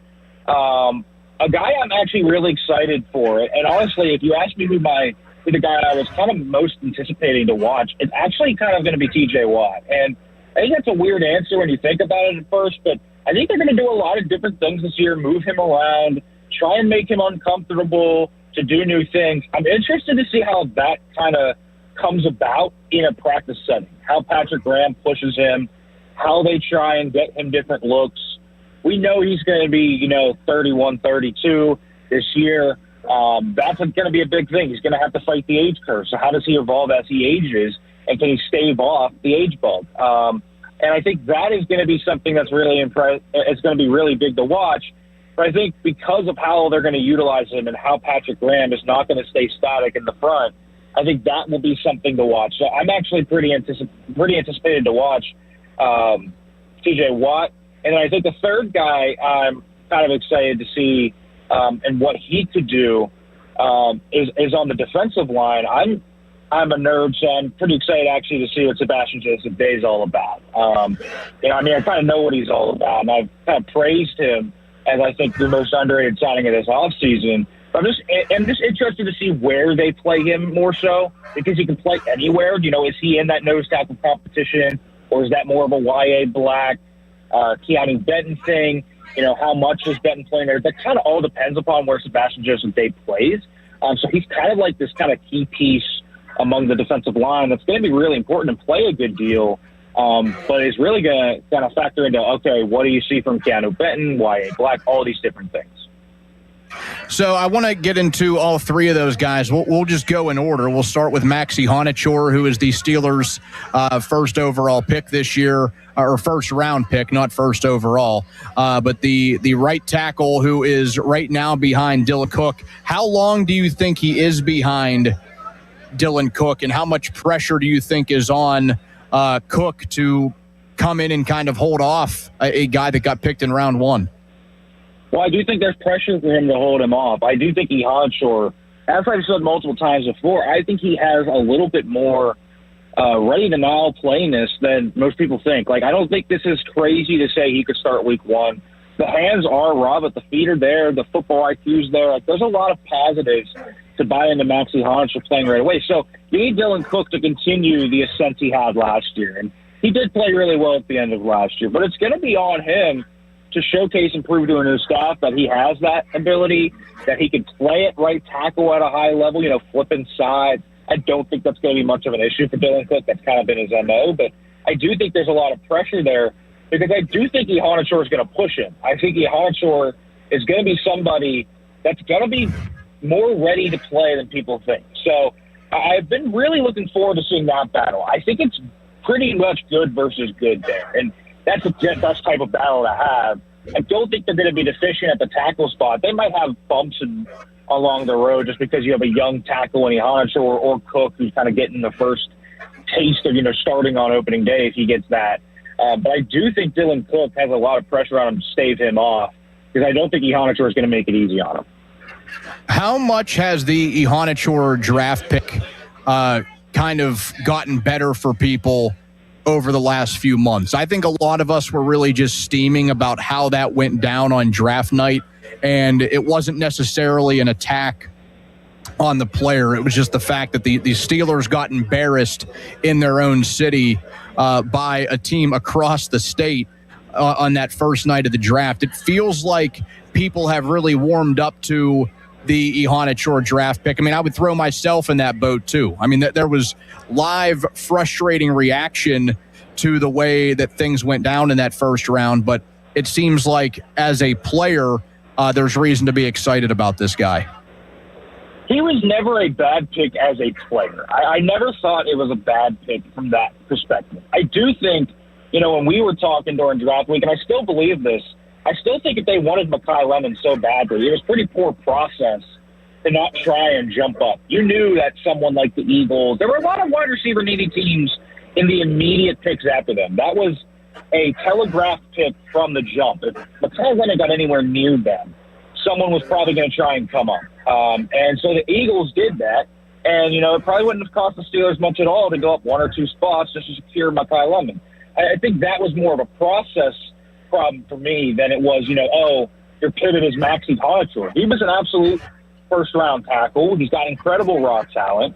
I think, you know, the footwork's there. There's a lot of upside to really work with, considering he's only played football for 5 years. I never thought, you know, Maxi Honachor himself was a bad pick. But I think the process of it all really still stings, because it wasn't good for process. Like, let's keep that real. Even if Honachor ends up being really good, and I think that could absolutely happen, and Makai Lemon isn't, the process of the fact that you wanted Makai Lemon that badly and you just kind of played possum, essentially, and let a team come up and grab him, when you had ample draft capital to move up one or two spots and give up a phase 3 pick, maybe, one of your thirds if you really wanted to potentially grab Lemon if you liked him that much, I think is really kind of where that comes from. So never had any problems with the Honachor pick from a pivot standpoint. This is not when they got sniped for William Jackson III and then pivoted to Artie Burns. That was a reach. Maxi Honachor really wasn't much of a reach at all from where they were picking. Did it kind of work out for them because they're able to use some of their second night capital, move up. They get Jeremy Bernard, and I know that we've only had the football and shorts portion, but the early returns on him are good. My fear is that he's just, like, I don't want him to be this year's Roman Wilson or Caleb Johnson, who also got high praise early. I don't think he's going to be this year's Roman Wilson or Caleb Johnson. I also don't want to say he's going to come onto the block and be Puka Nacua, though. You know what I mean? Like, I think he's going to be a pretty solid player. I don't really think Bernard's ceiling is, like, super high. I think he's just a really high-floor, solid player. Reminds me a lot of Robert Woods. And Woods was a good player, but he was never a star. When he was in Buffalo or in L.A., he's kind of just a really detailed player that does a lot of things well. And he's an older player, so he's not a guy that's, like, super young, and so you were hoping to get pro-ready. I think they wanted pro-ready at the wide receiver position. I think that's pretty clear. They drafted for a lot of upside and future kind of potential at other positions, but at wide receiver, the guys they were targeting were pretty clearly guys that they were hoping to play right now. Bernard can absolutely do that. He's got great hands. He's pretty detailed in his routes. He needs to, I think, get a little bit more detail at the top of his routes and kind of really outside the numbers, kind of trying to get his prep, get off press a little bit better. There's a few things he can work on. He's got a perfect prospect, obviously, but he's really good after the catch. I mean, he's built like a running back. Donnie, if you come out for a training camp, you'll see him, and you're going to be like, wow, that guy's a pretty big wide receiver. I mean, he's got a very similar frame to Juju Smith-Schuster when he came out of USC. And I actually don't think that's a terrible comparison to make for those two. I'm not saying he's ever going to have a 1,400-yard receiving season because there's no Antonio Brown with him. But I do think Bernard can be a really solid kind of wide receiver, too, throughout his career. And I think his rookie year should be a pretty solid one. I don't think it's going to be incredible, but I think he'll be able to give you really solid play instead of, going to the bottom of the roster where you have a guy that might not even be on your roster in a year. He got a lot of play out of the backfield at Alabama and in college in general, but just this most recent season for Bernard, a really versatile player. Should we anticipate a good bit of that in the Mike McCarthy offense, even as a rookie?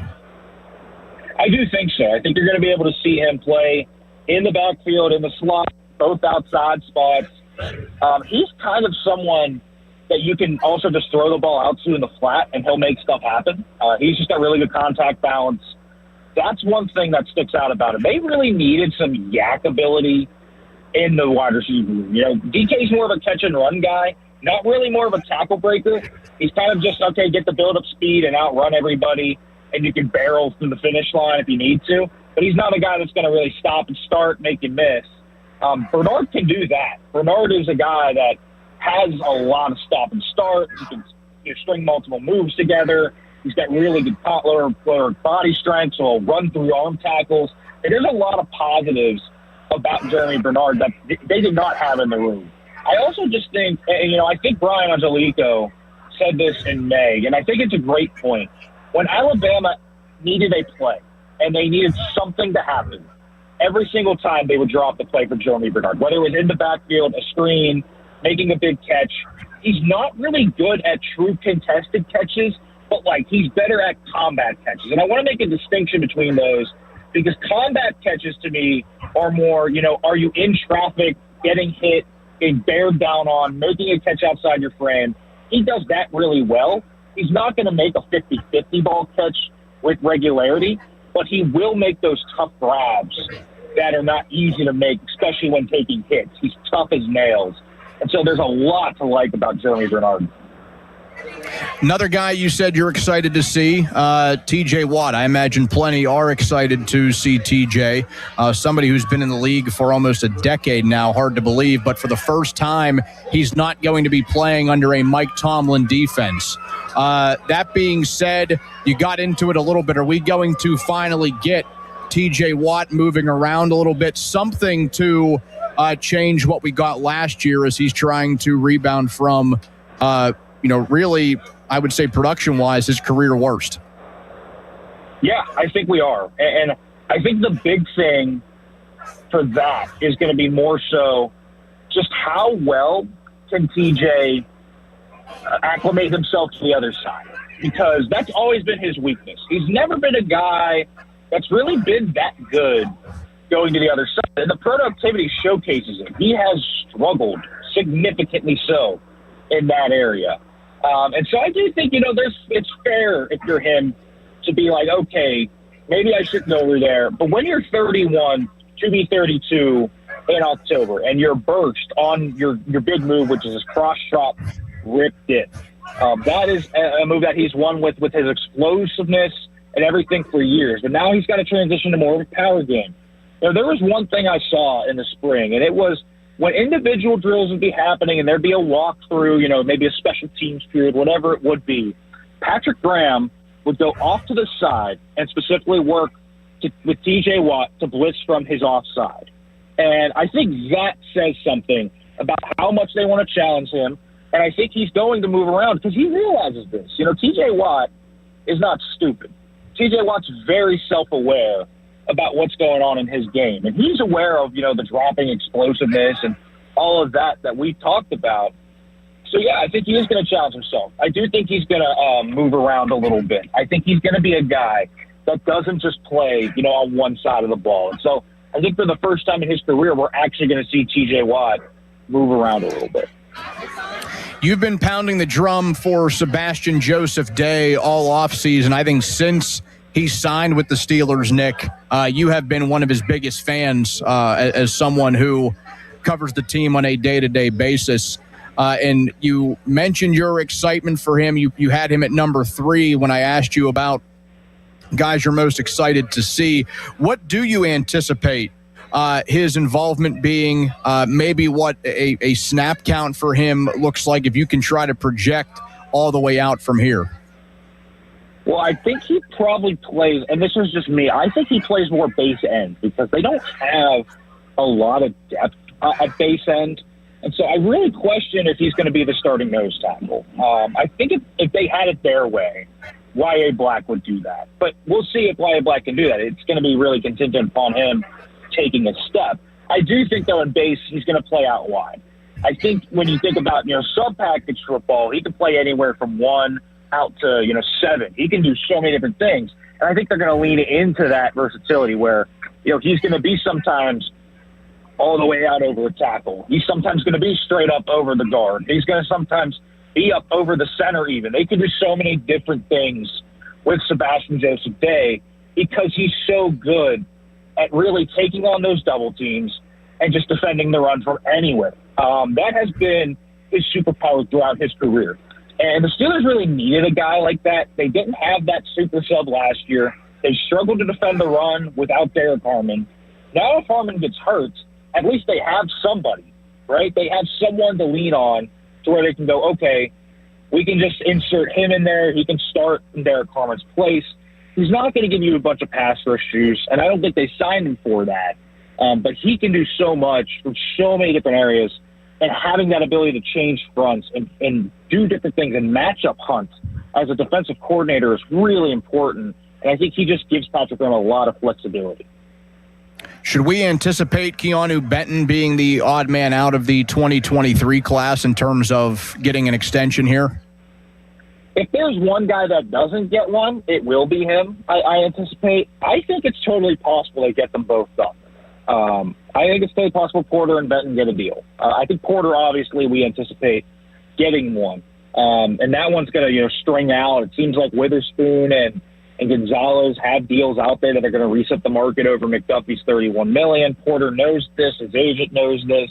And there's going to be a lot of math to factor in there with the guaranteed money and all of this. It's going to be a whole show, right? So it depends on how much there is there. But I do think Keanu Benton's market became a little more defined this week. Devontae Wyatt of the Green Bay Packers got $19 million per year. Devontae Wyatt is a better football player. He's a better run defender and about an even pass rusher. That means Keanu Benton's market's now capped. He's not getting more than $19 million, and he's probably not getting less than $15. So you think about, kind of where the market is there. It's probably 16 to 17-ish million per year if you want to get that done. Now, Benton could bet on himself and wait. The Steelers might want to wait and see how he does in his new role. I think there's plenty of reasons for both sides to wait if they wanted to. But I also think they drafted him with the idea of Keanu Benton's going to be the future and Derek Harmon's going to be his sidekick. And so I think that they would like to get him under contract. But if there is one guy that's not going to get signed, it will be him, simply because there's so many factors, I think, that you have to take into account when you're signing that guy. So the fact that he's switching to, probably more 3-tech and 1-tech, less nose tackling. You're going to see the pass rush productivity, but how much is it really going to increase? There's going to be so many different things to kind of factor in there with Keanu Benton. So I do think there's a chance he's the odd man out, but I also think there's a realistic chance that they can get him done. What percentage chance do you put on both of those guys to sign extensions? I imagine Porter Jr. is pretty high. And then for Benton, where do you kind of come down? I think Porter probably more so, is up at around 95%. I think, just because of some uncertainty there, you want to keep all avenues open, but I really don't anticipate anything happening there. And for Benton, I think I'd probably go, I think it's really close to like a 50-50 on if they get him done. So I'll probably go like 50% because I really think that's about right for where his odds of getting an extension this offseason are with all the factors going on. When it comes to guys that are facing some pressure in training camp and in the prison, I think a lot of young offensive guys may fall into that category. Will Howard, Roman Wilson, Caleb Johnson, Dylan Cook, I think, is somebody up there. Someone on the defensive side that I think is a sneaky pick for that, Nick. I asked Ray Fittipaldo about him yesterday. I want to get your take on it. Is Malik Harrison safe on this 53-man?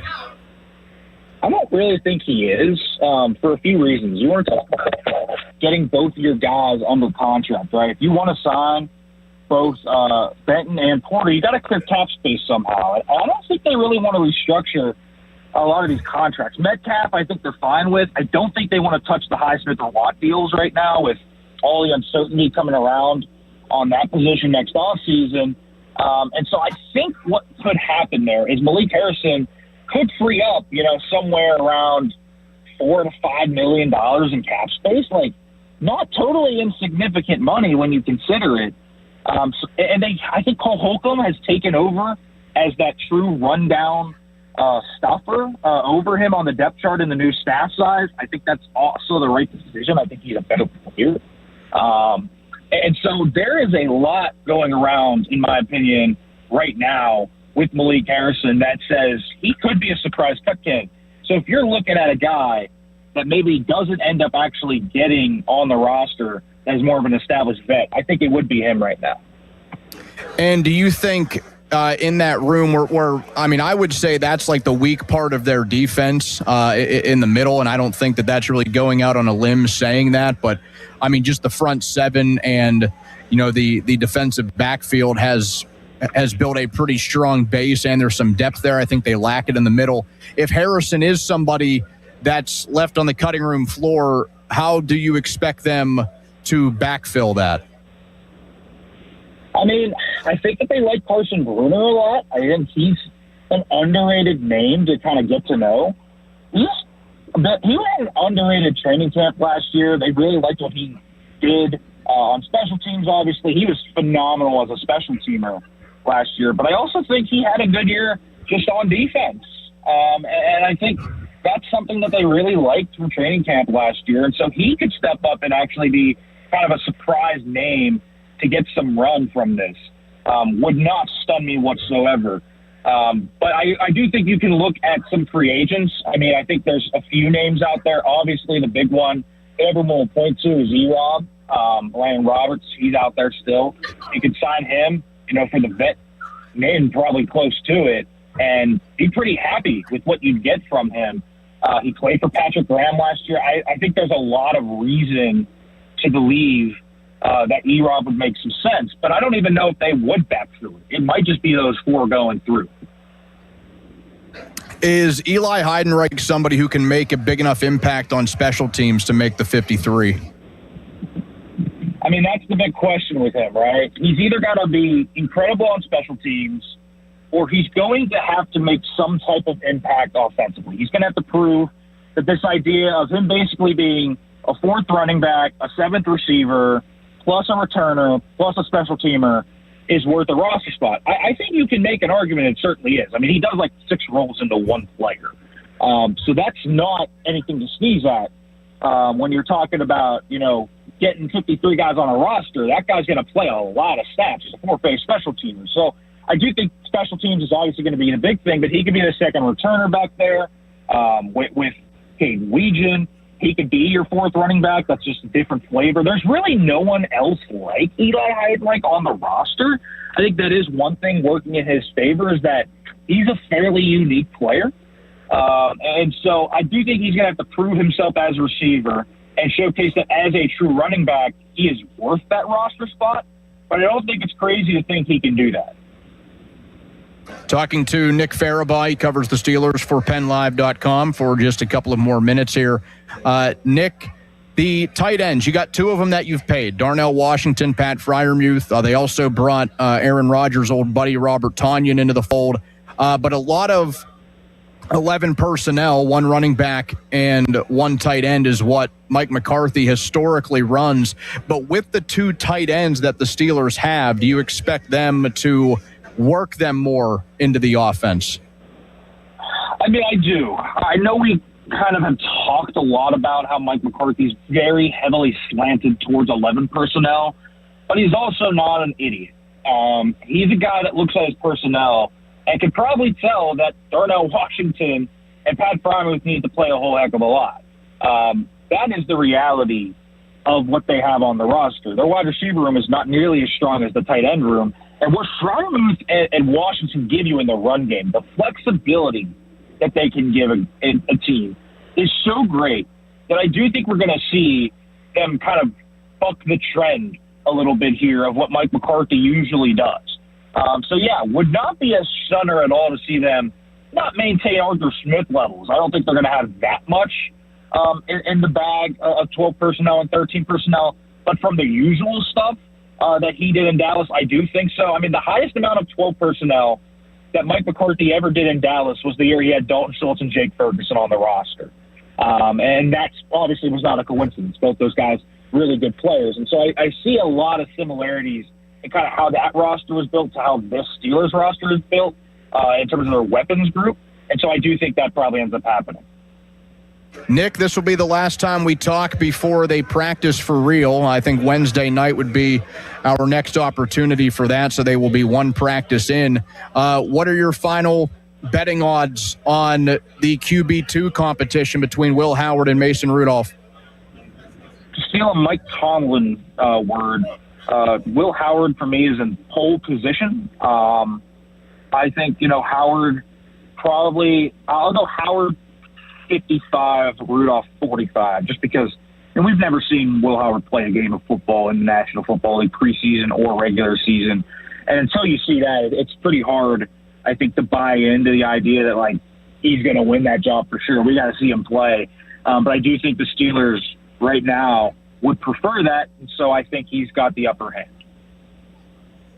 Nick Farabaugh covers the Steelers for PennLive.com. Nick, as always, thanks for taking the time, brother.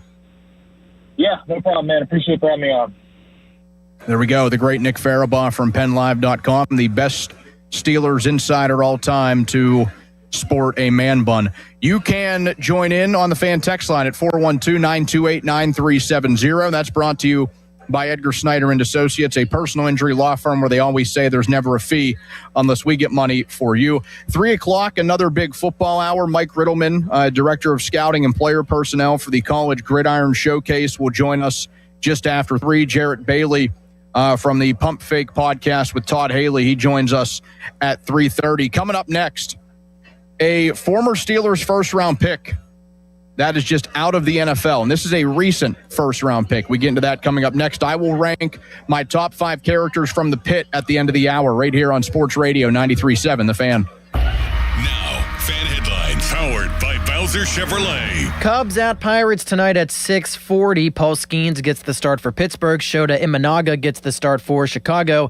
Cubs won yesterday 3-2 in 10 innings, so the Pirates look to rebound tonight. You can listen right here on The Fan and the free Odyssey app. Dan Zangrilli has the North Shore Tavern leadoff show at 5:45. Fan headlines are powered by Bowser Chevrolet. For more, go to 937thefan.com. Greetings from Breeze Airways, your hometown carrier for nonstop flights from Pittsburgh to Louisville, Kentucky, and 5 other destinations. Vacation is closer than you think when you fly Breeze. Enjoy nonstop flights and send a postcard home from somewhere new this year. Breeze makes it easy with nonstop flights, flexible change policies, and a seriously nice onboard experience. Enjoy premium seating with Breeze Ascent, plus high-speed Wi-Fi and tasty snacks. Book today at flybreeze.com. Breeze Airways, seriously nice. On your job site, downtime isn't just an inconvenience, it's a deal breaker. You need equipment that works as hard as you do and a partner who has your back. Experience the new Case difference at Case Power and Equipment of Pennsylvania. Proudly named the 2025 Case Dealer of the Year. Whether you are looking for the latest iron or need expert service to keep your fleet in the dirt, their pros are ready. With thousands of parts in stock, they're here to ensure you're always running at peak efficiency. Case Power and Equipment of Pennsylvania. Because with Case Construction, together, we won't back down. Take a break and come out with us tonight. Not tonight, man. Come on. You deserve a night out. You're going to miss out. Miss out on what? While you stayed home, they won big. They celebrated. They got the suite, stayed up all night, and made memories. And you weren't there. Some nights are too good to sit out. Rivers Casino. Don't miss the moment. More than 200 members of Congress are standing up for AM radio listeners. The AM Radio for Every Vehicle Act will keep AM radio in cars, because when cell and internet services are down, this free service could be your only lifeline. Text AM to 39179. Tell Congress to pass this critical legislation now. Message and data rates may apply. You may receive up to 4 messages a month, and you may text STOP to stop. This message furnished by the National Association of Broadcasters. Hey everyone, this is Bob Pompiani. Number One Cochrane has gone all in on Audi. 2 state-of-the-art showrooms in Pittsburgh and Washington, Pittsburgh's largest new Audi collection, and 3 locations for service, including Monroeville's only Audi Authorized Service Center. Because when you're a Number One Cochrane Premier brand, you don't take half measures. That's why customers always enjoy benefits through the complimentary membership in the Number One Cochrane Club One Rewards program. Whether you're looking for a luxury sedan like the A5 or an SUV like the Q5, the Audi lineup is the gold standard. Breathtaking design, lavish amenities, intuitive technology, legendary performance. It's all yours when you go all in on Audi. Find Audi Pittsburgh on Liberty Avenue in the Strip District and Audi Washington on Racetrack Road. Shop online at AudiPittsburgh.com or AudiWashington.com. Apparently, you don't need a rocket to get to Mars. Chris Muller here. You just drive to the Awaken 180 location there and meet Tommy Ann, who may be the most useful person in town not wearing a spacesuit. Tommy Ann and the other Awaken 180 coaches have now helped clients lose a combined, wait for it, 1 million pounds. But that's not a company milestone. It's thousands of personal ones. My weight loss is one tiny piece of it. So is somebody's first 10 pounds. Somebody's knee hurting less. Somebody wearing a shirt they had quietly retired. I started with a torn up knee and a second kid at home, so I know what it means when a plan works inside chaos. If you choose in person, Tommy Ann meets with you face to face, reviews your week, answers your questions, and gives you practical ways to keep losing every week. And that million-pound number is still climbing. Don't memorize a phone number. Search Awaken 180 on your phone and tap the call button. Not a pitch, just answers. Awaken180weightloss.com. You decide which artists play live at Jennerstown Speedway on August 23rd. Vote and win prizes for free at rocktheraceway.com. Grab your tickets and watch the top 4 compete for their share of $15,000. rocktheraceway.com. Make life easier by getting your Medicaid and Medicare benefits from the same company. PA Health and Wellness and WellCare. 2 names, 1 company. Learn how your benefits can work together at pahealthwellness.com or call 1-844-626-6813. Julian Gray Associates has the most certified elder law attorneys of any law firm in the nation, right here in Pittsburgh. They also have experienced social workers so that you can prepare a plan to age with dignity that you can afford. Visit grayelderlaw.com. SchultzFord.com. SchultzFord.com. SchultzFord.com. SchultzFord.com. We're talking all things Pittsburgh sports all weekend. You're doing it all weekend, too? Sports Radio 93.7 The Fan, Pittsburgh's hometown sports station.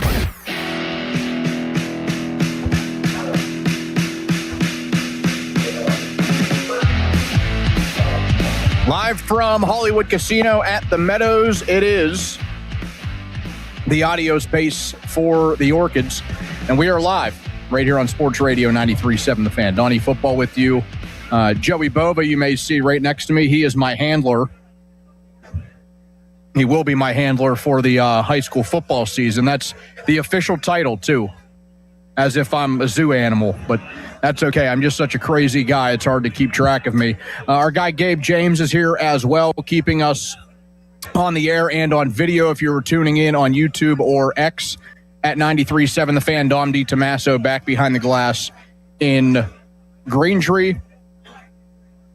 Dom, I got to say, I just enjoyed a really good hot sausage that they had here. And you might see the cheese fries on the video. Not to make you very jealous, I'm sure the vending machines in the building are working very well this afternoon. I'll tell you what, I hit that vending machine like you can't imagine last night at around 11:30. Got 2 bags of chips, 2 things of Reese's cups. It was like a crime scene with all the wrappers that were everywhere. That probably cost you like $32 out of that vending machine. I'm surprised it even worked. Yeah, well, usually they it just like malfunctions. Yeah, they didn't have the Reese's sticks, which I enjoy, so I was kind of upset about that. But yeah, it was like $15 and I was mad. But you got to do what you got to do. Now, the sausage you ate, Donnie, was it like a spicy sausage, more of a sweet one? What are we talking? Spicy, yeah. It was like a hot sausage. Really? Yeah, it was good. Did you get one for me? Good. Well, I mean, it probably wouldn't translate all the way back to the studio very well. I'll say that. I mean, if you want me to send one back with Gabe and Joey, we could try to make something happen.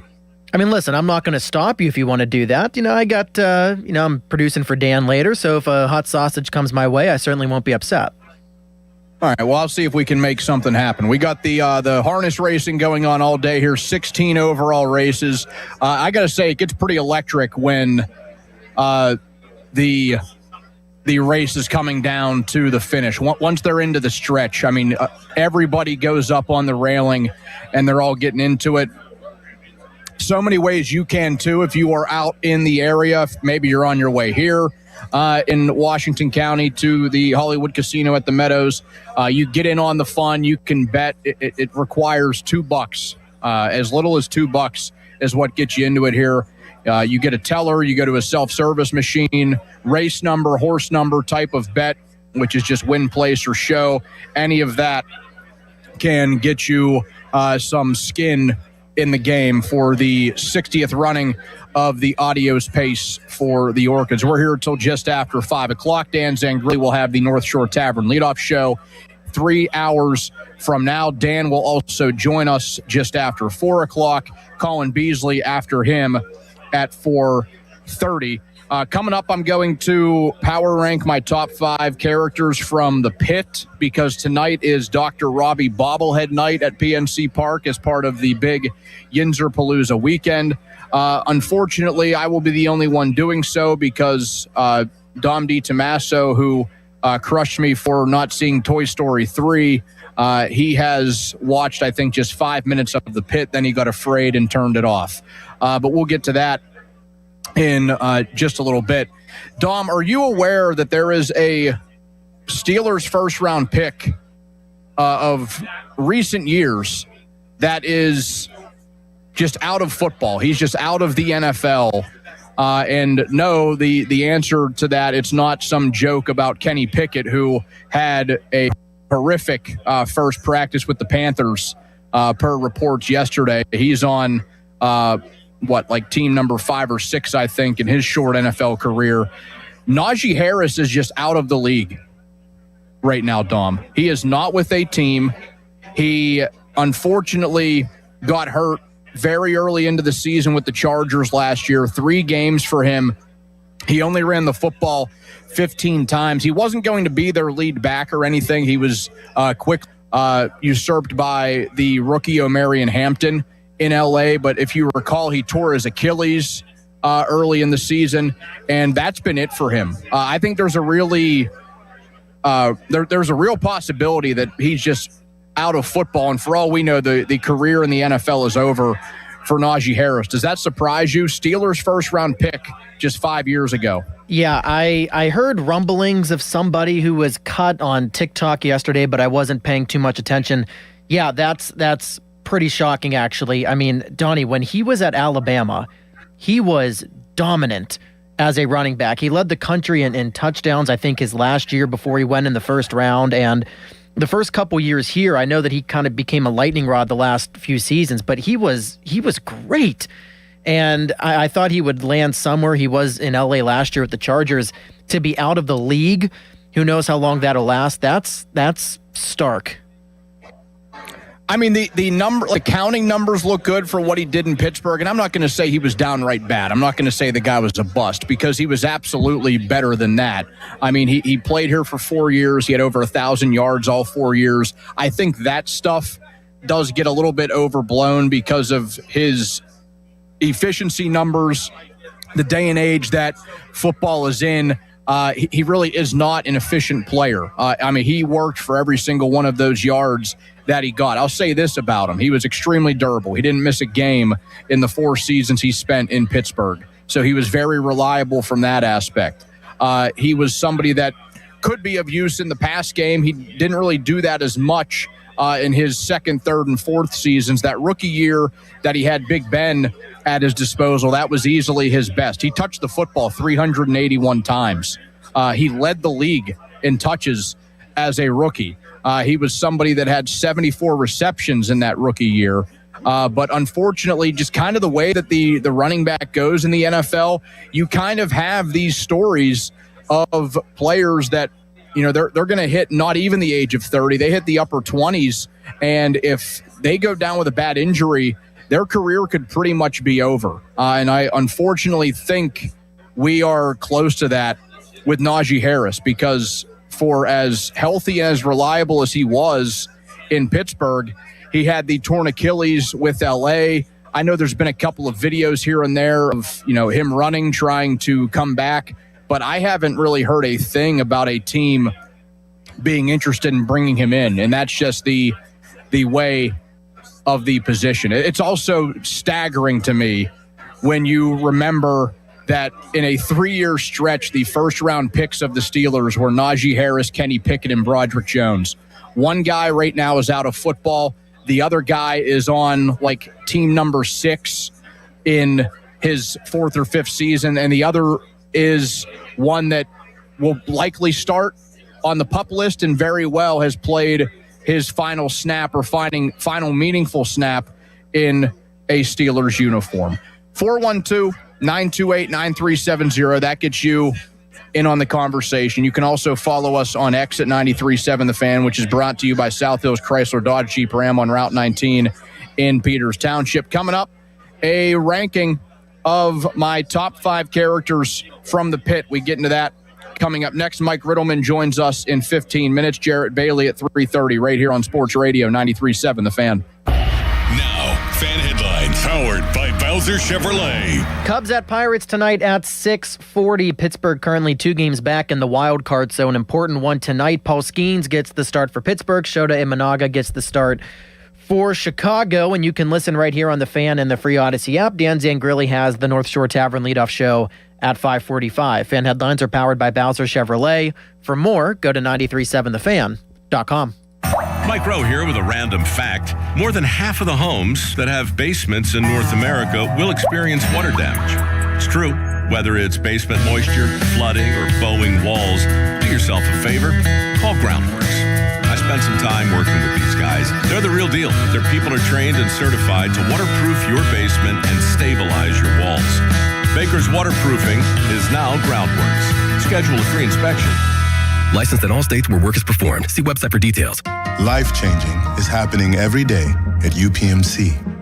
There's a few things that bring all of us together regardless of what our backgrounds are. Food is definitely one of those. Our main goal in the cafeteria is to provide a good experience, a safe space to feel comfortable. Our staff members, they constantly are giving some level of compassion or understanding or comfort. Outside of these walls, it's just food, but inside, it's all medicine. That's life-changing medicine at UPMC. South Hills Kia, let's go. Drive the 2027 Kia Telluride S all-wheel drive, just $449 a month. Or the 2026 Kia Sportage LX all-wheel drive, only $249 a month. Inventory is here and ready to roll, and we're making deals every day. 24-month leases, $3,999 due at signing. 10,000 miles per year, plus tax and title. First payment due at signing. Not all qualify. No security deposit required. Offer ends August 3rd, 2026. South Hills Kia, go get it before it's gone. Visit southhillskia.net for more details. Download to see if you qualify. Not all customers will qualify. Transfer fees may apply. No Albert subscription required. Albert is not a bank. Albert Instant Loans are issued by FinWise Bank, member FDIC. Not an actual client. Terms apply. Kylie, what's wrong? I just got hit with a car repair bill. I'm behind on rent, and I feel like I can never save any money. Have you tried the Albert app? Albert is your financial assistant, helping you find ways to save and create custom budgets to actually grow your money. Plus, you can get up to $10,000 for big expenses, or advance up to $1,000 fast when you need cash right away. Albert can get me up to $10,000? Exactly. Albert spots you in a pinch and helps you grow your money in the long run. I'm downloading Albert right now. Download the Albert app and use promo code SMART to borrow up to $10,000 for whatever you need. The Albert app helps you budget better and save more money, so you reach your financial goals faster. Download the Albert app right now and use promo code SMART to borrow up to $10,000. Use code SMART to borrow up to $10,000. Text us on the Edgar Snyder and Associates text line at 412-928-9370. Edgar Snyder and Associates reminds you to text responsibly. 93.7 The Fan is cleared by aquickdrain.com. Live and local, even on the weekends. Let's go! Sports Radio 93.7 The Fan, Pittsburgh's hometown sports station. I got to tell you, it's an electric atmosphere when the horses go into the stretch. We just finished up another of the one of 16 harness races throughout the day here at the Hollywood Casino at the Meadows. The audio's paced for the Orchids.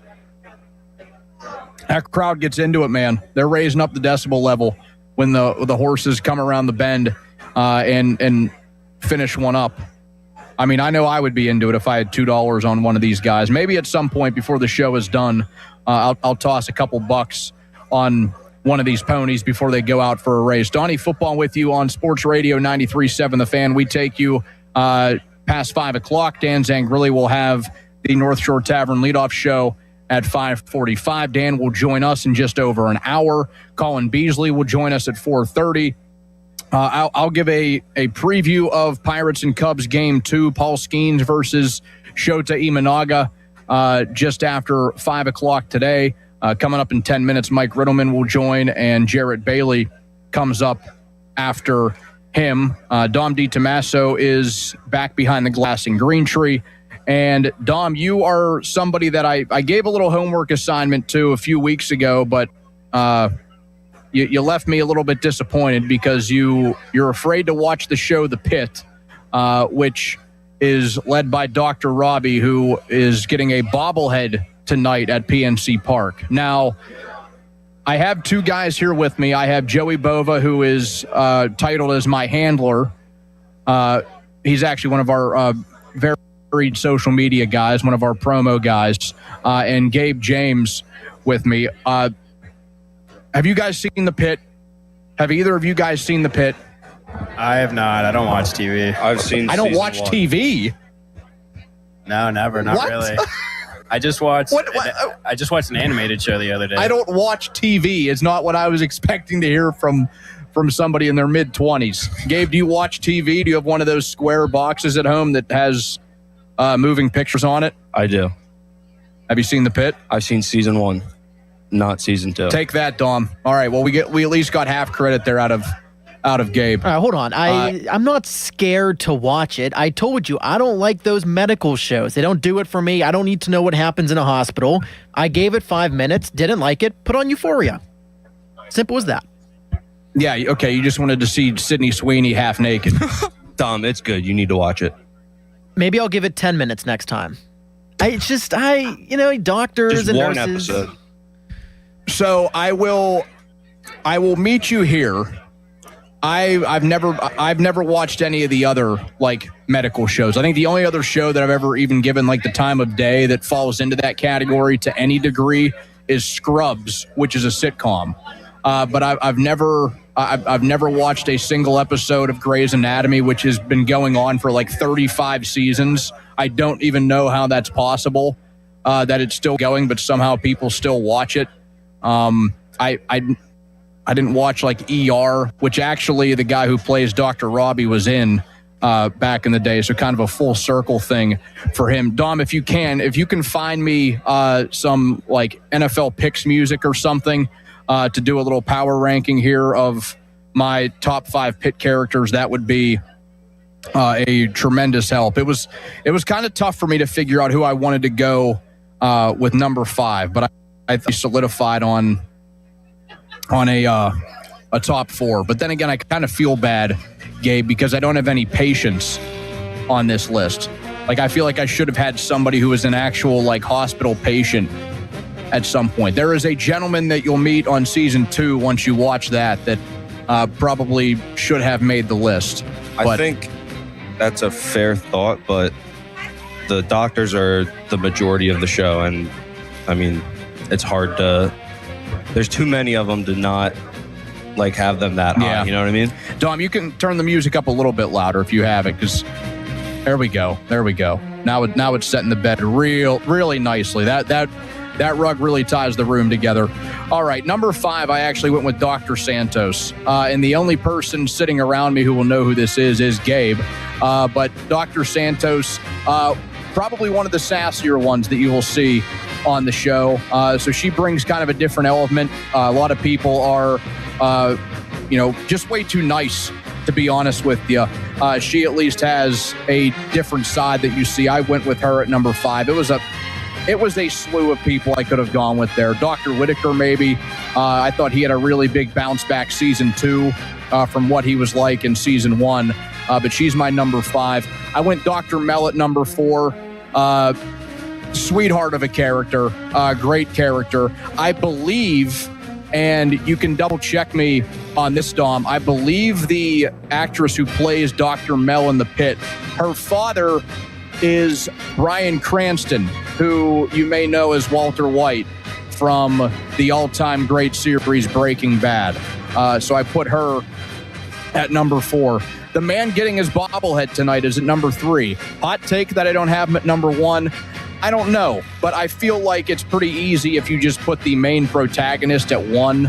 It's the guy that we see more than anybody else. I'm putting Dr. Robbie at number 3 because I actually do think there are a few people that work in the pit that I like better than him. Number 2 is Dana. She makes the whole place run. If they didn't have Dana up at the front, kind of moving things around, keeping everything afloat, they would be in trouble. A huge presence in season 2.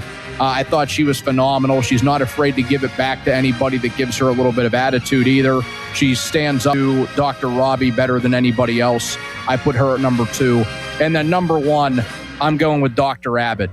This dude is a flat-out badass. We simply need more of Dr. Abbott in this show. I hope that we get more of him in number 3 or season 3 once that comes out. He's like not in the show enough. Like I just said, well, Dr. Robbie, he's 3 for me because it's easy to put the main guy at number 1, but I wish we actually had a little bit less Dr. Robbie, a little bit more Dr. Abbott, because Abbott is an epic dude. Like, he just comes in there and gets stuff done. He doesn't take any nonsense. He runs a tight ship on that night shift, and we haven't had a night shift portion of that show yet, so maybe we get that for number 3. So there you go. Dr. Abbott, number 1, Dana, number 2, Robbie is 3, Mel 4, and Santos, number 5. Certainly some work can be done with the last couple on that list, but I'm sticking with the guy that I got at number 1. Fan weather. That's brought to you by Secure Money Advisors. Looking to retire soon? Let Secure Money Advisors get your retirement on track. A beautiful day, partly sunny and temps in the low 80s today. We're here at the Hollywood Casino at the Meadows. Coming up, Mike Riddleman will join the program. We get into some football scouting with him. Jarrett Bailey joins the show at 3:30 right here on Sports Radio 93.7 The Fan.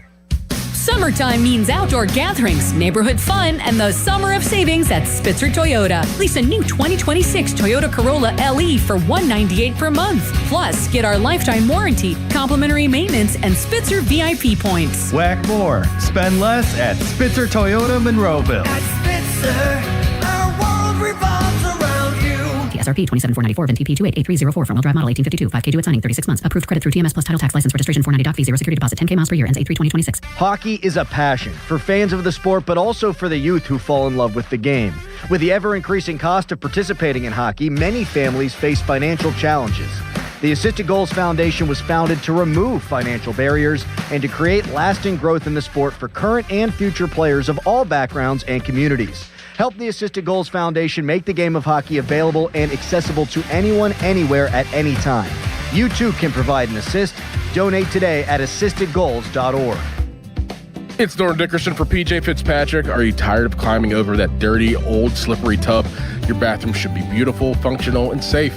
PJ Fitzpatrick is pleased to offer the jacuzzi shower system installed in just one day, featuring low entry thresholds and designer walls and fixtures. You'll step right into luxury.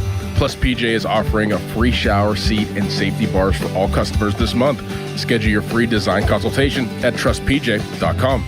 Summertime, and it's time to play on the BetParx online casino and sportsbook app. New casino users get up to $500 casino bonus back, plus 500 bonus spins on the hot soccer-themed game. BetParx Go, collect 'em. 21 in Pennsylvania, New Jersey, Michigan, or Maryland. New users only. See BetParx.com for T's and C's. Casino bonus must be wagered. Gambling problem? Call 1-800-GAMBLER. I'm John Morgan of Morgan & Morgan. My best advice to you when hiring a lawyer for your injury case is simple. If you know court personnel, ask them who they'd hire. They know. If you know an insurance adjuster, ask them. They know. And then ask them about us. Ask them about Morgan & Morgan. They know. I look forward to talking to you soon. There's only one Morgan & Morgan, America's largest injury law firm for the people. Injured? Dial pound law. Morgan & Morgan, 603 Stanwyck Street, Pittsburgh, Pennsylvania. Pennsylvania lawyer will handle Pennsylvania cases. Prior results do not guarantee a similar outcome.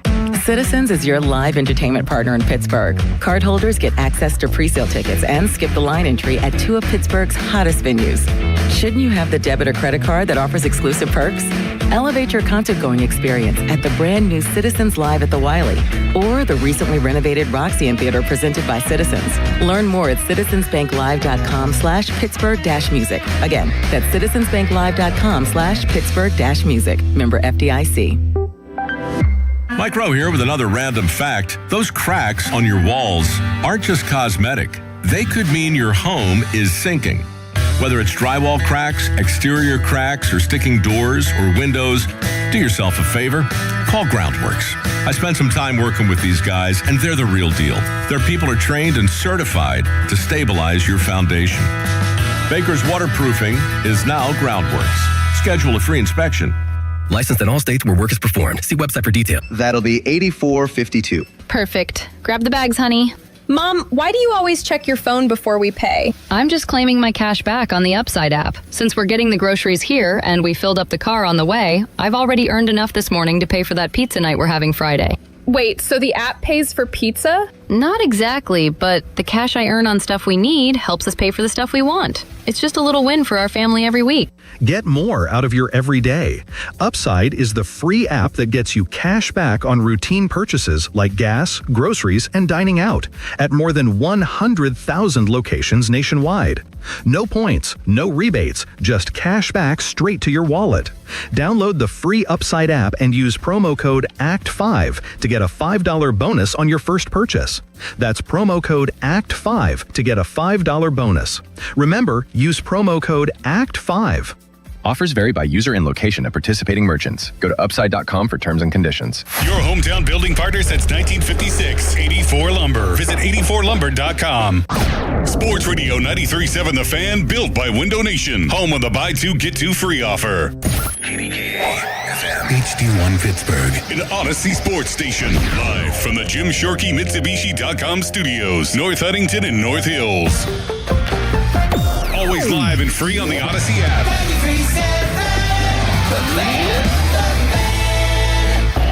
Now, fan headlines powered by Bowser Chevrolet. Dom DiTomaso with fan headlines. Cubs at Pirates tonight at 6:40. How about this pitching matchup? Paul Skeens and Shota Imanaga will do battle on the mound. at PNC Park, and you can listen right here on the Fan and the free Odyssey app. Dan Zangrilli has the North Shore Tavern leadoff show at 5:45. Fan headlines are powered by Bowser Chevrolet. For more, go to 937thefan.com. If it matters in Pittsburgh sports, we're talking about it. Even on the weekend. That's cool.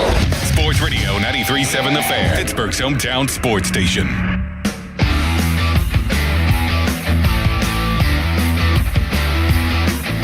It is the 60th running of the Delvin Miller Adios Pace for the Orchids, and we are live from Hollywood Casino at the Meadows, facing all of it. 16 live harness races throughout the day that started at 11:30 this morning, and we will be here through 5 o'clock on Sports Radio 93.7 The Fan. Donnie Football is with you. Gabe James here keeping us on the air and on video on site. Our guy, Joey Bova, my handler, he is here getting us some great content for social media throughout the day as well. And you are taking us in on video, whether it be YouTube or X at 93.7 The Fan, or maybe you're out and about on this beautiful Saturday in the car, on the radio, or on the Odyssey app at 93.7 The Fan. However you are taking us in, we welcome you. We'll lead you into Pirates pregame coverage that begins at 5:45, and it's all brought to you by Keystone Custom Apparel. You heard Dom give the pitching matchup. It's a big one tonight. A man that has dominated the Pirates every time he's faced them, the left-hander from the Cubs, Shota Imanaga. He will face off against the Pirates ace, Paul Skeens, at 6:40. Yinzer Palooza weekend continues. The Dr. Robbie bobblehead will be a hot item through the turnstiles at PNC Park. A big football hour here in the 3 p.m. slate, and we start it with Mike Riddleman, who is the Director of Scouting and Player Personnel for the College Gridiron Showcase. He's also an area scout for the CFL's Calgary Stampeders, and on top of that, he is a former Waynesburg University Yellow Jacket and a guy that was one of the volunteer assistants when I was on the squad over 10 years ago. He joins us right now as we have Mike on here for a little bit. Mike, what's going on, man? How you enjoying this nice Saturday afternoon? Donnie, thanks for having me on, man. I am enjoying it. The weather's great, and, it's almost football season, man. It's a beautiful time of the year. Next week, the Steelers will report to training camp. There are already some teams that are in training camp. Rookies have reported to training camp for a few squads around the NFL. So kind of explain to people what you do with the College Gridiron Showcase, what that entails as you get into college football seasons year after year, and the type of thing that you guys are looking for. Absolutely. So what the College Gridiron Showcase is, it's a college football all-star game. It's played every year at Fort Worth, Texas, usually the second week in January. This will be the 12th year of it going on. It was created by Jose Jefferson and Craig Redd. And our niche is that 5th through 7th round undrafted free agent type of player. And, to kind of put it in perspective, we actually have 6 CGS alumni on the Steelers right now. Dylan Cook, who's an offensive tackle. Fun fact, he played quarterback in NAIA. So that was like, he transferred to Montana, put on a bunch of weight, and, he's now a starting offensive tackle in the NFL. Ryan McCullum, who has started games in the past for the Steelers as an interior offensive lineman. Christian Kuntz, who's the long snapper. Kyler Bogg, who's a reserve defensive lineman. And Levi Wentz, who's actually a Pine Ridgeland grad, just got signed about 2 weeks ago. And then Sebastian Joseph Day, one of our free agent pickups. And so those under the radar, diamond in the rough type of prospects, that's what we've been around for. And, our watch list is over 1,000 players long. That's going to be coming out here in August. So really exciting stuff coming up here for the event.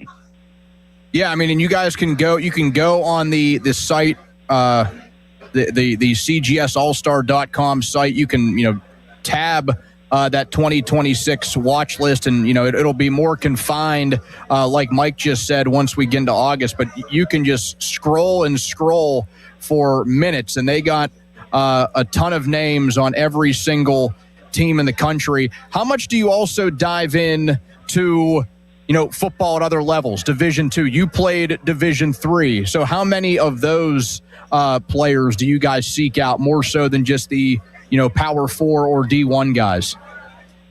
Yeah, man. So it's a great. It goes into great detail because I think last year we had 5 Division III players at the event, and those are the top of the cream of the crop of those players. Because again, it comes down to the height, weight, speed aspect at that level.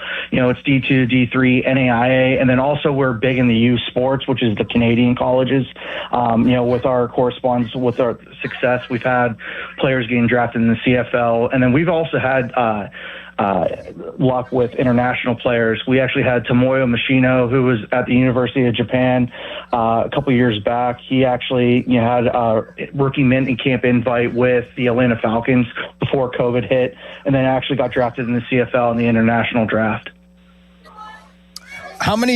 What's the highest a guy that has played in the CGS All-Stars gotten drafted? Is that something that like you just have top of mind? Like, is there a dude that actually got drafted, let's say, on the second night of the draft?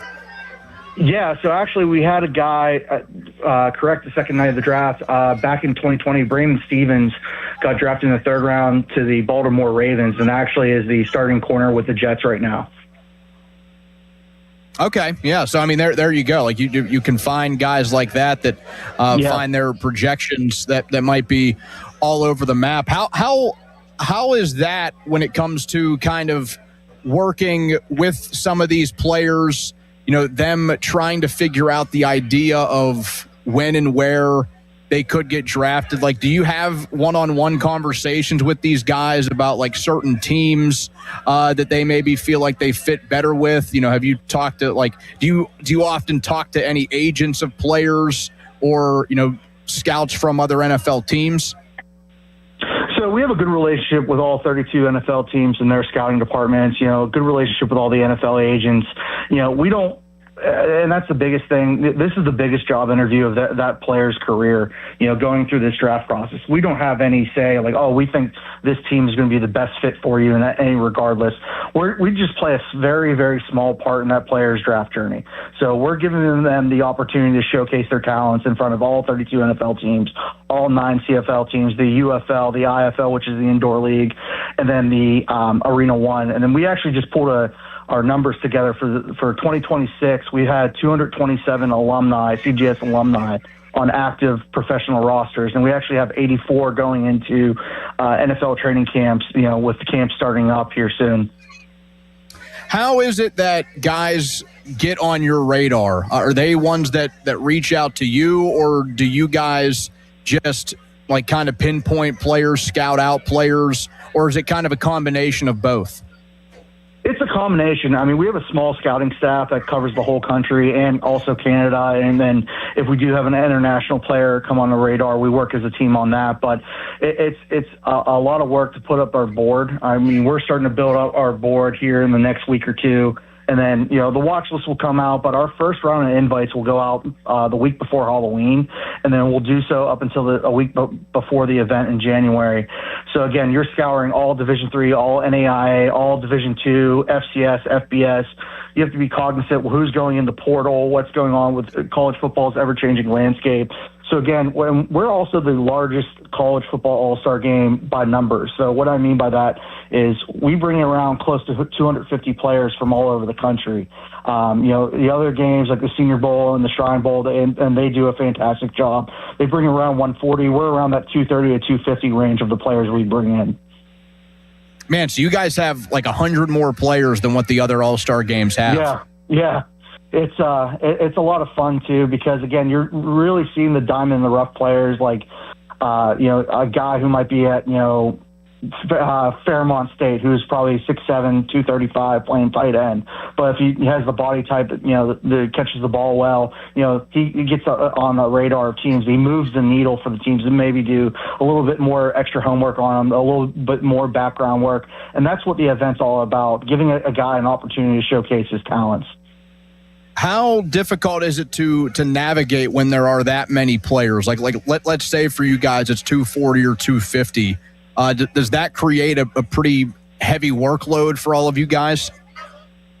It does. But again, Craig and Jose, the two co-founders, have built and structured a great team around us. We're all over the country. Craig's in New Jersey. I'm in Pittsburgh. Jose's in Wisconsin. We have a couple other guys on the West Coast. So we're trying to work together to build out a board, and we're having weekly scouting meetings starting in August, and we'll break it down. Okay. We want to focus on quarterbacks the next week or two, and then we'll go to the running backs. I mean, and again, the roster size, we can expand a little bit. The only position we won't bring over or go over the limit on is quarterbacks. So, I mean, the most we'll bring in is 6, just because of the reps aspect. But again, we're flexible at the other positions. Like, we want to load up on the offensive, defensive line, and that's been our bread and butter the last couple of years. The prospects have come through the event as well. How often, you kind of mentioned it, used like a Fairmont State example, a player that, has great height, can certainly put more pounds on that frame. How often is it that you find one of these smaller school guys, either D2, D3, NAIA, that have the build, let's say, that an NFL team is looking for? Will they contact you and, try to get as much, info from you on that guy? It's a give and take process with that. So when we're getting closer to the event and, our invites do go out and teams will contact us, hey, we saw your list, we're interested in learning more a little bit about this guy. Again, just for an example, like if he's an offensive lineman, offensive tackle at the Division 2 or 3 level, he's 6'5", maybe 6'5 and a half, he might project inside, and teams will ask like, hey, have you talked to the agent? Have you seen him take snaps? Has he played guard? What's his mentality like? On top of their work as well. So again, it's a give and take process on what that guy is. Again, it's a lot of projection, especially on the lower levels. But once we get him at the event in front of scouts, that's where everything comes to light. Talking to Mike Riddleman, the Director of Scouting and Player Personnel for the College Gridiron Showcase, the largest college football all-star game in the country. Mike, how have you been able to use your personal experience playing football at Waynesburg University to, kind of bring it in to scouting and all these players that you work with? It was a blessing to play at Waynesburg for Coach Shepis, and had a great time there. Was able to get my master's there and coach the legend Donnie football as well. But it was a great experience. I have about 10 plus years of high school coaching experience and have had great mentors in the game. Coaching high school ball, Dan Canals, who's now at Trinity. Zach Hayward, Tony Calteri, and then I'm actually volunteering, helping out coaching with Trevor George at Blackhawk High School. So the game has done so much for me from a coaching, a playing, and a scouting aspect. Being a part of CGS and being a very, very, very small part in a player's draft journey. That's the rewarding part. And at the end of the day, we're doing it for the players, because the unknown players, I joke around with everyone, my 4-year-old son can tell me the top 150 players in college football right now. And it's after that where, that's where the scouting takes place of the back end of the roster type of guys. And those are the guys that, at the D2, D3, FCS, and NEI and even FBS level, the back end of an NFL roster, that 90 to 56 in training camp right now, where you're trying to get down to the 53. And those are the players you want to bring in we're looking to bring in the CGS to help build that. Hey, you did a great job coaching up that scout team at Waynesburg back in the fall of 2014, brother. I mean, we had to get the big boys ready to be. Hey, we are. I was on the last team to beat W&J, and I think that might stand up for a while. St. Louis, the kick of the century, man. That's right. We were all part of that. So is that something you knew pretty early on in your time? Like, you wanted to get into coaching, get into scouting? Yeah, I think the coaching aspect helped me tremendously with the scouting aspect, because understanding the game, how every player fits in a system. And, I see a lot of guys that, go right into the scouting, but I highly recommend getting into coaching. Coaching, it's rewarding, but you see the game from a different perspective. You understand the mechanics of it, offensive, defensively, and then special teams wise. I learned like back end of college right before I wanted to graduate, wanted to get into scouting, and then I took the necessary steps and got into CGS as an intern and kind of worked my way up. Mike Riddleman, a couple more minutes with you, Mike. Talk about how this work with the College Gridiron Showcase also kind of plays a factor in your work as an area scout for the Calgary Stampeders of the CFL. I mean, fortunately, it's two things that really go hand in hand. Absolutely, and we just had a big win last night against Winnipeg, 51-30. We're 3-4 on the season right now, and it's an 18-game season. I highly recommend the Canadian Football League, the CFL, to anyone. If you have the opportunity to scout it, play in it, coach it, be involved with it in any way, shape, or form. I mean, it's been around for 100+ years now, and then how it differs, because the roster construction aspect is different from in the NFL. First of all, you can only have 44 to 45 players on an active roster, and then it's you can only have so many Americans, and then a cool part is, the team that plays the most Canadians, you have to have 7 Canadians starting total on either side of the ball. So you can have 3 on offense, 4 on defense.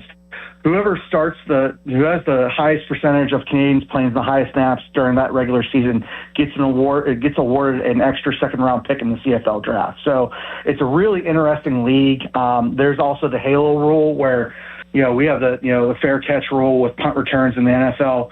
The halo rule, you can't touch a player after he receives the punt. You can't touch them until 5 yards.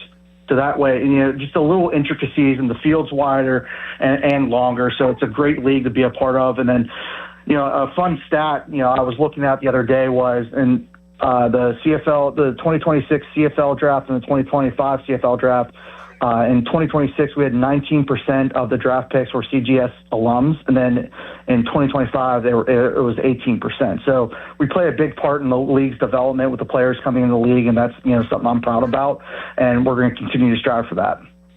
How often do you see guys play at the CGS All-Star game? Maybe they don't get their name called over the course of the NFL draft weekend, but you think, hey, I like this guy a lot, and boom, I can make the quick connection to the team that I scout for in the CFL. It's great. I'm actually heading on the road next week to a couple NFL training camps, one being Carolina and then Atlanta. I'll see Mr. Kenny Pickett. Right now we have a roster expansion coming at the end of September for the CFL, where we can bring up 5 extra guys to the practice squad. So we're looking for guys, the back end of the roster guys in the NFL camps, that might have the opportunity to come up to the CFL and, help a team out during a playoff push or something like that. But there's a lot of alumni in the CFL that are CGS alumni. I think there's 75 on the roster right now throughout the league. And then so it plays a part into it. And the relationships you build through the invite process, with the agents and then also the player for CGS, that helps down the road if, there's an opportunity with, the CFL as well. What is the rough estimate amount of guys that you're going to see in the training camps across the NFL that end up going to the CFL after the, training camp and preseason's over?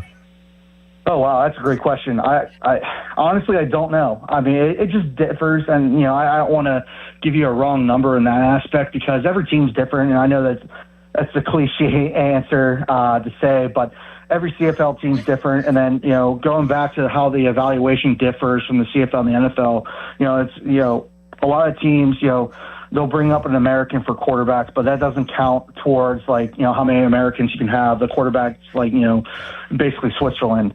But a lot of teams will have American offensive tackles, and then their interior offensive linemen will be Canadian. And then, defensive line wise, defensive ends will be Canadian, or, defensive tackles will be American, or vice versa. So you're trying to figure out the ratio on that aspect as well. I never knew a lot of those little facts about the CFL's game, so I appreciate you for that, Mike. You enlightened. I think you enlightened a lot of people on some of the little intricacies of the CFL rulebook. Yeah, it's a fun league, man. Mike Riddleman, the Director of Scouting and Player Personnel for the College Gridiron Showcase, the largest college football all-star game. He's also an area scout for the Calgary Stampeders of the Canadian Football League. Mike, thanks so much for taking the time, man. This was a lot of fun. Hey, no, Donnie, I appreciate you reaching out and having me on. And, go Jackets. Hopefully we can get the program up and running again here soon. There we go. They might need you, Mike. Appreciate it. Oh, no. I'm happy in Beaver County right now. I can't go back to Greene County.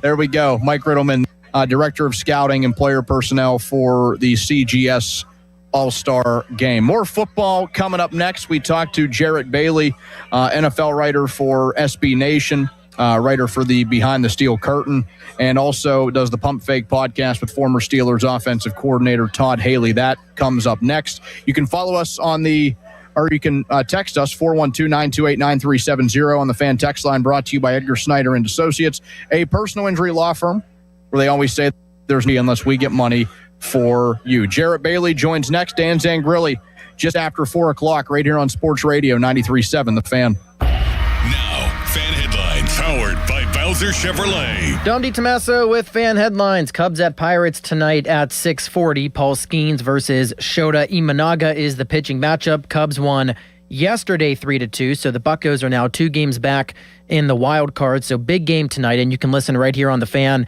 and the free Odyssey app. Dan Zangrilli will have the North Shore Tavern leadoff show at 5:45. Fan Headlines are powered by Bowser Chevrolet.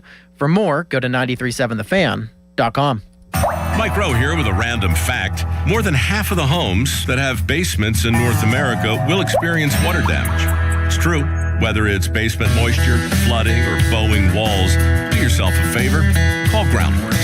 I spent some time working with these guys. They're the real deal. Their people are trained and certified to waterproof your basement and stabilize your walls. Baker's Waterproofing is now Groundworks. Schedule a free inspection. Licensed in all states where work is performed. See website for details. Pittsburgh weather puts your heating and cooling system through a lot. If your HVAC system is getting older or just isn't keeping up, now's the time to upgrade with Sullivan Super Service. For a limited time, qualified buyers get 0% financing for up to 36 months on a new HVAC installation. That means you can enjoy improved comfort and energy efficiency now and pay over time with no interest. Schedule your free estimate today at sullivanservice.com. That's sullivanservice.com. Sullivan Super Service, they'll be your hometown heroes. Summertime means outdoor gatherings, neighborhood fun, and the summer of savings at Spitzer Toyota. Lease a new 2026 Toyota Corolla LE for $198 per month. Plus, get our lifetime warranty, complimentary maintenance, and Spitzer VIP points. Whack more. Spend less at Spitzer Toyota Monroeville. At Spitzer, our world revolves around you. TSRP 27494 VIN TP 288304 front-wheel drive model 1852 5K due outstanding 36 months. Approved credit through TMS plus title tax license registration 490 doc fee 0 security deposit 10K miles per year ends 8/3/2026. This is the story of the one. As a maintenance engineer at a beverage manufacturing plant, he starts his day knowing every line is ready to run because Grainger delivers the industrial-grade products he needs to keep mixers, conveyors, and packaging equipment moving. With Grainger's vast selection of bearings, belts, and motors, he keeps operations running smoothly, so nothing grinds to a halt. Call 1-800-GRAINGER, click Grainger.com, or just stop by. Grainger, for the ones who get it done. Finding great candidates to hire can be like, well, trying to find a needle in a haystack, but not with ZipRecruiter. Its powerful technology actively finds and invites qualified candidates to apply to your job. So while other companies might deliver a lot of hay, ZipRecruiter finds you the needle in the haystack. See why 4 out of 5 employers who post a job on ZipRecruiter get a quality candidate within the first day.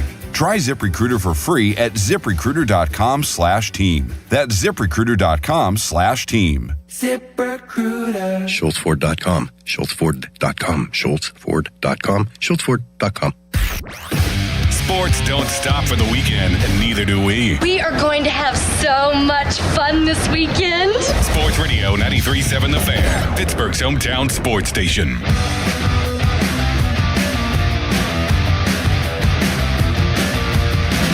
93.7 The Fan, 100.1 FM and AM 1020 KDKA, along with WAMO 107, are partnering to support the Pittsburgh Public School students for the school year by providing stuffed backpacks for the Pittsburgh Ford PPS back-to-school event presented by Target Freight Management. You can support this by purchasing backpacks or dropping them off at a location near you.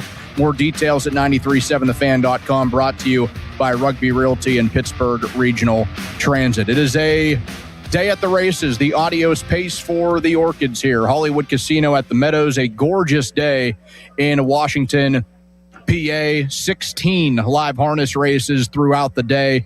We are well into those. The first one began at 11:30. Donnie Football with you for a couple more hours here. Dan Zangrilli will have the North Shore Tavern leadoff show at 5:45, and he joins us live from PNC Park in just over 30 minutes. Right now, we continue a power hour of football. Jarrett Bailey joins us, NFL writer, SB Nation, and Behind the Steel Curtain. He's also the host of the Pump Fake podcast with former Steelers offensive coordinator Todd Haley. Jarrett, a man that made 61 predictions ahead of the 2026 NFL season, since we are heading into the 61st Super Bowl. And it was something I texted him about the other night that I wish I had thought of sooner, because it was a great idea. Jarrett, if you had to pick out of all 61, what was your favorite one to make? Oh, I think all of just the super specific ones to start the season were really fun to do, just to get really in the weeds with, stats and stuff from week one for certain games. That was pretty fun to do. But yeah, there's a whole through thread that starts from prediction 2 and ends at prediction 61. So it kind of ties everything together. I hope everybody goes and checks it out at sbnation.com. It was very fun to put together, and I hope that everybody finds it enjoyable to read.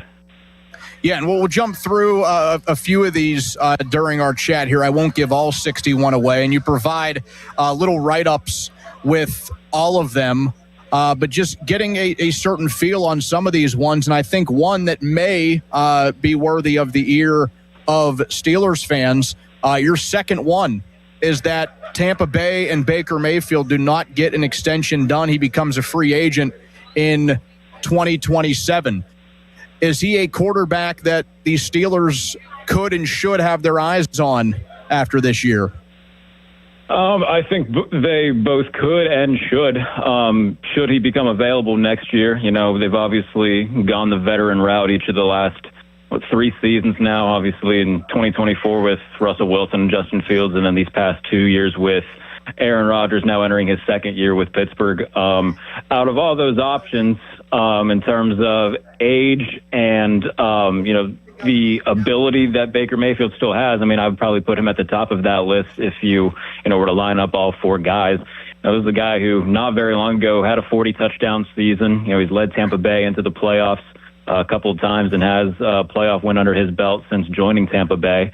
That's a guy that at his best, plays like a top 10 quarterback in football. Now, at his worst, we saw a bad stretch from him, in the final month and a half or so last year. He was a little bit more inconsistent. He played, probably closer to, the 17th, 18th best quarterback in football. And those are the ebbs and flows that you kind of got to ride with Baker Mayfield. But in terms of what they have going into 2027, if you were to ask me, hey, would you rather them have, go forward with Drew Aller, Will Howard, or take a shot at Baker Mayfield, I would certainly go with the latter. Now, here's one that will have my guy Dom DiTomaso, who I think you justifiably have either blocked or muted on Twitter, one of the two. But he thinks that Joe Burrow is the greatest quarterback to ever walk the planet. You have Joe Burrow throwing 50-plus touchdowns, leading the league in passing yards with over 4,500, and winning the MVP. You think this is finally the year he stays healthy and puts it all together? Yeah, each year that he has stayed healthy, notably, he's had incredible years. 2021, they went to the Super Bowl. 22, they went to the AFC title game. 24, he had north of 40 touchdown passes. It's just everything else around him was so bad that it didn't really matter. As long as he stays healthy, yeah, I see him going scorched earth. Everything about Burrow, you see it a lot, talked about around the league, is that he's the closest thing in today's game to Tom Brady. I would agree with that, just in terms of his pre-snap smarts, the processing, and the ability to pick apart defenses after the snap with his decision-making. And it certainly helps stat-wise when putting that together when you remember Jamar Chase and T. Higgins are there. Chase Brown is a good pass-catching back out of the backfield. So as long as he's healthy and upright, man, like he's going to put up numbers. And, looking at what happened last year when, that press conference where he's like, oh, man, this needs to be fun again. I think that if he stays healthy, it will be fun, and he'll have a massive year for Cincinnati. And is it safe to assume, that being the case, he has a monster year, he wins the MVP? The Bengals also the only team in the AFC North, believe it or not, that has their coach returning after the 2025 campaign. You have Cincy winning the AFC North? I do have them winning the North. Again, that all rides on the fact that Burrow's healthy. If he's not, then that becomes another wide open season for the division. But, I mean, in terms of 1 to 53, I think the Steelers have the best roster. Baltimore has 3 guys, in my opinion, that you really got a game plan for. That obviously being Lamar, Derrick Henry, and Kyle Hamilton. Outside of that, man, there's not much there with Baltimore that really scares me. They're going through a change in and of themselves. Now, I like the hire of Jesse Minter, Anthony Weaver, defensive coordinator, and Declan Doyle at offensive coordinator. I just don't know if they have the horses, man, with all of those changes to go into 2026 and, win 11, 12 games. I don't think they'll be a bad team by any means, but I don't have them in my playoff picture. I just think that there's just not enough talent on that roster to, like I said, that really scares me. But if I had to pick right now, Cincinnati would be my winner of the division, Pittsburgh 2, Baltimore 3. I know you can say this about a lot of NFL teams, and certainly the ones that have the elite quarterbacks, but when it comes to the Ravens, it really does feel like Lamar Jackson does a lot of heavy lifting for that offense, and he covers up a lot of warts. He does, and, I mean, Steelers fans know it more than anybody because there's been a lot of weird games that offense for Baltimore has had against Pittsburgh, where there's a lot of drops, a lot of miscommunications that benefit Pittsburgh. And they also find a way to play Lamar pretty well and shut him down in terms of the run game. And, when they need those receivers to make plays, like Zay Flowers, in my opinion, that's not a top 25 receiver in football. Rashad Bateman, is a lower end number 2. Mark Andrews is getting older. Offensive line wise, they went through changes this year. There's a lot of question marks with the Ravens. And even on defense, Roquan Smith is getting older. His play's declining. Marlon Humphrey's not the same player he used to be. I love Kyle Hamilton, man, but they also don't have a solidified defensive front. We think Trey Hendrickson will be good, but he's also had an injury bug over the last couple seasons. So, there's a lot of questions I have with Baltimore. We'll see. I think that Lamar, if healthy, is going to be, that top 5, top 6-ish quarterback that he's been, since coming into the league. But, we've seen it, just talking about Joe Burrow, we've seen that it doesn't matter how good the quarterback is if everything else around you can't carry their end of the bargain. Here's one I think a lot of Steeler fans will like. You have the Patriots starting 1-3 after appearing in the Super Bowl last season. The Steelers play them early in the year. So explain the slow start and maybe the Super Bowl hangover for the team in New England.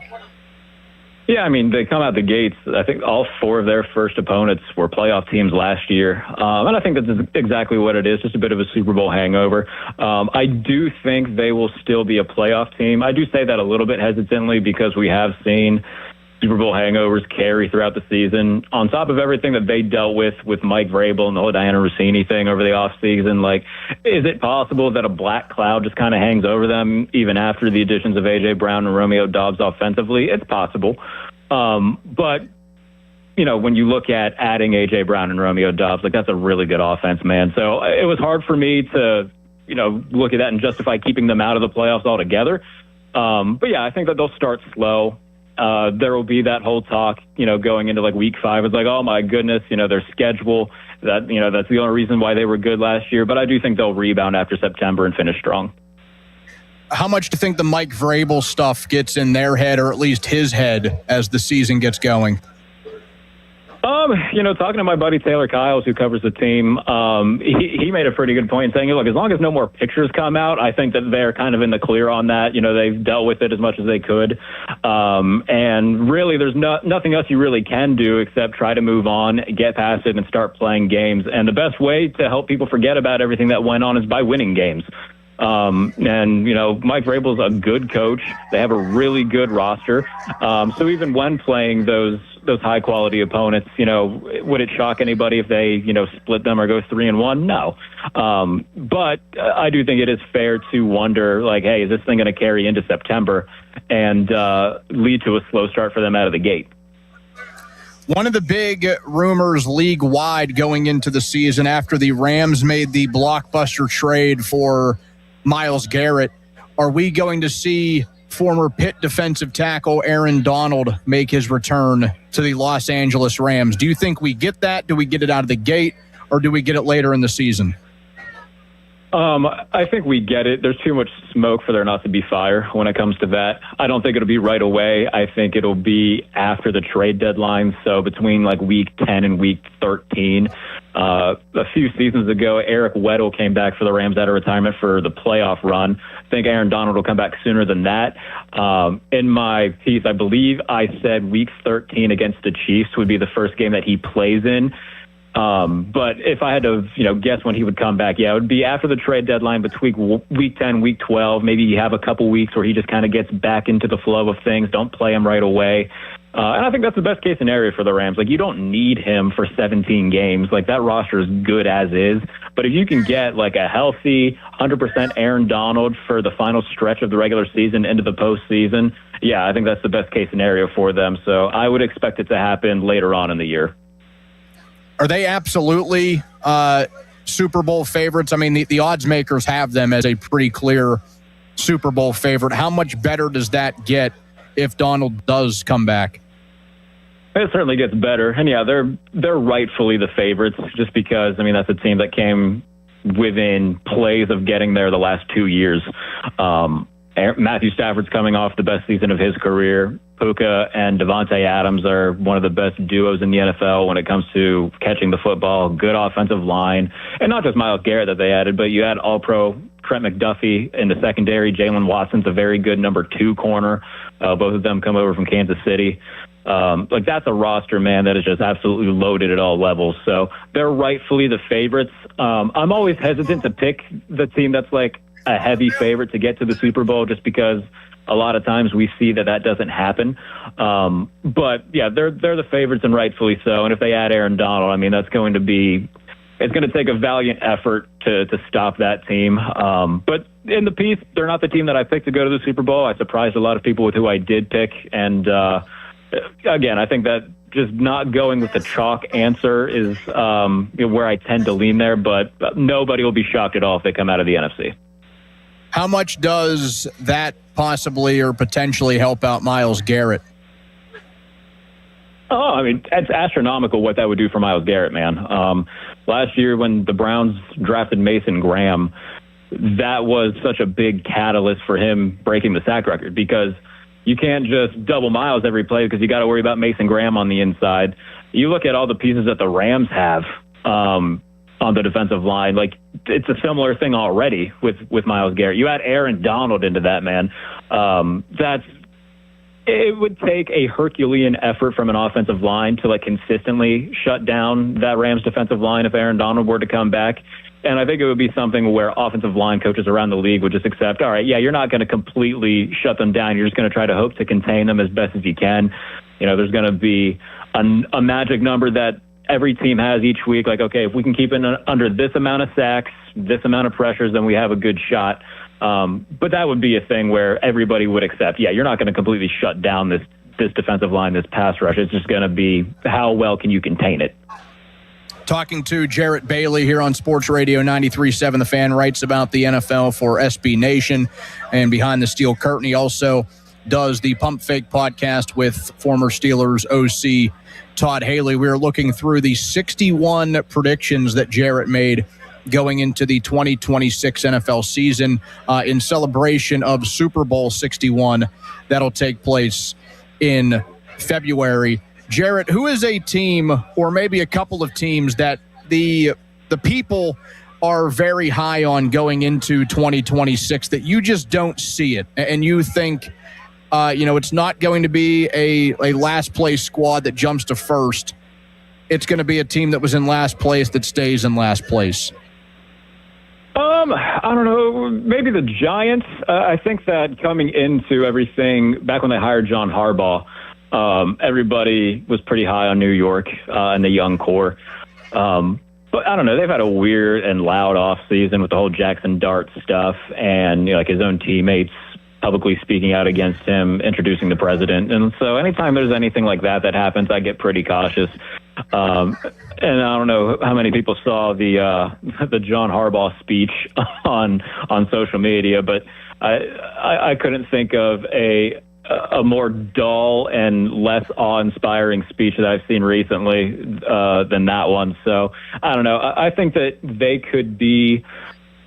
It's an apples to oranges comparison, but like last year's Raiders, I don't think that they'll only win, a couple games, but I certainly could see them going like 6-11 and finishing last in the NFC East again. I think that's far more likely than them winning the division. I think Denver's going to take a big step back. They were 11-2 in one-score games last year. That almost always regresses to the mean. They got very lucky in a few of those games. That Giants comeback, that was just such a monumental collapse from New York.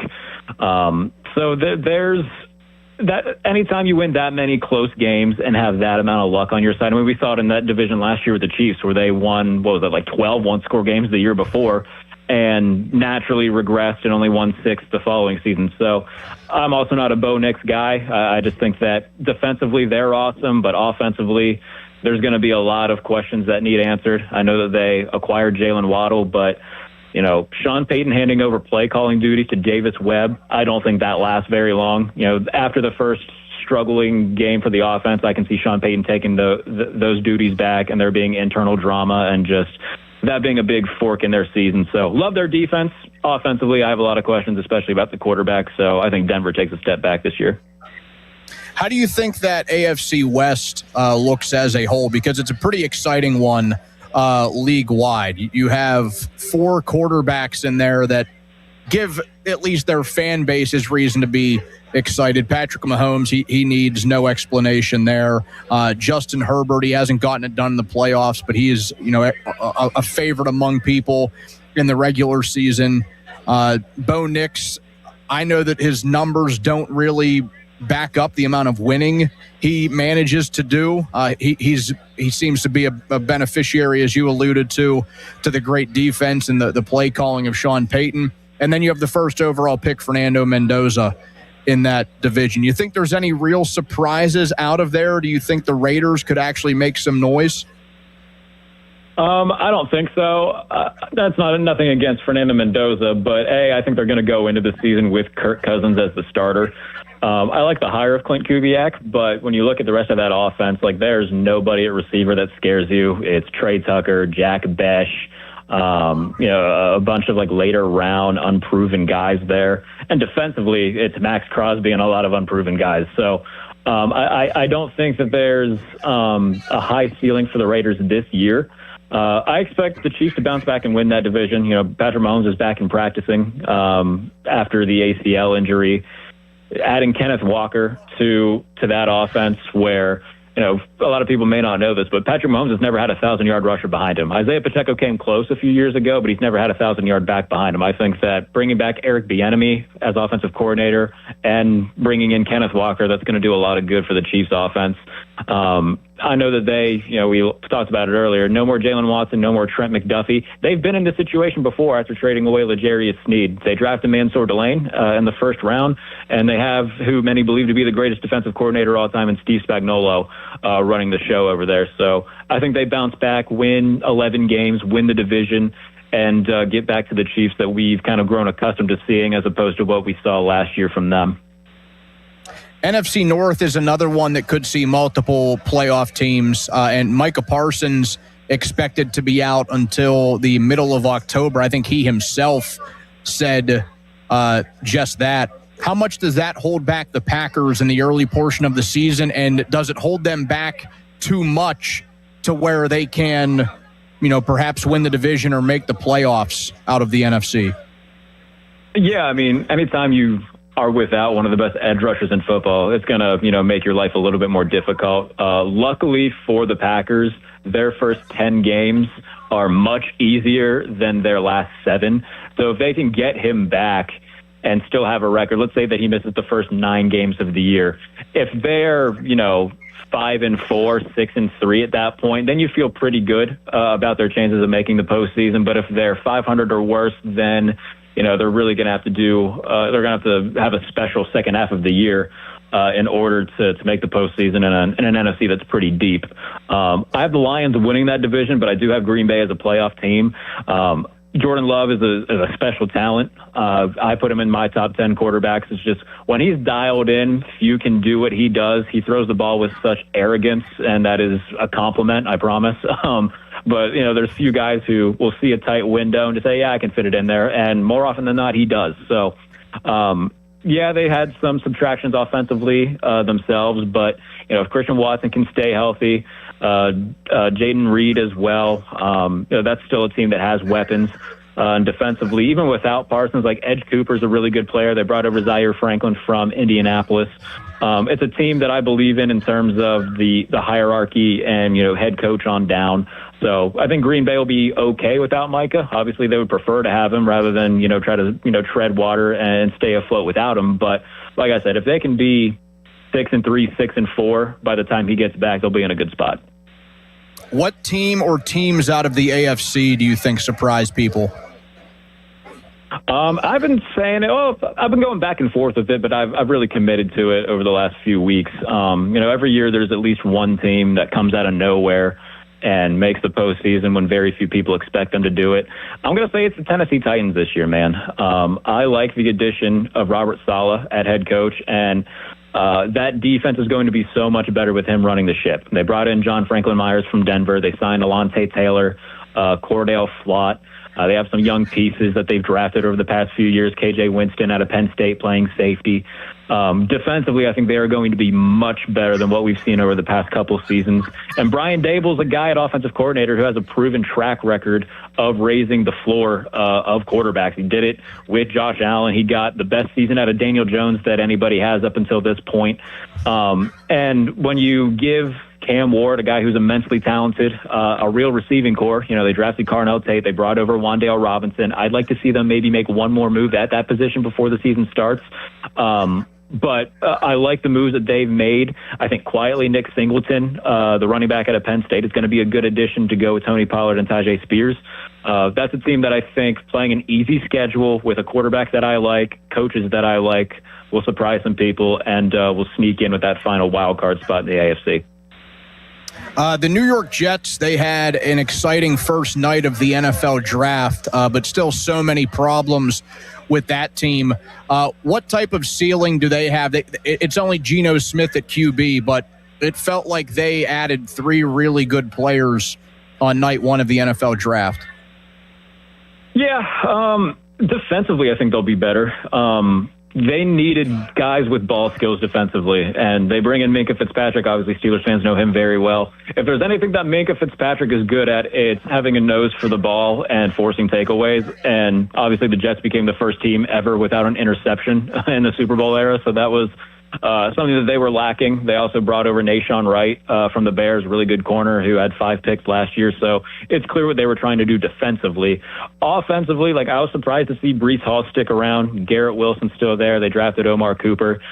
You can talk yourself into, a few of the guys on offense. It just comes down to how do you feel about Geno Smith and how do you feel about the new offensive staff leading the way. I don't think Geno's going to turn back the clock and become Seattle Seahawks Geno Smith. Don't think they'll be as bad as they were a year ago record-wise. But I also don't see them, being a team that's in the playoff hunt. They could be a scrappy, 6 or 7 win team that you don't want to, when you come away from a game against them, you'll know that you played them. But I don't think that's going to be a team that's, playing meaningful games in December. The Steelers season came down to the missed field goal from Tyler Loop last year. I mean, it was really just that simple. The ball goes in, the Steelers go home. He missed it. The Steelers went on to get throttled at home in the playoffs against the Texans. Are the Steelers a better or worse team in 2026? Do they make the playoffs again? Do they miss out entirely? Do they end the playoff streak? How do you see their season going, Jarrett? I feel really good about Pittsburgh, man. I'm excited to get to Latrobe and see what this new unit looks like here in a few days. But, I mean, you know this as well as anybody does in the city or just as part of the fandom. Every year nationally, everybody's like, okay, no, this is going to be the year the Steelers are bad, and then they end up winning 10 games. And then we just repeat the cycle again. We're seeing that again with all the changes that have been made. But I think new leadership was needed. I think that was kind of the general consensus from a lot of people. And I think Mike McCarthy, despite a lot of people going into this process wanting somebody younger, I think that Mike McCarthy, you know, you compare his resume to that of Mike Tomlin or Sean Payton and other guys of this era. I mean, his resume is as good as those guys. So bringing him in will bring fresh eyes to the offense and a more modern approach to the offense. And we saw what Aaron did in that last game without DK Metcalf, throwing to Adam Thielen, Marquez Valdez-Scantling, Calvin Austin. Like, that was, you know, maybe the worst collection of receivers in the NFL. If not the worst, it was certainly in the conversation. And he led them to an AFC North title. You bring in Michael Pittman and Jeremy Bernard. That's a massive upgrade at the position. Rico Dowdle comes in off a 1,000-yard season to pair with Jalen Warren. Offensive line-wise, I'm still pretty confident in them. And now Patrick Graham's running the defense. Again, I think that is going to be the most fascinating part of the Steelers this year, is a new defensive scheme that has been needed for a long time compared to the outdated scheme that was run under Terrell Austin and Mike Tomlin. So there's not really any holes on that side of the ball. If there is, it's probably the off-ball linebackers. But even then, like, I feel okay with Patrick Queen and Peyton Wilson running the show there. I'm excited for Pittsburgh. I think that they'll win as many games as they did a year ago, if not more, just because offensively I think they'll be better. Defensively, they should be much better. I believe they were 26th last year in defensive success rate. That number should go up. And schedule-wise, like, they benefit from a pretty easy early portion of the schedule. So if they can rack up wins early in the season, they can buy themselves a couple losses to those tougher teams down the stretch and still finish with a 10-7, 11-6 record. So I've got high expectations for Pittsburgh, maybe higher than the consensus does, but I think they're going to be just fine and probably even better than what we've grown accustomed to over the past couple of years. Jarrett Bailey, a man that made 61 predictions ahead of the NFL season in honor of Super Bowl 61, writes about the NFL for SB Nation. Jarrett, thanks for taking the time, man. This was a lot of fun. All right, buddy. Appreciate you. Take care. There we go. Jarrett Bailey from SB Nation, Behind the Steel Curtain, also the Pump Fake podcast with Todd Haley. Coming up, we will talk to Dan Zangrilli, the Pirates pre- and post-game host. He joins the show. Coming up next, I want to tell you can follow along on X at 93.7 The Fan. That's brought to you by South Hills Chrysler Dodge Jeep Ram on Route 19 in Peters Township. We are here at the Audios Pace for the Orchids. A beautiful day in Washington, PA. Fan weather is brought to you by Secure Money Advisors. Looking to retire soon? Let Secure Money Advisors get your retirement on track. Partly sunny, highs today in the low 80s. Dan Zan joins next right here on Sports Radio 93.7 The Fan. Now, fan headlines powered by Bowser Chevrolet. Cubs at Pirates tonight at 6:40. Paul Skeens on the mound for the Buccos, and you can listen right here on The Fan and the free Odyssey app. North Shore Tavern leadoff show at 5:45. Fan headlines are powered by Bowser Chevrolet. For more, go to 937thefan.com. 80 million listeners depend on AM radio to always be on, delivering news, sports, talk, traffic, and weather reports you can trust. AM radio also delivers vital emergency information when you need it most. Text AM to 39179. Tell Congress to pass the AM Radio for Every Vehicle Act to keep AM radio in cars. Message and data rates may apply. You may receive up to 4 messages a month, and you may text STOP to stop. This message furnished by the National Association of Broadcasters. After an accident, you need an injury attorney who fights for you. Ogg, Murphy, and Perkoski are ready to take on the insurance companies and win you the compensation you deserve. Call 412-391-FIRM.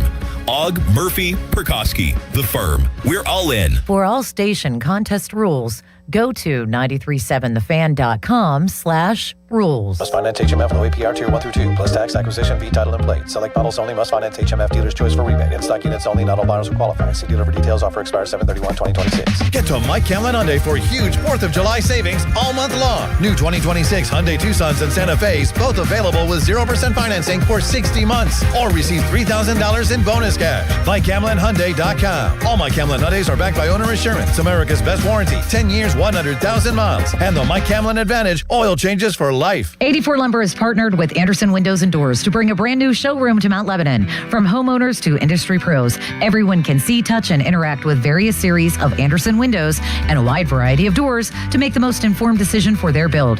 84 Lumber experts are on site to demonstrate product features, answer your questions, and even schedule a visit to the job site for measuring and installation. Your budget matters and flexible financing options are available. Call today to schedule a personal consultation at 570-507-8015. I'm Dan Morgan of Morgan & Morgan. Last year, millions of people called us for representation. Why? Because trust grows when you win, and we've won a lot. Over $30 billion and counting. When you call America's largest injury law firm, you're calling a family. You're calling an army, our army. You're calling somebody who will fight for you. Injured? Let our family fight for your family. Morgan & Morgan, forthepeople.com.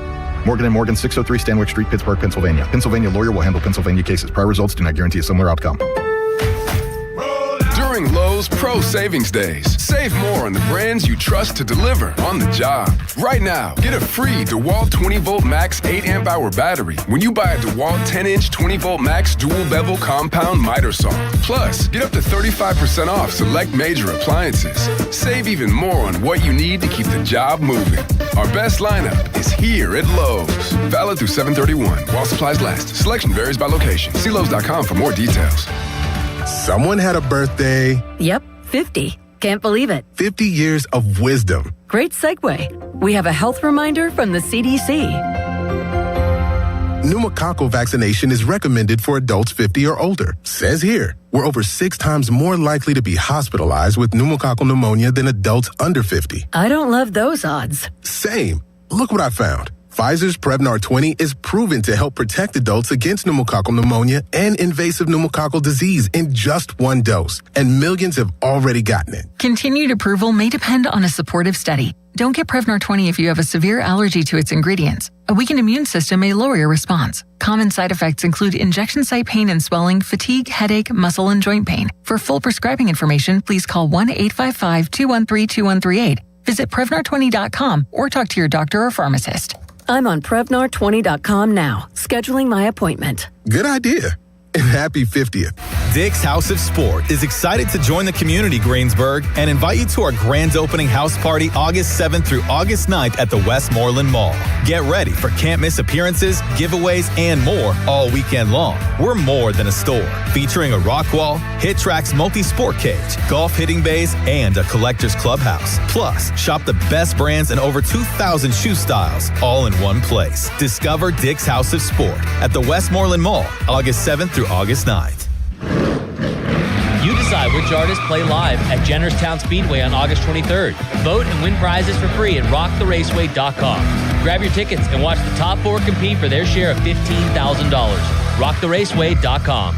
Summertime and it's time to play. Make your downtime fun time on the BetParx online casino and sportsbook app, where there's always another way to win. New casino users get up to $500 casino bonus back, plus 500 bonus spins on the hot soccer-themed game. BetParx Goal, Goal, Goal Collect 'em. Play real casino games for real money and bet on world soccer and all your favorite sports right on your phone. The BetParx online casino and sportsbook app, where there's always another way to win. Must be 21 in Pennsylvania, New Jersey, Michigan, or Maryland. New users only. See BetParx.com for T's and C's. Casino bonus must be wagered. Gambling problem? Call 1-800-GAMBLER. Get in the zone, AutoZone. Annie's first oil change wasn't as hard as she thought, because she went to AutoZone, where a friendly AutoZoner helped her find the right oil and save on an oil filter.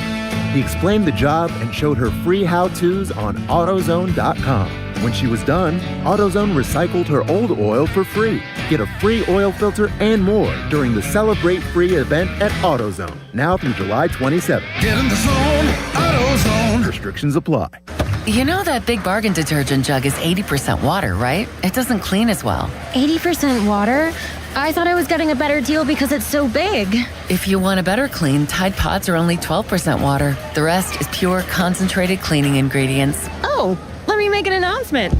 Attention shoppers, if you want a real deal, try Tide Pods. Stop paying for watered-down detergents. Pay for clean. If it's got to be clean, it's got to be Tide Pods. Water content based on the leading bargain liquid detergent. For 20 years, West Shore Home has been proud to call Pennsylvania home. Founded right here by a Johnstown native, they've completed more than 25,000 projects for Pittsburgh area homeowners with a local team of more than 70 employees. They make home remodeling easy, and right now, you can save big on your bathroom remodel with their summer sale. Buy a full bath remodel and get a shower and a second bathroom free. Plus, lock in extra savings when you schedule now at westshorehome.com/fan or call 1-800-WEST SHORE. See the website for details. Your hometown building partner since 1956, 84 Lumber. Visit 84lumber.com. Text us on the Edgar Snyder and Associates text line at 412-928-9370. Edgar Snyder and Associates reminds you to text responsibly. Sports Radio 93.7 The Fan, built by Window Nation. Home of the buy two, get two free offer.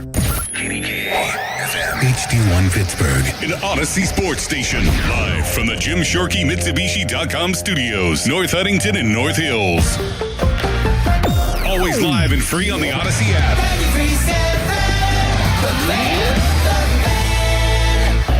Now, Fan Headlines, powered by Bowser Chevrolet. Dom DiTomaso with Fan Headlines. Cubs at Pirates tonight at 6:40. Pittsburgh currently 2 games back in the wild card standing. So big game tonight. Paul Skeens on the mound for Pittsburgh. Shota Imanaga on the mound for Chicago. And you can listen right here on the Fan and the free Odyssey app. The great, multi-talented Dan Zangrilli will have the North Shore Tavern leadoff show at 5:45. Fan Headlines are powered by Bowser Chevrolet. For more, go to 937thefan.com. Keeping you up to date, even on the weekend. Did you hear that? Sports Radio 93.7 The Fan, Pittsburgh's hometown sports station.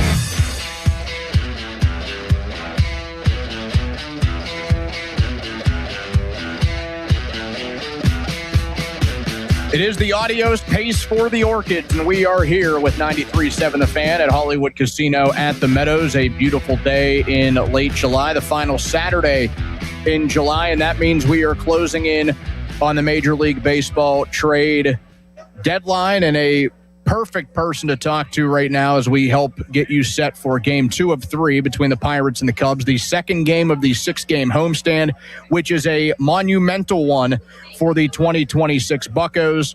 We welcome in our very own Pirates pre- and post-game host, Dan Zangrilli, who is live at PNC Park, and you will hear from him more in about 90 minutes, but he will join us right now for a little bit. Dan, just a little recap of what we got last night at the ballpark. Another close loss for the Pirates. They lose 3-2 in 10 innings. What's kind of the message that Don Kelly tried to give his guys after that one, to not let this homestand snowball on them, maybe like we saw with what happened in 2024 under Derek Shelton's Buccos around this same time of year? You know, Donnie, he didn't say anything specifically to that end, but he's had and mentioned numerous times over the course of the year, and really the numbers bear it out, that, the club has been pretty good at, taking the old Clint Hurdleism of showering well. And they've had pretty short memories. And even in some of these really just gut-wrenching losses, it really hasn't sent them into any sort of a spiral. The Pirates, of course, at 53 and 51 now have been pretty pedestrian in that, they've always been kind of hovering around 500. They haven't been any more than 5 games over 500. They haven't been more than 2 games under 500, and that's going all the way back to, the very first week of the season. So they have bounced back, and while last night's loss was difficult, I probably would not go as far as saying it was maybe a top 3 or even a top 5 loss, frustrating as it was. That's one area that the skipper always does sort of highlight, that, the team is battling, fighting. They have the proper leadership to kind of curtail any sort of long skid or this thing coming off the tracks, which is, fairly impressive now that we're 105 games into this thing. The downfall is they haven't gone on some ridiculously hot streak, but also looking at it half full, they haven't, lost 10 of 11 or been in any sort of free falls like the Marlins are in currently, or the Cubs on a couple of different occasions have been already this year. Yeah, I think they only have on 2 or 3 occasions lost like 4 or 5 games in a row. So fortunately, they haven't allowed things to get out of hand in that aspect. I mean, look at a team that was red hot in the month of June, the Miami Marlins, who have now lost 10 consecutive games and have put themselves in a pretty precarious situation as we get close to the trade deadline. Dan, Jared Jones, another really solid start from him last night. He has been outstanding for the Buccos in the month of July. He's been their best starter since the calendar turned to July. What are you starting to notice from him as he starts to pick up the workload a little bit more? Well, I mean, he's just been super efficient. He's been super aggressive. He's attacked with a fastball. That's elite. The slider has been very, very good. He really hasn't had to use either of his other pitches 3 and 4, which would be the curveball and the changeup, because pitches 1 and 2, the slider and the fastball, have been so effective. And it would just be really interesting to see if he could go that extra inning. I guess they pushed the envelope again last night, allowing him to go 6. But I do wonder when the training wheels are going to completely be removed and when the appropriate time that will be, whether it's even in 2026. I think in and of itself is its own question. Will Jones be able to be cut loose here? And I'm not talking about throwing him 110 pitches, 120 pitches, but can he give the Pirates that 7th up, especially until they get some bullpen reinforcements? It would have been great to see him go that extra inning. I understand the precarious nature and the unknown, really, of his type of surgery, because it's still a relatively new procedure. They're being ultra cautious, but again, you factor in the efficiency, the ease in which he's been able to slice through lineups hot knife like butter. I'm sure there is a bit of a temptation, but there is such a conviction that they are doing things the right way, handling him properly, that doesn't necessarily, that doesn't make a lot of sense. I would like just a little bit more evidence-based thought and some details on that, other than, we're making the right move, this is it, period, end of sentence, without any real further explanation or contextualizing things. So, he's, as you mentioned, been their very best pitcher. Would love to see him, be loosened up a little bit with the leash and allow him to, contribute, more than the 5 or 6 innings as he has so far through a really, really great stretch, Donnie.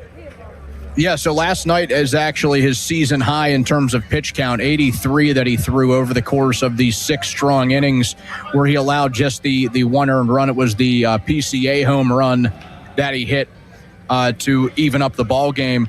So no real indication that you've gotten from Don Kelly or anybody else as to when, maybe we push that to 90 pitches and maybe we do get that extra frame out of Jones. No, they'll be very close to the vest there. If that ever is in the cards, I'm almost led to believe that it's not. I think Donnie's kind of hinted that, this is going to be a season-long thing, and they're going to be extremely cautious. And even last night, the question was asked. And they say it with conviction, certainty that they're handling it the right way, that what they're doing is, the way to go, and that's fine, right? They have far more information than we do. I would just be curious to get a little peek behind the curtain as to what that information is and why it is indeed such a high-risk proposition, and it's a no-fly zone, because I, again, feel that there's probably little harm in adding 10 to 15 pitches or maybe even a 7th up to that particular outing, especially when we have perfect games in the mix or games of great consequence as we did last night, and of course now moving forward.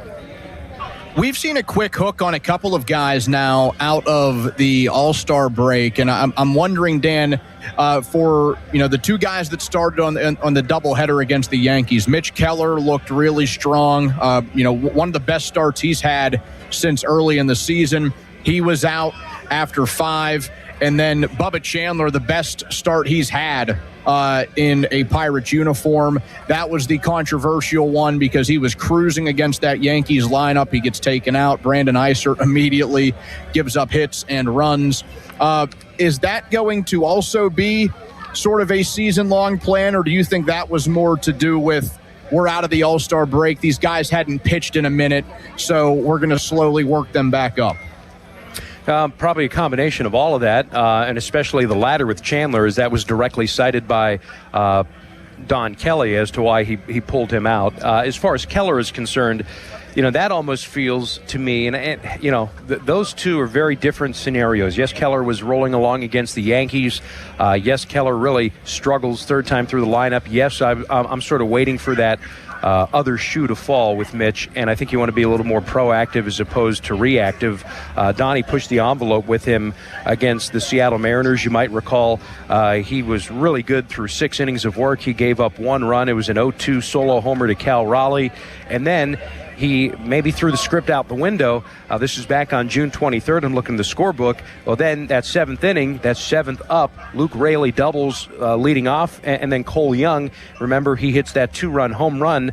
Pirates go from leading 2-1 to losing 3-2. So that's part of the algebraic equation here, and I think that's Keller, right? And I think Keller is very different than Bubba Chandler. Looking at that thing coming out of his hand against the Yankees in Game 2, he threw a changeup, Donnie. First pitch, if you go back and look at what he did to Paul Goldschmidt, this thing, it cut across 4 lanes of Beltway traffic like Bob Huggins headed to the Taylor Swift concert. And the fact that he then throws 99 top of the zone, a free and easy, very wonderful arm action that he had.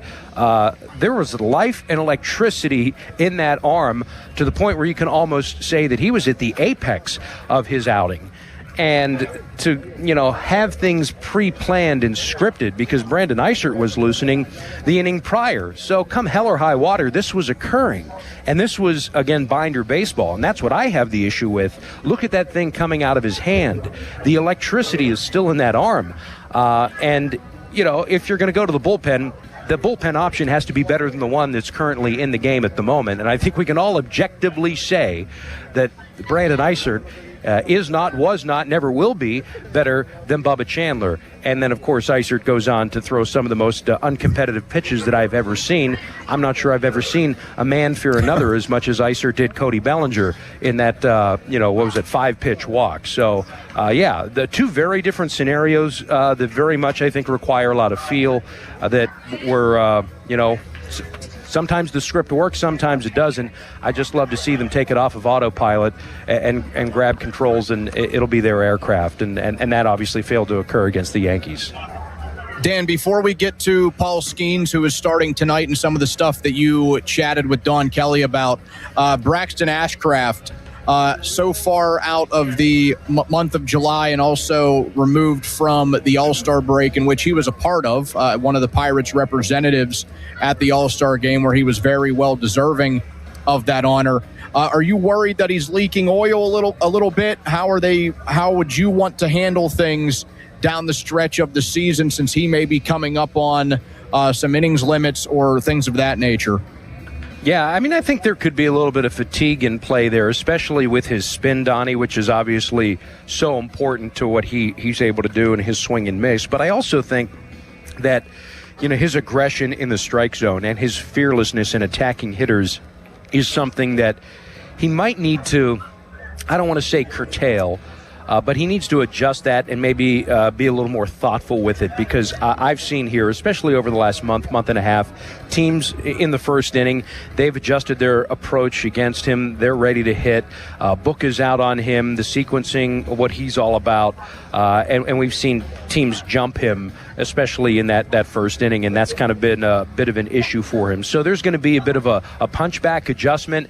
Maybe he is sucking a little bit of wind, and I think we kind of see that in the in the spin and the effectiveness of the curveball. So it's probably a combination of some adjustments that he needs to make, and if they can buy him a day, if they can give him a blow here and there. You mentioned the innings issues and limits.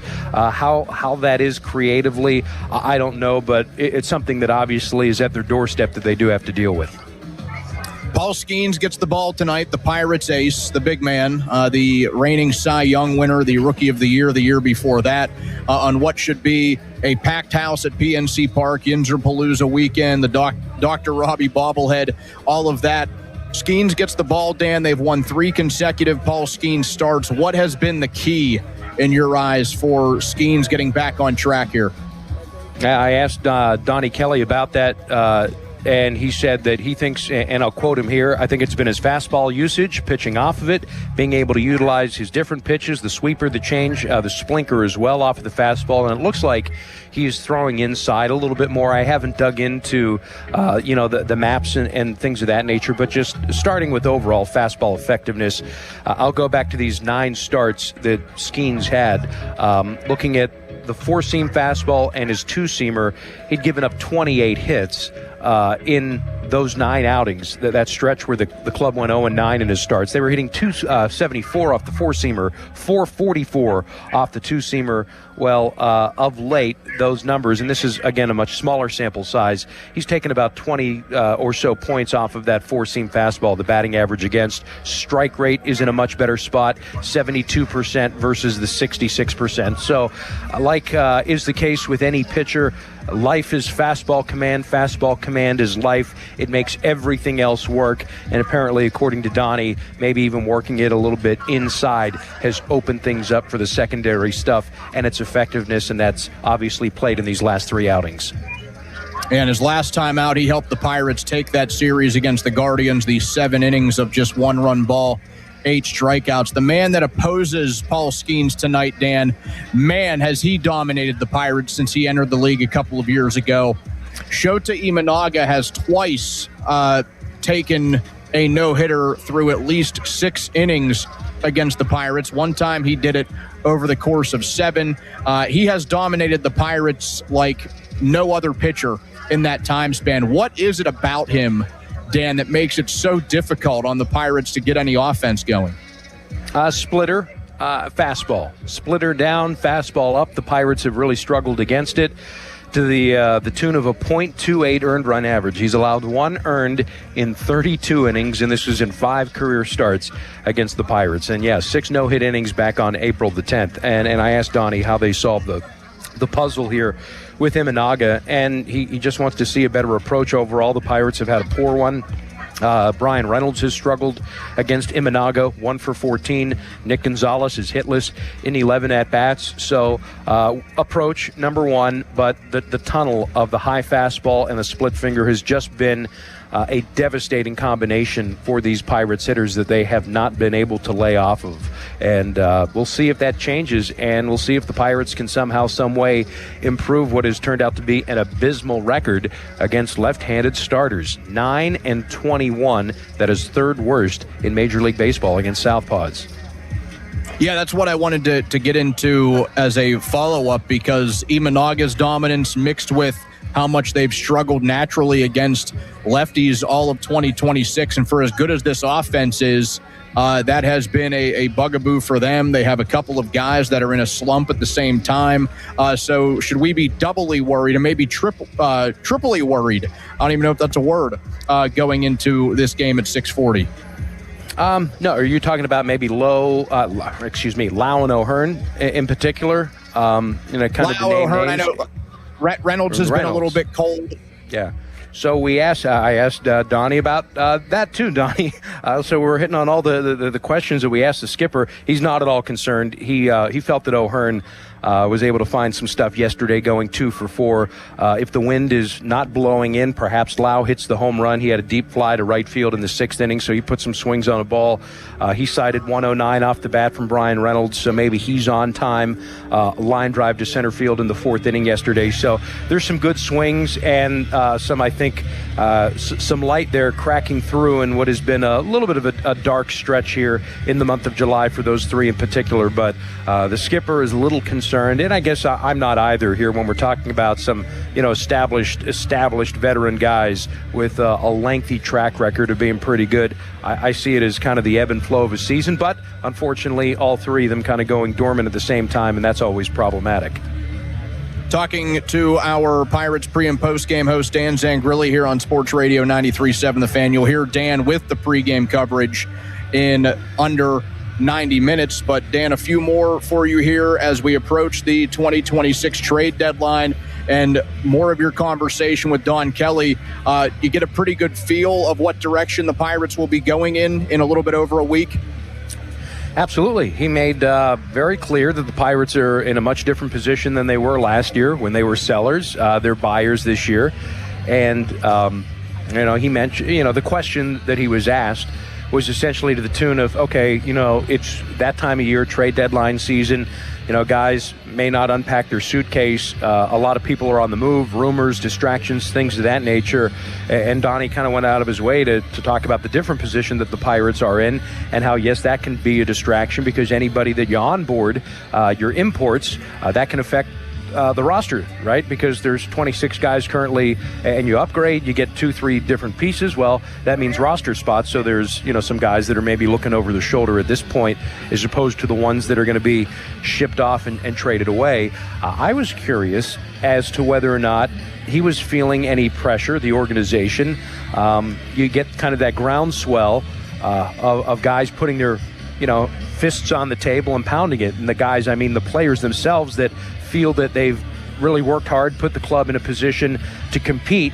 And, a lot of players will say, hey, we're 1 to 3 to 4 pieces away, invest in this team, kind of give us some reinforcements because we feel we really have something. And I asked the skipper if he was kind of getting that sense from his clubhouse, and he said, and kind of half paraphrasing, half quoting here, he said, I think that they do, and he said that they've earned the position that they're in, and he said that making moves will reinforce the belief that we have and the belief that they have in themselves. So I found that to be, pretty telling. And obviously what happens here on this homestand is going to play a large part of that, and Donnie acknowledged that, and I don't think that he has really kind of tipped his hand here, but listen, there's an elephant in the room.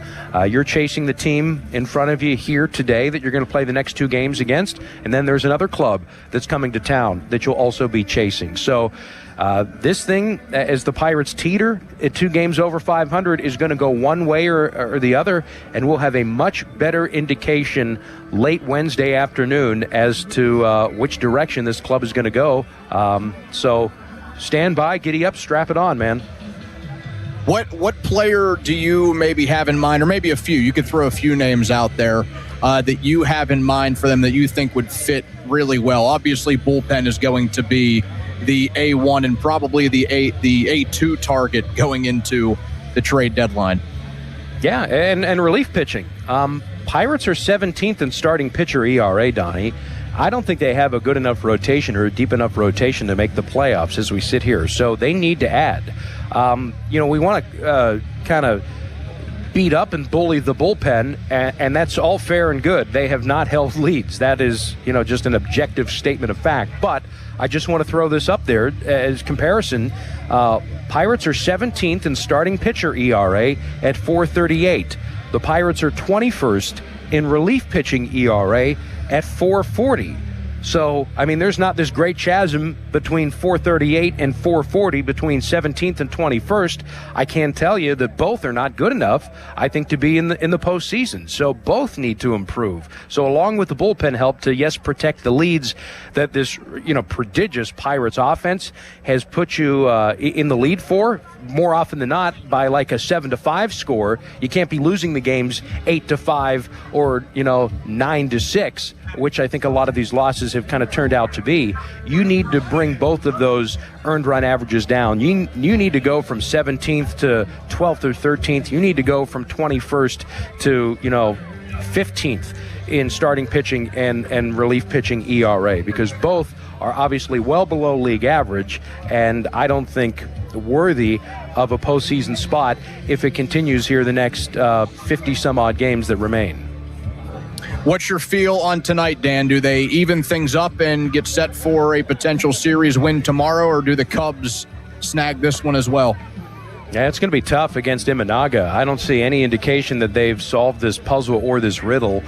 We know what they've done or not done against, left-handed pitching this year at 9-21. So everything is against them tonight, really regardless of how Paul Skeens pitches. We could be seeing kind of a boilerplate game from 2025 where Skeens pitches well, but Imanaga pitches just a little bit better. It might be a 6 2/3 night for Skeens and a 7 1/3 night for Imanaga.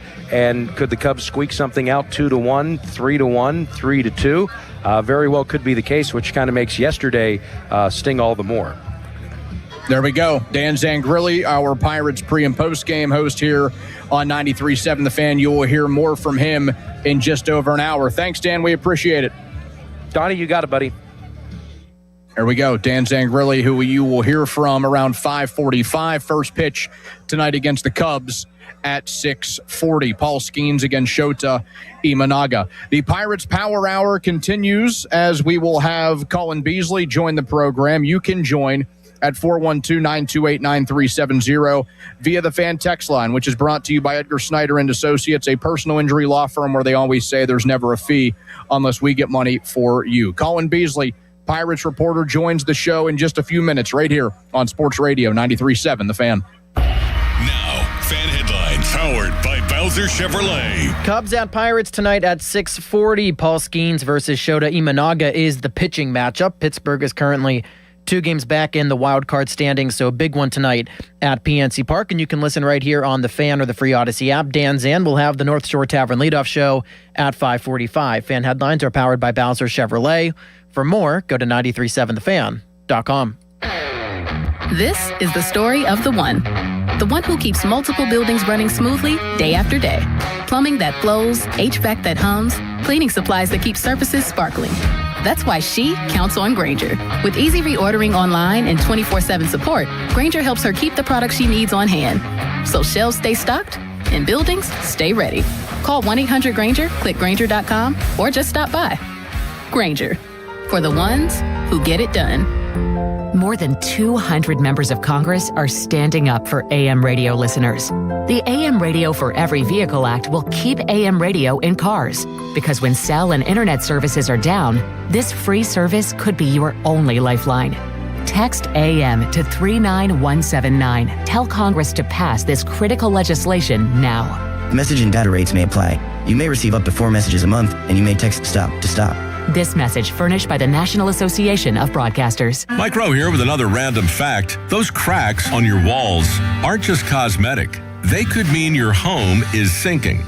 Whether it's drywall cracks, exterior cracks, or sticking doors or windows, do yourself a favor. Call Groundworks.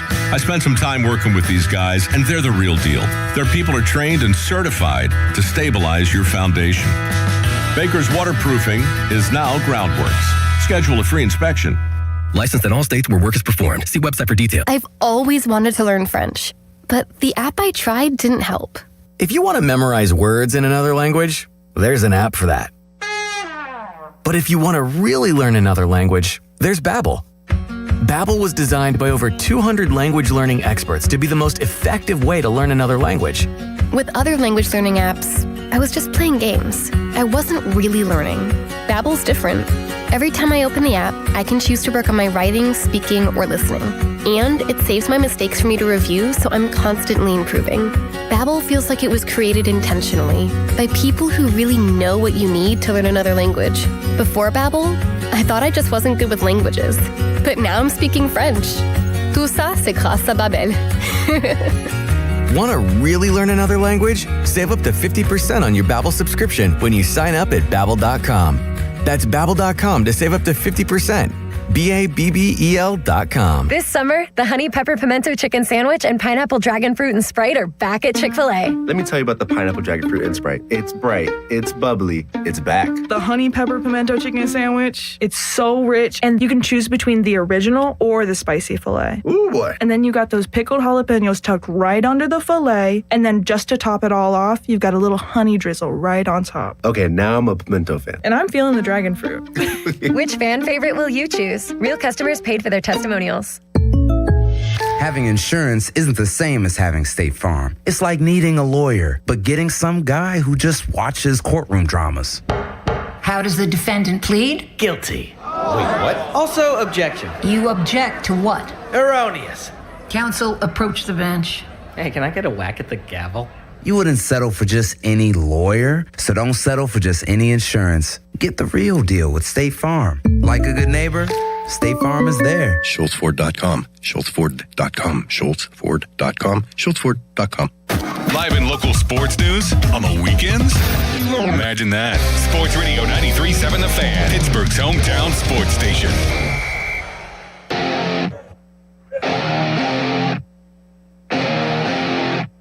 Our Pirates Power Hour continues.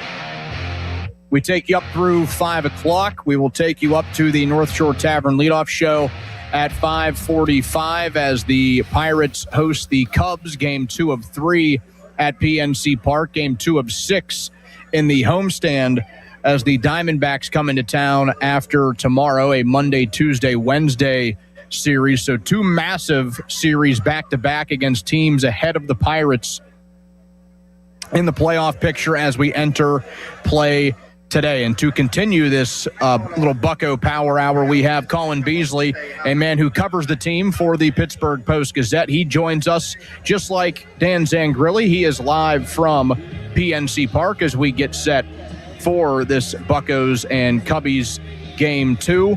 And it is also Yinzer-Palooza weekend, Dr. Robbie bobblehead night from the pit. And Colin, I saw your tweet a little bit ago. Pittsburgh proving yet again it's a bobblehead town, my man. We got people lined up across the Clemente Bridge to take home the Dr. Robbie bobblehead. Yeah, the people love themselves a bobblehead. I'm right here sitting next to Dan, actually, and we're amazed by this line across the river. People love a bobblehead. Doesn't matter if it's Skeens or Dr. Robbie or whatever. Have you watched the show? Have you seen the pit? Not at all. No, to be honest. So I don't know too much about it, but I'm excited the people are excited. Well, I would recommend it. I know that you are entrenched in the midst of baseball season here for a few more months, hopefully into October, but I would recommend it once we get into the off season, Colin, because it is a good one, a very good one. And if you have HBO, you can watch it pretty easily and binge it pretty easily. That aside, a massive game tonight at PNC Park. Paul Skeens against Shota Imanaga. And I was talking to Dan about all of this. What has it been about Imanaga that has been so dominant against the Buccos? Because we know they're not very good against lefties. That being said, it's been really troublesome when they've faced Shota in his career, because he has dominated them more than any other pitcher since he entered the league back in 2024.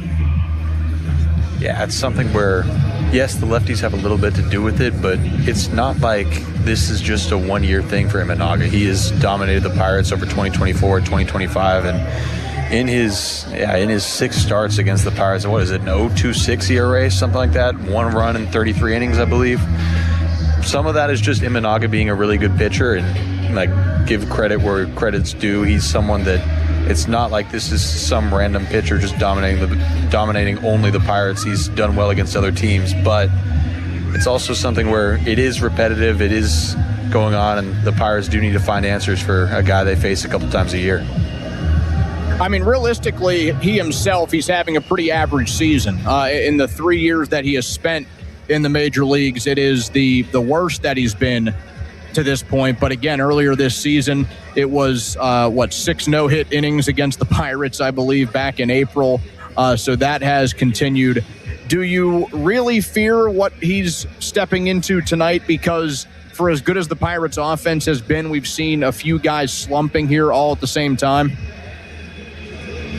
Yeah, it's the Pirate offense has been interesting of late, because since the All-Star break, Brian Reynolds, Brandon Lau, Ryan O'Hearn, Esmeralyn Valdez all hitting below 200, and some of that is just they've gone up against a couple lefties and they've gone up against guys like Garrett Cole, but it does kind of feel like a couple of the key Pirate contributors are slumping at the wrong time. This matchup doesn't necessarily look like a get-right matchup considering how good Imanaga has been. However, considering how good Brandon Lau and Ryan O'Hearn in particular and Brian Reynolds have been and how good Valdez has been over his last couple weeks, I do expect them to get back on track at some point. It's just a question of whether that's tonight or in one of the next couple matchups coming up in a very important homestand.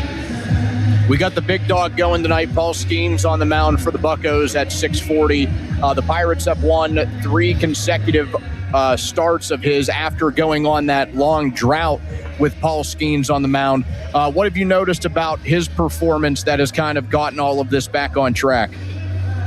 This isn't really a metric thing or like a fastball spin rate, velocity, whatever, but when Paul Skeens is right over the last 2 seasons before this year, he wouldn't necessarily be giving up 0 hits or like no base runners at all. But when he did give up base runners, he was incredibly, incredibly good at stranding them. That, to me, was always his biggest superpower above the splinker or the velocity or anything like that.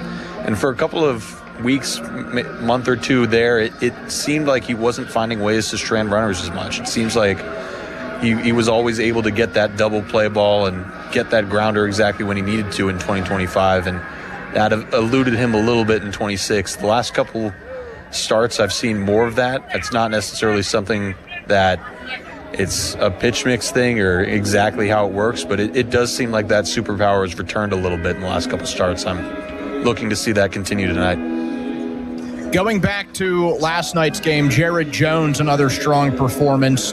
He went 6. He allowed just the 1 earned run. It was the Pete Crow Armstrong solo shot that evened the game up. He has really come on in the month of July. He's been the Pirates' best starting pitcher.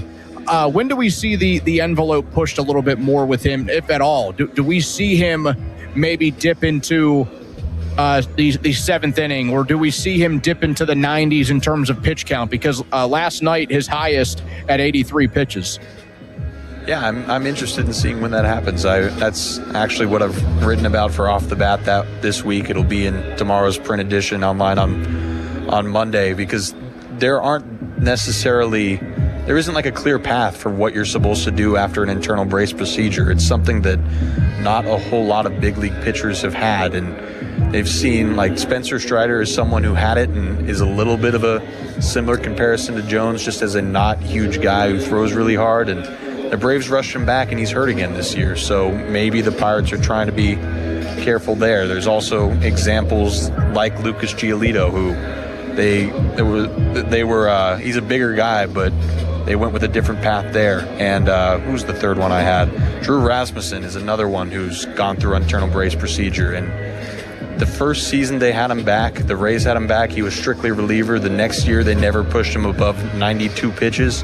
And this season he's fully back. So I don't know whether that means that the Pirates aren't going to push Jared Jones until 2027. I don't think that's likely. I think it's more likely that they want to save as many bullets as they can for September and hopefully into October as well. That would be my guess from what we've seen out of Jared Jones. So is Paul Skeens really the only one that gets, I don't want to say complete free reign, because we know they'll still pull him once he gets around the 100 pitch mark, but he seems to have the most leash, even considering a guy like Mitch Keller, who was really strong through 5 innings against the Yankees the other day. A pretty quick hook on him. He could have gone 1, maybe even 2 more. I had no issue with the Mitch Keller pull, just because you want that outing to go well to get him back on track. I don't think that's like a health thing as much as it is just trying to get Mitch Keller back to what he's been. But to what you were saying, yeah, Paul Skeens kind of is the only pitcher that just gets free reign at this point. And I get it, considering the health with Braxton Ashcraft and Jared Jones, considering trying to get Mitch Keller right, and where Bubba Chandler is in his career. I've talked on this station about how I disagree with the Chandler decision and would have liked him to go more in the Yankees series, but at the same time, you're not going to have him throw 110 pitches the way you probably could with Paul Skeens. So, yes, to roundabout way to answer your question, yeah, it kind of is just Paul Skeens who has the longest leash. Talking to Colin Beasley, covers the Buccos for the Pittsburgh Post-Gazette. Colin, you put a piece out there yesterday, and it was a very detailed one that had to do with the Pirates' approach as we get close to the trade deadline, which is just over a week away. What type of targets do you think are really on the table for the Pirates? Will they go after the big fish and really nuke the opportunity to do anything else, or is it maybe multiple moves that better this bullpen or pitching staff or overall roster? I think of those two, it's more likely to be multiple. I don't necessarily see them being the highest bidder for someone like a Mason Miller if he does happen to be available. I think it's more likely that they go after maybe a step or two down, just based upon how they want to construct their roster and what they want to do. I think that they one of the things that I had in there is that they're not necessarily decided on whether it's one reliever, two relievers, three relievers, or exactly how to construct their bullpen. They don't think it's something where it needs to be constructed completely from scratch, but they do know that they need at least some external help there. So I think it's more likely that it's like two guys and you have someone who is going to be your 8th, 9th inning guy and then someone else who's going to help and in the middle innings, but it sounds like their plan isn't 100% set on which reliever exactly they'll go after, what path they'll exactly take. I feel like there are a couple of pitchers that are with the Padres that aren't named Mason Miller that the Pirates should maybe have their eyes on.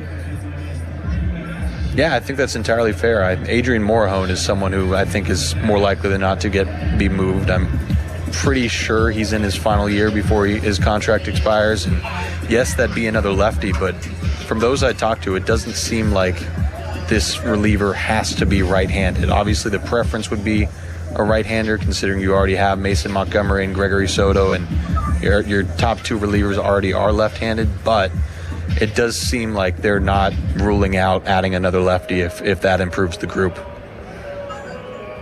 Could a starting pitcher be in the mix?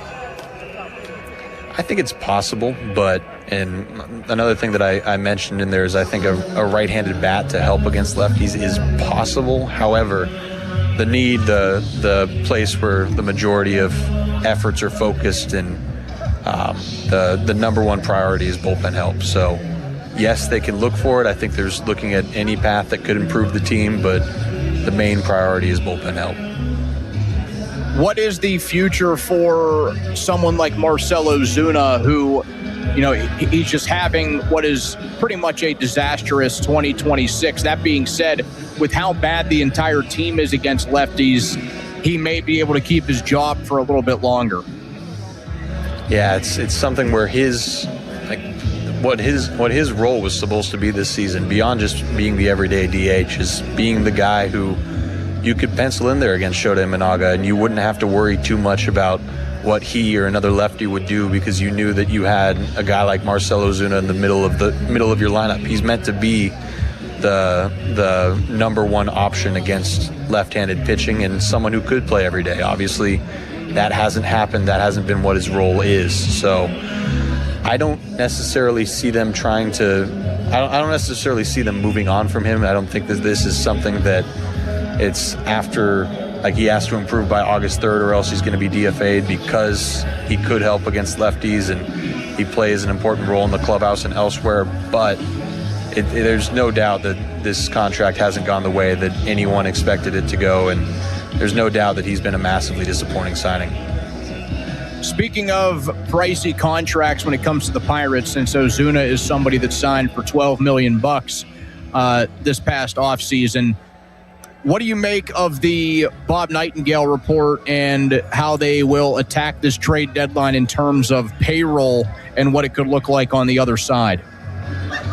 So Nightingale essentially reported, if I understood his article correctly, that the Pirates would have to subtract payroll before adding anything else, and that they'd have to cut some contracts in order to do much of anything. And from all I've talked to, that's not true. It sounds like the Pirates do have some flexibility to add payroll. That doesn't necessarily mean that they can go out and add a Juan Soto or spend a ridiculous amount of money. It's not a blank checkbook, but it does sound like they have some space. Some of that's probably from moves they've already made. They moving on from Joey Bart saved them about $1.2 million. Trading the comp pick saved them about $2.9 million by not having that slot value and not being responsible for that. So that alone is like $4 million, which is an actually decent amount considering that we're more than 2/3 into the season. Add a little bit of extra space in there, and the Pirates do have the flexibility to make some moves. However, that doesn't necessarily mean that payroll isn't a factor. They still have to be cognizant of it. They can't just go out there and add on some ridiculous contract like a Xander Bogaerts or one of those other bad contracts, but they do have some space to add at the deadline. without subtracting from elsewhere. So what you said there about the bad contracts, and you mentioned Xander Bogaerts, that's something that I feel like kind of precludes them from really going down that Mason Miller role. Not that they wouldn't want him. I mean, every team in baseball, I think, would want Mason Miller. But the fact that the Padres, you and Noah Hiles have said that the Padres will try to tack on one of those bad contracts to Miller as a way to get it off their books and as a way for, them to be able to have some flexibility on their own. That seems like it would have the Pirates out of the running almost by default. Yeah, if the Padres go for that route, like they like every other team has a number of options for what they can do. Like if they could see trading Miller as a path out of one of those bad contracts, but they could also trade Miller just for prospects. And if it's just for prospects, then that becomes more feasible for the Pirates. Of course, if they do say we're only trading him if we're adding on a bad contract, then yeah, that's when it gets really dicey for the Pirates. I still don't think adding Mason Miller is something that's particularly likely for the Pirates, regardless of what path the Padres go down, but the Padres could go a number of different routes with what they do, including simply keeping Miller for the next 3 or 4 seasons or however many more he's under control for. Where are we at in terms of untouchables in the organization? So I wrote that none of the prospects are considered untouchable, but that's more of a being willing to listen to anything type of thing. That essentially just means the Pirates aren't going to hang up the phone if, say, a Seth Hernandez is included. But that doesn't mean that they're interested in moving him, have any interest in moving him, plan to move him, anything like that. It just means that they're willing to consider all things, as frankly any good front office should. You should be willing to think about anything and open-minded to think about things. That doesn't mean that you should be trying to trade a Seth Hernandez. I know that they're very happy with what Seth Hernandez has done this year, with what Edward Florentino and Murph Gray have been doing and the progress they're making. It's a good sign for the Pirates farm system that 2 of their top 3 prospects are position players and guys who have been offensively performing. That doesn't necessarily mean that they won't move them. That doesn't mean that they will. That just means that they're at least willing to listen if those guys are in conversations. I don't think that they have any. I don't think they're trying to move any of those 3 guys, but they're at least willing to listen if those names are discussed. However, I strongly expect Seth Hernandez to continue being a Pirate through the deadline. A few guys on the injured list that hopefully are back somewhat soon. 4 guys that are pretty relevant: Spencer Horwitz, Endy Rodriguez, O'Neal Cruz, and then we know Connor Griffin. It won't be until middle of September. But on the first 3 names that I mentioned there, Colin, Horwitz, Cruz, and Rodriguez, any update on when we could see them? I feel like Horwitz is going to be pretty soon. Yeah, I'd expect Spencer Horwitz to be pretty soon. I asked Don Kelly today if Horwitz would need to go to Altoona or Indianapolis after this Bradenton stint before coming to the majors, and he said a decision hasn't yet been made on that, or if it is, he wasn't confirming it in the press conference. But I think that we probably are just a few days away from seeing Spencer Horwitz, and given where the Pirates are just in terms of catcher injuries, I think that Endy Rodriguez could be back pretty soon as well. He's had a rehab game in Indianapolis. I've heard he's supposed to play again today. I think that both of those guys could return to the Pirates very quickly, and in Rodriguez's case, I think that they might expedite that timeline, given that Henry Davis is the only healthy, active, true big league catcher, beyond, of course, emergency catcher Sean Ross. Do the Pirates even up the series tonight, Colin? I think it's going to come down to the late innings. I think it'll be another game like last night where pitchers duel until late, and then it'll just be a matter of who does the little things right, who runs the bases better, who makes the defensive plays better, which bullpen keeps the team in it. I'm expecting a low-scoring game, but with Paul Skeens, with Yinzer-Palooza, with the magic of the Dr. Robbie bobblehead, I do think the Pirates have a good shot. There we go. Colin Beasley, Pirates reporter from the PG. Thank you, Colin. Have a good one, man. Thanks for having me, Donnie. Appreciate it. There we go. The man who covers the Buccos for the Post-Gazette, Colin Beasley. You can follow along on X at 93.7 The Fan. That's brought to you by South Hills Chrysler Dodge Jeep Ram on Route 19 in Peters Township. We'll have a full preview of Pirates and Cubs in the 5 o'clock hour. Dan Zangrilli has the North Shore Tavern leadoff show at 5:45. Coming up next, just a quick little recap of what has happened here today in front of us at the Hollywood Casino at the Meadows. That's next on 93.7 The Fan. Fan headlines powered by Bowser Chevrolet. Cubs and Pirates tonight at 6:40. Paul Skeens versus Shota Imanaga is the pitching matchup, and you can listen right here on the Fan and the free Odyssey app. North Shore Tavern leadoff show is at 5:45. Fan headlines are powered by Bowser Chevrolet. For more, go to 937thefan.com. Must finance HMF and OAPR Tier 1 through 2, plus tax, acquisition, fee, title, and plate. Select models only. Must finance HMF dealer's choice for rebate. In-stock units only. Not all buyers will qualify. See dealer for details. Offer expires 7/31/2026. Get to Mike Camlin Hyundai for huge 4th of July savings all month long. New 2026 Hyundai Tucsons and Santa Fe's, both available with 0% financing for 60 months. Or receive $3,000 in bonus cash. MikeCamlinHyundai.com. All Mike Camlin Hyundais are backed by owner assurance. America's best warranty. 10 years, 100,000 miles. And the Mike Camlin Advantage. Oil changes for life. From the producers of the Simon and Garfunkel story and the life and music of George Michael comes the Billy Joel Legacy, coming live to Pittsburgh on October 14th to the Carnegie of Homestead Music Hall. This concert experience takes you on a journey through Billy's legendary career, from his humble beginnings to becoming one of the greatest songwriters and performers of all time. The Billy Joel Legacy, October 14th.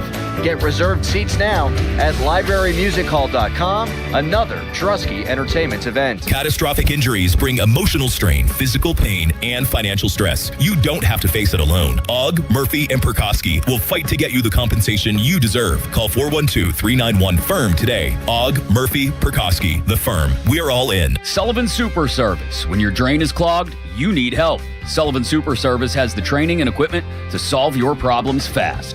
Over bridges and through tunnels, Sullivan Super Service has been saving homeowners in Pittsburgh from sewer and drain issues for more than 60 years.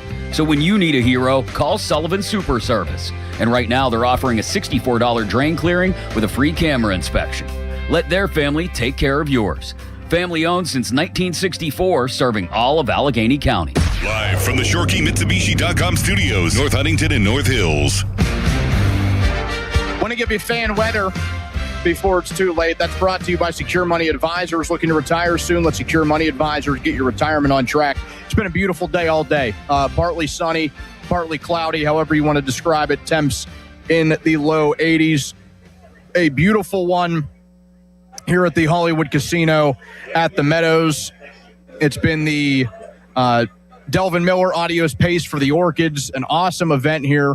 A huge crowd. There's a lot of stuff going on, a lot of food available, a lot of pop-up tents with stuff going on. We are in one of the pop-up tents. We have a clear view of the big Jumbotron here right around the finish line where it gets very electric once the horses come around into the stretch. It's been awesome. It started today all around 11:30. We got on the air right around 1 o'clock. Free admission to the racetrack apron. It's open to all ages, so just because you hear it's at a casino doesn't mean that you all have to be 21 to get in on the fun here at the racetrack portion of the grounds. This is their version of the Kentucky Derby, so if you didn't get an opportunity to come out this year, and it sounds like something you'd be interested in, every year as they've now been in the 60th running of the Audio's Pace for the Orchids. It's one of the biggest harness racing events in all of North America. So this isn't just some, pop-up event that is just getting started and nobody really knows about it. It's been really cool out here today. The purse over $420K, which attracts some of the best pacers in the entire country. You can get in on the event in terms of betting, get some skin in the game. It's very easy to do that. They have plenty of betting windows. They have tellers. They have self-service machines. As little as $2 if you want to get some skin in the game on this stuff. Race number, horse number, type of bet, win, play, show that you can navigate and sort of get into the fun on that. I know some of the guys here Joey Bova put a couple of bets in over the course of the day. I don't know about my guy Gabe.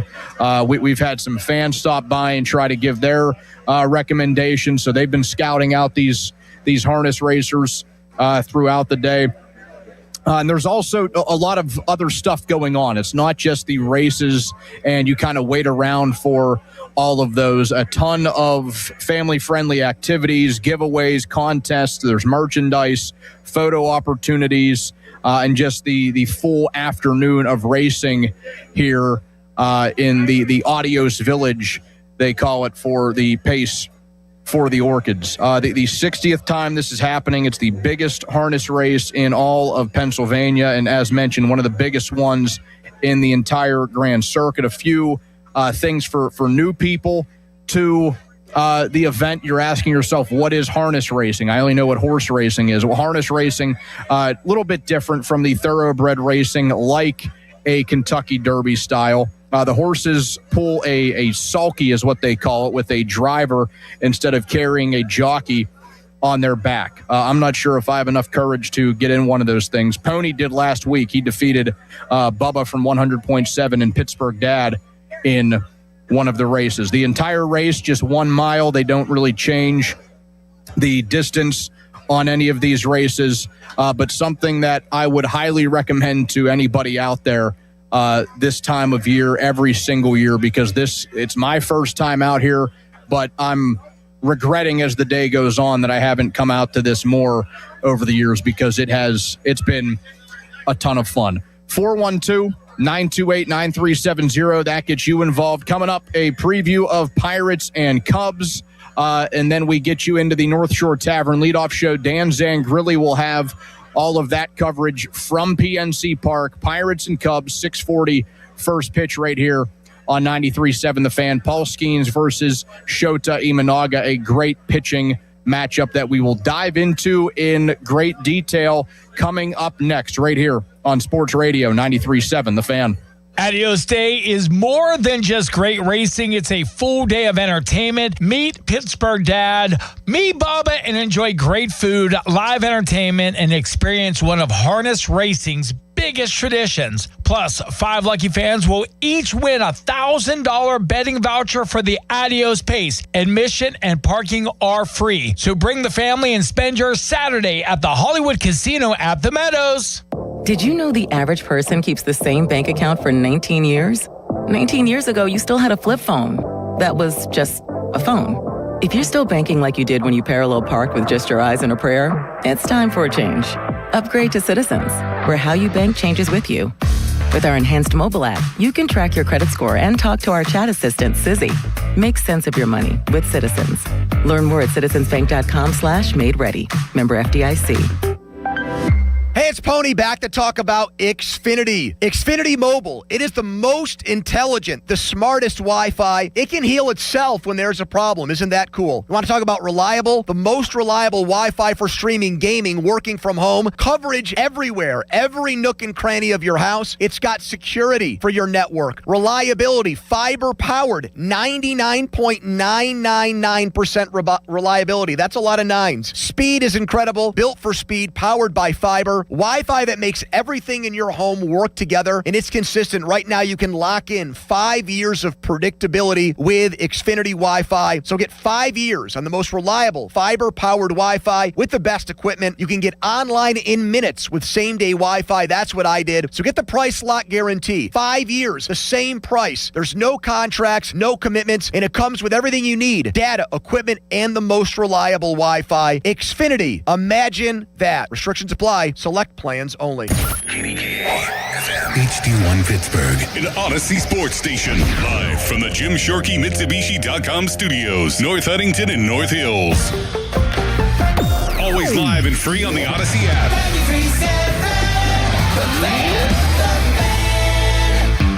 T-Mobile has an exclusive bundle for customers 55 and up. I'm Sarah Bowl. Yeah, I'm Frank Bowl. A reliable network is key for us. And with T-Mobile, it's been wonderful. And going to the 55 plus plan saved us so much money. a lot. And that's important, trying to keep costs down. The home internet's been perfect. It's fast, it's quick. The setup was so easy, it took less than 15 minutes. It was like, ta-da! If you want simplicity, coverage, reliability, you want the whole package, T-Mobile has it. Right now, T-Mobile customers 55 and up can get 2 phone lines on America's best network, plus America's fastest 5G home internet for just $30 each. $30 per month each line with autopay plus taxes and fees. Minimum age 55. Pricing for home internet rely on 2 lines of essentials. Choice 55. $35 connection charge per line required. Best mobile network and fastest 5G home internet based on analysis by Oak Cliff Speed Test Intelligence data 2H 2025. All rights reserved. Dick's House of Sport is excited to join the community, Greensburg, and invite you to our grand opening house party August 7th through August 9th at the Westmoreland Mall. Get ready for can't miss appearances, giveaways, and more all weekend long. We're more than a store, featuring a rock wall, Hit Tracks multi-sport cage, golf hitting bays, and a collector's clubhouse. Plus, shop the best brands and over 2,000 shoe styles, all in one place. Discover Dick's House of Sport at the Westmoreland Mall, August 7th through August 9th. Pittsburgh, are you ready to relive the magic? Almost Queen. A tribute to Queen is taking the stage at Rivers Casino on Friday, September 18th. Experience the look, the power, and all the legendary hits, all in one place. From Bohemian Rhapsody to Another One Bites the Dust, you'll be dancing all night long. Visit riverscasino.com for tickets, and don't miss Almost Queen, a tribute to Queen, live. We'll see you there. Straight Talk Wireless presents Pickup Truck Wisdom. Trust is earned. That's why I've stuck with Straight Talk. Same price since 2009 on Verizon's 5G network. Cause shoot, anyone can make a promise. Keeping it for years, that means something. Now plans starting at $25 a month with 4 lines. Find us at straighttalk.com and Walmart. Straight Talk Wireless. Straightforward. Always. Same price claim applies only to the base monthly price of our $45 plan from October 2009 to present. The Sherwin-Williams Summer Sale is here. Get 30% off select paints and stains or 35% off our newest product, Emerald Symmetry, July 17th through the 27th. Whether you're refreshing your interior or exterior, we've got the colors to bring your vision to life. And with delivery, getting everything to your door is easier than ever. Shop online to have it delivered or visit your neighborhood Sherwin-Williams store. Retail sales only. Some exclusions apply. See store for details. Delivery available on qualifying orders. Mike Rowe here with another random fact. Those cracks on your walls aren't just cosmetic. They could mean your home is sinking. Whether it's drywall cracks, exterior cracks, or sticking doors or windows, do yourself a favor. Call Groundworks. I spent some time working with these guys, and they're the real deal. Their people are trained and certified to stabilize your foundation. Baker's Waterproofing is now Groundworks. Schedule a free inspection. Licensed in all states where work is performed. See website for detail. Chestnut Ridge Golf Resort in Blairsville has 2 18-hole golf courses, driving range, and a full pro shop with a variety of golf equipment and apparel. Chestnut Ridge also offers stay-and-play packages with on-site hotel, easy-to-book golf outings, 4 event spaces that are indoor and outdoor, and the famous Spike Bar for food and drinks. Chestnut Ridge Resort also is equipped for banquets and catering for weddings and events. To book a tee time, call 724-459-7191. Oh, it's hot. Oh, yeah. Just in time for the summer sales event at Schultz Ford and SchultzFord.com. All those great locations. Schultz Ford Wexford, Schultz Ford Harmer, Schultz Ford South in West Mifflin, Schultz Ford down in Wheeling.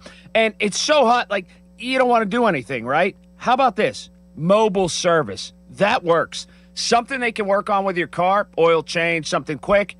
They'll come right out to your house and do it in your driveway. That is fantastic. You sit there in the air conditioner, and that tech will be there right at your house. That's something you get from Schultz Ford. So check out the car you want. Go online right now, SchultzFord.com. There is a gigantic selection of inventory, so carve out some time, find the exact vehicle that you want right now.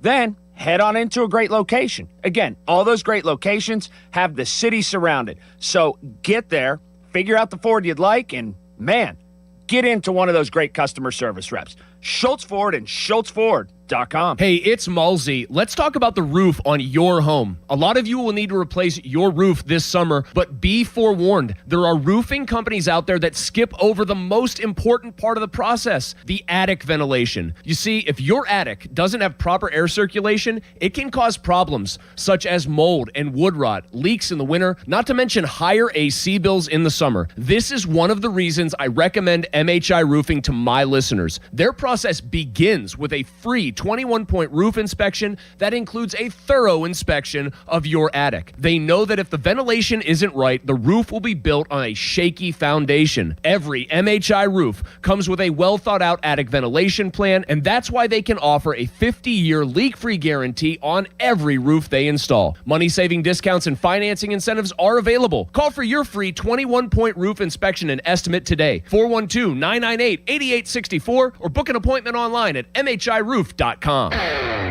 This is the story of the one who keeps multiple buildings running smoothly day after day. Plumbing that flows, HVAC that hums, cleaning supplies that keep surfaces sparkling. That's why she counts on Grainger. With easy reordering online and 24/7 support, Grainger helps her keep the products she needs on hand. So shelves stay stocked and buildings stay ready. Call 1-800-GRAINGER, click Grainger.com, or just stop by. Grainger, for the ones who get it done. You're still glowing, flirting, grooving. You've still got it. But your immune system weakens as you age, making it harder to fight illnesses like pneumococcal pneumonia and RSV. Vaccines are a key part of any health routine and can help protect you from getting really sick. Ask your doctor or pharmacist which vaccines you need. See more at PfizerForAll.com. Sponsored by Pfizer.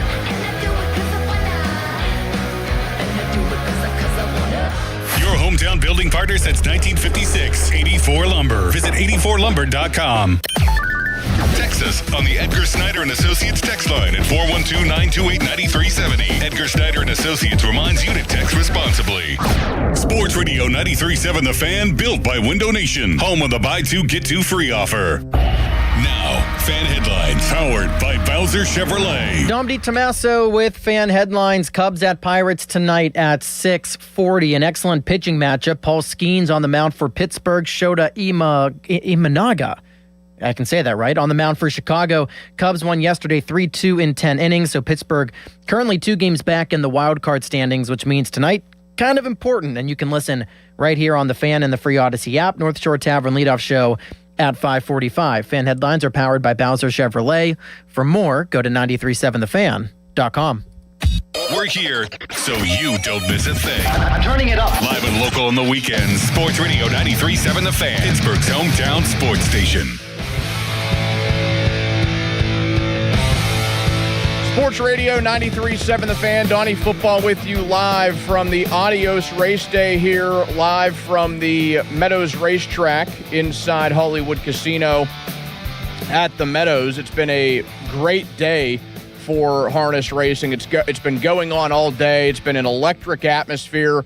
It's been awesome. I've grown such a big appreciation for the entire operation here. It's been really cool. Another thank you to all of the folks here for making it a special day. Donnie Football with you for a little bit longer until we get you up to the North Shore Tavern leadoff show with Dan Zangrilli, as it is Pirates and Cubs game 2 of 3 at PNC Park this weekend. Following a 3-2 loss last night for the Buccos in 10, they will face a guy that they struggle with more than probably any other pitcher in modern times, and that is Shota Imanaga. He is the man on the mound for the Cubbies, the 32-year-old left-hander, having a very average season.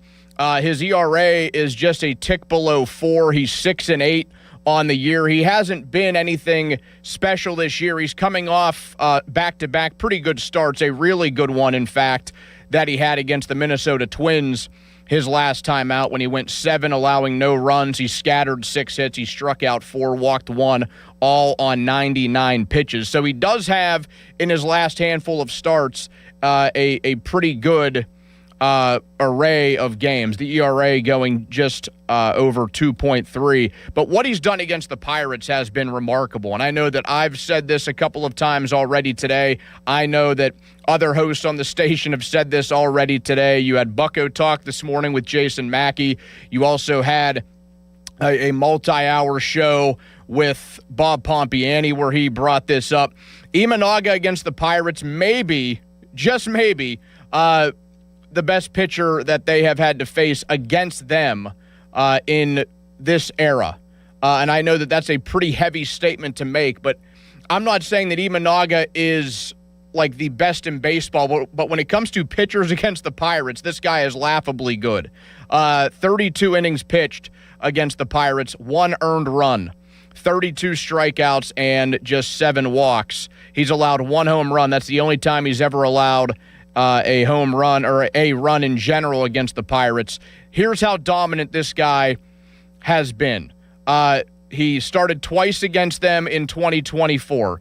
Both times he went 7. He allowed no runs. The second time he allowed no hits. He struck out 7 both times, so 14 combined strikeouts in those 14 frames and just 3 walks. The next time out came in April of 2025. And he only went 5 innings that time, 87 pitches. It was early in the season. He scattered 6 hits. Again, no runs, 3 strikeouts in that time against the Buccos. 7 more innings in August of last year, mid-August. 7 innings, a no decision for him.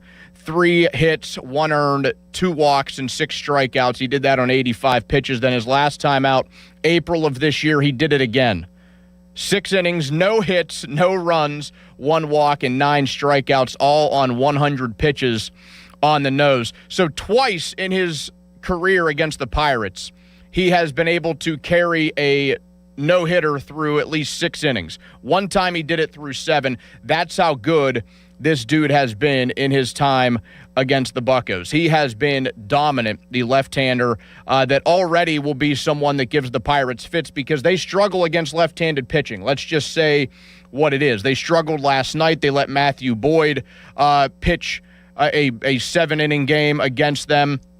He gave the Cubs a tremendous chance to win. They end up winning the baseball game in the end. And Imanaga, what does he do that works out so well? Well, it's the off-speed pitches for him that will likely get the Pirates really chasing. Because, yeah, he does use the fastball about 42% of the time against righties and 38% of the time against lefties, according to Baseball Savant. But he will bring the splitter a ton against the right-handed bats. He will bring that nearly as often as he brings the fastball. Against righties, he virtually turns into just a 2-pitch starting pitcher.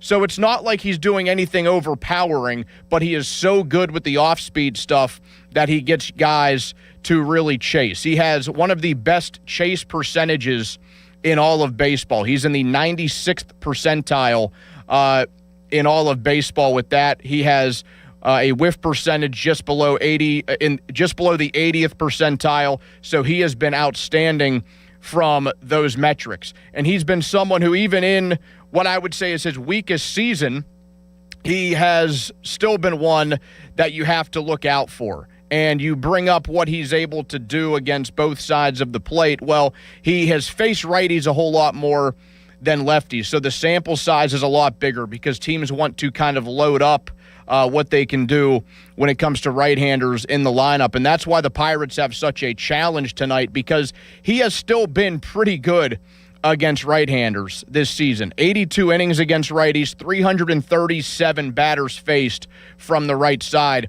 And the OPS against him is 718. So not terrible, but certainly not setting the world on fire. He's been pretty average against righties. It just comes down to the Pirates needing to take advantage, and they haven't been able to do that against lefties really all season. Something else I'm a bit worried about with him is that he, in July, has been sharp. An ERA of just 1.62 in 3 starts.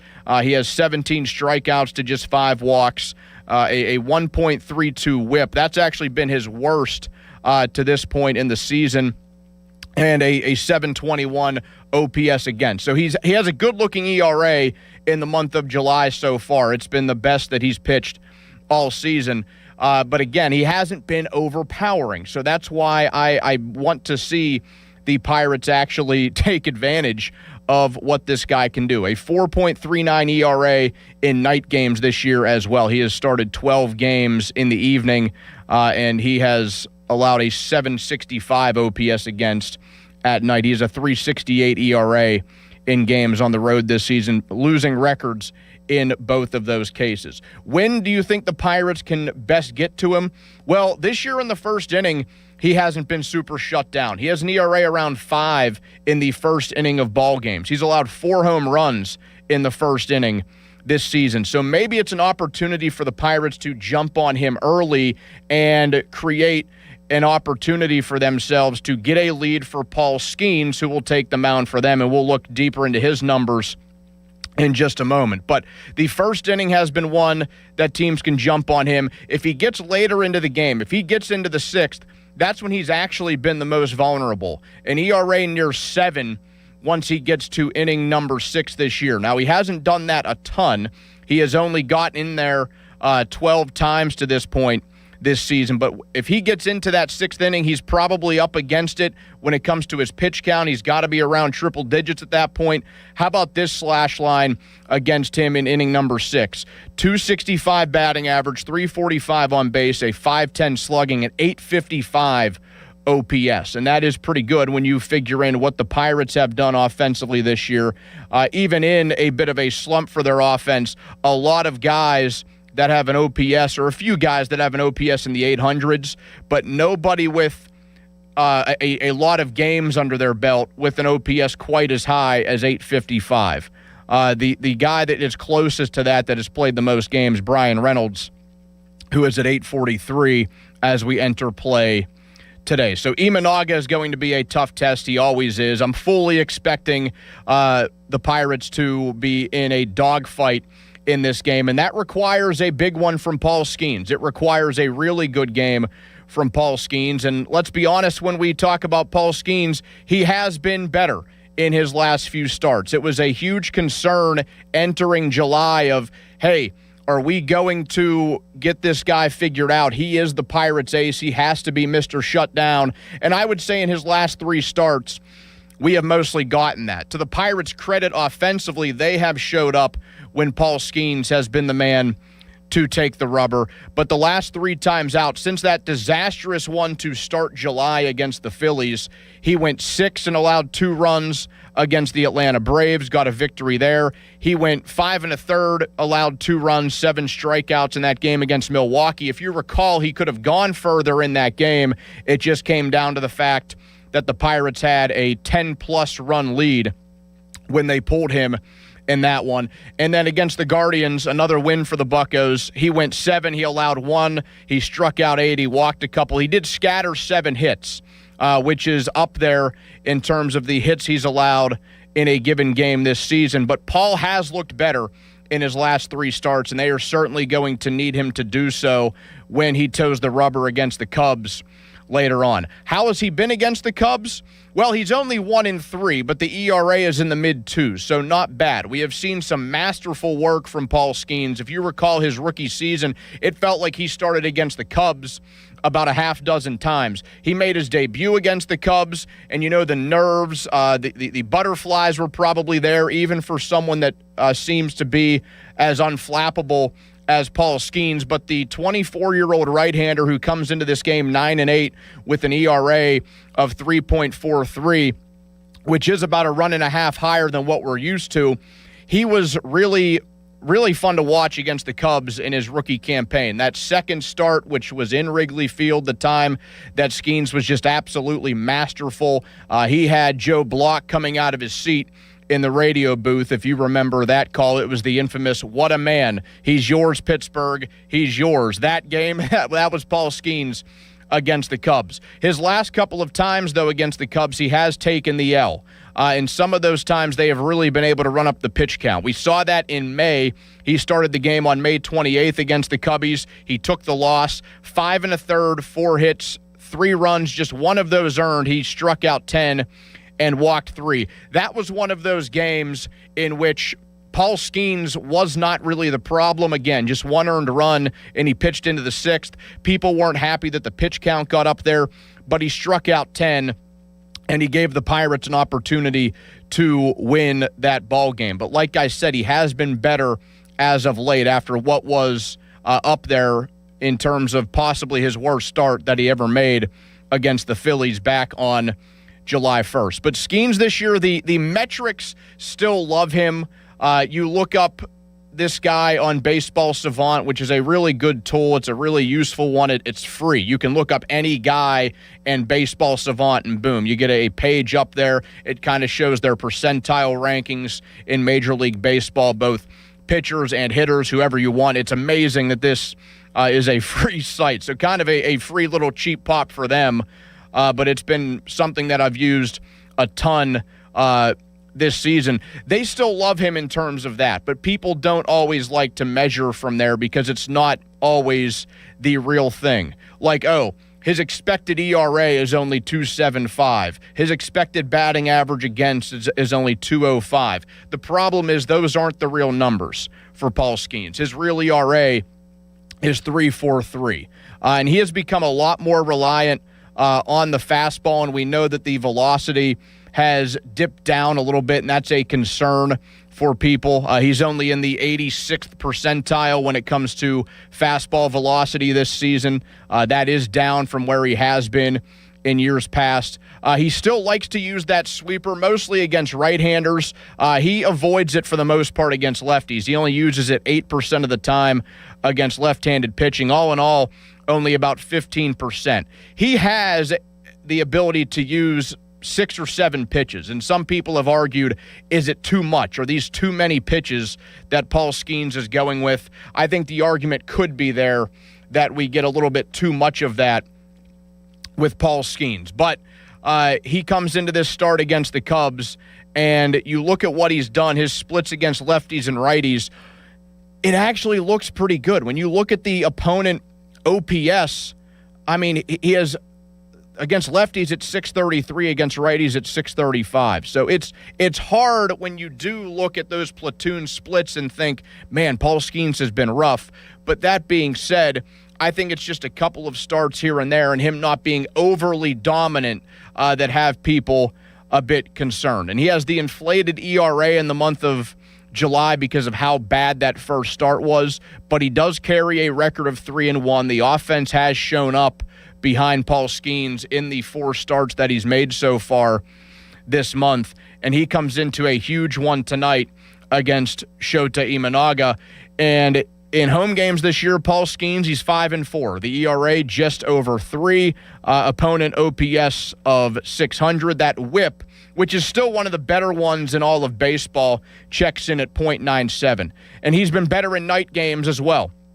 An ERA of just 2.61, a record of 6-3. He's made 12 starts at night, 72-plus innings of work in those games in the evening. Even better slash lines there for the opponents against him. 186 average, 245 on base, 291 slugging, and a 536 opponent OPS, the whip of 0.88. So Paul Skeens is going to be someone that has to come out of the gate strong because he has had the most of his troubles early in games. The first inning, he has an ERA of 4.79. The second inning, he has an ERA of 4.95. So the first 2 innings of games, he has an ERA near 5. Then he tends to settle down a little bit. Really good in the third, pretty good in the fourth, and then I would say really good again in the 5th inning when the ERA is just over 2. He runs into trouble, kind of like Shota Imanaga, once he gets into the 6th inning and the ERA creeps near 6. It is 5.91 this year, and once he gets into inning number 6, which he hasn't done a ton, he's only pitched 10-plus innings into the 6th all season, but this year the whip is at 1.69. That is his worst. Guys are hitting 311 against him, and they have an OPS of 856. So pretty similar to what Imanaga's numbers look like once he gets later into ball games, and you just hope that Paul Skeens can keep them in the dogfight that they will likely be in because of how good Shota Imanaga has been historically against the Pirates. This guy has been a massive thorn in their side all season long. And we take a look at the Major League Baseball standings coming into tonight's action. The Tampa Bay Rays, they lead the American League East at 60-43. Yankees are 58-45. This is all entering play today. They're 5 games up in the wild card spot are the Yankees. The Red Sox, that 15-game winning streak has really put them in a good spot, 53-49, 6.5 back in the AL East, but they do have a wild card spot as of now. The Orioles are 50-54. Last year's American League representative, the Toronto Blue Jays, they're pretty much out of it. They're 13.5 back of the division. They're 6.5 back of a wild card spot. They're 47-57 this year. The Chicago Cubs have been one of the surprises of baseball, 54-48 to this point. The Guardians, yet again, in a playoff spot. They're a game and a half out of the division at 54-51, but as always, a competitive bunch in Cleveland. The Twins are 51-54 under Derek Shelton this season. They're 3 out of a playoff spot as of entering play today. The Tigers are 3.5 out of a playoff spot at 50-54. The Royals, they're way out of it, 43-62 is Kansas City. The Texas Rangers lead the American League West. This has been a really competitive division all season among 3 to 4 teams. 2 of them have really fallen off at the end, but the Rangers are 52-51 to lead the West. The Mariners are a game and a half behind them. Below 500, by the way, 51-53. The Astros have won 4 in a row entering play today. They're 51-54, just 3 games out of a playoff spot. The Athletics have fallen on some hard times, 44-59. They're pretty much out of things. The Angels, they are horrible yet again, 41-63. They are the worst team in the American League. On the National League side, the Braves are 61-42. The Phillies 5.5 games behind them, but they still hold a playoff spot in the National League. The team that was red hot in the month of the month of June into the month of July and had people wondering when would they cool down, that is the Miami Marlins. They are at 500 entering play on this final Saturday in July. They are 52-52. They are 3 games out of a playoff spot. Same record as the Washington Nationals. The Marlins have lost 10 games in a row. The Nationals are 4-6 in their last 10. The Mets, a big team to watch as we get close to the trade deadline. They have multiple arms in that bullpen, and maybe 1 or 2 of them could call Pittsburgh home pretty soon. They're 43-61, the big money Mets. The Brewers really should be no shock to people, but yet again, the leaders in the clubhouse in the NL Central at 64-39. The Cubs behind them at 58-45. They hold a wild card spot in the National League, but Milwaukee's starting to run away with the NL Central. The Pirates 53-51, 2 games out of a playoff spot. The Cardinals 52-51. They're 2.5 back of a wild card spot. The Reds, they're pretty much done, 48-54. They will be a team selling at the deadline. The NL West, that's the Dodgers. They're going to take that division yet again. They're 11 games up on the Diamondbacks. The Dodgers are 66-38. The D-backs are 55-49, but they do hold a playoff spot in the National League as winners of their last 4. The Padres, that will be the team that a lot of people circle. Is Mason Miller going to be on the move yet again? The Bethel Park and Waynesburg product, is he going to be somebody? He is going to be the big ticket item that we look at the trade deadline. The Padres 51-53. They are 4 games out of a playoff spot entering play today. The Giants and Rockies, those 2 teams are absolutely sellers. 43-60 is San Francisco, and then Colorado 42-63. They're 13.5 games out of a wild card spot. As we dive a little bit deeper into what the wild card race looks like, the Cubs hold that top spot at 58-45. The Phillies are 56-48. The Diamondbacks currently holding that last spot. As mentioned, winners of their last 4. And then you have the Pirates and Cardinals, who are 2 and 2.5 games back, respectively. The Marlins and Nationals still within striking distance at 3 back, and the Padres are 4 back. So a lot of decisions have to be made as teams get closer and closer to that trade deadline. A couple of games underway around Major League Baseball as we speak. A game or two finished up. The Royals and Tigers, that game started as the early window today. D-backs and Nationals underway in D.C. The Angels and Giants are underway in San Francisco. Red Sox hosting the Blue Jays. The Marlins and Padres underway in Miami. And then some games that start in the evening window of Major League Baseball. The Yankees and Phillies in a really big interleague matchup. The Guardians and the Rays, that gets underway at 6:10. Braves and Orioles at 7:05 in Baltimore. The Twins host the Athletics at 7:10. Astros and White Sox in Chicago, also in that 7:10 window, as is the Brewers hosting the Colorado Rockies. 7:15, 3 games in that spot tonight. Dodgers visit the Mets. The Reds are in St. Louis against the Cardinals. And then the Rangers host the Seattle Mariners. Those 3 games starting at 7:15. So no games later than 7:15 tonight.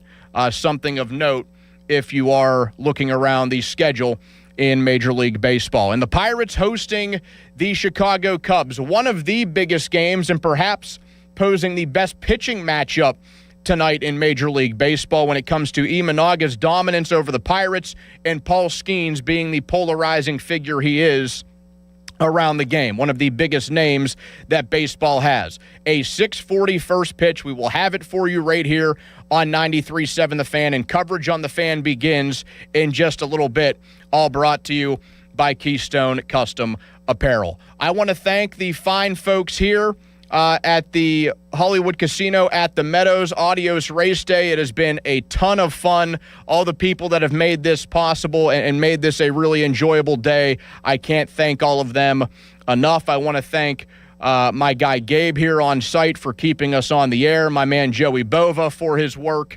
in social media today, making all of that stuff go around and make all of that possible. A thank you to everybody who joined the show, a plethora of great guests today. I got to thank all of those guys for their contributions as well. A thank you to the folks from Meadows Racetrack for joining the program too.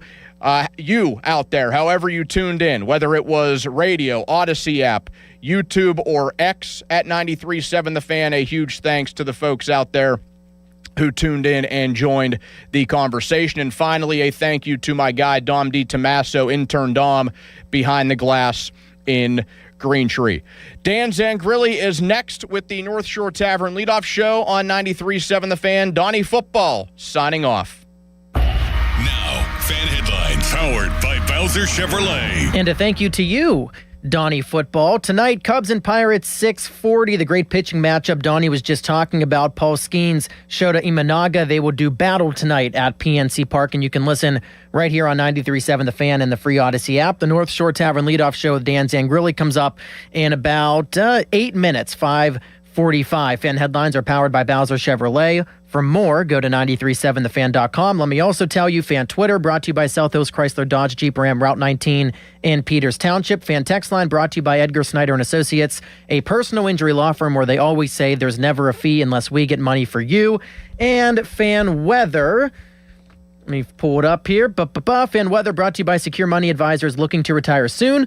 Let Secure Money Advisors get your retirement back on track. Tonight, it's going to be gorgeous at PNC Park, sunny with a low of 70. Receiving Medicaid and Medicare from different companies can feel confusing. PA Health and Wellness Medicare is called WellCare.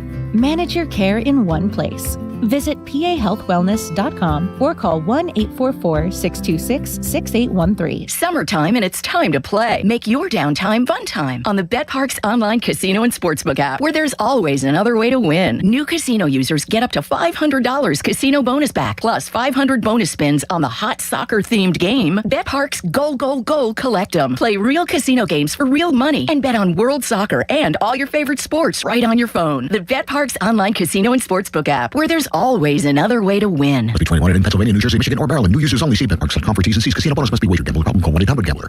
Mike Rowe here with a random fact. More than half of the homes that have basements in North America will experience water damage.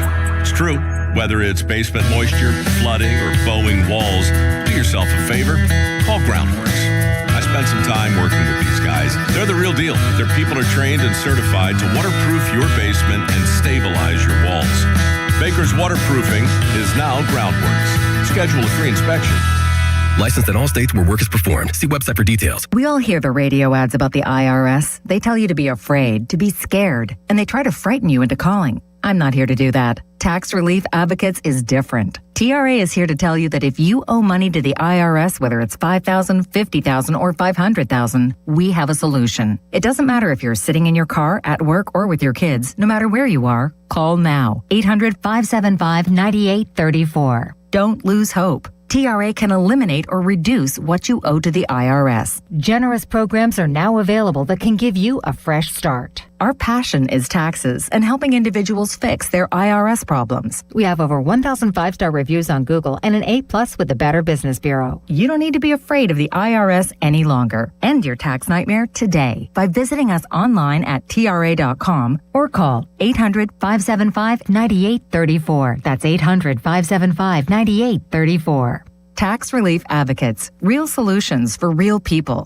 Summertime means outdoor gatherings, neighborhood fun, and the summer of savings at Spitzer Toyota. Lease a new 2026 Toyota Corolla LE for $198 per month. Plus, get our lifetime warranty, complimentary maintenance, and Spitzer VIP points. Whack more. Spend less at Spitzer Toyota Monroeville. At Spitzer, our world revolves around you.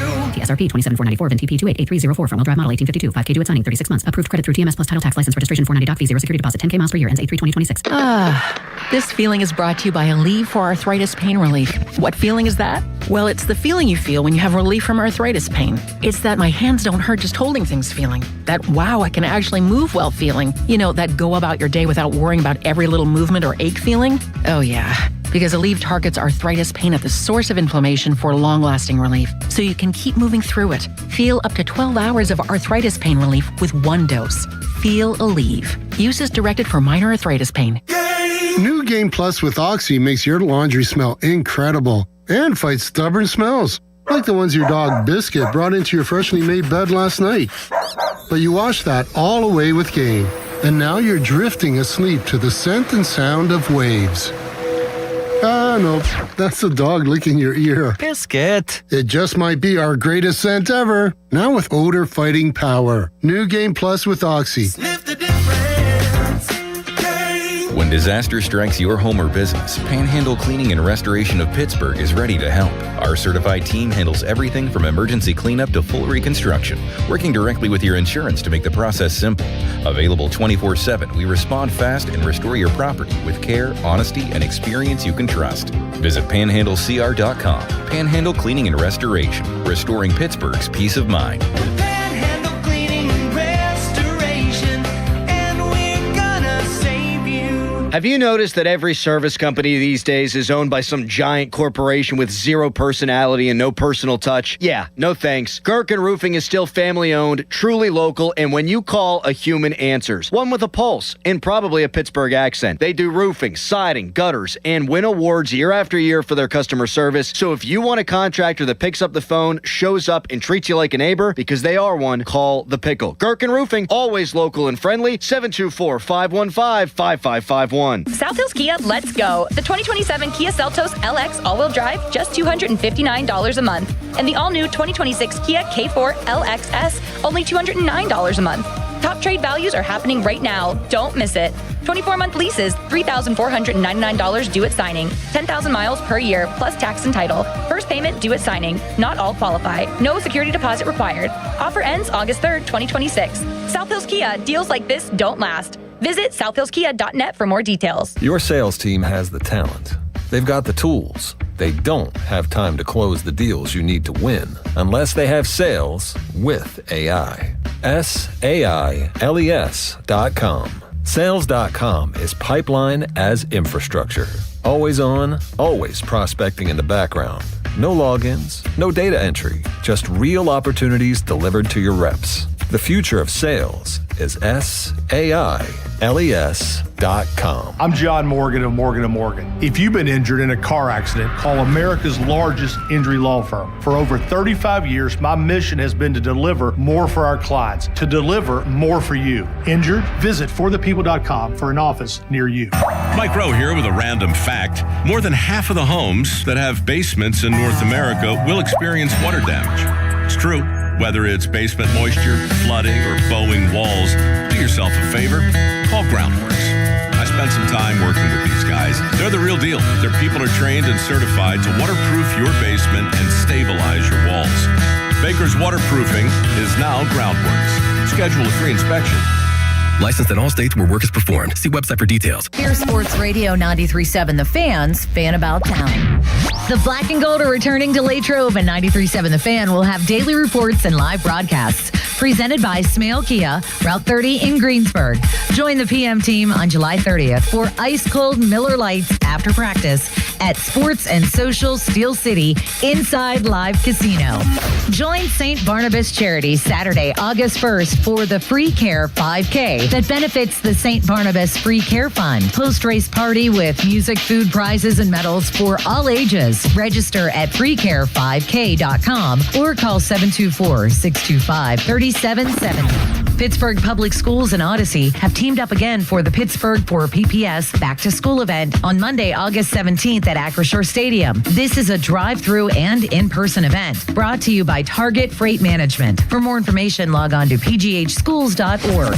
For more information, visit 937thefan.com. SchultzFord.com. SchultzFord.com. SchultzFord.com. SchultzFord.com. Text us on the Edgar Snyder and Associates text line at 412-928-9370. Edgar Snyder and Associates reminds you to text responsibly. Sports Radio 93.7 The Fan, built by Window Nation, home of the buy two, get two free offer. It's time for the North Shore Tavern Leadoff Show. The North Shore Tavern Leadoff Show is presented by Keystone Custom Apparel and is brought to you by Panhandle Cleaning and Restoration, Spitzer Toyota, 2 Minute Junk Truck, Saloni's Italian Bread, Joe Ball GMC, Hampton Beer Outlet, Hello Windows, Og Murphy and Perkoski, Pennsylvania One Call System, Zero Res Commercial Cleaning, Central Outreach, and the North Shore Tavern. The North Shore Tavern Leadoff Show is on Sports Radio 93.7 The Fan. From PNC Park on a beautiful Saturday evening, the middle game of a 3-game weekend series against division rival Chicago. The Cubs in town as the Pirates try to even up the 3-game set. Dan Zangerli with you on the North Shore Tavern Leadoff Show presented by Keystone Custom Apparel. Thanks for joining us for a Paul Skeens Saturday night, part of this 3-day Yinzer Palooza weekend. Shota Imanaga standing in the way. He's been the much ballyhooed left-hander, the kryptonite for the Pirates. They've not beaten him yet. He has had their number for 5 starts that he's made against the Pirates. Seemingly an insurmountable task this evening, but can the Pirates be able to pull off a miracle tonight? That's something that we look forward to watching and describing for you here on 93.7 The Fan as we get you ready for first pitch at 6:40. A sellout crowd is expected here as the Buccos look to continue to climb up in the wild card standings. Yesterday's 3-2 defeat in extra innings was a heartbreaker as the Pirates suffered another extra inning loss. In fact, it was their 8th of the season, which is second most in Major League Baseball. After the Bucs jumped out to the 1-0 advantage, it was Chicago tying things up against Jared Jones in the 6th inning, only for Chicago to plate a couple of runs in the 10th, one in the bottom half for Pittsburgh, falling again by 1 run and to 53-51 on the season. This is game number 105 for the Buccos. They're 11.5 back in the Central, but again, 2 out in the wild card. Chicago holds the top wild card spot. Cubbies are 6 back in the division behind the first place Brewers with a 58 win and 45 loss record. Your look at the standings from Pella Windows and Doors, PellaPittsburgh.com. Yeah, Pirates are the first team out. It's Chicago, Philadelphia, and Arizona coming to town on Monday. The Diamondbacks have won their last 4 games. So the Pirates still ahead of St. Louis. They're the third-place team in the National League Central Division, and they're hoping to, again, even the score and this series, forcing a rubber match tomorrow afternoon. Well, again, perfect weather tonight, 82 degrees, your forecast from Panhandle Cleaning and Restoration. No threat of rain. It is absolutely picture perfect for Paul Skeens to make his 22nd start of the year. He's 9-8 with a 343 earned run average, and it's Shota Imanaga with a 6-8 mark. He has a 3.91 ERA. The left-hander, his 21st start of the year. Pirates have 5 more games against the Cubs tonight, tomorrow, and then a 3-game weekend series in September, the 11th, 12th, and 13th. So far, 8 games have been played between the two clubs, and they are an even 4-4 against one another. Chicago is 14-13 in the division. The Pirates are 17-13 in the NL Central, and they're going to try to win a game against the left-hander. They've seen a lot of them lately. Pittsburgh is 9-21 against the Southpaws. That is not good. That is third worst in Major League Baseball. 8 of their last 10 games have come against the lefties, and that included a start from Matthew Boyd yesterday. The 35-year-old lefty went 7 innings of 1-run ball against the Pirates. Pittsburgh has lost 4 of their last 6 against the Southpaws, but since July 11th, they've hit 287 against them, and will the tides start to turn? That's something that I asked Don Kelly about. I also asked him what has worked for Paul Skeens of late. For the first time in his career, Skeens is looking to win a 4th consecutive start. He's 3-0 in his last 3 with a 245 earned run average, so we'll see if Skeens can get that 4th consecutive victory and win his 10th of the year. We'll also talk to Don Kelly about the trade deadline, the talk, the circumstances, the distractions, and also maybe what he's hearing from his own players inside the clubhouse as the Buccos comport themselves at buyers at the deadline, which is August the 3rd. But I think a lot can be said between now and the end of Wednesday afternoon. That's when this 6-game homestand ends. This is the second of the 6 games, with the rubber match, hopefully, if the Pirates win today, coming tomorrow, and then the Arizona Diamondbacks for the 3-game set Monday, Tuesday, and Wednesday. So the Pirates have to take care of business. A crucial 6-game stretch, which, wondering aloud, is it the biggest one this decade? Is it the biggest one going back to maybe the 2015-16 season? Was there a stretch of games where you're chasing a couple of clubs in front of you directly in the wild card standings? Maybe in the 2018 season. It's been a long time, I guess, is the case and point here. And these games of consequence are super, super, super important, and everybody's showing up for them. We had 33,500 at the ballpark yesterday. A sellout crowd is expected here on the Yinzer-Palooza weekend, so we'll get into all of that, plus the starting lineups and how do the Pirates solve the Shota Imanaga puzzle. Don Kelly might have a plan, and he'll share that with us. Just a little bit of what's on tap, courtesy of Hampton Beer Outlet on this warm summer day. Keep cool with their Surfside variety packs, assorted flavor. 12-pack cans are just $29.99. We invite you to stay tuned. Here from the ballpark, we'll get into all of it. Plus, Mason Montgomery is playing really, really well. You'll hear what the Bucco left-hander told sports director Jeff Hathorn. Maybe Montgomery could find himself in the 9th inning more often than not. So we've got a lot to get to, a short period of time. Dan Zangrilli with you now. Coming up later, it'll be Joe Block and Bob Walk, with first pitch coming right after 6:40 this evening. The North Shore Tavern Leadoff Show. North Shore Tavern, your home for steak on a stone, live from PNC Park. We're coming right back at you in a moment on Sports Radio 93.7 The Fan. HD1 Pittsburgh, an Odyssey sports station, live from the Jim Shorkey Mitsubishi.com studios, North Huntington and North Hills. Always live and free on the Odyssey app. Sports Radio 93.7 The Fan. Get the latest on Pittsburgh sports from anywhere with the Odyssey app. Listen to shows and Pirate games live. Check out our exclusive interviews and content anytime. Download the Odyssey app now and never miss a minute. Sports Radio 93.7 The Fan. It's the final seconds of the match and the world is watching. He's lining up the shot. The crowd is on their feet. Whoa, wait, that's not the goal. That's a gas line. Ooh, red card. Before you dig in your yard, make the smart play and call 811 to have underground utility lines marked. Contact 811 before you dig, because hitting a gas line is definitely a penalty. Visit PA1call.org. Mike Rowe here with another random fact. Those cracks on your walls aren't just cosmetic. They could mean your home is sinking. Whether it's drywall cracks, exterior cracks, or sticking doors or windows, do yourself a favor. Call Groundworks. I spent some time working with these guys, and they're the real deal. Their people are trained and certified to stabilize your foundation. Baker's Waterproofing is now Groundworks. Schedule a free inspection. Licensed in all states where work is performed. See website for details. Straight Talk Wireless presents Pickup Truck Wisdom.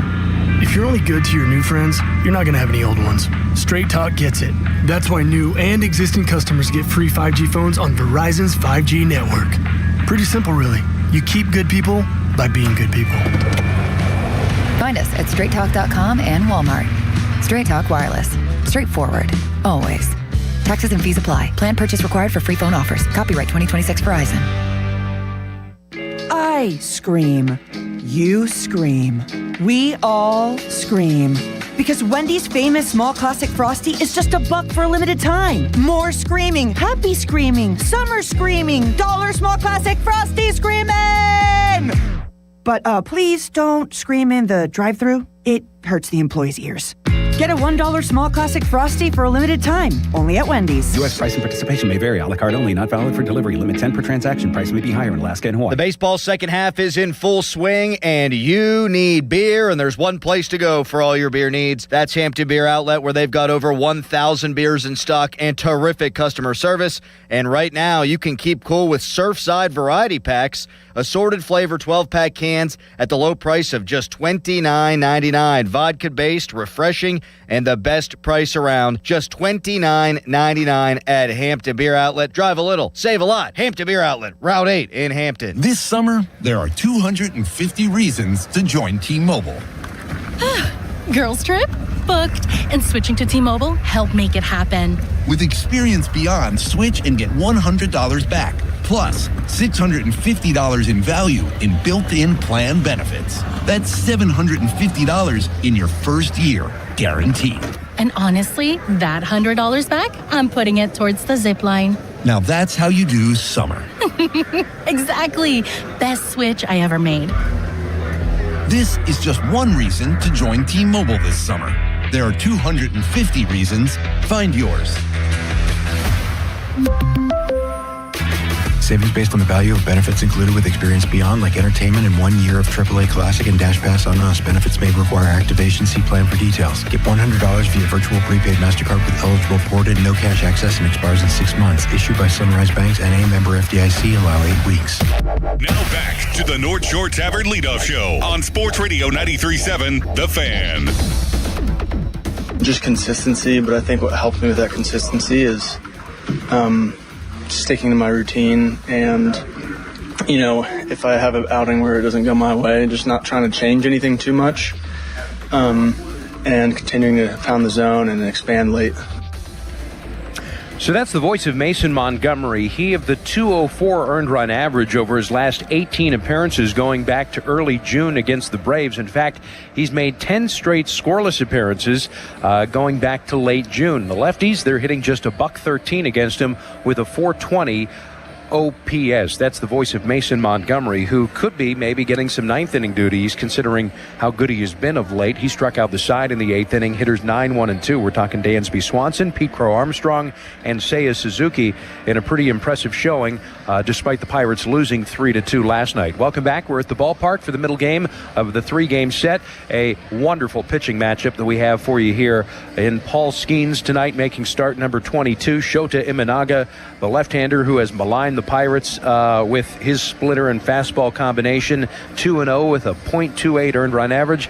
That's who has the ball, brought to you by Joe Ball GMC. Remember, you can have it all at Joe Ball. I asked Don Kelly how the Pirates solved this Imanaga puzzle in 5 starts against the Pirates. A .28 earned run average, which is absolutely insane. How good is that, and what does it compare to one pitcher just absolutely destroying another?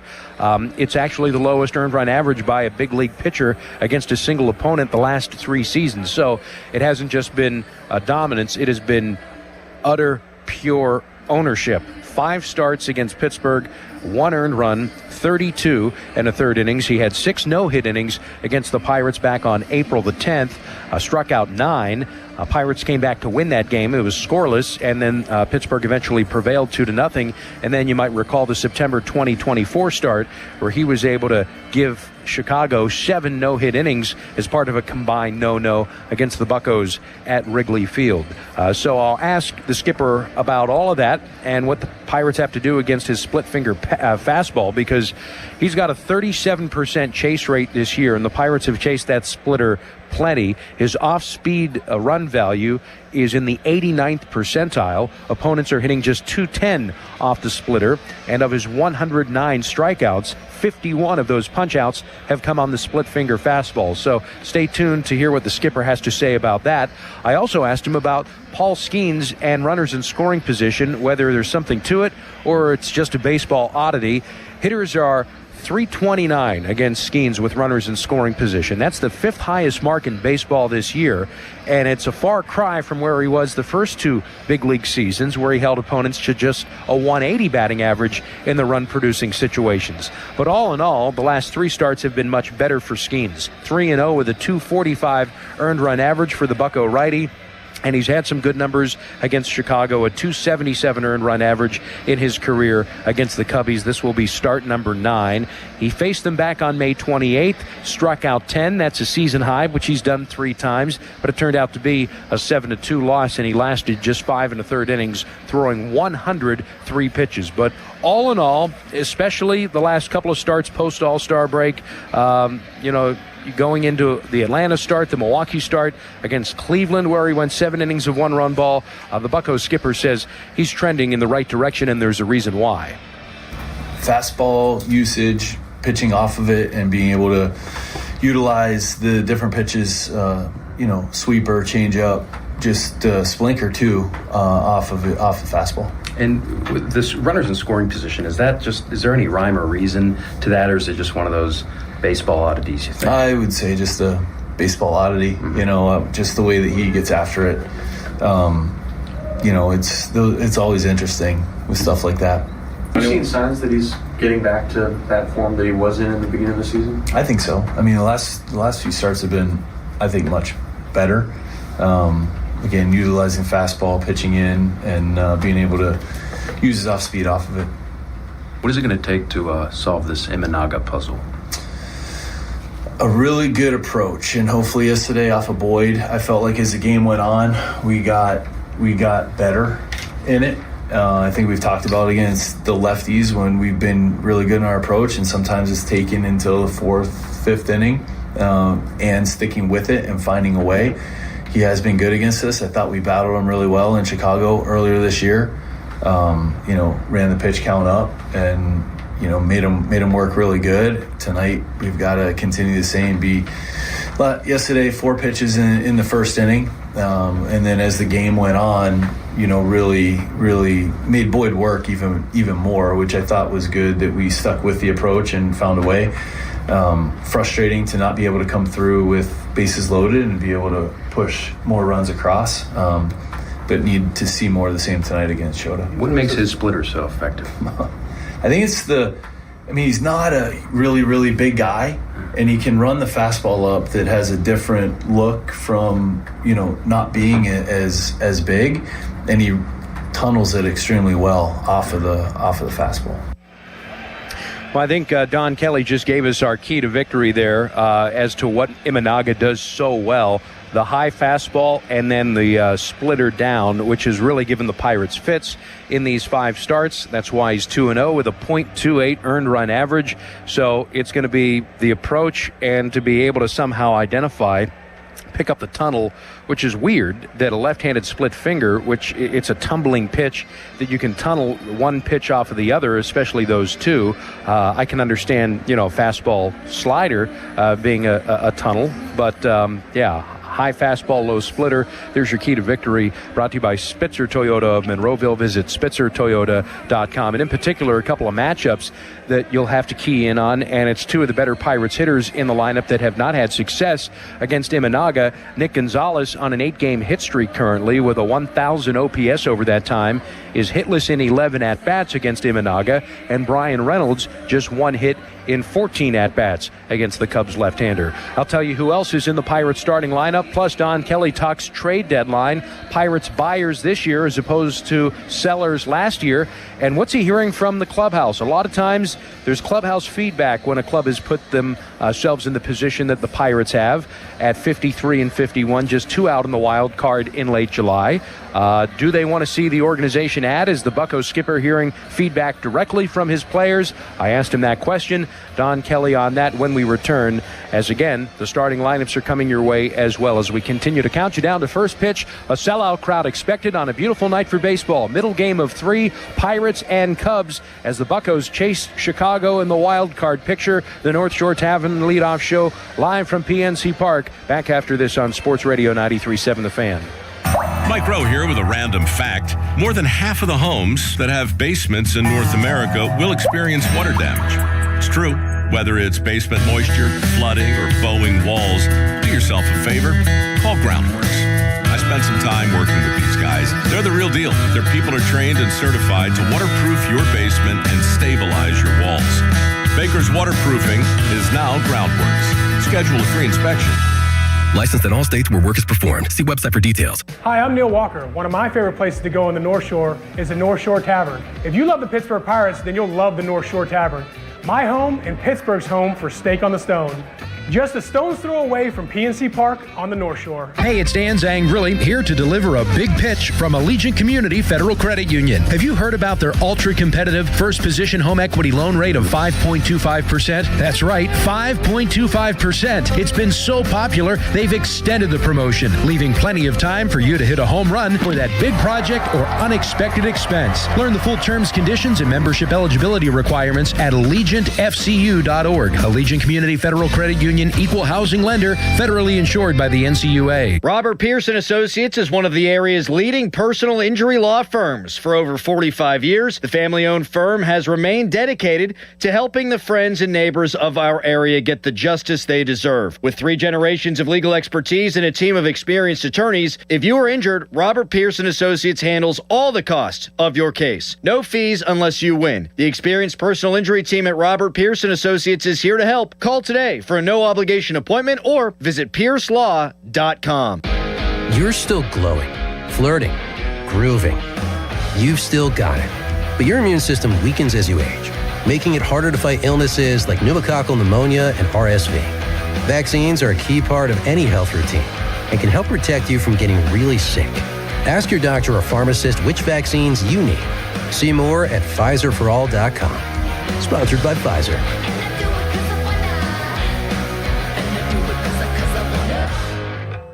My name is Whitney Allen, and I'm a widow. My husband, Ryan, died. We never thought we'd ever have to use life insurance, but the unexpected happened. With Ethos, signing up was fast and 100% online. You can get a quote in seconds, apply in minutes, and get same-day coverage. No medical exams, and you can get up to $3 million worth of coverage. I'm grateful we were prepared. Get your free quote at ethos.com/radio. That's ethos.com/radio. Paid spokesperson. Time spent on application may vary. Online health questions required.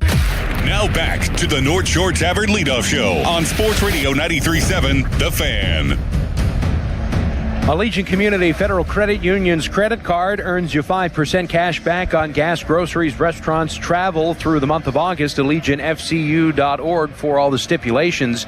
Looking at the future report, MLB.com has refreshed the top 30 prospects for all organizations, and the top 5 for the Pirates: Seth Hernandez, the pitcher; Edward Florentino, the outfielder, first baseman; Murph Gray at third base; Wyatt Sanford, the shortstop; and the password Garcia checks in at number number 5. 2 of them AA and above, Gray and Garcia. Hernandez, Florentino, and Sanford are in high A. At AAA Indianapolis on his rehab is Endy Rodriguez as we take a look at our injury report from Robert Pearson Associates, Pittsburgh's premier injury attorney. With Rodriguez on the mend from his glute strain, he went 1 for 3 yesterday. He's hoping to rejoin the big league club maybe next week, he tells Pirates insider Jason Mackey. I'd be curious to see if he could return as soon as tomorrow, because day game after night game, are you really going to catch Sean Ross, or do you have to throw Henry Davis in their day game after night game? It'll be interesting to see what the Pirates do at the catcher position. Pirates starting lineups brought to you by Central Outreach Wellness Center. Cure your Hep C, no insurance necessary for care. Jake Mangum leads off in center field. Nick Gonzalez is the second baseman. Brian Reynolds plays left field as Merlin Valdez in right. He'll clean up with Ryan O'Hearn at first base hitting 5th. Marcell Ozuna once again will be designated to hit. We'll see if he does. Jared Triolo, he'll hit 7th at third base. Jacob Gonzalez will get the start against left-hander Imanaga, hitting 8th at shortstop, and then it'll be Henry Davis 9th catching. Pete Crow Armstrong in center, Seiya Suzuki in right field. Michael Busch, who has 6 walks against Paul Skeens in his career, left-handed hitting first baseman, will bat third.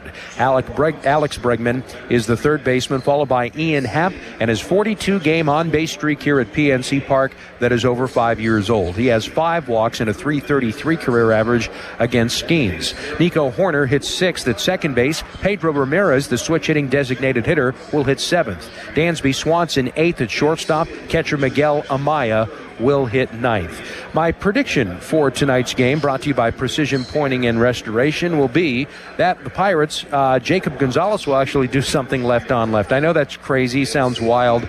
Nick Gonzalez would be the one that you think, even though he's hitless against Imanaga, would do something.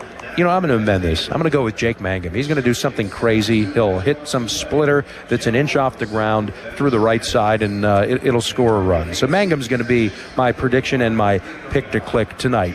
Well, how about Don Kelly, the feedback that he's getting from his clubhouse, talking about the trade deadline at large, the distraction that it can be. This is what he had to sound off on about the Buccos' position at 2 games over 500 and 2 games out of a wild card with the deadline looming. A much different spot right now as far as talking about acquiring, which can be challenging too, because there's always an uneasiness of what that entails. Been through a lot personally in my career, and Leland always told me they never got the bats thrown in with the ball, so I never got traded. And always stuck with the team, but there's always an uneasiness about it, regardless of if it's acquiring players, because then guys know that there's going to have to be moves. And also with, when unfortunately last year when we were in the position where we were going to be trading guys, and, you're dealing with human beings that have families and the uneasiness that creates. So there's always something, conversations to have, and trying to be upfront and transparent with guys as much as we can in regards to what's going on. And I know Ben and the front office are focused on trying to help us be the best team that we can possibly be. With your clubhouse, Donnie, in particular, when a team is in position to buy or improve, sometimes there's an anxiousness from the clubhouse as, hey, we're close, we're a piece or 3 away, and that kind of comes from the players, and they want to see additions to, add some fuel to this thing. Are you feeling that from your clubhouse that, hey, we've got a pretty good group here, and if they add to it, we could do something. Do you feel that from your team? Well, I think that they do. I think that one thing that they've shown is the resilience and the way of how we've competed throughout the season. I think that, certainly they've earned the position that we're in right now. And I think that as we go through this stretch of these games, the tough games that we're facing, and a lot of guys haven't been in that position. I think that making moves will reinforce that belief that we have in them, and I think that they have in themselves to go out and compete at that level and prove that we belong where we're at. So there's Don Kelly pretty straightforward there on the trade deadline. Some encouraging things to hear as it pertains to the Pirates adding and what the, I think, clear unified direction is inside the Pirates clubhouse. So we'll see if they can take care of business. I know a lot is, as he just alluded to, going to be determined here over the next 5 days. The 2 remaining games with the Cubs and the 3 with the Arizona Diamondbacks. Directly ahead, the call of the game brought to you by Pennsylvania One Call System. Know what's below and contact 811 before you dig. It's Block and Walk. I'm Zang Brilli signing off the North Shore Tavern Leadoff Show here on Sports Radio 93.7 The Fan. When disaster strikes your home or business, Panhandle Cleaning and Restoration of Pittsburgh is ready to help. Our certified team handles everything from emergency cleanup to full reconstruction, working directly with your insurance to make the process simple. Available 24/7, we respond fast and restore your property with care, honesty, and experience you can trust. Visit panhandlecr.com. Panhandle Cleaning and Restoration, restoring Pittsburgh's peace of mind.